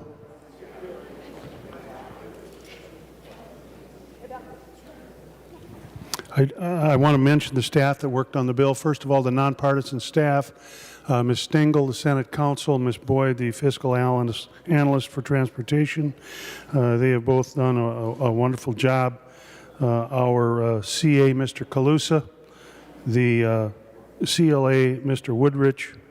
I want to mention the DFL researcher, Ryan Majarius, and the GOP researcher, Dave Frazier. I want to thank all of them for the work that they have done on this bill. To the 2021 Transportation Omnibus Bill, I think that you're going to find that this is quite different omnibus bill from previous years, both in the proposed budget and in the policy areas. When you're looking at this bill, I would ask that you keep in mind 4 specific themes. First, I think that this is a once in a lifetime, or I should say legislative lifetime, or opportunity where we can use significant one-time federal funds and spend that money on infrastructure. Transportation is one of those arenas that easily absorbs one-time money without getting in trouble with tails or ongoing programs. Number 2, the bill takes a very hard look at how MnDOT spends its trunk highway funds and its general funds. Number 3, there is a pretty blunt comparison between the projects as selected by MnDOT and the projects that I call constituent requests. And these would be projects that our constituents have asked us to take a look at. And then finally, The bill contains some new ideas and reforms on how the Department of Vehicle Services can better provide services to the Minnesota taxpayers. I admit that the bill is a bit provocative, but I will tell you that would be intentionally so. And between the ideas, the proposed changes, the proposed reforms, I think in total it's good that we have a discussion on whether or not these ideas are good or bad, whether they should be rejected or accepted. With in mind the four themes that I've just outlined, I want to bring your attention to some specifics. With respect to the budget portion of the bill, the bill targets significant sums from trunk highway funds and from general funds and spends that money on much needed infrastructure. Here I'm talking about roads, bridges, rail, ports, airports. Certainly we are spending more in this biennium in that regard than we have in previous bienniums. And the budget is being created from a combination of federal funds that we are receiving. We did have certain spending targets. There is an increase in this bill in the transportation share of auto parts sales tax and appropriate fee increase on electric vehicles in lieu of a gas tax. And then we also looked very hard at what is considered wasteful spending in the transportation area. As to the constituent requests, these are the ones that the agency call earmarks. I call them constituent requests. And here, if you look on page 22 of the bill, you will find a list of projects that we are asking be considered to move forward. There's a total of 27 transportation and road projects reflected in the bill, and these are all bills that were submitted by senators, not just in the Transportation Committee, not just on the Republican side of the committee, but all senators across the board. And these presumably are requests that have come to the various senators from their constituents asking that these projects move forward.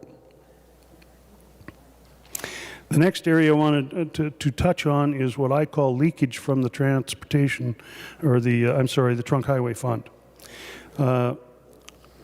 I am increasingly concerned with impermissible spending, or what I consider impermissible spending, out of the Trunk Highway Fund. The Constitution uses language that the trunk highway funds can only be spent for a highway purpose.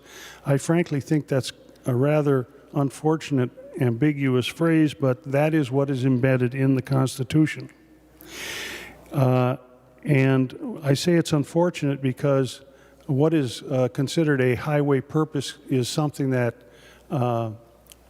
can be debated, and frankly, you could just about argue anything that MnDOT touches is related to a highway purpose, but I really don't think that that is what is intended by that constitutional language.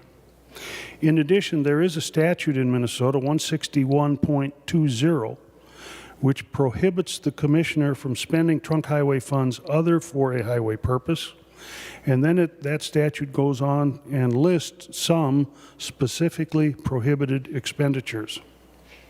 And then finally, we have a report that comes out from the Attorney General's office. The last one that I read was dated 2019. And in that report, the Attorney General discusses the impermissible spending out of the Trunk Highway Fund on issues that we really should be using general funds for and not highway funds, trunk highway funds. The leakage that I am referring to, quite frankly, colleagues, really amounts to a lot of money. something around or a little more than $200 million a year is spending that comes directly out of either HUTDF or the trunk highway funds, and is really questionable as to whether or not it is spending for a highway purpose, and whether it should be in reality spent on highways, roads, and bridges. Now, there's a lot of items in the bill itself that talk about this leakage, but I'm going to give you two examples for you to consider. The first example involves the Bureau of Criminal Apprehension. There is an annual appropriation of about, no, I'm sorry, a biennial appropriation of about $5 million. This is something that has been going on for a very long time and has been paid to the BCA out of trunk highway funds. And it's been paid out of trunk highway funds despite a statute which prohibits that funding from coming out of the trunk highway funds. And that is specifically 161.20 subdivision 3. This year, instead of doing what has been done for a good number of years, we refused to fund the BCA out of the trunk highway funds. But recognizing that the BCA is really, really important to the state of Minnesota, the arrangement that was made is the BCA falls under the jurisdiction of the Judiciary Committee. The Judiciary Committee is responsible for funding the BCA, and the Judiciary Committee paid for the BCA funds with general funds out of their budget. The result is that the $5 million for this biennium, the $5 million for the next biennium, we have a total of $10 million in trunk highway funds that previously was spent with the BCA we now can use on trunk highways. The other example that I want to give to you involves the MnDOT Central Office Building. And on an annual basis, MnDOT pays to the Minnesota Department of Administration rent for that building. Now, at one point, that building, I believe, was owned by MnDOT. I don't know when ownership was transferred. But MnDOT pays to admin rent for that building, and they pay for it out of trunk highway funds. I think that that is an impermissible spending of trunk highway funds. Because remember, MnDOT just doesn't deal with roads and bridges. It deals with airports, it deals with ports, it deals with rail. There's many, many things that MnDOT deals with, and therefore I think it would be impermissible to be paying rent out of the trunk highway fund for the building that MnDOT occupies. So what we did in this case is we didn't pay for the rent out of trunk highway funds. Instead, we took it out of our general fund money. We obviously have to pay the rent, and so we paid it out of general funds, and there again, we freed up trunk highway funding that we could use to pay for needed infrastructure. Then the final point that I want to make in terms of the overall theme is what we did with the Department of Vehicle Services. We've put into the bill some things that hopefully will modernize the services that the Department of Licensing and Vehicle Services provides to the taxpayers in the state of Minnesota. And I'll just give you a couple of examples that are in the bill. We are dealing with things like online driver's education, third-party testing for CDLs and Class D licenses. There is a pilot project that we have put together down in Lakeville and in Moorhead for same-day driver's license issuing. Finally, there's also a portion of the bill where we have created kiosks vending machines where people can go to the vending machines and get their license tab fees. And hopefully the folks will find that a very, very convenient way to get their license tabs.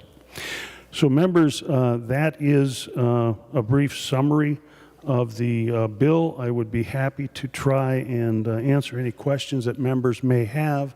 But before we entertain that, Mr. President, I would like to offer what I would call a housekeeping amendment. And Mr. President, that would be the A13. The Secretary will report the A13 amendment. Senator Newman moves to amend House File Number 1684 as amended pursuant to Rule 45 as follows. Page 117, delete lines. This is the A13 amendment. Senator Newman. Mr. President, there is in the bill language to provide for third-party testing for driver's licenses. And there was some confusion as to whether or not an individual who both tested and trained a driver would be allowed to do both. As of yesterday, we finally got an answer to that question, and federal law prohibits an individual from both being a tester and the individual who trains. And so we have in the A13 amendment language, which makes it clear in the bill that we are following the federal prohibition, and the same person cannot both train and test. And this is something that was brought to my attention yesterday by Senate Counsel. I really appreciate getting that, but with that explanation, I would ask that members adopt the amendment. Senator Dibble. Thank you, Mr. President, and Senator Newman. I appreciate the explanation. I agree with the point you made. The question I have is to the amendment. I'm just looking at lines 5, 6, and 7 on page 117, and it speaks to the route that would be used for the test that would be conducted not being the same route as was used for training. So it seems to be, it's a good idea, and I think actually that language should probably be left in. I think what you just described is also a good idea, so I'm just curious about the discrepancy between your explanation and what the amendment actually does. Senator Dibble. If Senator Newman would yield. Thank you, Mr. Senator President. Newman. Senator Newman will yield. Senator Newman. Yes, Mr. President, I will yield, and I'm a little confused by the question, but I think it revolves around whether or not there are other areas in the bill other than the one mentioned in this amendment regarding testing and driving, and this is the only place where that comes up, and that is the reason for the amendment. I'm kind of guessing at Senator Dibble's question, but Senator Dibble, it was kind of hard to hear you on that one, so thank you. I'll try it check again. Have not figured out that maneuver yet. So, Mr. President, I'll just read the language of the, so the amendment says to delete lines 5, 6, and 7 on page 117, which read, if the third-party tester also provides behind-the-wheel instruction for student drivers or employees, the third-party tester may not use the same routes for training and conducting the road test. I'm not going to make a big deal out of it. I'll vote no against the amendments. I'm opposed to the whole concept of the third-party testing anyway, so we'll deal with it at some future point in time. Thank you, Mr. President.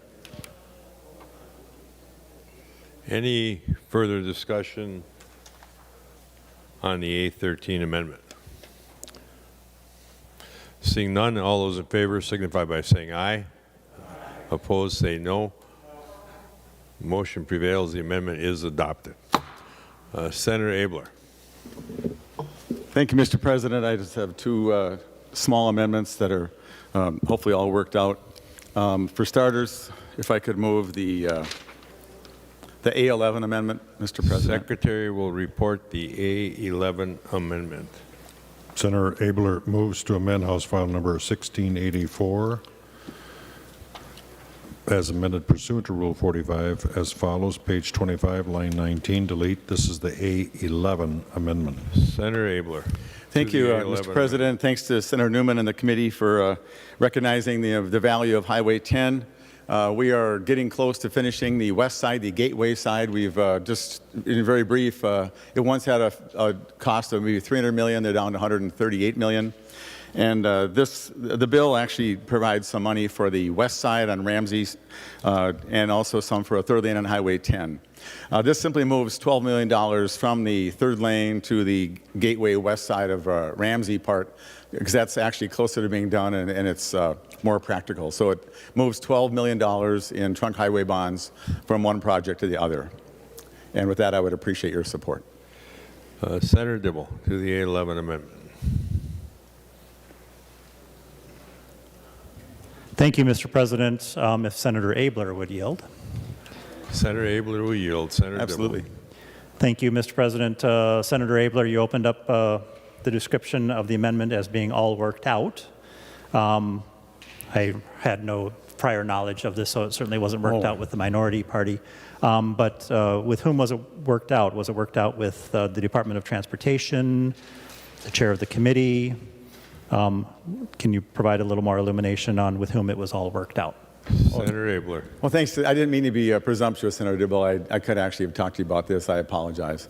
But so the worked out part was we wanted to be sure that the West Highway 10 project could actually use trunk highway bonds. It changes no money in the bill, it just moves it around. And worked with former Commissioner Tinklenberg, who was actually helped me actually work this out technically as I can speak more clearly. And sorry I didn't bring you in the loop, Senator. Senator Dibble. Thank you, Mr. President. Senator Abler, I have the highest respect for former Commissioner Tinklenberg. Did he have any conversations with current Commissioner Anderson Kelleher about this project and this amount of money that's being designated over and above and apart from the Surface Transportation Improvement Program? Senator Abler. I think the discussion about providing specific projects in the bill is a discussion far beyond this amendment. This doesn't add any projects. It just moves the money around within the projects. I have a suspicion that the commissioner is somewhat less than enthusiastic, but this is a really good project, Senator Dibble, and I think of any one, this would be the one she'd be just so excited to want to support. Senator Dibble. Thank you. I think we have our answer, Mr. President, even though I didn't quite hear it directly. I heard it in between the lines. Thank you. That would be no. This is an earmark that's kind of jumping over MnDOT and its priorities, and that means that other projects that are on the STIP will not be built. Thank you. Senator Newman. Thank you, Mr. President. And to Senator Dibble's line of questioning, Senator Dibble, I apologize for not bringing this to you and giving you a heads up. I just didn't think of it in terms of earmarking, but I will tell you that when Senator Abel made this request, we did go to MnDOT and we asked them if they had any objection to do it. Originally, my question was whether or not we can move from a general fund to a trunk highway fund issue on this road. I can tell you that MnDOT has indicated to us that they do not have an objection to the A11, and that is the reason why I agreed with Senator Abler to bring it forward. And again, I apologize. I should have brought this to you. I just didn't think of it. But long and the short of it is, MnDOT has told us they're okay with it, and I am willing to accept it as a friendly amendment. Any further discussion on the A11 amendment? Seeing none, all those in favor signify by saying aye. Aye. All those opposed say no. Motion prevails. The amendment is adopted. Senator Abler.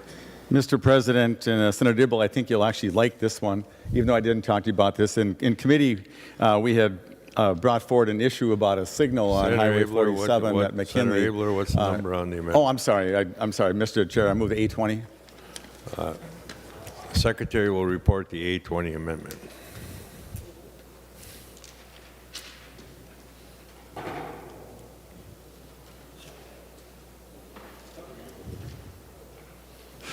Senator Abler moves to amend House File Number 1684 as amended pursuant to Rule 45 as follows. Page 62 deletes Section 65. This is the A20 amendment. Senator Abler. Thank you, Mr. President. I apologize for not using the customary Senate nomenclature, but instead of referring it to the amendment that Senator Dibble would like better than the last one. But anyway, so in the bill, there's a request for MnDOT to put a signal on Highway 47 at McKinley. We had a very good hearing about it. At the hearing, I related that we had not yet completed discussions with the department. And shortly after that, I believe on the Friday after a Tuesday, I had a good discussion with the commissioner, and they have agreed that this is a good idea, and they're going to allow the installation of this signal, which is just a really big deal locally, and I won't burden you with any more detailed information about that, but I want to thank Senator Newman for putting it in the bill. But I also want to thank the commissioner and her staff for working with the city of Anoka to accomplish this in a way, frankly, Senator Dibble, you're probably right that it's not good to earmark some of these, but it did create a very good dialogue, and I wanted to honor the commissioner for being a person of her word. And so this language is unnecessary because it's going to be worked out fine, and I just wanted to thank them at least a couple times in this speech for their assistance in looking after this very important matter for the city of Anoka. Thank you, Mr. President. Senator Newman. Thank you, Mr. President. And insofar as the A20 is concerned, I have no objection. If Senator Abler removes his project from the bill, I would consider it a friendly amendment. Senator Dibble. Thank you, Mr. President. Now, here's an amendment I can get behind.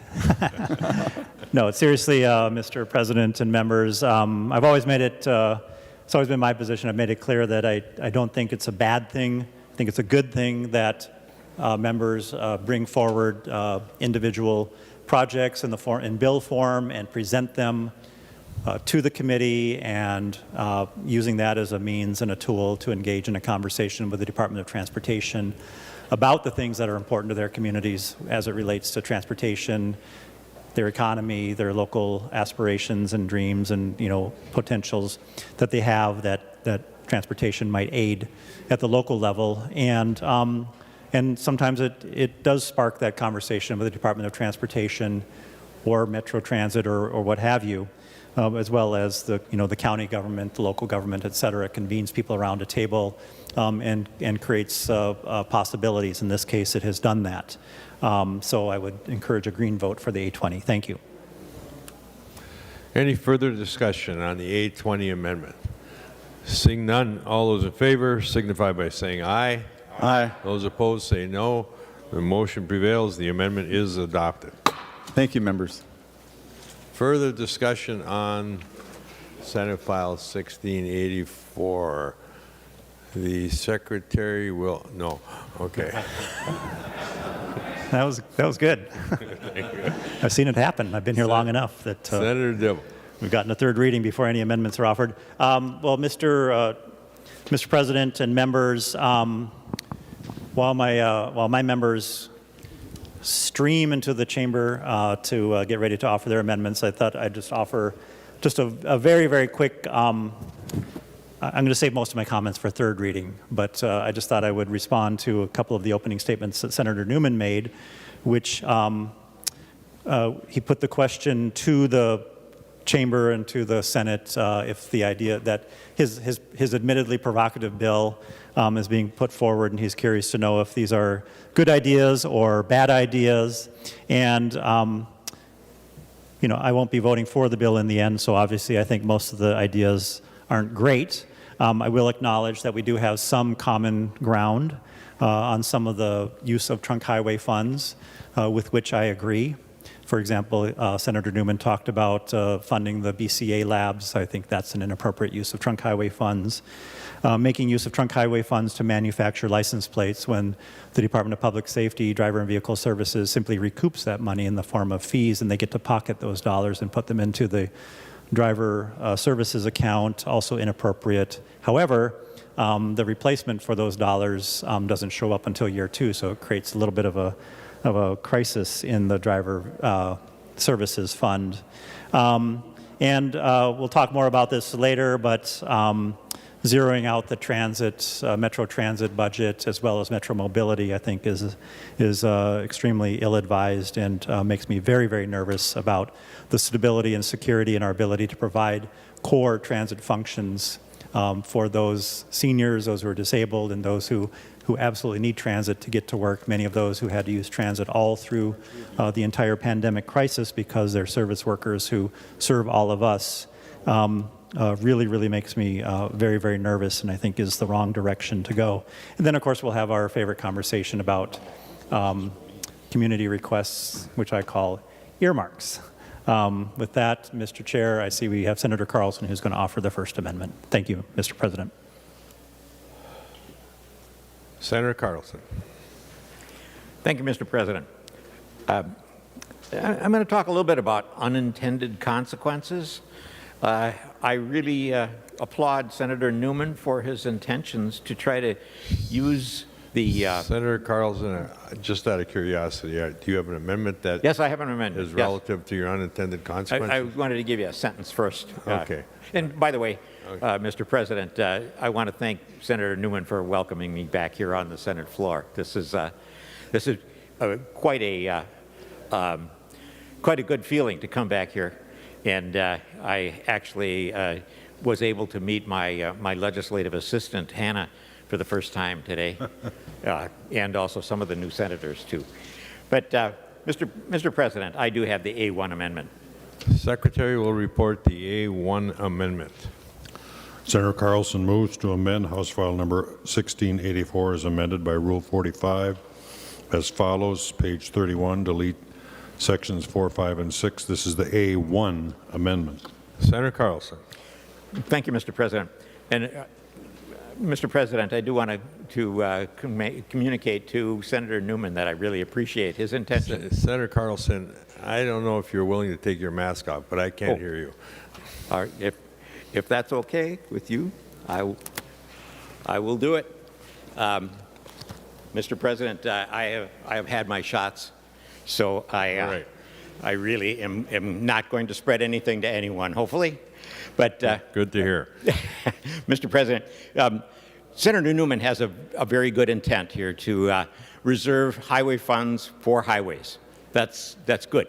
And I think Senator Dibble also mentioned there are things that we strongly agree that should be reserved for other funding or separated out from the things that we collect our revenues for highways. But then there are some things that are a little more gray areas. When we do projects for the transportation projects, sometimes they have other things that have to be funded because they're simply part of the same project.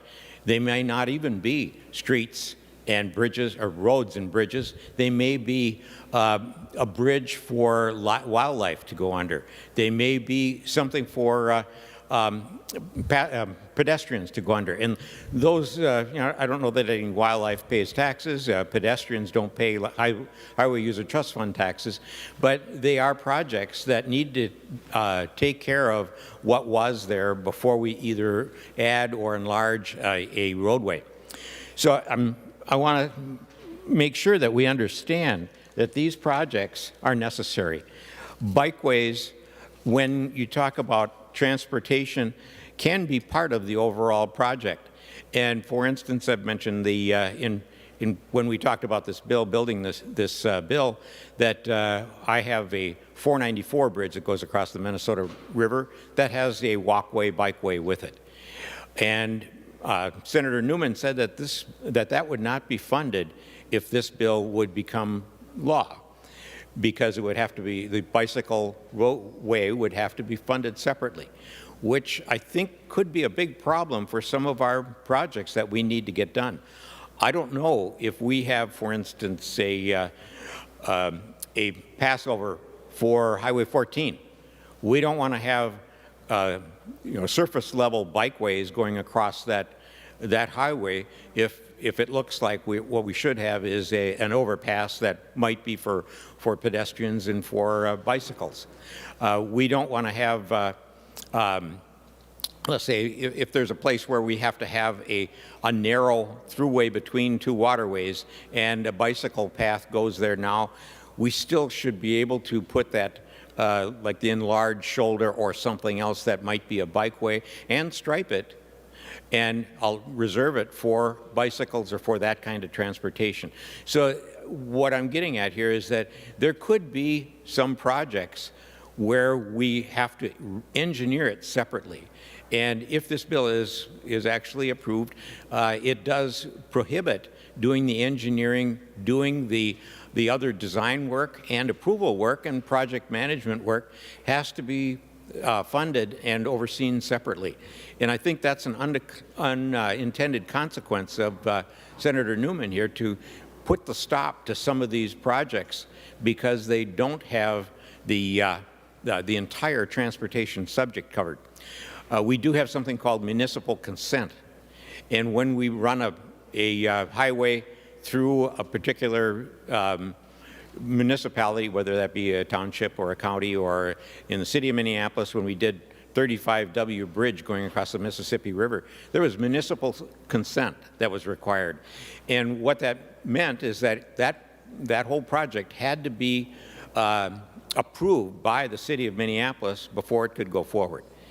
And if we have bicycle ways that go across that bridge and we haven't included it in that project, it likely could stop that project because it does have to be designed, put together, maybe estimated and bid separately, and certainly it has to be overseen separately because that's what the bill says. So there are those projects where the infrastructure is inextricably contained in one project. And to separate out those projects doesn't save any money because they're desired, but they have to be engineered separately, which actually will increase the cost. It'll make the cost higher. And you can look at that at any one of our, for instance, especially bridges, where we do the bicycle or walkway project that goes across the same bridge, that we don't really want to separate those projects. I fully support Senator Newman if we're talking about bikeways that go through the woods, Gateway Trail, any of those kinds of things. That's a separate project, and it should be funded separately, and it should be justified separately. But I don't think that would be a good idea for the projects that actually can't be separated easily and can't be separated efficiently. So I'm offering this amendment. Mainly it's delete, and it deletes deletes the things that I think need some work. And I think what we can do is we can get together and we can separate out these projects so that we don't stop our major projects and we don't interfere with the doing of our entire transportation system, which in fact this only it only relates to trunk highways. It doesn't relate to city streets. And if we talk about changing a lane in the city to a bike lane, that's where people have a lot of objections, and this bill doesn't change that. So, Mr. President, I'm offering the A1 amendment, and I'll stand for any questions or comments. Senator Johnson Stewart. Thank you, Mr. President.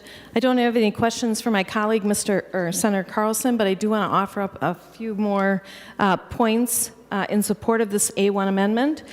First off, actually, Senator Carlson, trunk highway funds do pay for streets if they're part of the municipal state aid street system. And so just laying that on the table, I also want to emphasize that if we begin precluding certain non-vehicular or gas combustible vehicles, I suppose, because bikes are vehicles, but if we start precluding bicycle lanes from trunk highway funding, I think we're going down a dangerous road. In fact, there's many components of a roadway that are not directly related to the vehicle use. I think about lighting, for example. Cars have their own headlights, so we really don't need to provide lighting. Sidewalks, ADA ramps, driveways, turf establishment. You might even argue that sediment ponds and others are not related. I think this is a really dangerous precedent, and I'm very much against it. If it actually goes through and somehow does become law, I think we're going to see a rise in prices. If I have a project and as an engineer I'm getting it ready for bid and I have to pull out the individual portions of the bituminous, the sidewalk, the base, the concrete, even the sealant, whatever, all those elements that are supporting a bikeway, I'm not going to do that work for free. It's going to take separate engineering time.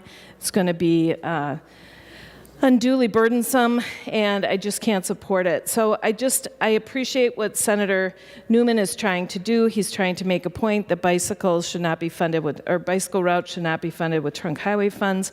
But I want to bring up and make sure everybody understands that trunk highway funds pay for turtle crossings and cattle underpasses and access roads and transformers and lighting and all kinds of things, and I don't want to see this precedent go through. So I'm going to be voting yes on this amendment, which would strike the provision on pages 31. Thank you. Senator Osmer. Well, thank you, Mr. President, and I oppose the amendment. What you just heard was, it's just too difficult. Well, I can tell you from experience at other levels of government, you break sections of project into different funds all the time. If you were doing a streets project and you have a sewer underneath that street and you do work on that, and you have water mains underneath the street, you use the water main fund to fix the water main. You do the sewer fund to fix the sewer line, and then you use the roads fund to fix the road. This is not overly burdensome. We have very smart people. Again, earlier today I talked about we're all in favor of the experts. Well, we have lots of experts at MnDOT, and part of the bid process, if we decide as the legislature that roads money goes to roads, bike money for bike lanes and other, which is some of what this amendment does, is strip that out. Bike lanes are paid from a different source. And I'm not going to step on Senator Newman's commentary, which I know is coming fairly soon, but this is to stop leakage, to stop gas taxes from going places that aren't related to roads. And to say that street lights are not necessary to roads, I guess we could stop putting in street lights. Or to say water retention ponds are not part of roads. Water retention ponds are to catch the runoff from the roads. By definition, it is to clean the water before it gets into the river system. It goes into the groundwater and cleans, and we all understand how that happens. So to say that it's just too difficult to be able to separate fund from fund, or to say that this bike lane, which is easily definable, you can tell down to an inch where the bike lane starts, where it's not necessary for roadway, that it becomes a bikeway. It is right and just that money is paid for by different sources. And Senator Newman's attempt here is to have your tax money that is paid from the gas tax, from the motor vehicle sales taxes, from the tab fees, that all goes into the same fund to pay for roads, to stay for paying for roads. That's what is being attempted here. And I applaud Senator Newman for finally saying this needs to stay within the fund and not have leakage running all over the place for other different purposes. It's not that difficult. It happens all the time that we separate these funds for different purposes in any project that we have. Thank you, Mr. President. I rise. I just want to clarify something, Mr. President. Senator, wait now until I get this done. Senator Carlson, do you have comments? Yes, thank you, Mr. President. I guess I would urge Senator Osmek to read the bill, because what it does is that no spending to create, construct, or expand. You can't even estimate what that bike lane is going to cost. You cannot design that bike lane. The bill prohibits any work on it, any work that is related at all to a bike lane. So that means you cannot engineer it. This is the kind of thing that I guess maybe project engineers deal with all the time on from midnight. You can't engineer it. You can't even spend time on estimating it or bidding it or any of those things related to that bike lane. It is not as simple as just saying, I'm not going to spend any money on it. To that point, Senator Osmek. To that point, thank you, Mr. President. To that point, from the Highway User Distribution Fund and from the roads funds. That's not to say that you can't use other funds, be it general funds, be it legacy funds. We have funds sloshing all over this building. We all know that. That isn't to say you can't plan and engineer from that, but you cannot charge that to the section of the bill of the project that is not a roads fund. It has to be done, the roads and that engineering has to be done to roads money. And if you want to add on a bike lane or whatever extra accoutrement you want, then that comes from a different source. That's all this is. Senator Johnson Stewart.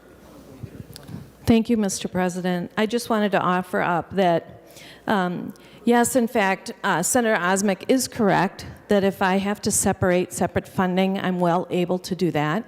I can easily quantify the number of lineal feet of a water pipe or a catch basin or whatever the piece is. What I want to emphasize is if a bike lane shares a foundation, then it's not so simple. A bike lane, in fact, isn't just 2 inches of blacktop on bare grass. It's in fact engineered, and it has a foundation, maybe even a drainage system below it. And so that's the part that we need to separate. Now, it's not hard to do that, and in fact, it's pretty easy for me to do it because I know what I'm doing and I've done it a million times. It's just that it's not free. I and my colleagues in the engineering world get paid by the hour, and I'm just making a point that it is not hard, it's just not free. And so we have to be prepared to pay for that extra time. Thank you. Senator Dibble. Thank you, Mr. President. Has a roll call been requested on the A1? I would like to request a roll call. There will be a roll call. Senator Newman. Thank you, Mr. President. I do stand in opposition to the A1 amendment. This is a matter that we discussed thoroughly in committee. Senator Osmek is absolutely right. There is no prohibition in this bill on bike lanes. The prohibition is to stop using trunk highway funds for the purposes of building bike lanes. And there is nothing that I am aware of that would prevent MnDOT from using general funds for the bike lane, and it can run, the bike lane can run right along on a trunk highway, but not pay for it out of trunk highway funds. And the other thing is that there's a lot of roads out there that are not trunk highways. And for instance, in St. Paul, all you'd have to do is move that bike lane over 1 block. You'd be off of Snelling Avenue, which is a trunk highway, and you could be on a city street. They could dedicate that bike lane all they want. Close it down to traffic. It's fine with me. Bikes and bicycle transportation is an important part of our infrastructure. The point is there is no nexus between riding a bicycle and trunk highway funds, which are supposed to be for highway purposes. I oppose the amendment, Mr. President. Any further discussion on the A1 amendment? Senator Carlson. Thank you, Mr. President. I still think that there's something that's being missed here, and that is that these are transportation projects. And I would say that the biggest issue that we have is probably bridges, and that is that we cannot sit down and design it with and without a bike lane, without a tremendous amount of separation work. And any bridge that you know of that's been built in the last many years all has either walkways or bike lanes on it. The the new Stillwater Bridge has a bike path on it. And I think it's going to hold up projects that are in the future, because actually we don't have a source of revenue for bike lanes. We would have to bring it up in the odd numbered years and put it into the budget to be able to fund that amount. And it can be substantial, and it also has a problem of being just being understandable. We know that we're going to be having, let's say, some bridges, maybe more than one in Duluth. The Blatnick Bridge in Duluth does not have a walkway bike lane on it. That bridge is 7,975 feet long. I don't know how long it will take for us to justify bicycle expenditures for that bridge. But that is something that we will not want to have bicycle traffic be on the roadway with the car traffic. And that's a legitimate function, is to keep those traffics apart. We don't want to have the same thing with some of the other, like an interstate. We don't want a vehicle on there that goes less than 45 miles an hour. So in some cases, we may have to have bridges, we may have to have overpasses that are part of that particular expansion of a roadway. We don't have a source of that kind of bike money. And it's like Senator Johnson says, that this is not going to be free. It's going to be a lot more expensive, because it has to be done separately and because it has to be funded separately. And we don't have that source of funding for those projects that are transportation related. And again, I don't have any problem with trying to keep away from dedicating lanes on city streets or any other street like that to bicycle, keeping that away from spending. But I do have a problem with some of our major highway projects that might just come to a stop because we don't have a source of separate bicycle funding. So, thank you, Mr. President. Seeing no further discussion on the A1 amendment, the Secretary will take the roll.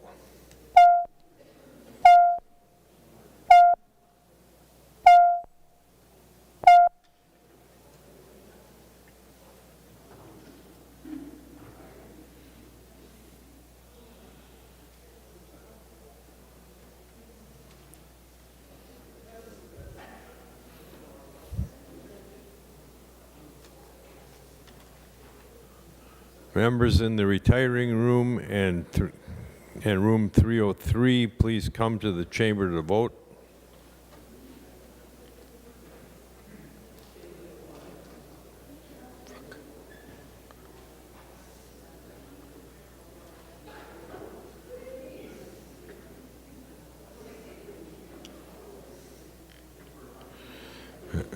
Members in the President's office and room 323, please come to the chamber to vote.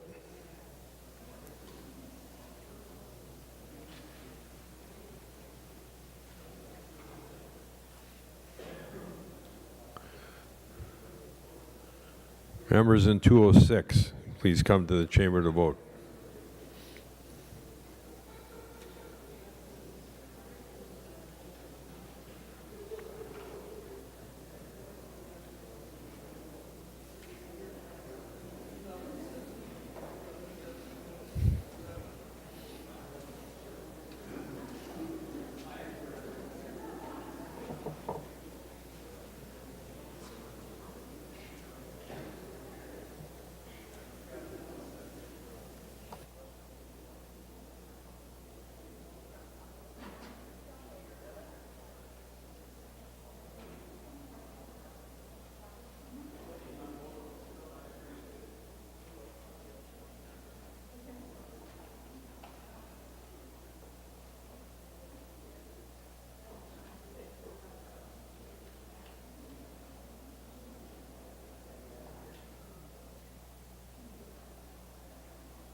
Pursuant to Rule 40.7, Senator Jasinski. Thank you, Mr. President. Senator Anderson votes no. Anderson votes no. Senator Coleman votes no. Coleman votes no. Senator Duckworth votes no. Duckworth votes no. Senator Ingebretson votes no. Ingebretson votes no. Senator Eichhorn votes no. Eichhorn votes no. Senator Matthews votes no. Matthews votes no. Senator Abler votes no. Abler votes no. Senator Goggin votes no. Goggin votes no. Senator Draheim, correction, never mind. Senator Bach votes no. Senator Bach votes no.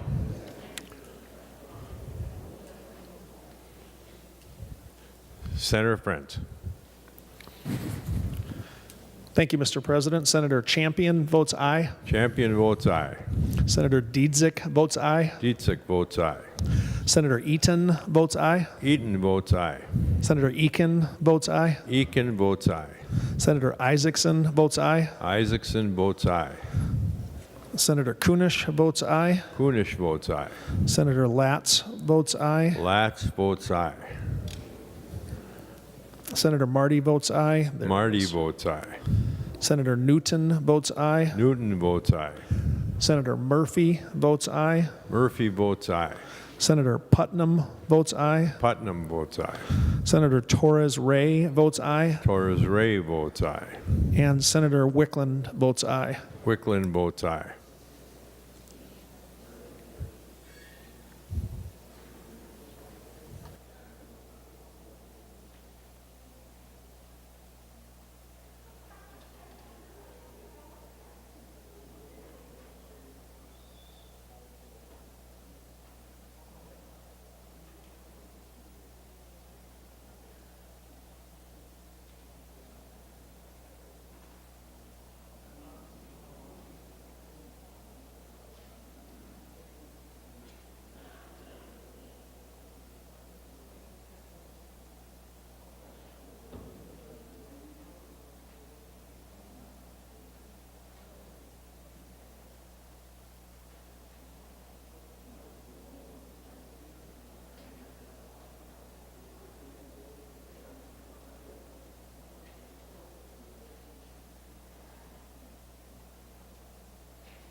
Secretary will close the roll. There being 29 ayes and 36 nays, the motion does not prevail. The amendment is not adopted.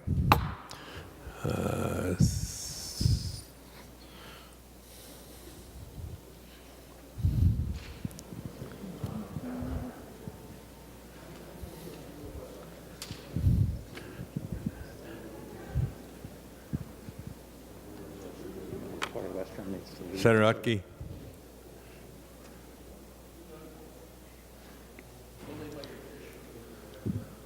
Thank you, Mr. President. I would like to offer the A23 amendment. Secretary will report the A23 amendment. Senator Utke moves to amend House File Number 1684 as amended pursuant to Rule 45 as follows, page 54 after line 13, insert. This is the A23 amendment. Senator Utke. Thank you, Mr. President. Members, with this amendment, I am trying to help out citizens of Minnesota who are isolated from the rest of us, and that happens to be our fellow citizens in the Northwest Angle. In the last year, the Canadian border has been closed, and they used to be able to come to the mainland Minnesota and get groceries and run some errands and return home. The rest of us couldn't get to them. They being an area that relies on tourism. It's all resorts, and there are seasonal homes and such up there. The homeowners that own property couldn't get to them. We couldn't get to the resorts. The resorts on the mainland of the Northwest Angle are reporting income last summer at 10% of their normal amount. Some people did get to them by traveling across over 20 miles of water, of which is a dangerous trip at a lot of times. couldn't get to them so they could do business. One of the resorts for 3 months collected $3 in total Minnesota sales tax, and that's a large resort. So that's showing how serious this is.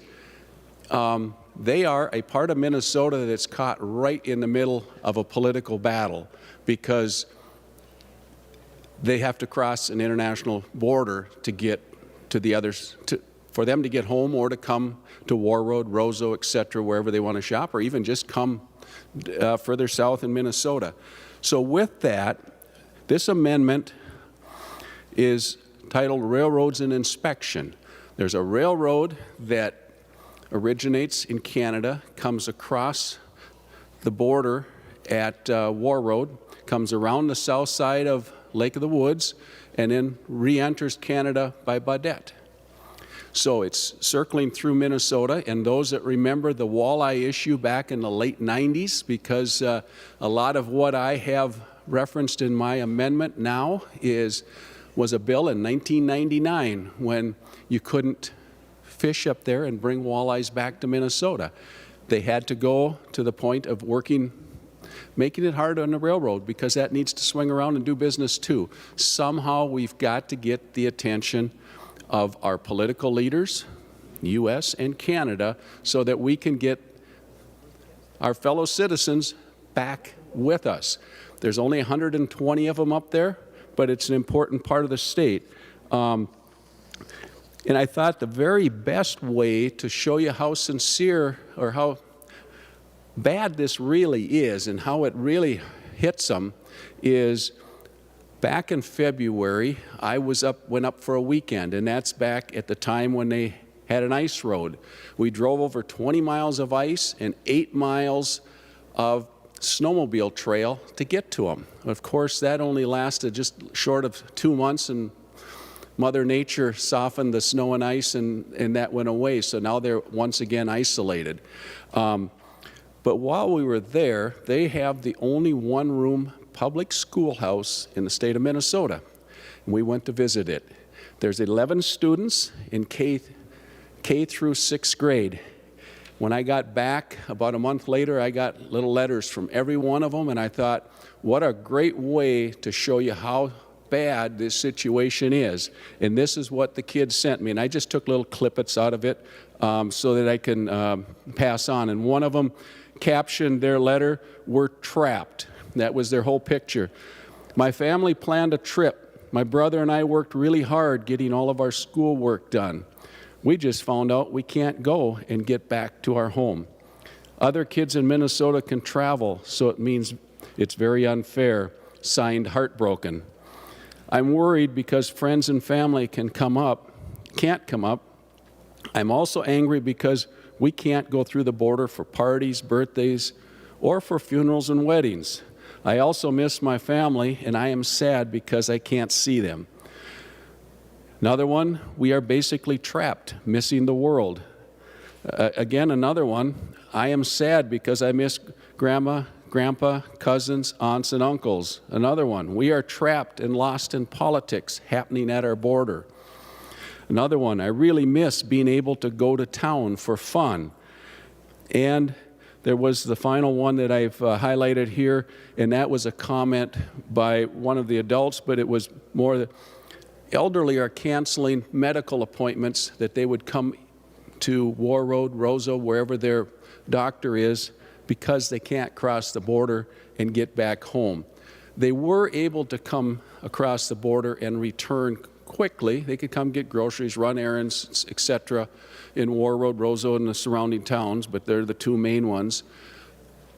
The restrictions have been clamped down tighter and tighter over time. Now they have to have a negative COVID test within 3 days to be able to go back home.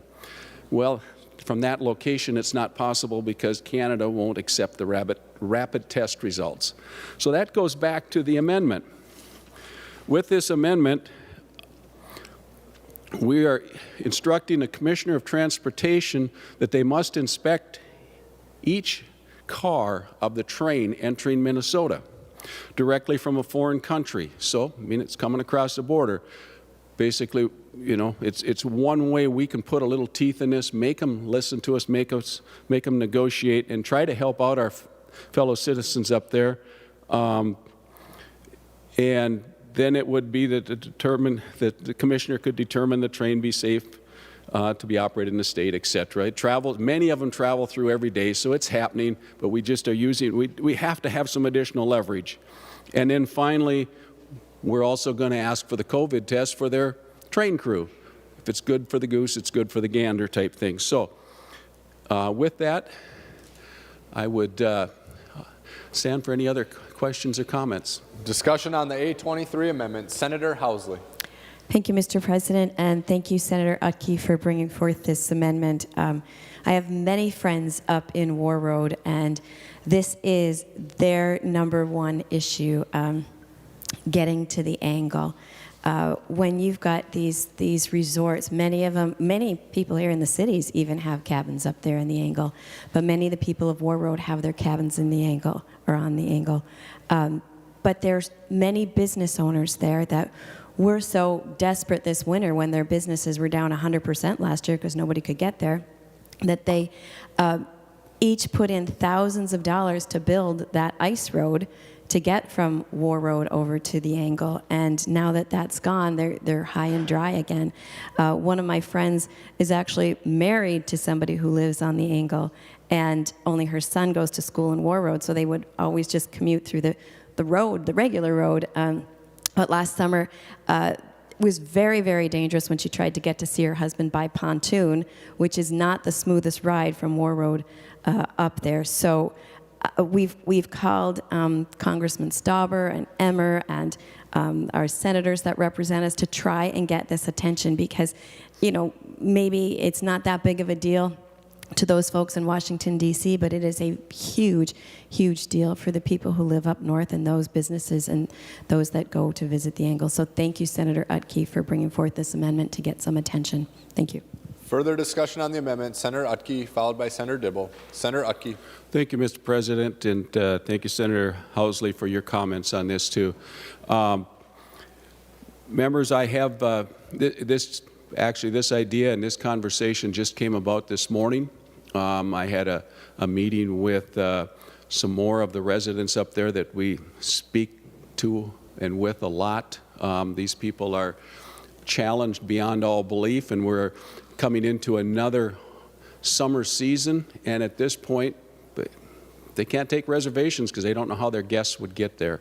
But the proposal that we have, I've shared with Senator Newman, but within my amendment, we call for an inspection, and with an inspection will come a cost.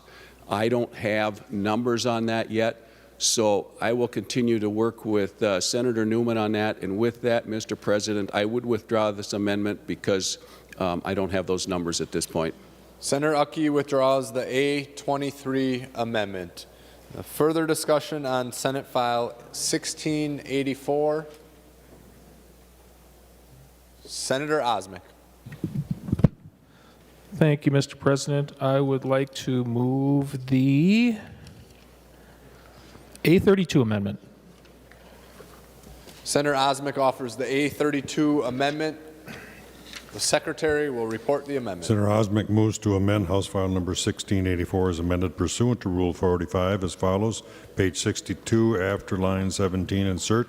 This is the A32 amendment. To the amendment, Senator Osmek. Thank you, Mr. President. Well, in 2017, the Senate file left the omnibus left the floor, and somehow in conference committee there was a delete that occurred, and I just wanted to make sure that we fix that problem and make a naming correction to a road. Senator Tomassoni, who's not on the floor for some reason, he was the one who made the original amendment, so I'm just correcting a mistake that was made in 2017. Thank you, Mr. President. I hope you all vote green. Discussion on the A32 amendment. Senator Dibble. Thank you, Mr. President. Now, here is an amendment I can really get behind. I would encourage a yes vote. Senator Newman. Thank you, Mr. President. Once again, Senator Dibble and I disagree, and I would oppose the amendment. Any further discussion on the A32 amendment? Senator Osmick. Well, Mr. President, I've been told that I'll be on the conference committee, so I think rather than possibly not getting an affirmative vote by the Senate on this, we'll try and slip this in during conference committee. So with that, Mr. President, I withdraw the amendment. Senator Osmick withdraws the A32 amendment. Further discussion on House File 1684, Senator Johnson Stewart. Thank you, Mr. President. I infer that that was kind of a joke, and it really got my hopes up because I thought maybe someday we'd have an Ann Johnson Stewart Boulevard. But I can always keep hoping, I suppose. I rise to offer the A16 amendment, sir. Senator Johnson Stewart offers the A16 amendment. The Secretary will report the amendment. Senator Johnson Stewart moves to amend House File number 1684 as amended pursuant to Rule 45 as follows. Page 126, delete Section 3. This is the A16 amendment. To the amendment, Senator Johnson Stewart. Thank you, Mr. President. This amendment deletes a funding shift language in the transportation bill, which requires counties to pay for the operating costs for guideways and LRT. This provision of the bill is opposed by Minnesota City Engineers, Minnesota County Engineers, the Association of Minnesota Counties, Met Council, and Governor Walz. And what it will do is eliminate the partnership that has been established in the last several decades between the counties and Met Council to create a comprehensive and well-planned system for LRT, BRT, buses, and other transit. Our current transit system is a state system, and counties should not be burdened with operation costs. We don't need it. We don't need this in the bill. The current law works for us, and under this proposal, counties with guideways would be legally obligated to fund whatever Met Council deems necessary. So, I rise and ask my colleagues to give me a green vote on the A16 amendment. Thank you. Discussion on the A16 amendment. Senator Bigham. Thank you, Mr. President. Well, I heard counties, so I came out to rise in support of my good friend, Senator Johnson Stewart. She could not be more correct on this. Members, in my previous occupation as a county commissioner, I served on the CTIB board, and we dissolved that board, rightfully so. It was dysfunctional, and we really couldn't agree, and we didn't have dedicated funding. And I'm a signature on the dissolution of that. And this essentially almost feels like it's shifting again everything onto the counties. They do not have the bandwidth, they do not have the financial ability to pay for this transit on their own. And I'm not going to get into it now, but I do lay blame on Met Council for a lot of this and Metro Transit for a lot of this.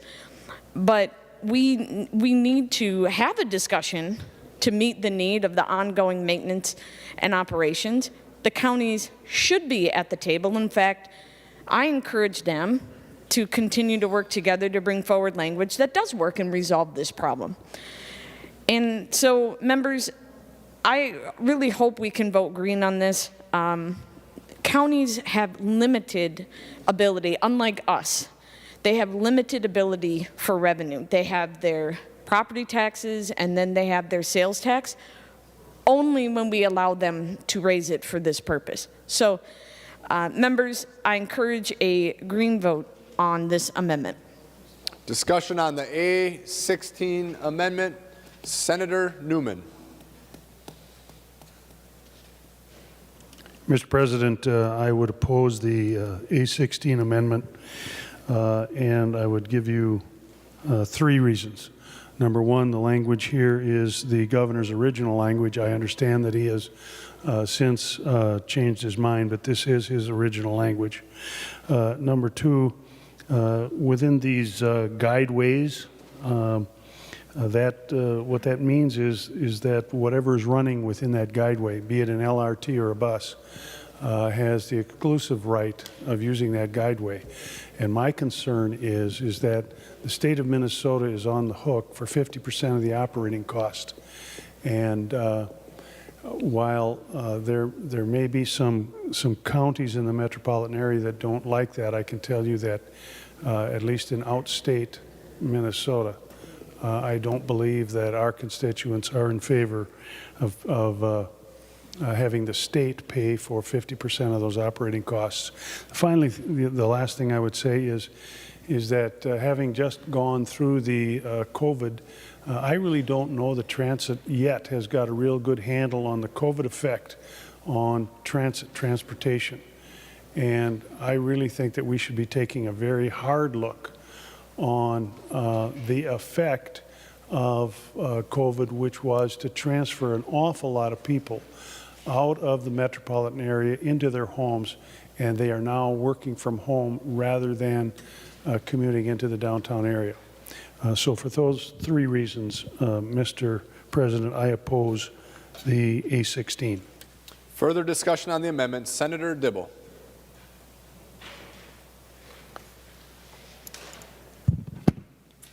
Thank you, Mr. President. I would encourage a yes vote on this amendment for the simple reason that both the counties as well as Metro Transit, representing the governor's budget, are not in support of this language. This originated as a governor's initiative, and the governor now has said quite explicitly in the letter that has been transmitted to us on this bill that they no longer support this language. So the parties to this proposal are no longer in support. So I don't know why we would then also advance the language that no one is supporting any longer. I have a somewhat mixed view of the whole subject, but the short version is that the counties who levy the transportation sales tax in the metro area for the purpose of supporting transit and Metro Transit and the executive branch would like some more time to work through the issues. The fact is that these dollars were originated for this purpose, but exactly how they're going to be programmed, how they're going to be transmitted to the Met Council for the purpose of building transit, operating transit, doing the capital maintenance, et cetera, needs to be figured out. But what this really sheds a light on is how the Met Council is formatted and how it operates as a separate subdivision of the state, not really an executive branch agency with taxing authority and the like, but working with the resources of other entities who do have elective bodies who are actually responsible for those funds. So we need to have that larger conversation, and it also begs the question of where exactly is the money going to be coming from for the transit systems that we're going to need in the metro area as 700,000 more people move to the state. Thank you, Mr. President. All right, members, any further discussion on the A16 amendment? Seeing none, all those in favor say aye. Opposed, say no. The motion does not prevail. The amendment is not adopted. Further discussion on the bill, Senator Dibble. Thank you, Mr. President. On the subject of transit, we've had now for a couple of years quite a discussion about LRT and public safety on transitways, buses, LRT, BRT, and the like, and really looking across the entire country, trying to figure out what are the best practices and how to get a handle on that in a way that really addresses at its roots the fundamental issues, so that those who are acting in ways that make riders uncomfortable or committing crimes on LRT and other forms of transit, addressing their needs as well as addressing the needs of the general ridership. And what we discovered is that behaviors like fare evasion, other kinds of behaviors, but particularly fare evasion, are cited at a fairly high level of criminality. And the consequence is that a lot of these tickets are dismissed, so they're not even enforced. The other consequence is that those who maybe have problems of mental illness or other kinds of problems who might be committing these sorts of deeds have other issues that could maybe be addressed in other ways. And so we came up, Met Council came up with, and a number of others came up with the idea of lowering the level of sanction so that it's not a criminal penalty, so that the consequence is enforced more frequently, as well as getting folks onto the train system who could help intervene, de-escalate, call in law enforcement when needed, but respond to the overall atmosphere and climate. And so, Mr. President, I would offer the A5 amendment. Senator Dibble offers the A5 amendment. And request a roll call, Mr. President. The Secretary will report the amendment. Senator Dibble moves to amend House File Number 1684 as amended pursuant to Rule 45 as follows. Page 126 after line 20, insert. This is the A5 amendment. Roll call has been requested. Roll call granted to the A5. Senator Dibble. So, Mr. President, this allows the Met Council to develop an administrative citation for someone who fails to pay their fare.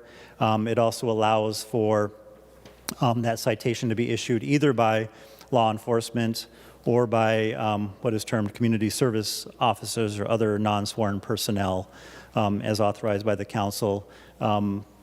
So these are folks whom we might deploy onto the trains and the buses and the like, who are from the community, who can reach people in ways that maybe a lot of us can't, and really address issues at their core.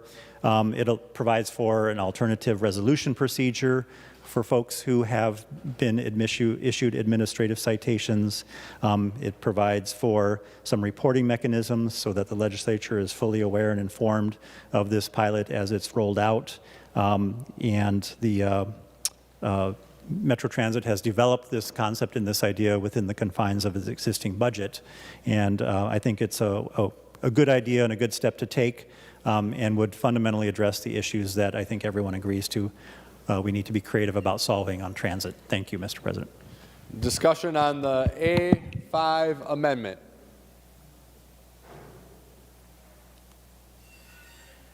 Senator Newman.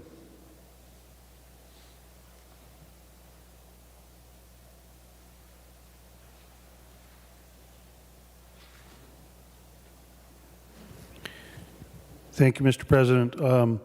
The A5 amendment, I'm just kind of speed reading it, and it looks like part of the original language regarding transit safety and the transit ambassadors out of the House. I'm not certain on that, but that's what it looks like to me. I think for purposes of this afternoon, I am going to oppose the A5 amendment, but I will indicate to Senator Dibble that I do think that there is some room to negotiate and come to an agreement regarding this transit safety issue. I know that we did discuss it at length in committee. That is not the bill. The A5 is not what finally we discussed in committee, but I believe that measure went to the Judiciary Committee and is still there. So I'm going to oppose the A5 at this point, but I do want Senator Dibble to know, Mr. President, that I am more than willing to talk about this issue. Further discussion on the A5 amendment. Senator Osmic, then Senator Dibble. Senator Osmic. Thank you, Mr. President. Will Senator Dibble yield for a couple of questions? Senator Dibble will yield. Senator Osmic. Thank you, Mr. President. Senator Dibble, I'm looking through this brief pretty quickly, and you're doing it. You're replacing an existing fine structure with these citations. I don't see any deletes necessarily, that you're deleting anything in statute language. Are we saying that there's going to be an administrative fine or also a a regular fine or penalty? And so are they both going to be active at the same time, or are you replacing one with the other? Senator Dibble. Thank you, Mr. President. I'll answer the question, but then I wanted to let Senator Osmick know my intentions with this amendment. So the answer to your question is that yes, the regular citation, which is either a misdemeanor or petty, I can't remember, it's a criminal level violation, would remain on the books. So the administrative citations would not replace that. That's actually fairly energetic conversation in the community that if we're going to create administrative citations, should we continue to keep fare evasion as a criminal offense or not? And so I appreciate the question. My intention for the A5 at this point, Mr. President, is with the assurance of Senator Newman to continue the conversation as this bill moves into conference committee. And to answer his question, yes, this is the language that's in the other body's omnibus bill. So it will be coming in from that side into the conference committee. My intention would be to withdraw the A5 at this time. Senator Dibble withdraws the A5 amendment. Further discussion on House File 1684. I have Senator Senjum, and then I'll come back to Senator Dibble. Senator Senjum. Thank you, Mr. President. I have the A33 amendment. Senator Senjum offers the A33. Did you say 33, Senjum? A33, yes. The A33 amendment. The Secretary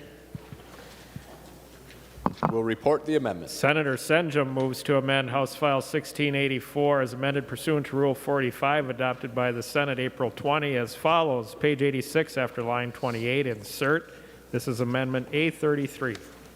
To the amendment, Senator Senjum. Thank you, Mr. President. Mr. President, pretty simple amendment. There's a 4-mile stretch of I-35 going from I-94 to 7th Street in St. Paul. It's posted at 45 miles an hour.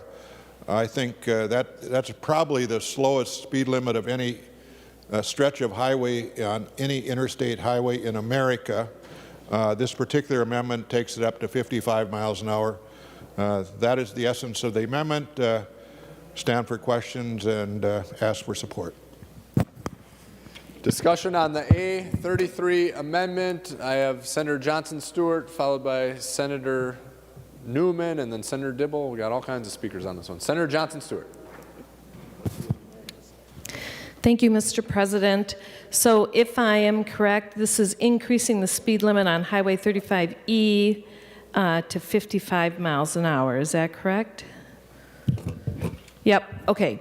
I have quite a bit of knowledge about this stretch of highway, and I rise to voice my concerns, wondering if, in fact, the geometric design was conducted for cars to travel at 55 miles an hour. It is well documented that travel speed is usually 10 to 15 miles above posted speed, which makes me think that perhaps this roadway was only designed for 60 miles an hour. If we raise the speed limit to 55, we may expect cars to go 70 miles an hour, which could be very unsafe. So when I talk about the geometrics of a roadway, I mean the radius. If you've had physics, you understand that if you go around a curve too fast, that becomes a very dangerous situation. So my concern is that the roadway was not designed for this speed, and I guess I would postpone this until we can get that answer. Further discussion on the A33 amendment. I have Senator Newman, followed by Senator Dibble. Senator Newman.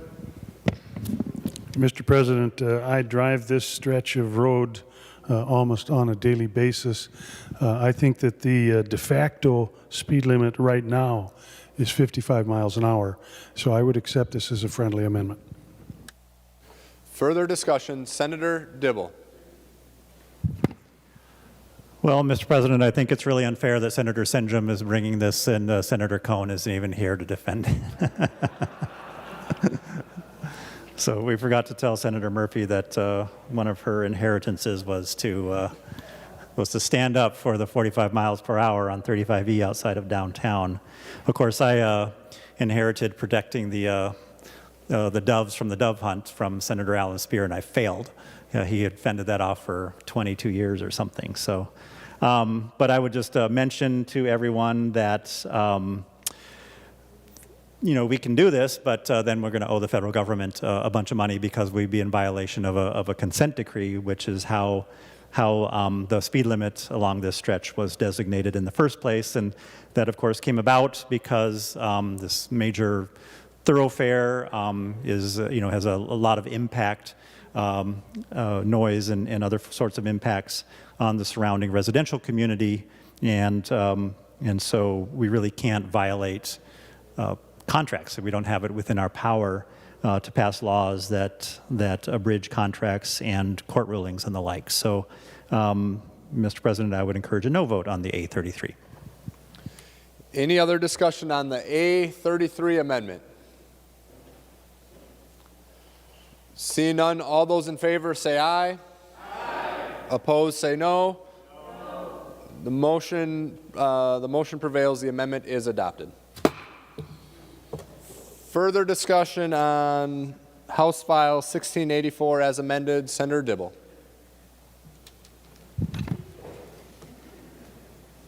Thank you, Mr. President. I would like to offer the A7 amendment. Senator Dibble offers the A7 amendment.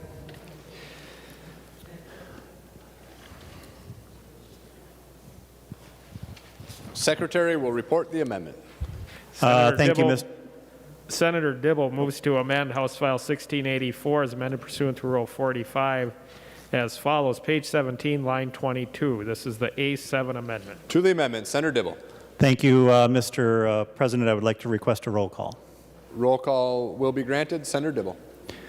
Thank you, Mr. President. The A7 amendment would simply fund driver and vehicle services at the recommended levels that the governor has budgeted for. Everyone has decried, particularly my friends on the other side have decried the backlogs at driver and vehicle services, but the budget that's being presented today on the floor would create even greater backlogs in driver's license processing, obtaining vehicle titles, scheduling road exams, and the like. The governor's recommendation for staffing at vehicle services was $3.7 million next biennium and $4.5 million in the following for driver services from that special revenue fund.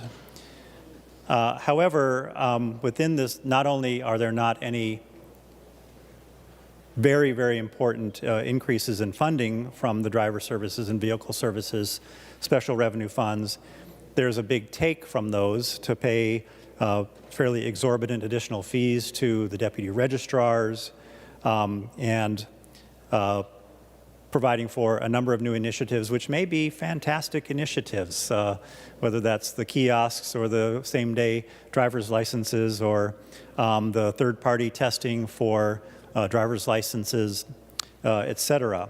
But we know that the difficulty that driver and vehicle services is having is only going to be exacerbated as the pandemic starts to wind down and there's a huge crush for things like titles and driver's licenses, driver's exams, and the like.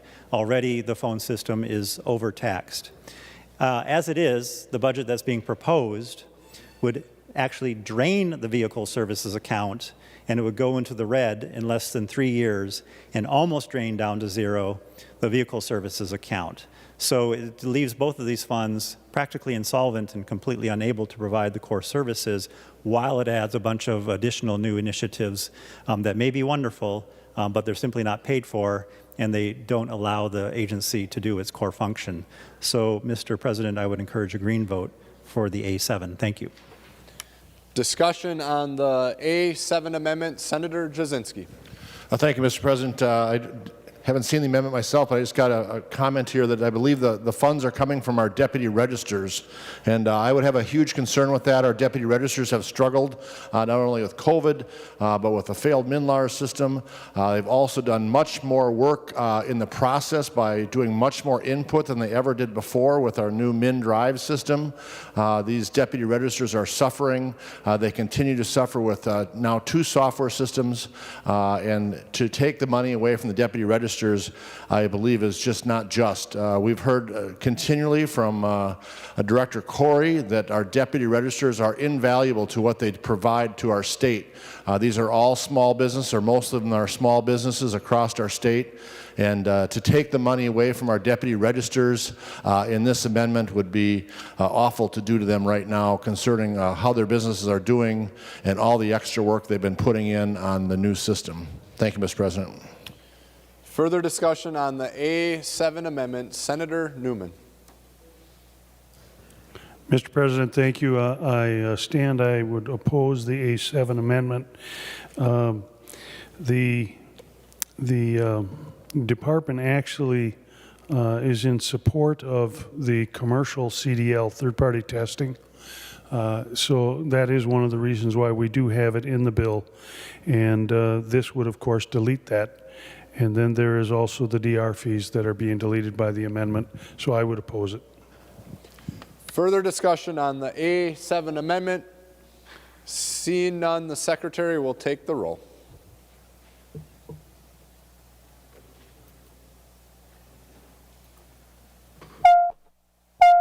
Members in the retiring room, room 303 in the President's office, please come to the chamber to vote.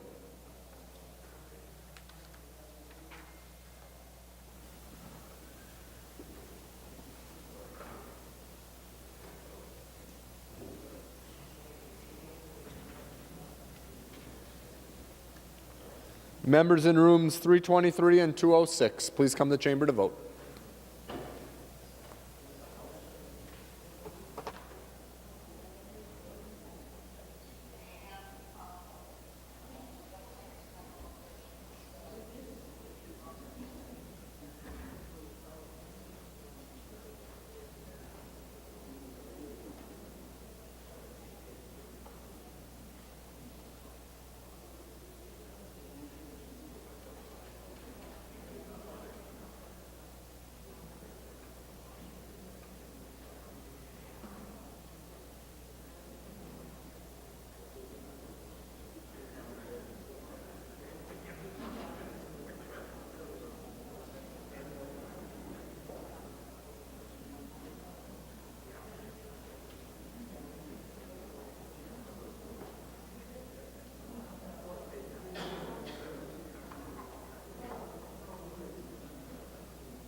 I will call on Senator Frentz to report the votes of the members voting under Rule 40.7. Senator Frentz.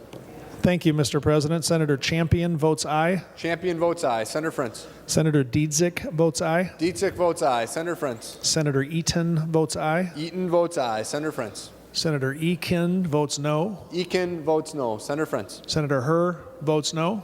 Herr votes no. Senator Frentz. Senator Isaacson votes aye. Isaacson votes aye. Senator Frentz. Senator Kunish votes aye. Kunish votes aye. Senator Frentz. Senator Latz votes aye. Latz votes aye. Senator Frentz. Senator Murphy votes aye. Murphy votes aye. Senator Frentz. Senator Newton votes aye. Newton votes aye. Senator Frentz. Senator Port votes aye. Port votes aye. Senator Newton now changes his vote to no. Senator Newton is now a no. Newton, no. Senator Frentz. Senator Torres Ray votes aye. Torres Ray votes aye. Senator Frentz. And Senator Wickland votes aye. Wickland votes aye.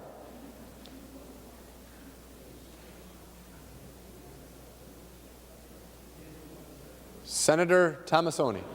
Senator Bach votes no. Bach votes no. Senator Jasinski. Thank you, Mr. President. Senator Anderson votes no. Anderson votes no. Senator Jasinski. Senator Abler votes no. Abler votes no. Senator Jasinski. Senator Coleman votes no. Coleman votes no. Senator Jasinski. Senator Duckworth votes no. Duckworth votes no. Senator Jasinski. Senator Ingebrigtsen votes no. Ingebrigtsen votes no. Senator Jasinski. Senator Eichhorn votes no. Eichhorn votes no. Senator Jasinski. Senator Matthews votes no. Matthews votes no. Senator Jasinski. Senator Rosen votes no. Rosen votes no. Senator Jasinski. Senator Pratt votes no. Pratt votes no. Senator Jasinski. Senator Goggin votes no. Goggin votes no. Senator Jasinski. Senator Draheim votes no. Draheim votes no. Senator Frentz. Thank you, Mr. President. Senator Herr changes from no to aye. Senator Herr changes his vote from no to aye.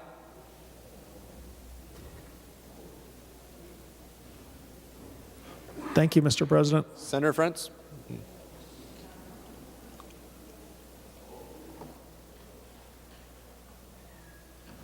Senator Jasinski. Thank you, Mr. President. I report a no vote for Senator Westrom. Westrom votes no. All members having voted who have the desire to vote, the Secretary will close the roll. There being 25 ayes and 40 nays, the motion has not prevailed. The amendment is not adopted. Further discussion on House File 1684 as amended. Senator Dibble.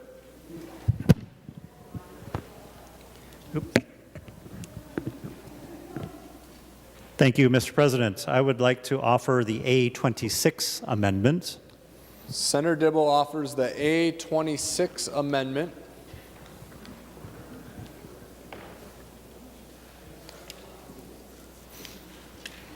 The Secretary will report the amendment. Senator Dibble moves to amend House File 1684 as amended pursuant to Rule 45 as follows. Page 3, line 16. This is Amendment A26. To the amendment, Senator Dibble. Thank you, Mr. President, and I would like to request a roll call on the A26. Roll call granted. Senator Dibble.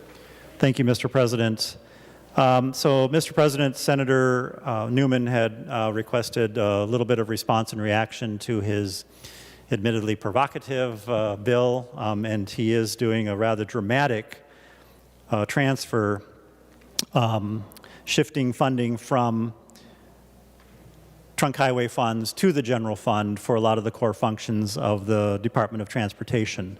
And I think I've indicated earlier that in some areas, making sure that we're keeping a very, very close eye on the trunk highway funds to guard against some creative uses and spending of that is very important to do, and I join him in that effort. However, members should know that this bill shifts about $86.4 million in biennial spending from the Trunk Highway Fund and doesn't backfill that sufficiently. So there's a dramatic cut to the core functions of the Department of Transportation. It's not backfilled with sufficient revenue, so it's not a like-for-like or one-for-one replacement with general fund dollars. In fact, it's over 25%, I believe. It's something in the order of $65 million that is general fund that replaces the Trunk Highway Fund programs that were paid for earlier. And a couple of those, and I think the consequence of that may be an unintended consequence within this bill, similar to the driver services and vehicle services budget that I just described, grinding that agency to a halt, unable to provide the core services, couldn't even provide the fees to the deputy registrars, however ambitious we want to be in that. Likewise, we aren't going to be able to deliver the basic roadway system, the repairs, the construction, et cetera, by putting a stop without funding the program delivery services, as well as the Office of Environmental Stewardship services. Members, I'll just describe quickly what the Office of Environmental Stewardship does. It provides support to meet state and federal environmental laws. If these activities were to cease, it would essentially halt work on many highway projects or cause extreme project delays, causing damage claims from contractors as a result of those delays, create corrective actions, result in regulatory penalties. The things that they do include discovery of contamination, violating permits needed for stormwater management or wetland mitigation, discovery of hazardous or abandoned waste, noise issues, endangered species, invasive species, etc. So if this bill were to go into effect, there would be no way to pay for these activities. So like I said, would halt highway construction activities in Minnesota. And some of the projects, lest this be an abstract conversation, would include the work that's being done as the I-94 rebuild is being contemplated, called Rethinking I-94, the Trunk Highway 252, I-94, interchange in Brooklyn Center, Trunk Highway 14 between New Ulm and North Mankato, the Blotnick Bridge in Duluth, the Osceola Bridge near Scandia, I-94 in Bloomington, Highway 13 between Savage and Burnsville, the I-35W Gateway between Minneapolis and Roseville, the Moorhead Downtown Improvement Project. And program project and delivery also defunded, basically put to a stop in large measure by this bill. And they develop investment plans, review performance outcomes, design construction plans, do construction project oversight, project selection, develop this STIP, which we have so much conversation about. Mr. President, I would encourage a green vote. Senator Newman had said earlier he believes that much of these activities are disallowed, inappropriate, unconstitutional. The fact of the matter is that there have been court tests on whether or not expenditure of trunk highway funds for these purposes do meet that constitutionality test, and the courts have affirmed that this is the proper and appropriate use of trunk highway fund spending. Furthermore, if you think about it, stopping, providing insufficient general fund source to support these efforts and these programs and services, putting a stop to highway construction, highway maintenance is probably not, I think, the intention of the author. Thank you, Mr. President. Discussion on the A26 amendment. Senator Johnson Stewart. Thank you, Mr. President. I just want to affirm what Senator Dibble said and indicate that I'll be voting a strong green on this vote. By eliminating this office, we pretty much tie our hands on, I would say, every project that MnDOT is responsible for. Specifically, federal projects require significant environmental oversight, documentation, and we just can't say we're not going to do that. But what I want you to realize is that it also cripples us and handcuffs us where other environmental permitting is required. I teach a class to townships on environmental permitting for culverts, and this is not just the federal government. This is every watershed district, the DNR, the Corps of Engineers, individual counties. It's just immense, the number of environmental regulations that apply to not just our interstate roadways, but nearly every type of roadway and trail, ATV and bikes and other off-road vehicles. So I just strongly, strongly encourage a yay vote on this, and I thank Senator Dibble for making the point. Thank you. Further discussion on the A26 amendment. Senator Newman. Mr. President, I do stand in opposition to the A26 amendment and would urge members to vote against it. What we did in the bill when it came to the issue of what I call leakage, or to describe it another way, impermissible spending out of the Trunk Highway Fund, we did in fact do the best that we could to fund out of the Trunk Highway Fund those areas that we felt were absolutely necessary, even though we believed that they were an impermissible spending. And we did it simply because we ran out of money. What we are really talking about here are areas that sincerely we are questioning whether or not trunk highway funds should be used in lieu of general funds. And what should be happening here is the necessary general funds for an office such as the Office of Environmental Stewardship should go to MnDOT so that they have sufficient funds to pay for that office, if in fact it's necessary. But what should not happen is we should not be paying for these items out of the Trunk Highway Fund. Now, we have generated a discussion on that issue, and I'm very happy about that, because the amount of leakage coming out of trunk highway funds and going for things other than highway purposes is a significant amount. I've indicated to you we're talking over $200 million a year that is being drained out of the trunk highway fund. And the trunk highway fund is not a slush fund for MnDOT to attach because they don't have the necessary general funds. They should be in there fighting for the necessary general funds, just like any other agency. And somehow, some way, we have got to address this issue. The infrastructure needs in the state of Minnesota are monumental. And we are never going to get there if we continue to waste the trunk highway money that the Constitution says we're supposed to spend for highway purposes. So I really do appreciate the fact that Senator Dibble brought this amendment forward. I oppose the amendment. I want to continue the discussion, and I sincerely believe addressing the issue of impermissible spending out of the trunk highway fund is a very important issue that we are going to ultimately have to resolve. Thank you, Mr. President. Members, we're on the A26, bless you, we're on the A26 amendment. Seeing no further discussion, the Secretary will take the roll.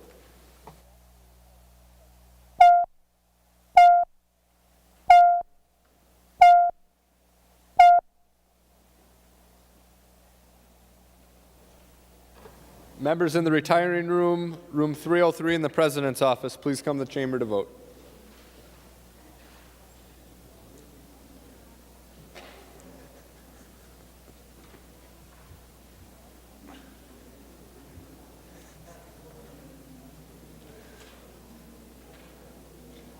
Members in rooms 323 and 206, please come to the chamber to vote.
I'll call on Senator Tomassoni to report the votes of the members voting under Rule 40.7. Senator Tomassoni.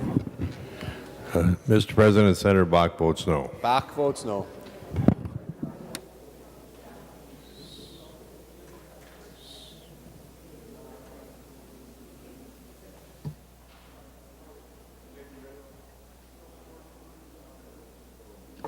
Senator Friends.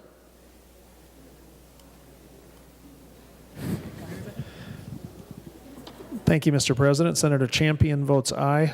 Champion votes aye. Senator Friends. Senator Dietzick votes aye. Dietzick votes aye. Senator Friends. Senator Eaton votes aye. Eaton votes aye. Senator Friends. Senator Eakin votes no. Eakin votes no. Senator Friends. Senator Herr votes aye. Herr votes aye. Senator Friends. Senator Isaacson votes aye. Isaacson votes aye. Senator Friends. Senator Kunish votes aye. Kunish votes aye. Senator Friends. Senator Murphy votes aye. Murphy votes aye. Senator Friends. Senator Newton votes no. Newton votes no. Senator Friends. Senator Port votes aye. Port votes aye. Senator Friends. Senator Putnam votes aye. Putnam votes aye. Senator Friends. Senator Torres Ray votes aye. Torres Ray votes aye. Senator Friends. Senator Wickland votes aye. Wickland votes aye. Senator Frentz. And Senator Latz votes aye. Latz votes aye. Senator Jasinski. Thank you, Mr. President. Senator Anderson votes no. Anderson votes no. Senator Jasinski. Senator Coleman votes no. Coleman votes no. Senator Jasinski. Senator Duckworth votes no. Duckworth votes no. Senator Jasinski. Senator Ingebrigtsen votes no. Ingebrigtsen votes no. Senator Jasinski. Senator Eichhorn votes no. Eichhorn votes no. Senator Jasinski. Senator Matthews votes no. Matthews votes no. Senator Jasinski. Senator Westrom votes no. Western votes no. Senator Jasinski. Senator Rosen votes no. Rosen votes no. Senator Jasinski. Senator Pratt votes no. Pratt votes no. Senator Jasinski. Senator Goggin votes no. Goggin votes no. Senator Jasinski. Senator Draheim votes no. Draheim votes no. Senator Jasinski. Senator Senjum votes no. Senjum votes no. Senator Jasinski. And thank you, Mr. President. Senator Abler votes no. Abler votes no. All members having voted who have the desire to vote, the Secretary will close the roll. There being 28 ayes and 38 nays, the motion has not prevailed. The amendment is not adopted.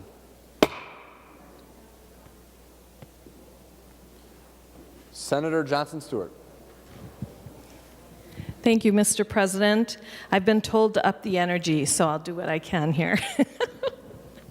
I rise to bring forth the A19 amendment. Senator Johnson Stewart offers the A19 amendment. The Secretary will report the amendment. Senator Johnson Stewart moves to amend House File Number 1684 as amended pursuant to Rule 45 as follows, page 3, line 17. This is the A19 amendment. To the amendment, Senator Johnson Stewart. Thank you, Mr. President, and I'd like to request a roll call on this one. Roll call will be granted. Senator Johnson Stewart. So this amendment restores funding for the MnDOT Office of Equity and Diversity.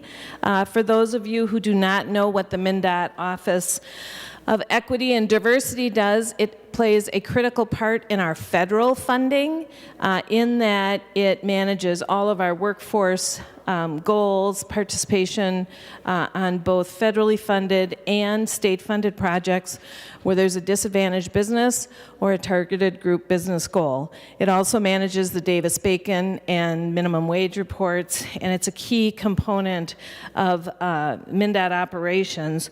The most important thing to note, though, is this is some pretty easy math coming down, so get ready for it. If we eliminate this office, MnDOT will no longer really be able to bring in federal funding anymore because this office participates in a key role of that, and federal funding that we get from MnDOT is approximately $600 million a year. So the easy math is we must have this office, and the A19 amendment restores the funding. Members, it's getting a little loud in the chamber. Can we please take our conversations outside? Senator Johnson Stewart. Again, that's what the A19 amendment does. I would ask for a green vote. I appreciate that. Thanks. Further discussion on the A19 amendment. Senator Kent. Thank you, Mr. President. I was wondering if Senator Johnson Stewart would yield for a question. Senator Johnson Stewart will yield. Well, of course I will. Senator Kent. Thank you, Mr. President. Because it was a little loud in here when you were doing that very hard math, I wish you would please repeat for the members what you just said. How much is involved here in terms of the federal funds we would be losing? Senator Johnson Stewart. Mr. President, my understanding is typically MnDOT receives about $600 million in federal funding. Again, strings are tied to that funding in that MnDOT must provide documentation that contractors and the work done with that federal funding has been done using the appropriate goals and workforce standards. So it's about $600 million. Further discussion on the amendment. Senator Kent. Thank you, Mr. President, and thank you, Senator Johnson Stewart. $600 million, I believe, really usually counts as a lot of money in this place, and so I think we should think very seriously before getting rid of this office. Thank you. Any further discussion on the A19 amendment? Senator Newman.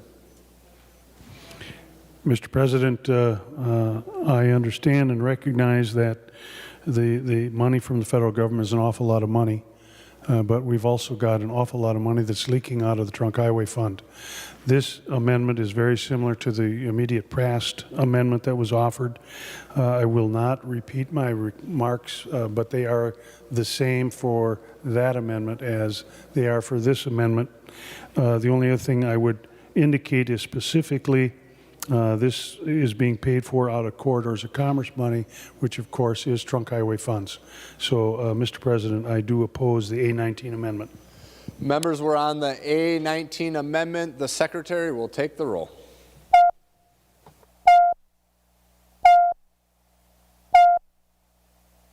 Members in the retiring room, room 303 in the President's office, please come to the chamber to vote.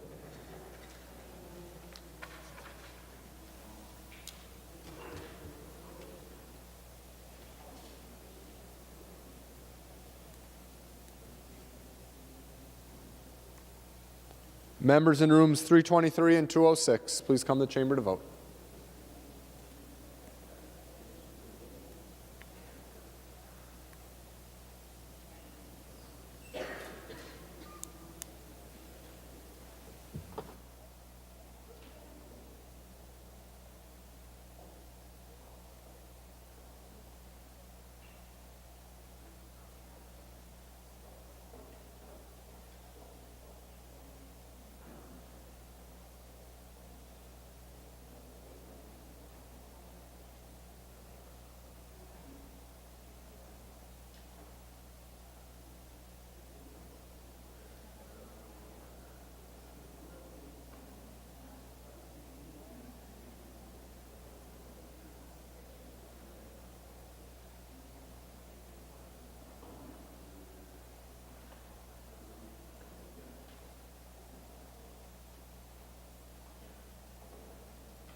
I'll call on Senator Frentz to report the votes of the members voting under Rule 40.7. Senator Frentz.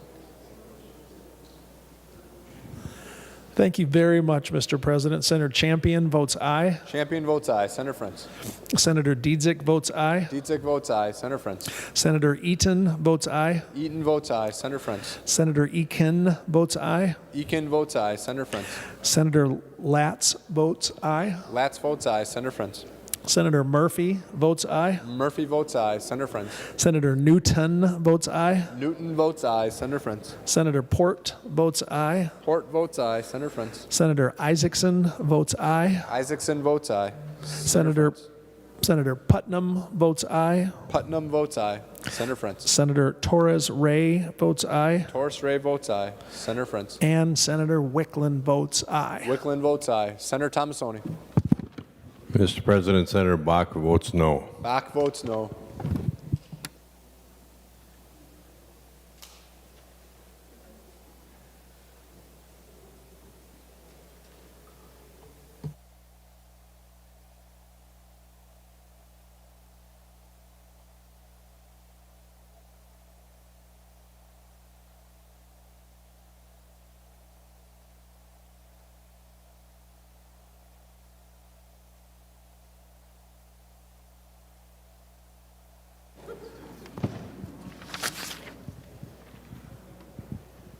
Senator Jasinski. Thank you, Mr. President. Senator Anderson votes no. Anderson votes no. Senator Jasinski. Senator Coleman votes no. Coleman votes no. Senator Jasinski. Senator Duckworth votes no. Duckworth votes no. Senator Jasinski. Senator Ingebrigtsen votes no. Ingebrigtsen votes no. Senator Jasinski. Senator Eichhorn votes no. Eichhorn votes no. Senator Jasinski. Senator Matthews votes no. Matthews votes no. Senator Jasinski. Senator Western votes no. Western votes no. Senator Jasinski. Senator Pratt votes no. Pratt votes no. Senator Jasinski. Senator Goggin votes no. Goggin votes no. Senator Jasinski. Senator Draheim votes no. Draheim votes no. Senator Jasinski. Senator Senjum votes no. Senjum votes no. Senator Jasinski. And thank you, Mr. President. Senator Abler votes no. Abler votes no. Senator Frentz. Thank you, Mr. President. Senator Herr votes aye. Herr votes aye. All members having voted who have the desire to vote, the Secretary will close the roll. There being 30 ayes and 36 nays, the motion does not prevail. The amendment is not adopted. Any further discussion? Senator McEwen. Thank you, Mr. President. I would like to offer the A17 amendment, and I will be requesting a roll call. Senator McEwen offers the A17 amendment. The Secretary will report the amendment. Senator McEwen moves to amend House File Number 1684 as amended pursuant to Rule 45 as follows, page 5, line 26, delete. This is the A17 amendment. A roll call has been requested. Roll call granted to the A17 amendment. Senator McEwen. Thank you very much, Mr. President. I'm going to refer to this as the Transportation and Environmental Justice Amendment. One of the things that I've really enjoyed this year is being a part of the Transportation Committee. And as I grew in my understanding of all of the things that transportation encompasses, of course, primarily among those is the quality of life that we enjoy in our communities. The decisions that we make have a direct impact on our communities in Minnesota, right? It determines how we're able to get around, whether we're able to get around, what kind of jobs that we can have, how we visit our friends and family, the kinds of layouts and organization that we have in our communities, public health, diversity. There are so many things tied into transportation. It is so fundamental. And of course, being the state senator representing Duluth, Duluth is the transportation hub of northeastern Minnesota and in fact northwestern Wisconsin as well. We have a number of really important critical infrastructure in Duluth connecting people and products and so many important things. But on to this amendment, I'm a big fan of this amendment because it's quite simple, but it has a few provisions in it that just enhance the quality of the transportation bill, that omnibus bill that we are considering. So these are things that were left out of the transportation omnibus that I think most Minnesotans would have liked to have seen in the transportation omnibus. I do hope it will be considered a friendly amendment. So one of the things that it does set out is environment and climate reporting. So it requires the commissioner of the Minnesota Department of Transportation to submit a report on transportation and the environment to the transportation committees in the legislature yearly. And at a minimum, the report would have to include a detailed explanation of how the department is meeting climate change and climate crisis energy goals. It would also require the department to review and assess how it is doing on meeting its own environmental and climate change goals. Along with that report, it would recommend any legislative changes that would assist the department in going ahead and meeting those goals if it's not meeting them. So as I've said ad nauseum on this floor, we are in climate crisis, and we are in a critical decade of decision-making about how we are going to proceed. Which path are we going to take in regard to the climate crisis? Are we going to handle it responsibly and plan accordingly? Or are we going to simply walk off the cliff to the chagrin of our children and grandchildren and to our shame? So I propose that something like this is extremely important. We know that transportation is the #1 cause now of greenhouse gas emissions in Minnesota. So this report is a small piece, but so important, so crucial. In addition to that report, this amendment would require coordination with the Minnesota Pollution Control Agency to identify locales in the metropolitan area with poor air quality. So if you're paying attention these days, you've probably heard a lot about environmental justice and public health in accordance with environmental justice.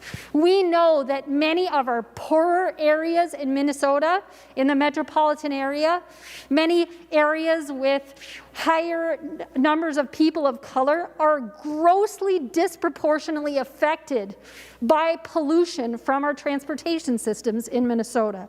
So what this piece of the amendment would do is have the department work with the Minnesota Pollution Control Agency to identify places in the metro with poor air quality. Then it would go through bus fleets in the metro and rank the buses in accordance with their emissions and how environmentally friendly those buses are. And then it would set out that the buses that have less, that are more environmentally friendly would be discharged into those routes, into those areas with higher air pollution and poorer air quality so that we can have better public health for people and more environmental justice. Again, a very simple measure, but something that we could adopt that would be simple and very impactful. So in addition to those two pieces, there's also a provision in this amendment that would direct the commissioner to have a Indian employment preference for members of federally recognized tribes on projects that are carried out within or close to our Indian nations and our federally recognized Indian tribes in Minnesota. And so that would be a very important piece, again, to bring in people that are often not given those opportunities and provide for more environmental and transportation justice. Additionally, this amendment would provide an appropriation of $6,200,000 in fiscal year 2022 for the Commissioner of Transportation to issue a grant for the Rondo Land Bridge development. And I believe Senator Pappas will speak to that in some more detail in a moment, but it's just a wonderful, wonderful project that people would like to explore and plan and undertake to reconnect the Rondo neighborhood, which was a victim of bad transportation planning in earlier years that had a tremendously negative impact on that neighborhood. And then lastly, as part of this amendment, we adopt the governor's recommendations for funding to help with salt reduction on our roads and sustainability and, again, public health. The funding that the governor and the administration are asking for would allow MnDOT to support modeling, reporting, and outreach for the Sustainable Transportation Advisory Council and the governor's climate change sub-cabinet and work to improve public health. It's all about helping MnDOT to be able to adopt energy efficiency and renewable energy strategies to reduce energy use and help achieve energy reduction targets. Again, very simple stuff here, folks. This is very simple stuff, but it's just so crucial. These small decisions that we make, the small pieces that we include or that we don't include in things like a transportation omnibus bill have huge impacts on the quality of life for everyday Minnesotans. So I ask for your support for this amendment. I hope it will be considered a friendly amendment, and thank you. Discussion on the A17 amendment. Senator Pappas. Thank you, Mr. President. Thank you, Senator McEwen, for offering this very inspirational and aspirational proposal. I wanted to explain to the members a little bit about what happened to the Rondo community and why it's so important that we provide for this planning grant. Most of the original Rondo Avenue and much of the historic Rondo neighborhood were destroyed when Interstate 94 was built. The street was named for an early settler, Joseph Rondo, part of the original street is now the frontage road near the Best Western Kelly Inn. The neighborhoods north and south of Rondo Avenue, extending south into today's Summit University neighborhood and north to University Avenue in St. Paul, were always diverse. By the 1950s, about 85% of St. Paul's African American population lived in the neighborhood. The old neighborhood was divided into sections, including Oatmeal Hill and Cornmill Valley. Resistance to the freeway plan came quickly. In early 1956, Reverend Floyd Massey Jr. and Timothy Howard started the Rondo St. Anthony Improvement Association. This group, speaking for threatened property holders, protested the proposed route and pushed for assistance for those forced to move. In September of 1956, when construction began, some Rondo residents continued to resist. Police forcibly removed Reverend George Davis from his home when he refused to evacuate and make way for wrecking crews. Construction proceeded, however, and I-94 opened in 1968. When the route through the historic Rondo neighborhood was finalized, the city demanded that residents sell their homes to the city for dirt cheap prices, often only a fraction of the actual property value. People that refused to vacate their homes and businesses were met by police with sledgehammers, destroying walls, smashing windows, and even tearing apart the plumbing. A lush and vibrant neighborhood was effectively sliced in half, displacing nearly 700 families, 300 businesses, and forcing thousands of African Americans to seek alternative housing in a highly segregated city. Floyd Smaller was a junior in high school walking home from mechanic arts in the late 1950s when he saw bulldozers and cranes start moving dirt in his beloved Rondo neighborhood. By the time he was a senior in high school, St. Paul's Rondo resembled a battlefield.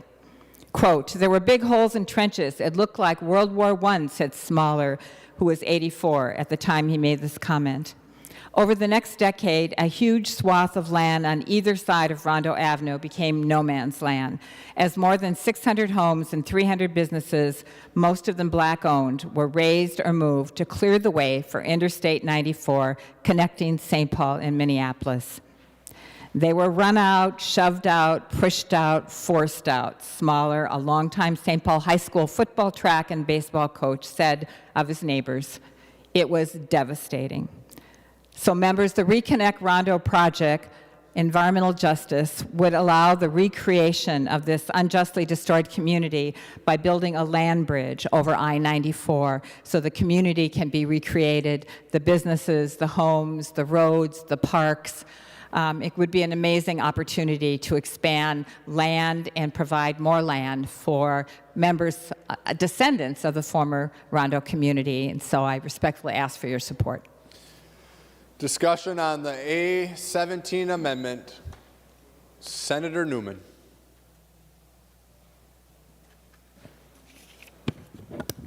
Thank you, Mr. President. I would stand and oppose the A-17 amendment.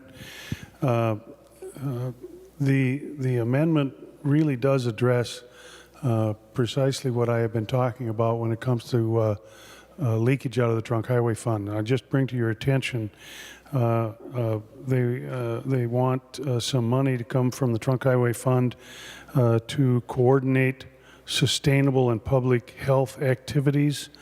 In another area, they want money for public health activities and for energy efficiency improvements that reduce energy use and costs for agency facilities. I don't think that has anything whatsoever to do with the Trunk Highway Fund. Then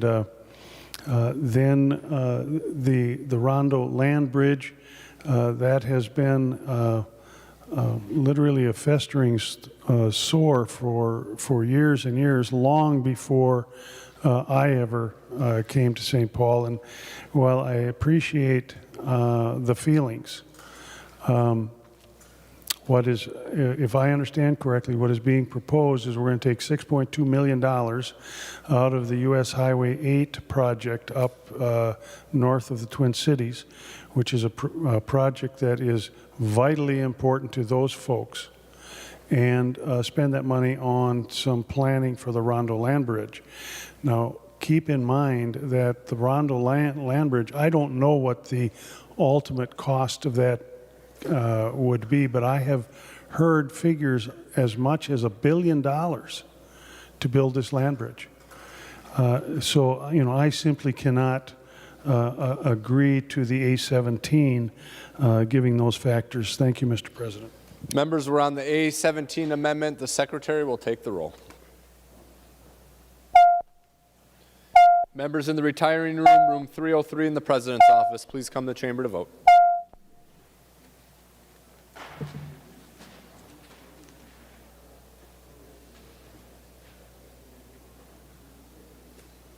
Members in 323 and 206, please come to the chamber to vote.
Call on Senator Frentz to report the votes of the members voting under Rule 40.7. Senator Frentz. Thank you, Mr. President. Senator Champion votes aye. Champion votes aye. Senator Frentz. Senator Dietzick votes aye. Dietzick votes aye. Senator Frentz. Senator Eaton votes aye. Eaton votes aye. Senator Frentz. Senator Eakin votes no. Eakin votes no. Senator Frentz. Senator Herr votes aye. Herr votes aye. Senator Frentz.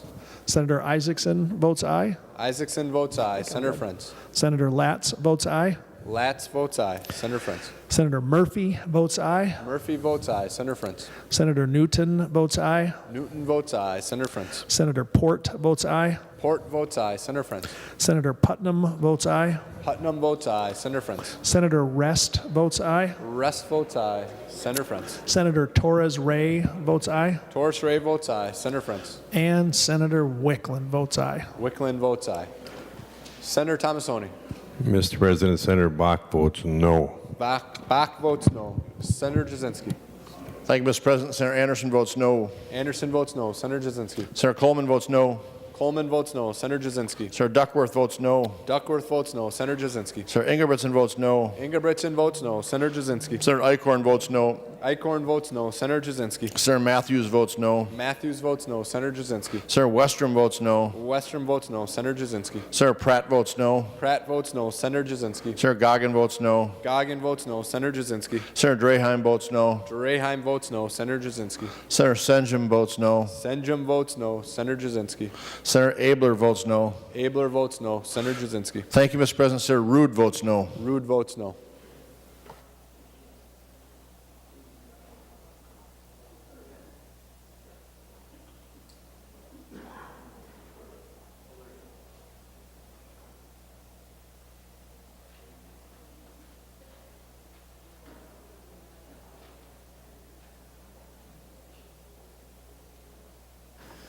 All members having voted who have the desire to vote, the secretary will close the roll.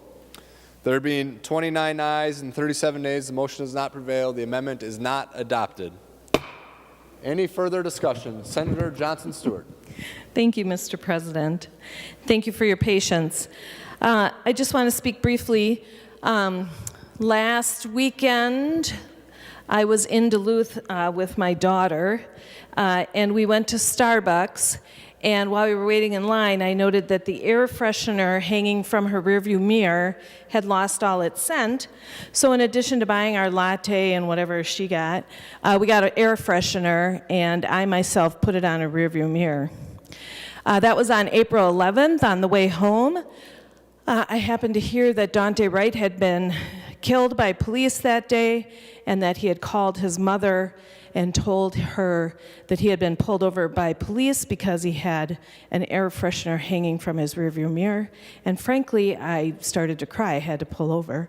It occurred to me how ironic it was that I had just, in fact, planted one of those offending air fresheners in my own child's car, but yet I knew really the truth was Betsy, my beautiful white daughter, would never be pulled over for that.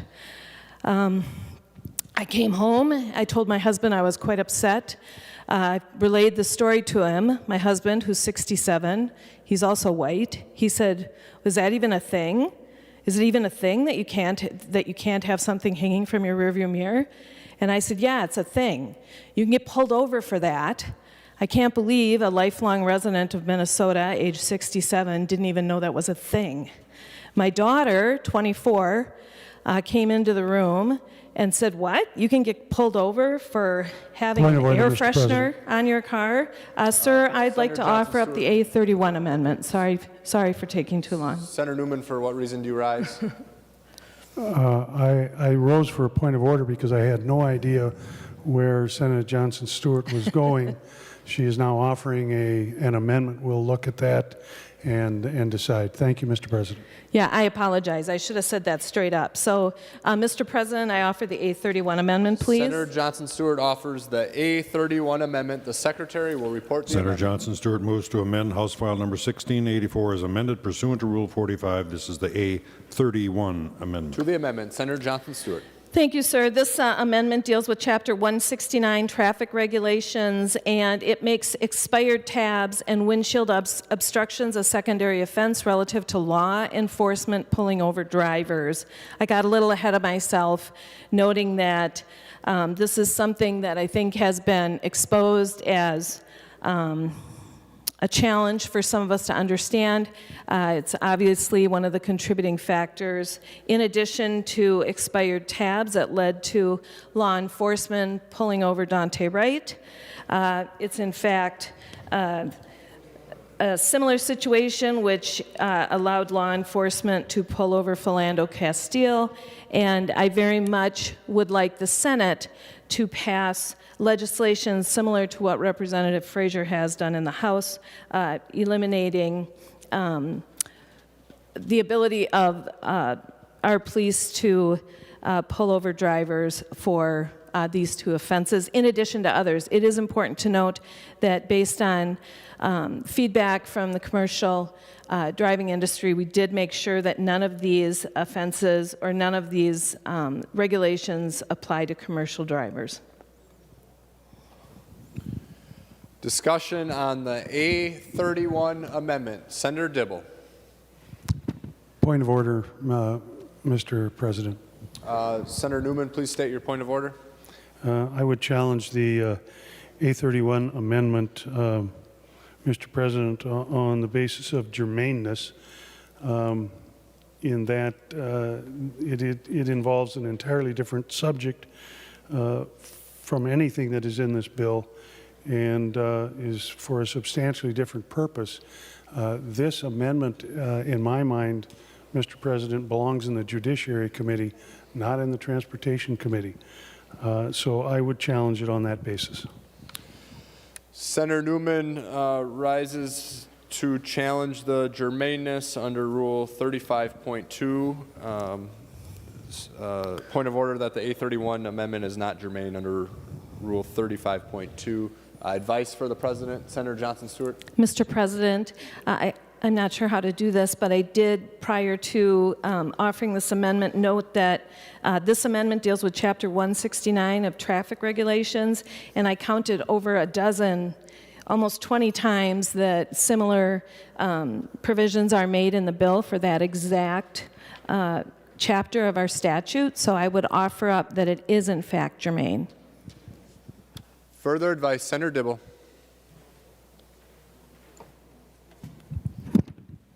Thank you, Mr. President. And along those lines that Senator Johnson Stewart just set forth, I'll just call your attention to lines 73.24 through 73.26, which is a change to traffic crash investigations conducted by law enforcement. There's a number of other provisions that have to do with enforcement of traffic regulations, as well as activities by law enforcement, record disclosures, overweight vehicles, and law enforcement posture and enforcement of those sorts of instances, whether or not law enforcement is going to be enforcing on those particular circumstances on our roads. So this is very much in keeping with another provision that has to do with governing driving and governing the behavior on our roads and the actions of law enforcement. So it's very much in keeping, and it is germane. Thank you, Mr. President. Further advice, Senator Newman.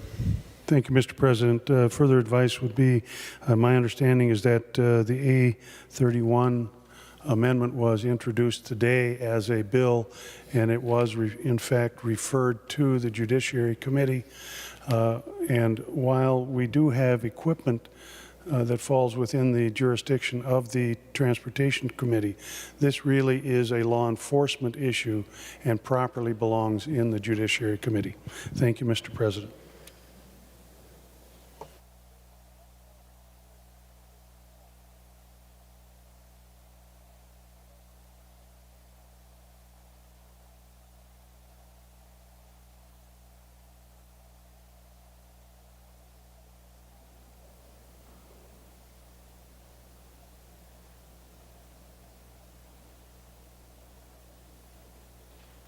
I rule that the point of order is well taken and the amendment is not germane. Further discussion? Mr. President, pursuant to Senate Rule 14.4, I appeal the ruling of the President and request a roll call. Senator Johnson Stewart is appealing the ruling of the President. The question before the body is, shall the decision of the President be the judgment of the Senate? A green vote is in favor of the judgment of the President, and a red vote is against the judgment of the Senate. I don't know that she requested a roll call, but the Secretary will take the roll.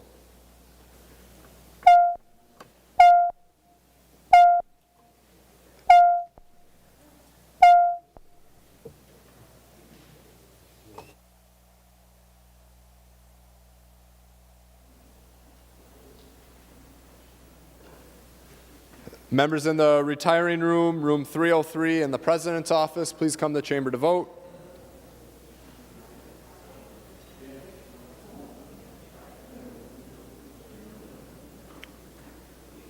Members in rooms 323 and 206, please come to the chamber to vote.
I'll call on Senator Kent to report the votes of the members voting under Rule 40.7. Senator Kent.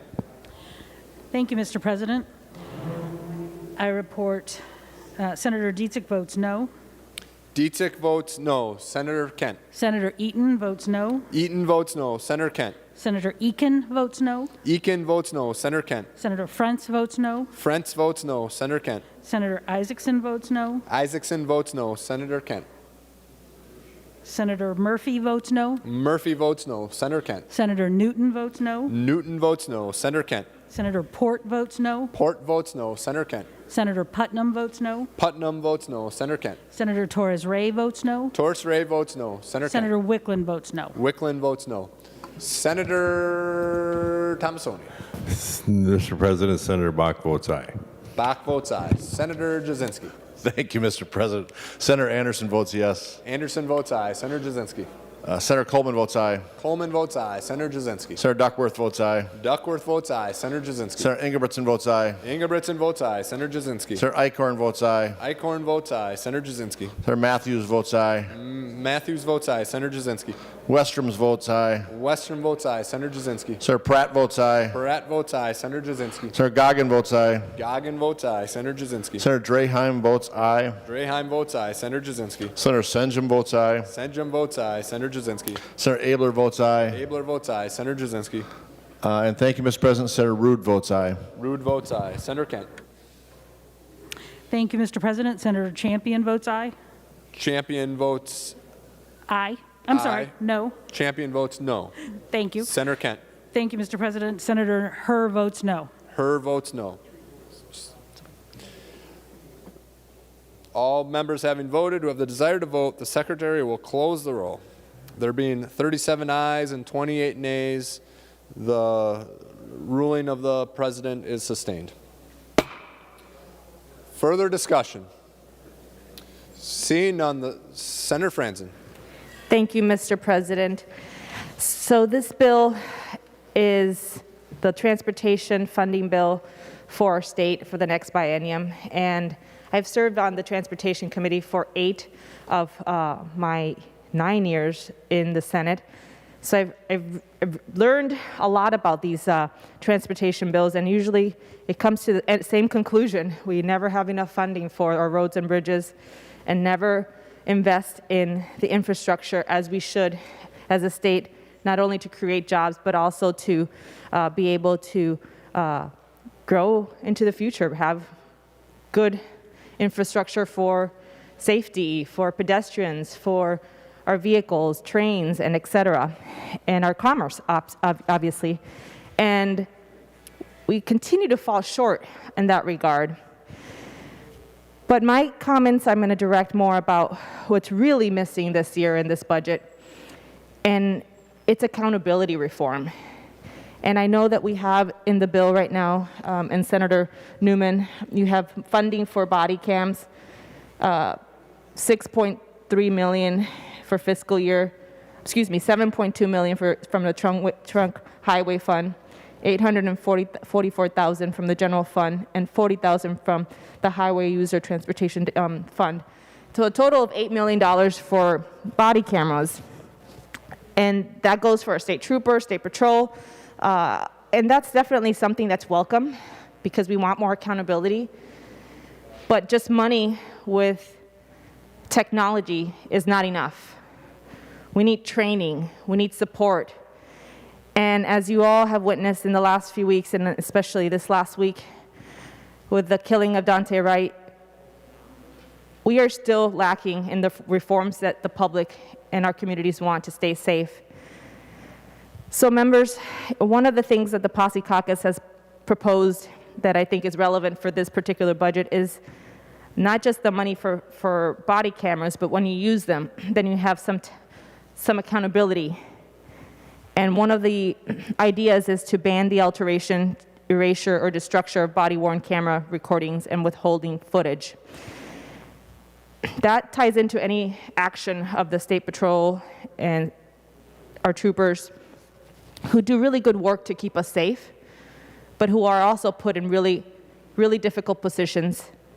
And we recently had an incident in Brooklyn Center where there was a restraining order, and there was media involved, and there was the public involved, and there was literally a bit chaotic.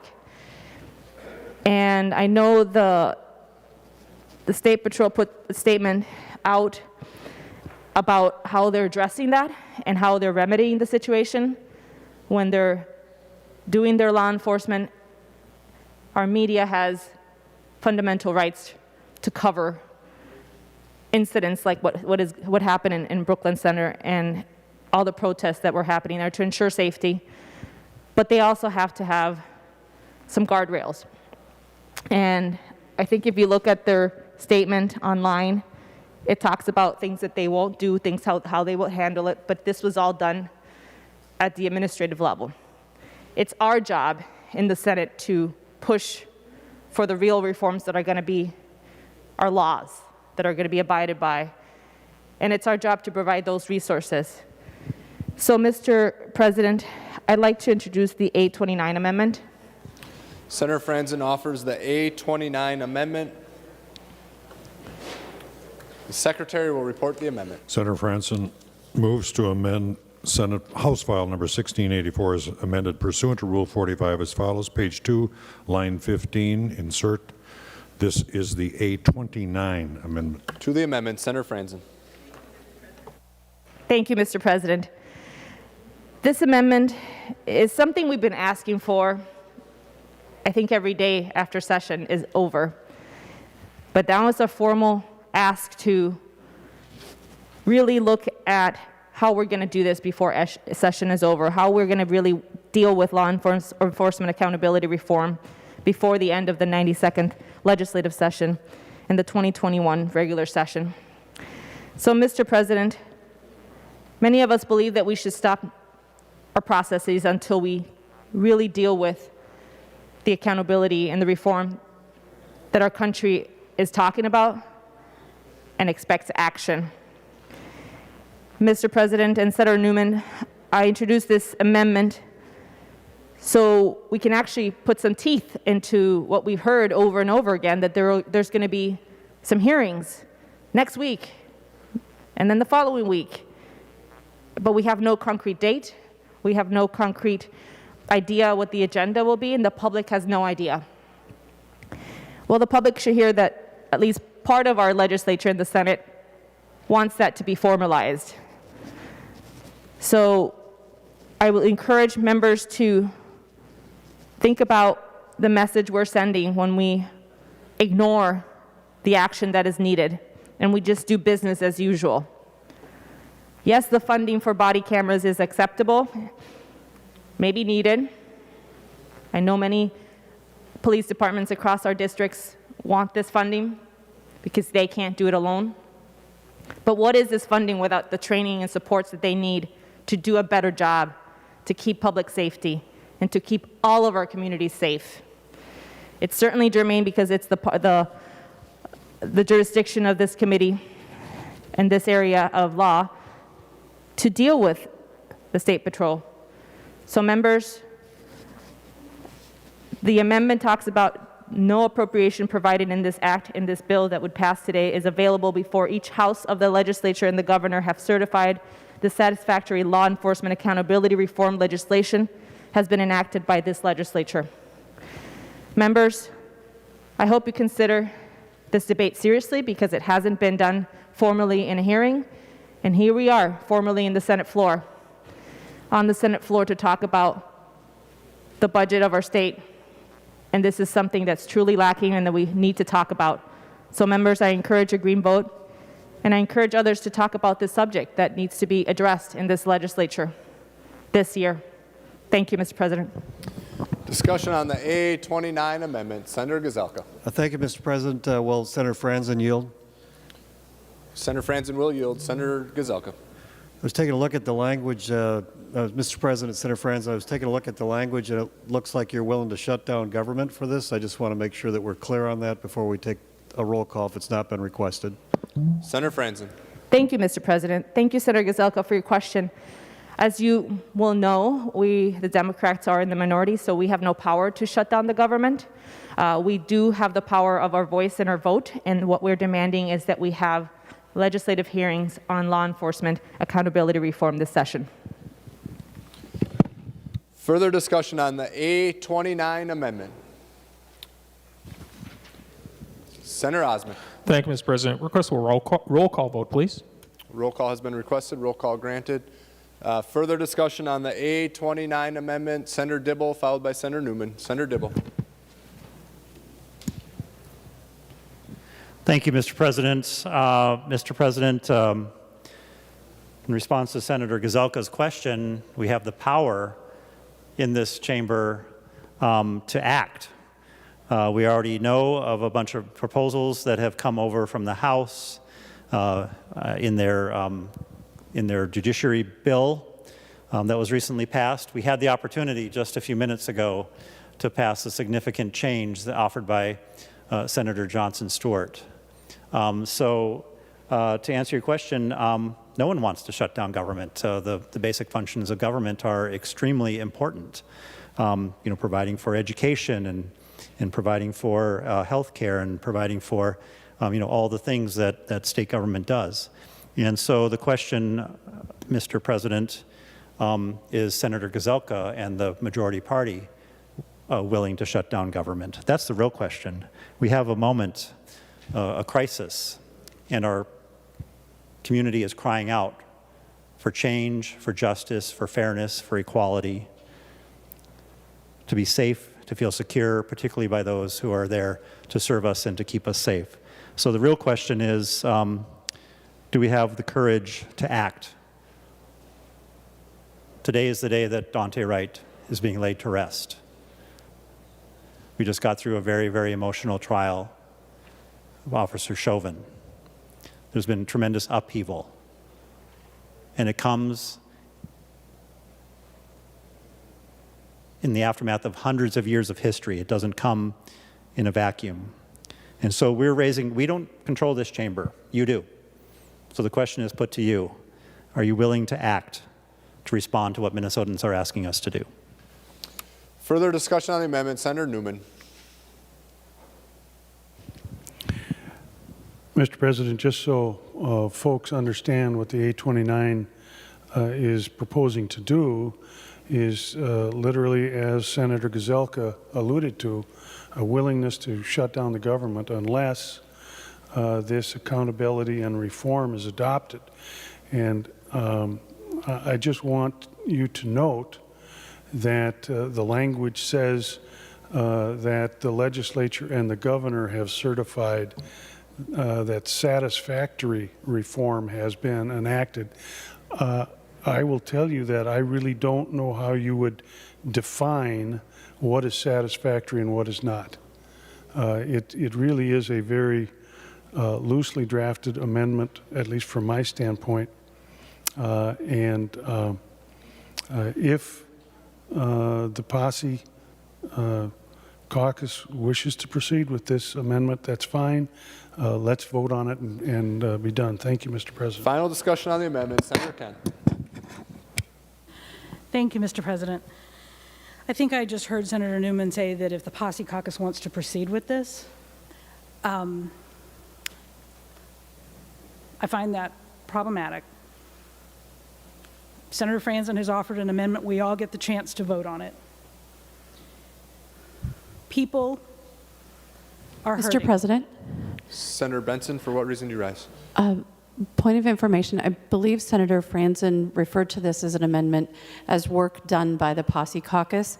I think Senator Newman was mirroring that language and meant no offense by it. I do believe that is correct. I believe that was referenced. Well, Senator Kent, please Mr. proceed. President, I don't think I actually heard a point of order in there. I'm making my point, and people can make mistakes. I know I've heard more than a few of them here on the floor today. My point is that this is not simply the unfortunately relatively small group of people in the Minnesota Senate who represent people of color around the state of Minnesota. This is a bigger question. This is affecting Minnesotans across our state. People understand that people of color do not feel safe in their communities right now. And all we are asking for is that we come together and have the conversations and do the work. We did it last year in a pretty short amount of time. It just takes everyone committing to making the effort, to having the conversations, to listening to people. I listened to the prayer this morning. It seems like a long time ago. I was so touched by the idea of thinking and caring for our community. That is what we are called on to do in this moment. As we have said many times over the past year, particularly the past couple of weeks, the eyes of this country are watching Minnesota. And most importantly, the eyes of Minnesotans are watching us.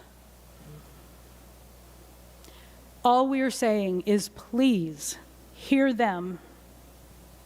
Take this seriously. There are good ideas that are really not hard. But we need to do something. We need to do something. People say this is a moment, and what I keep saying is yes. But this isn't a moment that is going to go on by itself. It requires all of us to rise to the occasion and make the changes that need to be made. So members, I encourage us to support the A29 amendment, but most importantly, I encourage us to make it a moot point. And let's do the work, and let's do both of these things because we can. The people of Minnesota are counting on us to do all of our job. Thank you. Members, we're on the A29 amendment. Senator Franzen. Thank you, Mr. President. And I'll clarify.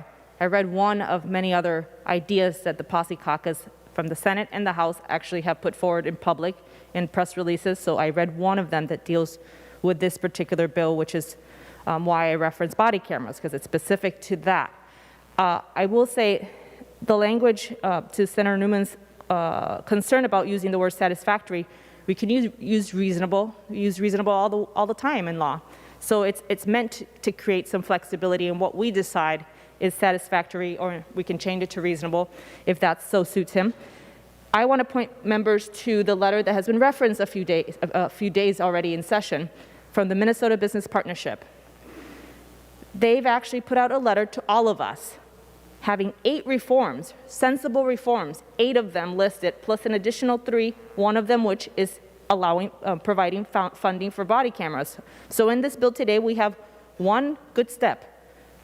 I acknowledge, one good step, but it's not good enough if it doesn't come with the training that needs to happen in this day and age with everything that we're dealing with of Black men dying at the hands of law enforcement because they need more support and training, or because we're just doing policing in a way that's not effective anymore and that's putting our Black and minority communities at harm.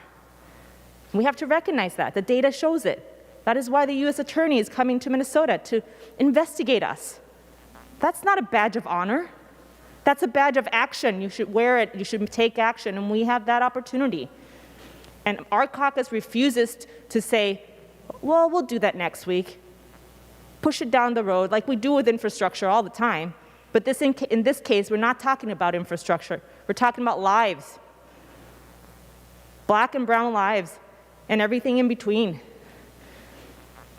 This is serious, members, and I think a lot of the reforms on that letter, I've sent compliments through some lobbyists, and I will say this publicly, I do compliment the Minnesota Business Partnership for taking leadership in writing this letter. Because it's not every day that we hear the business community as a whole unite, asking us to take action, because it's good for business, and it's good for employees and employers and communities. A business can't thrive in unhealthy communities, in unsafe communities. This is not something we should play with. Yes, it's urgent.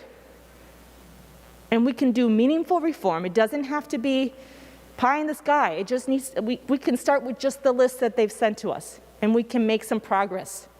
But to keep pushing this down the road, next session is a policy session. We'll deal with it then. How many people are going to die between now and then? How many George Floyds? How many Daunte Wrights? I'm not willing to take that risk as a policymaker.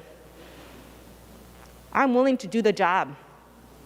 My job is not just to have a budget for the session for the next 2 years.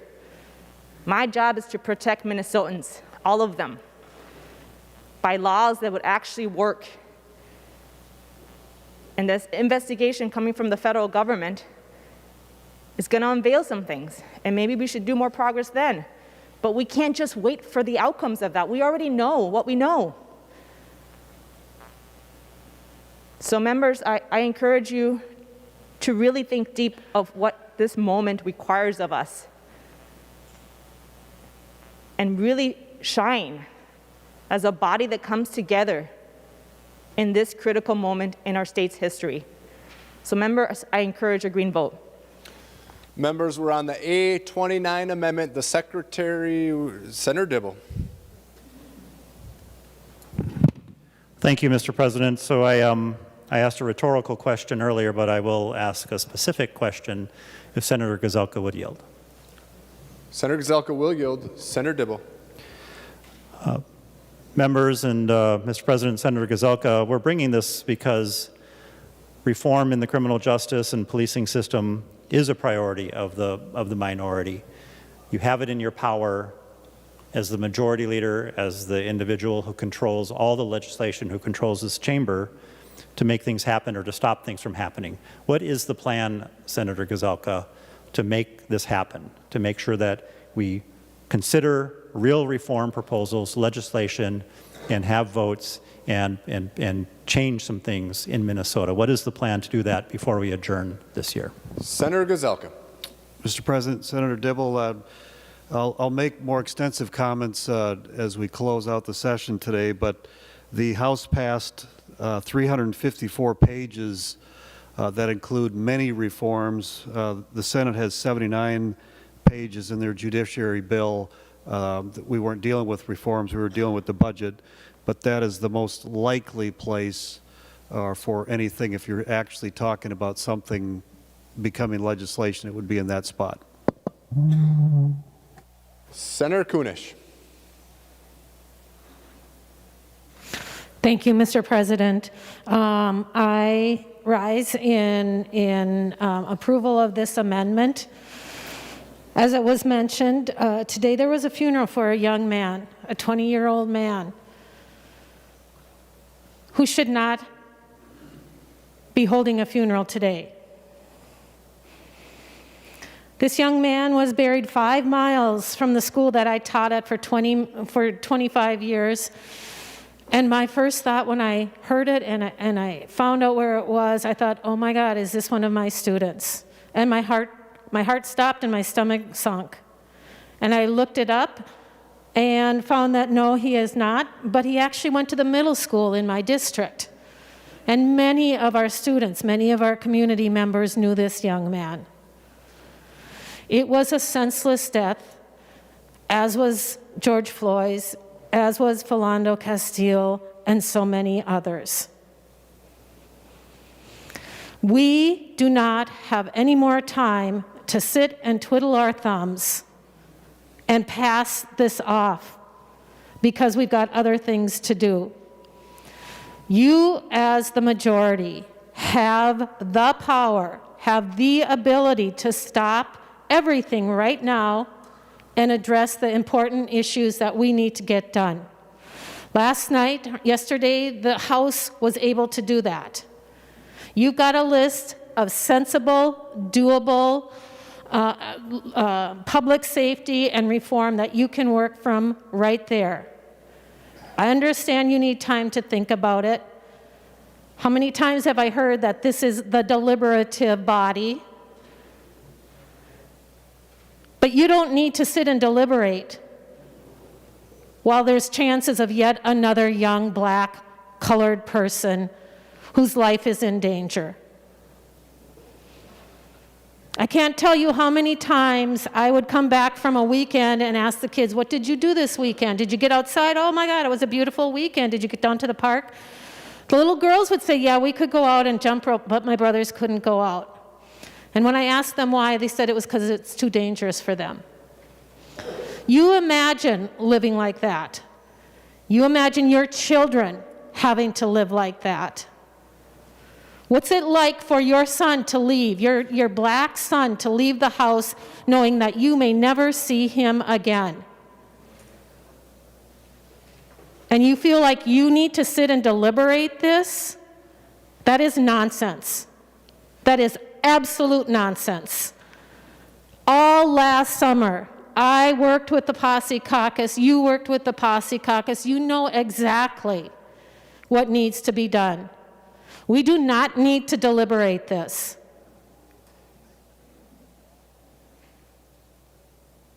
It is true when we say that the world, that the nation, the state, the world is watching us.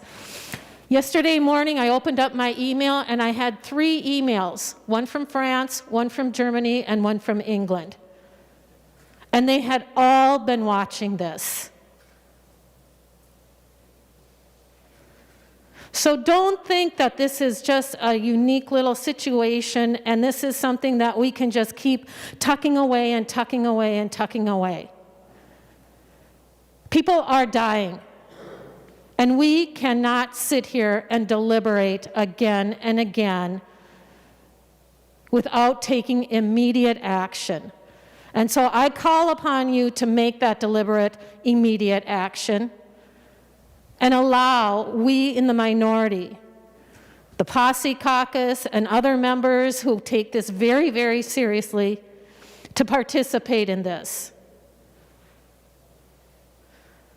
And if you want to take it as a threat, if you want to take it as however you want to take it, just take it as people who are honestly concerned and are ready to do the hard work to make sure that we don't have this happen in Minnesota again and that we are setting the example.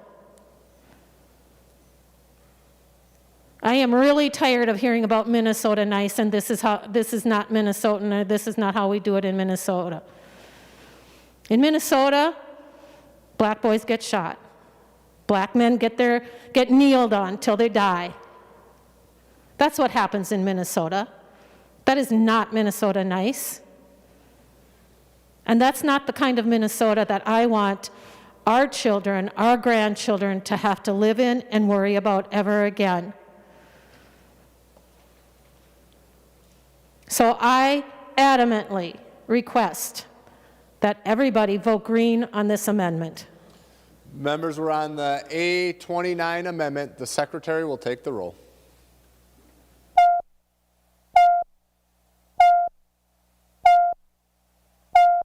Members in the retiring room, room 303, and the president's office, please come to the chamber to vote.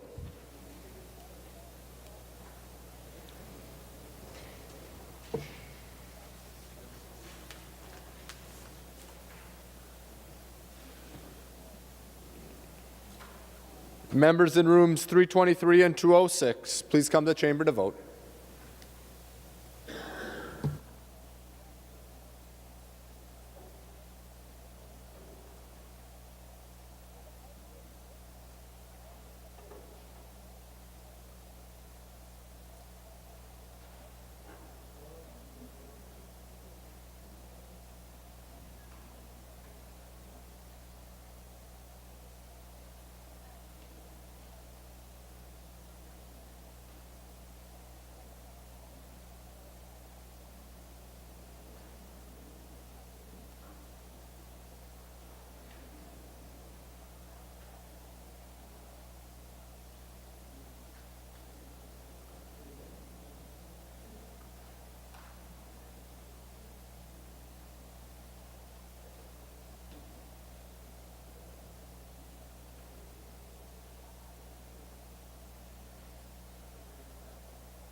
I'll call on Senator Kent to report the votes of the members voting under Rule 40.7. Senator Kent.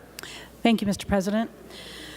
Senator Champion votes aye. Champion votes aye. Senator Kent. Senator Dietzick votes aye. Dietzick votes aye. Senator Kent. Senator Eaton votes aye. Eaton votes aye. Senator Kent. Senator Eakin votes no. Eakin votes no. Senator Kent. Senator Herr votes aye.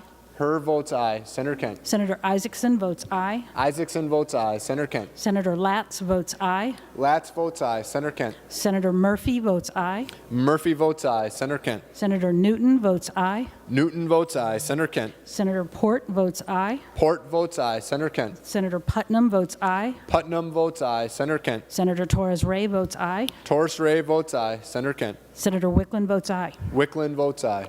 Senator Thomasoni. Mr. President, Senator Bach votes no. Bach votes no. Senator Jasinski. Thank you, Mr. President. Senator Anderson votes no. Anderson votes no. Senator Jasinski. Senator Coleman votes no. Coleman votes no. Senator Jasinski. Senator Duckworth votes no. Duckworth votes no. Senator Jasinski. Senator Ingebrigtsen votes no. Ingebrigtsen votes no. Senator Jasinski. Senator Eichhorn votes no. Eichhorn votes no. Senator Jasinski. Senator Matthews votes no. Matthews votes no. Senator Jasinski. Senator Pratt votes no. Pratt votes no. Senator Jasinski. Senator Goggin votes no. Goggin votes no. Senator Jasinski. Senator Draheim votes no. Draheim votes no. Senator Jasinski. Senator Senjum votes no. Senjum votes no. Senator Jasinski. Senator Abler votes no. Abler votes no. Senator Jasinski. Thank you, Mr. President. Senator Rude votes no. Rude votes no. Mr. President, reported a no vote for Senator Westrom. Westrom votes no. All members having voted who have the desire to vote, the Secretary will close the roll. There being 29 ayes and 37 nays, the motion has not prevailed. The amendment is not adopted. The Secretary will give the bill its third reading. House File Number 1684, Bill for an Act relating to transportation, establishing a budget for transportation. Third reading. Final discussion on the bill. Senator Marty, followed by Senator Dibble. Thank you, Mr. President. I haven't gotten involved in any of the amendments or anything, but I did want to express some concerns about not only the funding, the way we're using the money and everything else, but I also wanted to raise a concern about the language in the bill which would allow for third-party testing for Class D licenses. Minnesota has not allowed that. Earlier, I think I was not on the floor at the time, but the amendment to deal with the CDL licenses, and we had to do that to comply with federal law. But with the other driver's licenses, we don't have, maybe not as much restrictions under federal law. But the reason we want fair and logical system where we have public testers is so that everybody has to meet a standard, that drivers on the road are well qualified to be driving safely. And the problem with this, what we have now, is all the people who run private driving schools can start doing testing of their own graduates. Matter of fact, it's assumed that they're going to do it that way. That's how they're paid for. So if I want to open up a driving school and start offering driver training, I can test my own graduates. I have a feeling there's a very good chance that 100% of the students in my program would pass. I've got an incentive to do that if I get to test my own folks. And there's an obvious conflict of interest in that. There's an obvious conflict of interest. I like to have it that you can't test the students who you are training. It's a little different in the CDL licenses, partly because they're working for the companies that are doing the testing, and they're the ones who have huge liability if anything happens. But for regular drivers, they don't have that same risk. So you can have people who are testing the people they're training. And I just think the conflict of interest in that is outrageous. And why do we need this? Well, because we don't have enough testers in the Department of Public Safety. We don't have enough driver testers, so people have to wait too long. So the solution, not to provide more funding for more people to provide the test, but privatize it. And maybe it wouldn't be a problem if they couldn't test the people who they train. Maybe that wouldn't be a problem, but it is a problem here. It's really outrageous. So again, this gets to the strategy, it seems to be, we underfund government, make sure it can't work efficiently, then we complain it doesn't work efficiently because we didn't give it enough money, and we use that as excuse to starve it of more money. And that's a lousy way to run a society. It's a really lousy way. Minnesota has safer roads because we have good driver training and testing. And it has to be good training because the testing is standardized. It's professionals who have no conflict of interest with it. So this is, in a sense, a budget item. Because we're unwilling to provide enough people to provide the testing, from the state, we have people saying, oh, we got too long a waiting list, we got to have private testers. They're not going to charge for it, they're going to do it free as part of their training. The conflict of interest is obvious there, folks, and I hope you understand that. This bill is going to make our roads less safer for that reason alone. And again, that's not directly speaking a funding issue, but the reason for allowing that is because we underfunded the department. We've been doing this for years, act as if there are no consequences, but it's kind of like Republicans saying to the public, well, government doesn't work, elect us and we'll make sure it doesn't work. And that's not a good direction for our society to head. I believe we could and should make sure there's enough people working there to provide the testing on a timely basis. And most of all, it's outrageous to replace them with people who have a clear conflict of interest. I urge opposition to the bill for that and 1,000 other reasons that I hope Senator Dibble will get back into. Final discussion on the bill. Senator Johnson Stewart. Thank you, Mr. President. We didn't bring up the fact that this bill has several earmarks in it for specific projects. I think briefly Senator Dibble talked about it earlier. But I want to caution us from a different perspective as to why placing earmarked projects in the transportation bill is a bad idea. So every one of those projects is to be built in, well, not every one, the majority of them are to be built in a local city or county and requires a local match. On Monday, I had a meeting with a group of city engineers, and once again, they bemoaned the fact that their matching fund, their MSA funds are bankrupt. When we put on or accelerate a project, so drop it into Dakota County or into Burnsville or wherever we're going to drop it, that requires the local public works director and the local engineer to come up with matching funds. They cannot do a project without matching funds, and the reality is many of our local governments' matching fund bank balances are zero. So when we drop earmarked projects into local agencies around the state, we're actually causing quite a problem at the local level. This applies at both county and city level. It disrupts their capital improvement program, their CIP. It causes quite a bit of turbulence within their own planning departments, and we're doing them no favors. So please, let's stop with the earmarks. From an engineer's perspective, they are disruptive. They ignore the planning process. I realize that listening to the experts can be a challenge sometime, but in this case, it's extremely important. And with that, I yield to Senator Dibble. Final discussion on the bill. Senator Dibble. Thank you, Mr. President. The hour is late. Yep. It's pretty late, so I will keep my remarks as brief as I can. I would have a lot more to say on this bill, but I think we all are anxious to get home.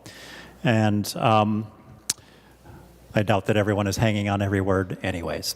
So, Mr. President and members, I mentioned the fact that the general fund, the shift out of the trunk highway fund to the general fund, and then going ahead and shortchanging the Department of Transportation with insufficient general fund revenues is going to grind everything to a halt, and we're not going to be delivering road projects, as is the stated goal of the chair of the Transportation Committee, the chief author of this bill. We zero out Metro Transit and Metro Mobility for the next 3 years. Members, just think for one moment what that means. Minnesotans, think about what that means. That means we've been delivering deficit budgets for Metro Transit. Transit services are a vital link in people's lives to get to what they need to be successful. We leave literally only $5,000 for them to use for the next 3 years, pushing off an enormous fiscal crisis that's looming in the next few years. And we dedicate now a percentage instead of a set amount from the general fund that comes to us from the auto parts sales, taking an additional $75 million from the general fund, taking that away from basic public education, health care for seniors, those with disabilities, property tax relief, all the things that we use the general fund for, and $100 million in the next biennium. On the earmarks, members, we've talked about the fact that we've reformed the Transportation Improvement Plan vastly, so it is transparent, it's accessible. Communities, legislators, mayors, council members, county commissioners, everyone has the opportunity to participate. As MnDOT evaluates those projects, they have to do that by an objective criteria and publish those criteria and that rationale. The list that we have has projects that just kind of came out of the blue, weren't even introduced as bills, and are for projects that either are insufficiently funded in the earmarks, so they can't happen at all based on the language of the earmark, or they don't have the local match, as Senator Johnson Stewart described, or they don't have just fundamental pieces are in place. And so the majority of these earmarks can't even be built for a number of years, yet we lock up those dollars and they can't be used. And I'll just suggest there may or may not be objectivity to this list. I don't know if we went through an objective ranking and an analysis, but $179 million of these projects are for projects in the majority party members' districts, in Republican districts. It's $27 million in Democrats' districts. Makes me wonder a little bit about how this list was constructed, Mr. President and members. Not that it matters, because none of these projects are actually going to happen. It's a false promise. Members, the North Star train is terminated. And yes, it has had a fairly significant ridership decline because of the pandemic, but so has commuter bus service, so has the opt-out communities bus service, the exact same level of decline, yet we're not looking to end the commuter bus service that's provided by the opt-outs. And I just have to say that with respect to Capitol security, we saw what happened January 6th. We have the professional advice from Colonel Langer, the Chief of the State Patrol, and the Advisory Committee on Capitol Security that we need to do so much more to make sure that the public who's going to return to this building, this is the people's building, the people's house, they need to be kept safe. And our staff, who does so much, and they are on the front lines, we're going to be fine. We're behind, we're in offices, we're in this chamber, but our staff and the public needs to be kept safe, and there's nothing to keep our Capitol security safe from the recommendations. So members, I would encourage a red vote, because we can do so much better for Minnesota and Minnesotans. Thank you, Mr. President. Final discussion on the bill, Senator Jasinski. Thank you, Mr. President. I stand in support of House File 1684. I've had the privilege to work with Senator Newman and the rest of the committee for the past 5 years. I want to take a couple minutes here on a couple things that I think are very important in this bill that I want to say thank you for. First of all, Corporate Caleb L. Erickson, a memorial highway named after him after a service member was killed in the line of duty. I want to thank Senator Newman for including that in the bill. Some of the other things I think are very important in this bill, deputy registers, we need to make sure that they are compensated for the amount of work they're doing. That's changed dramatically in the last few years, so I think the deputy register money is very, very important for our small businesses across the state and how they charge for their services. Also, the Air Grants bill, which has been a very successful program that's bringing money to airports across the state to promote economic development by attracting businesses and creating jobs across our state. The license tab kiosk bill, which would make it available for our deputy registers to have kiosks available so that our Minnesotans can get our license tabs more quickly, and they can do it at their convenience.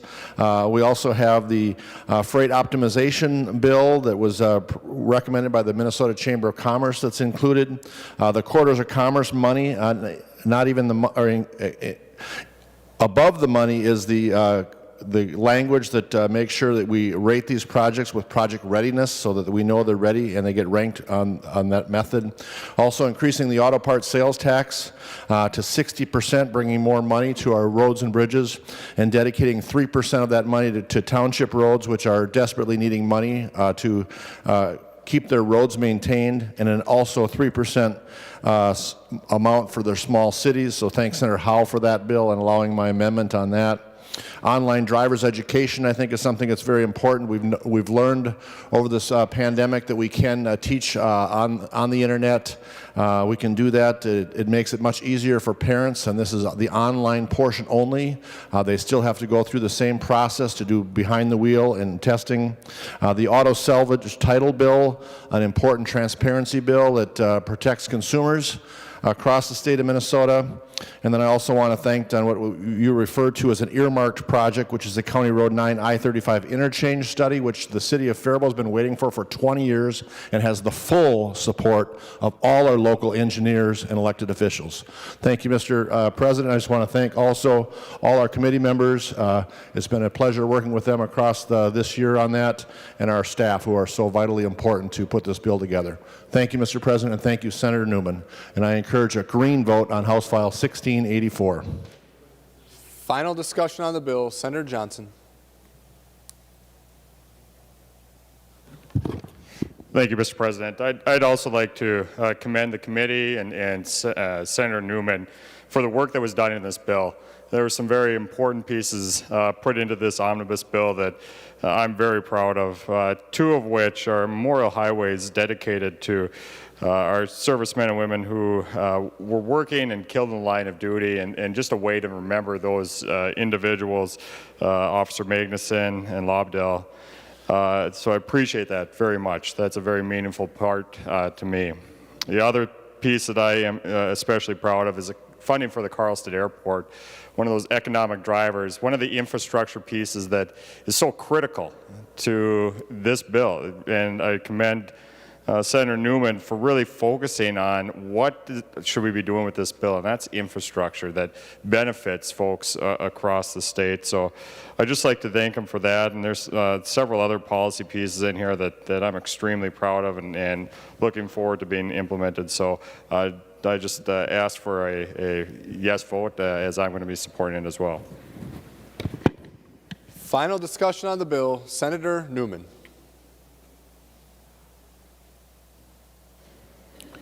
Mr. President, I will begin with I want to thank all of the members of the Senate that were on the floor and contributed to this discussion and this debate. I think it was worthwhile. I think it's healthy. As I indicated in my opening statements, I fully intended this bill to be provocative. And I want us to talk about the fact that we are not funding our infrastructure. And both sides of the aisle agree to that. The question becomes, how are we going to cure that problem? And in the bill, we really did in our committee try to address some of those issues and to come up with some of the answers as to where all this money is going that is supposed to be dedicated to the highways. Our constitutionally dedicated money for highway purposes comes into the state of Minnesota at the rate of over $2 billion a year. and we don't have enough money to fix our roads. So in this particular bill, we have appropriated more money for our infrastructure than any bill that I can remember in recent years. We got money in here for roads. We have money for bridges. We have money for freight rail. We have money in here for airports. And we have money for the ports. And if you think for a moment that there isn't support for this funding and for taking care of this infrastructure, you would be incorrect. I have passed out on the floor a number of letters, and this is just a partial list of the support for the funding in this bill to fix our infrastructure. We have a letter here from the Minnesota Chamber of Commerce. I have personally talked to the agent for the 49ers, and the 49ers are in support of the funding, particularly when it comes to the funding for electric vehicles and for the 60% auto parts sales tax. We have a letter in here from the Suburban Transit folks. They are in support of this. We have a letter here from the Transportation Alliance. They are in support of this bill. We have a letter from the Minnesota Small Cities. They are in support of this bill. I have talked to the folks from the townships, and while they, like many, would like to have more money, I'll tell you there's more money in this particular bill for townships than I have seen since I have been in the Senate. I have heard from constituents who are happy about the fact that we are funding our infrastructure. I have heard from, the highway groups that come to the various senators where they have a road in their district and they want some action by MnDOT. These constituent groups that get together, they've talked to all of you. And I've heard from them, and they are in favor of this. Senator, I would ask that Senator Dibble please go back and look again at what I call constituent requests and what you call earmarks. And I will represent to you that it's really pretty balanced by Senate district as to what is in there.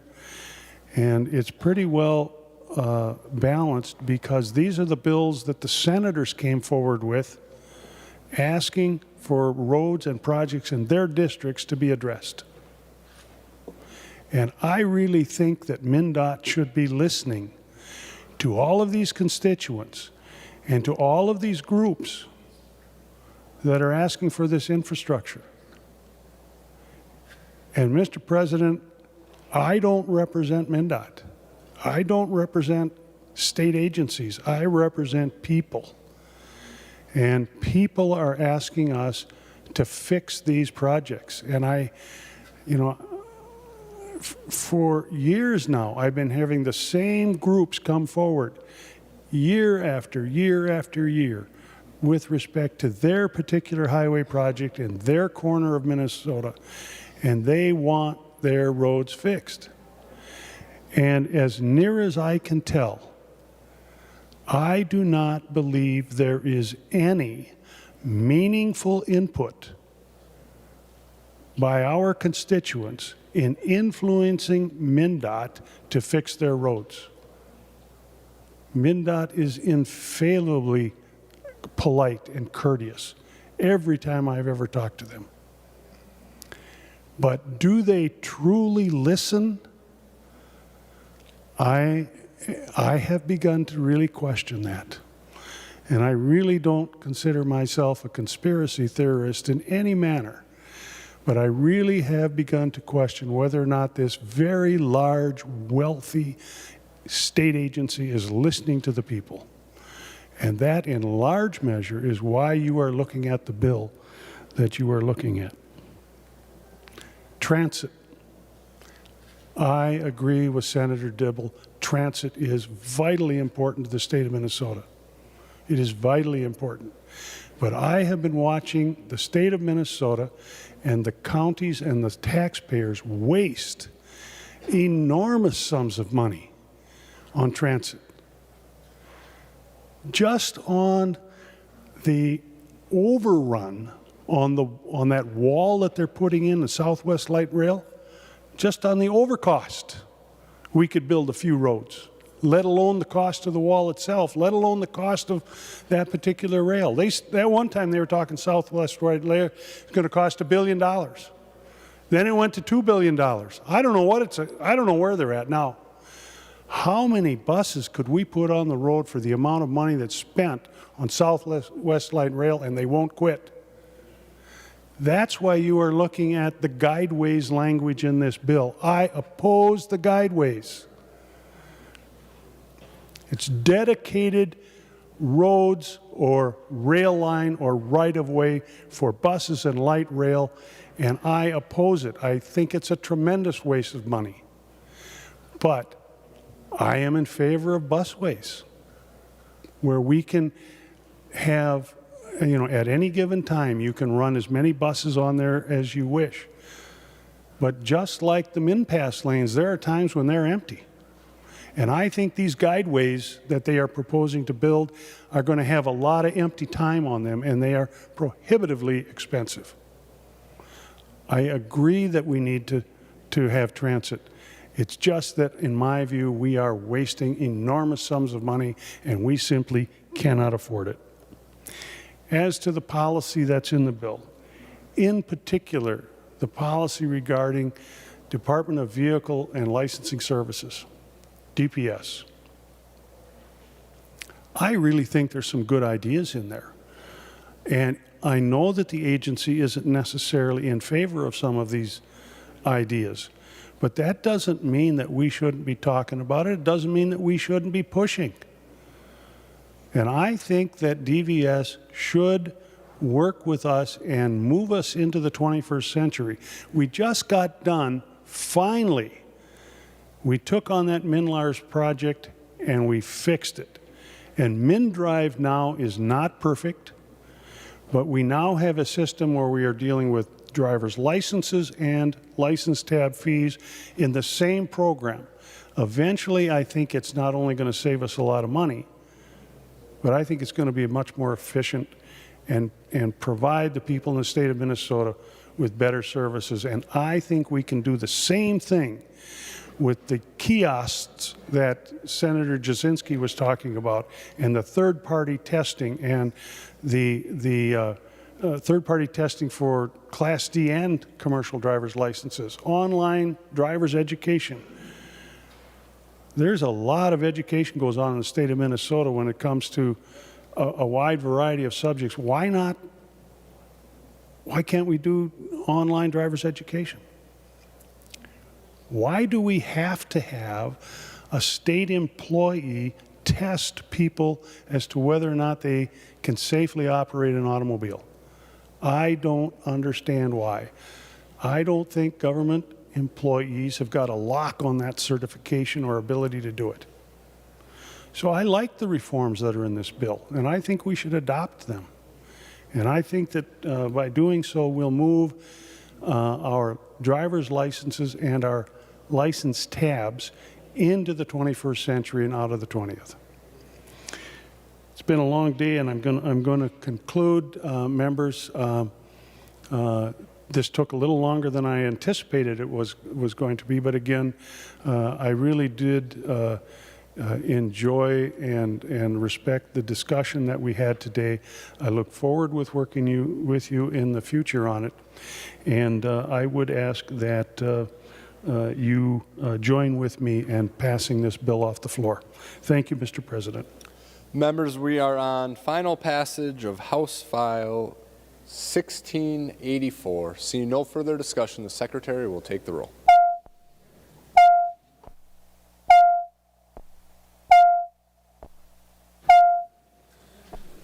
Members in the retiring room and room 303, please come to the chamber to vote.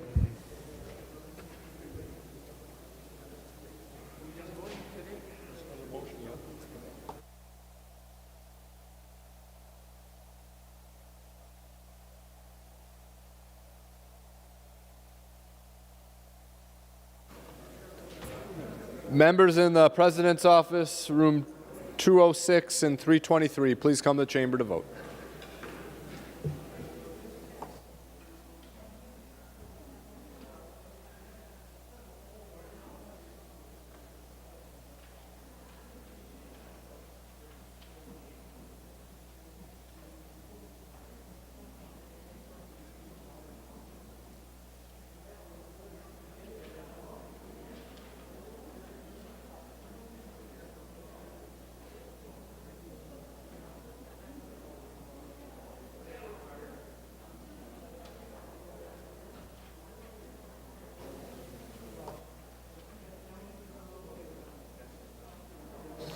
I'll call on Senator Jasinski to report the votes of the members voting under Rule 40.7. Senator Jasinski. Thank you, Mr. President. Senator Anderson votes aye. Anderson votes aye. Senator Jasinski. Senator Coleman votes aye. Coleman votes aye. Senator Jasinski. Senator Duckworth votes aye. Duckworth votes aye. Senator Jasinski. Senator Ingebrigtsen votes aye. Ingebrigtsen votes aye. Senator Jasinski. Senator Eichhorn votes aye. Eichhorn votes aye. Senator Jasinski. Senator Matthews votes aye. Matthews votes aye. Senator Jasinski. Senator Westrom votes aye. Westrom votes aye. Senator Jasinski. Senator Pratt votes aye. Pratt votes aye. Senator Jasinski. Senator Goggin votes aye. Goggin votes aye. Senator Jasinski. Senator Draheim votes aye. Draheim votes aye. Senator Jasinski. Senator Senjum votes aye. Senjum votes aye. Senator Jasinski. Senator Abler votes aye. Abler votes aye. Senator Jasinski. Senator Rude votes aye. Rude votes aye. Senator Jasinski. And thank you, Mr. President. Senator Osmic votes aye. Osmic votes aye. Senator Friends. Thank you, Mr. President. Senator Champion votes no. Champion votes no. Senator Friends. Senator Dietzick votes no. Dietzick votes no. Senator Friends. Senator Eaton votes no. Eaton votes no. Senator Friends. Senator Eakin votes aye. Eakin votes aye. Senator Friends. Senator Herr votes no. Herr votes no. Senator Friends. Senator Isaacson votes no. Isaacson votes no. Senator Friends. Senator Latz votes no. Latz votes no. Senator Friends. Senator Murphy votes no. Murphy votes no. Senator Friends. Senator Newton votes no. Newton I'm sorry, Mr. President. Senator Newton votes aye. Newton votes aye. Senator Friends. Senator Port votes no. Port votes no. Senator Friends. Senator Putnam votes no. Putnam votes no. Senator Friends. Senator Klein votes no. Klein votes no. Senator Friends. Senator Torres Ray votes no. Torres Ray votes no. Senator Friends. And Senator Wickland votes no. Wickland votes no. Senator Tomassoni. Mr. President, Senator Bach votes aye. Bach votes aye.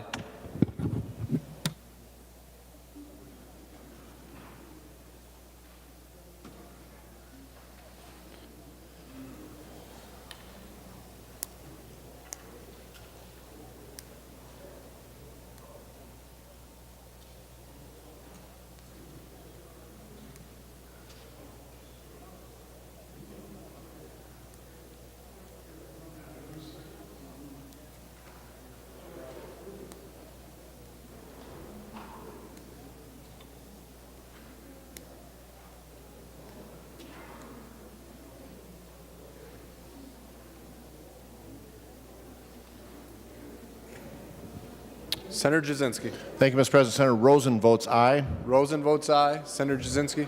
Thank you, Mr. President. Senator Benson votes aye. Benson votes aye.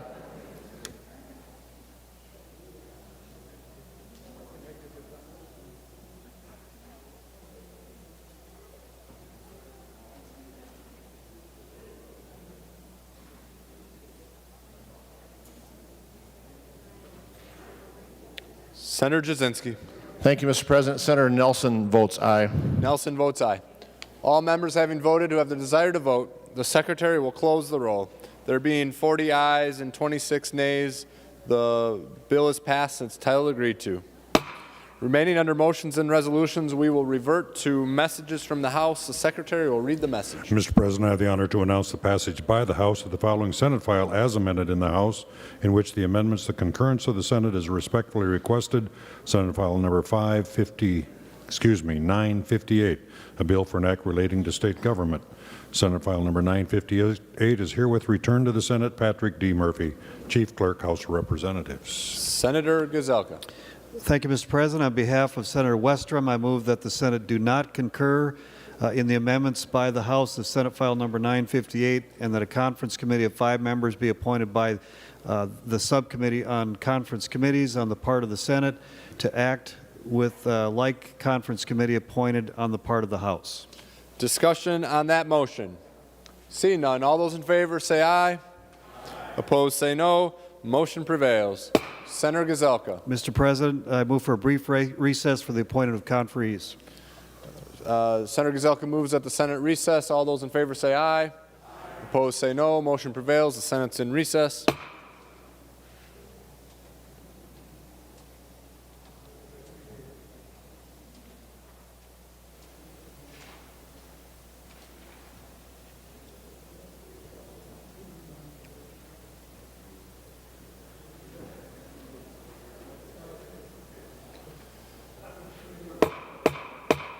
The Senate will come to order. Senator Gazelka.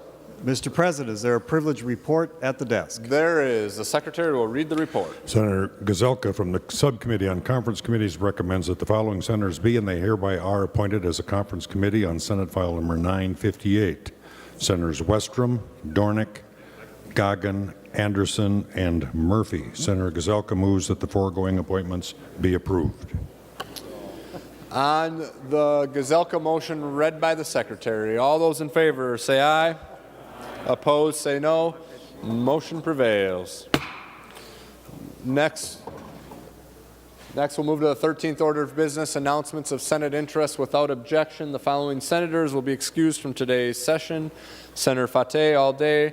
Senator Champion from 11:55 a.m. to 4 p.m. Senator Herr from 5:10 to 5:50 p.m. Senator Putnam from 5:55 to 6:10 p.m. Senator Latz from 6:45 to 7 p.m. Announcements of Senate interest. Senator Gazelka. Mr. President, members, first, before we adjourn, I want to give an update on the reform hearings. I think this is important. I think it'll be clarity, and it is an adjustment of where we've been, and I want to explain why. Pre the verdict and pre the Justice Department coming out, I really felt we needed to add more than just the Judiciary Committee at this moment. But as a result of those two things, which I'll talk about briefly, and the fact that the House has now passed their judiciary budget and it had 354 pages compared to our 79, the Judiciary Committee is going to have a lot of work in conference committees that's going to have to be done. And it would be the same people that I would be asking to do these hearings when we're down to just a few weeks left, and this will typically be one of the bigger issues that's harder to navigate. And so we're going to push the conversation on police accountability into the Judiciary Conference Committees.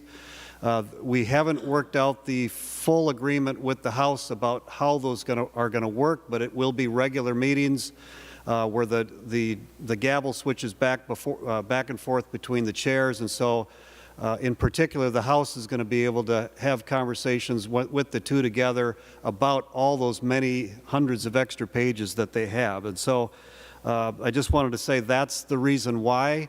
I think as we came into this week, 2 days ago, I think it is now, with the verdict, anybody that was looking for a guilty verdict, justice has been clearly served with all 3 counts guilty. And frankly, the jury system is something that I embrace no matter what the outcome is of every one of those. Is we have a jury, they look at the both sides of the issue and they weigh it out, and together they make a decision. And I can't think of a better way to do it. But clearly all 3 counts guilty was like letting air out of a balloon, where it just lots of people just they were able to just let down a little bit, and that was really good news. But saying that, I still think now we need a pause of adding extra meetings. Think about what the DOJ is about to do, and I put that sheet on your desk because I wanted everybody to see that they are going to be looking deeply into the city of Minneapolis and also into the Minneapolis Police Department, which seems to be where I hear a lot of complaints, mostly from those places. And so they're going to take a deep dive. And just a reminder, last June, it was Senator Senjum, Senator Newman, and Senator Ingebretson that asked for that very thing. And now that is about to happen, and they're going to be able to dive deeper than any of us could, and then they're going to give us the results. And I don't know how long that process takes, but we're certainly going to listen to that. We do support that idea. I don't know of anybody that doesn't support that idea. And so that's another reason in the pause, because they're doing something that I think could help all of us. And so that's the overall direction because of that. But I want to address one more thing, because I really am tired of the blanket disregard for police across the state. I am tired of that, and what it is doing is it's causing the many good men and women that are in the police or the Guard, whether they're highway patrol or in the sheriff's departments of each counties, they are demoralized because there's this big blanket view by too many people that is harmful. We need the police to keep our streets safe.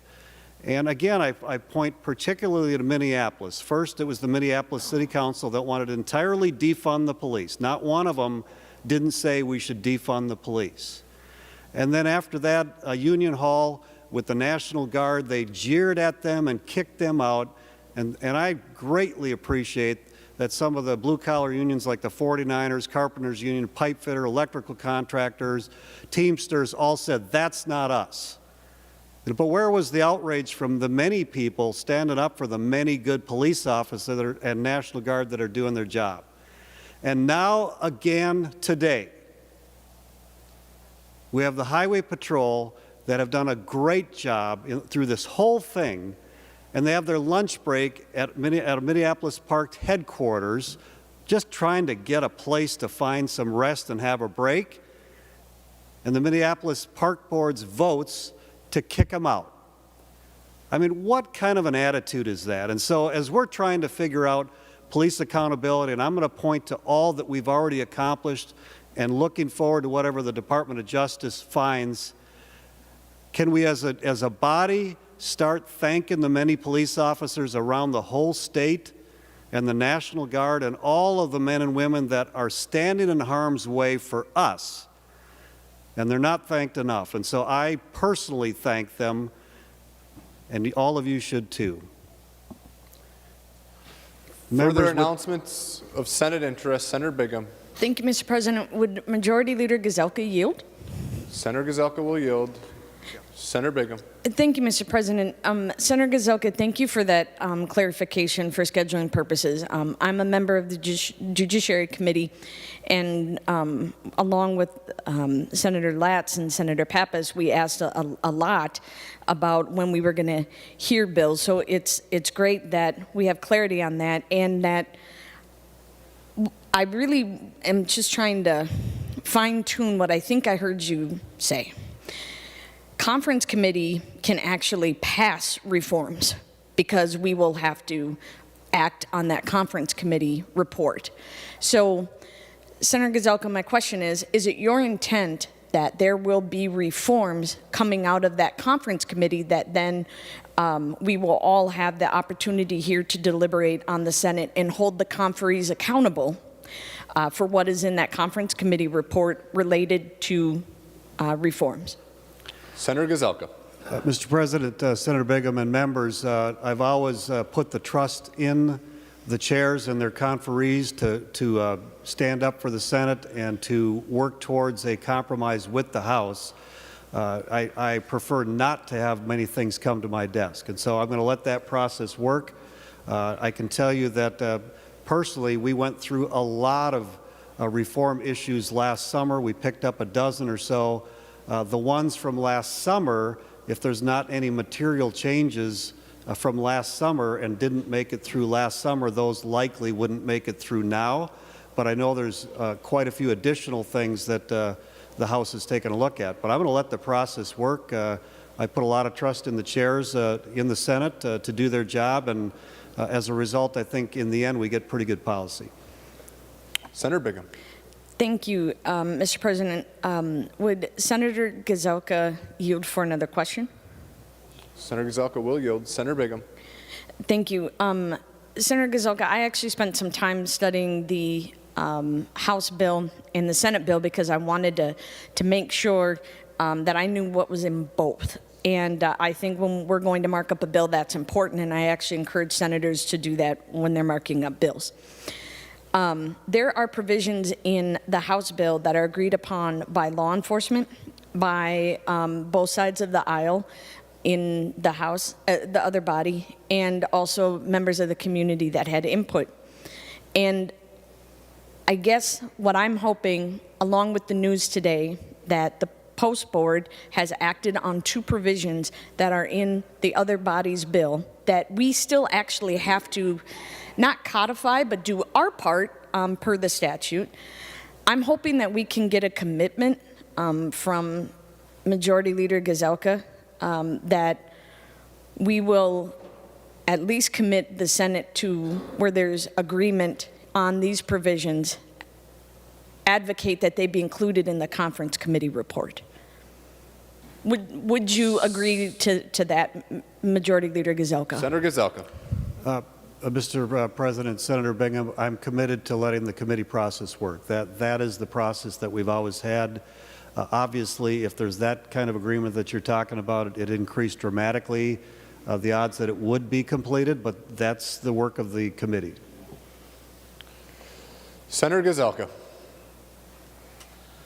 Mr. President, I move that the Senate do now adjourn until Monday, April 26th at 11 a.m. Senator Gazelka moves that the Senate do now adjourn until Monday, April 26th at 11 a.m. All those in favor say aye. Opposed say no. Motion prevails. The Senate is adjourned.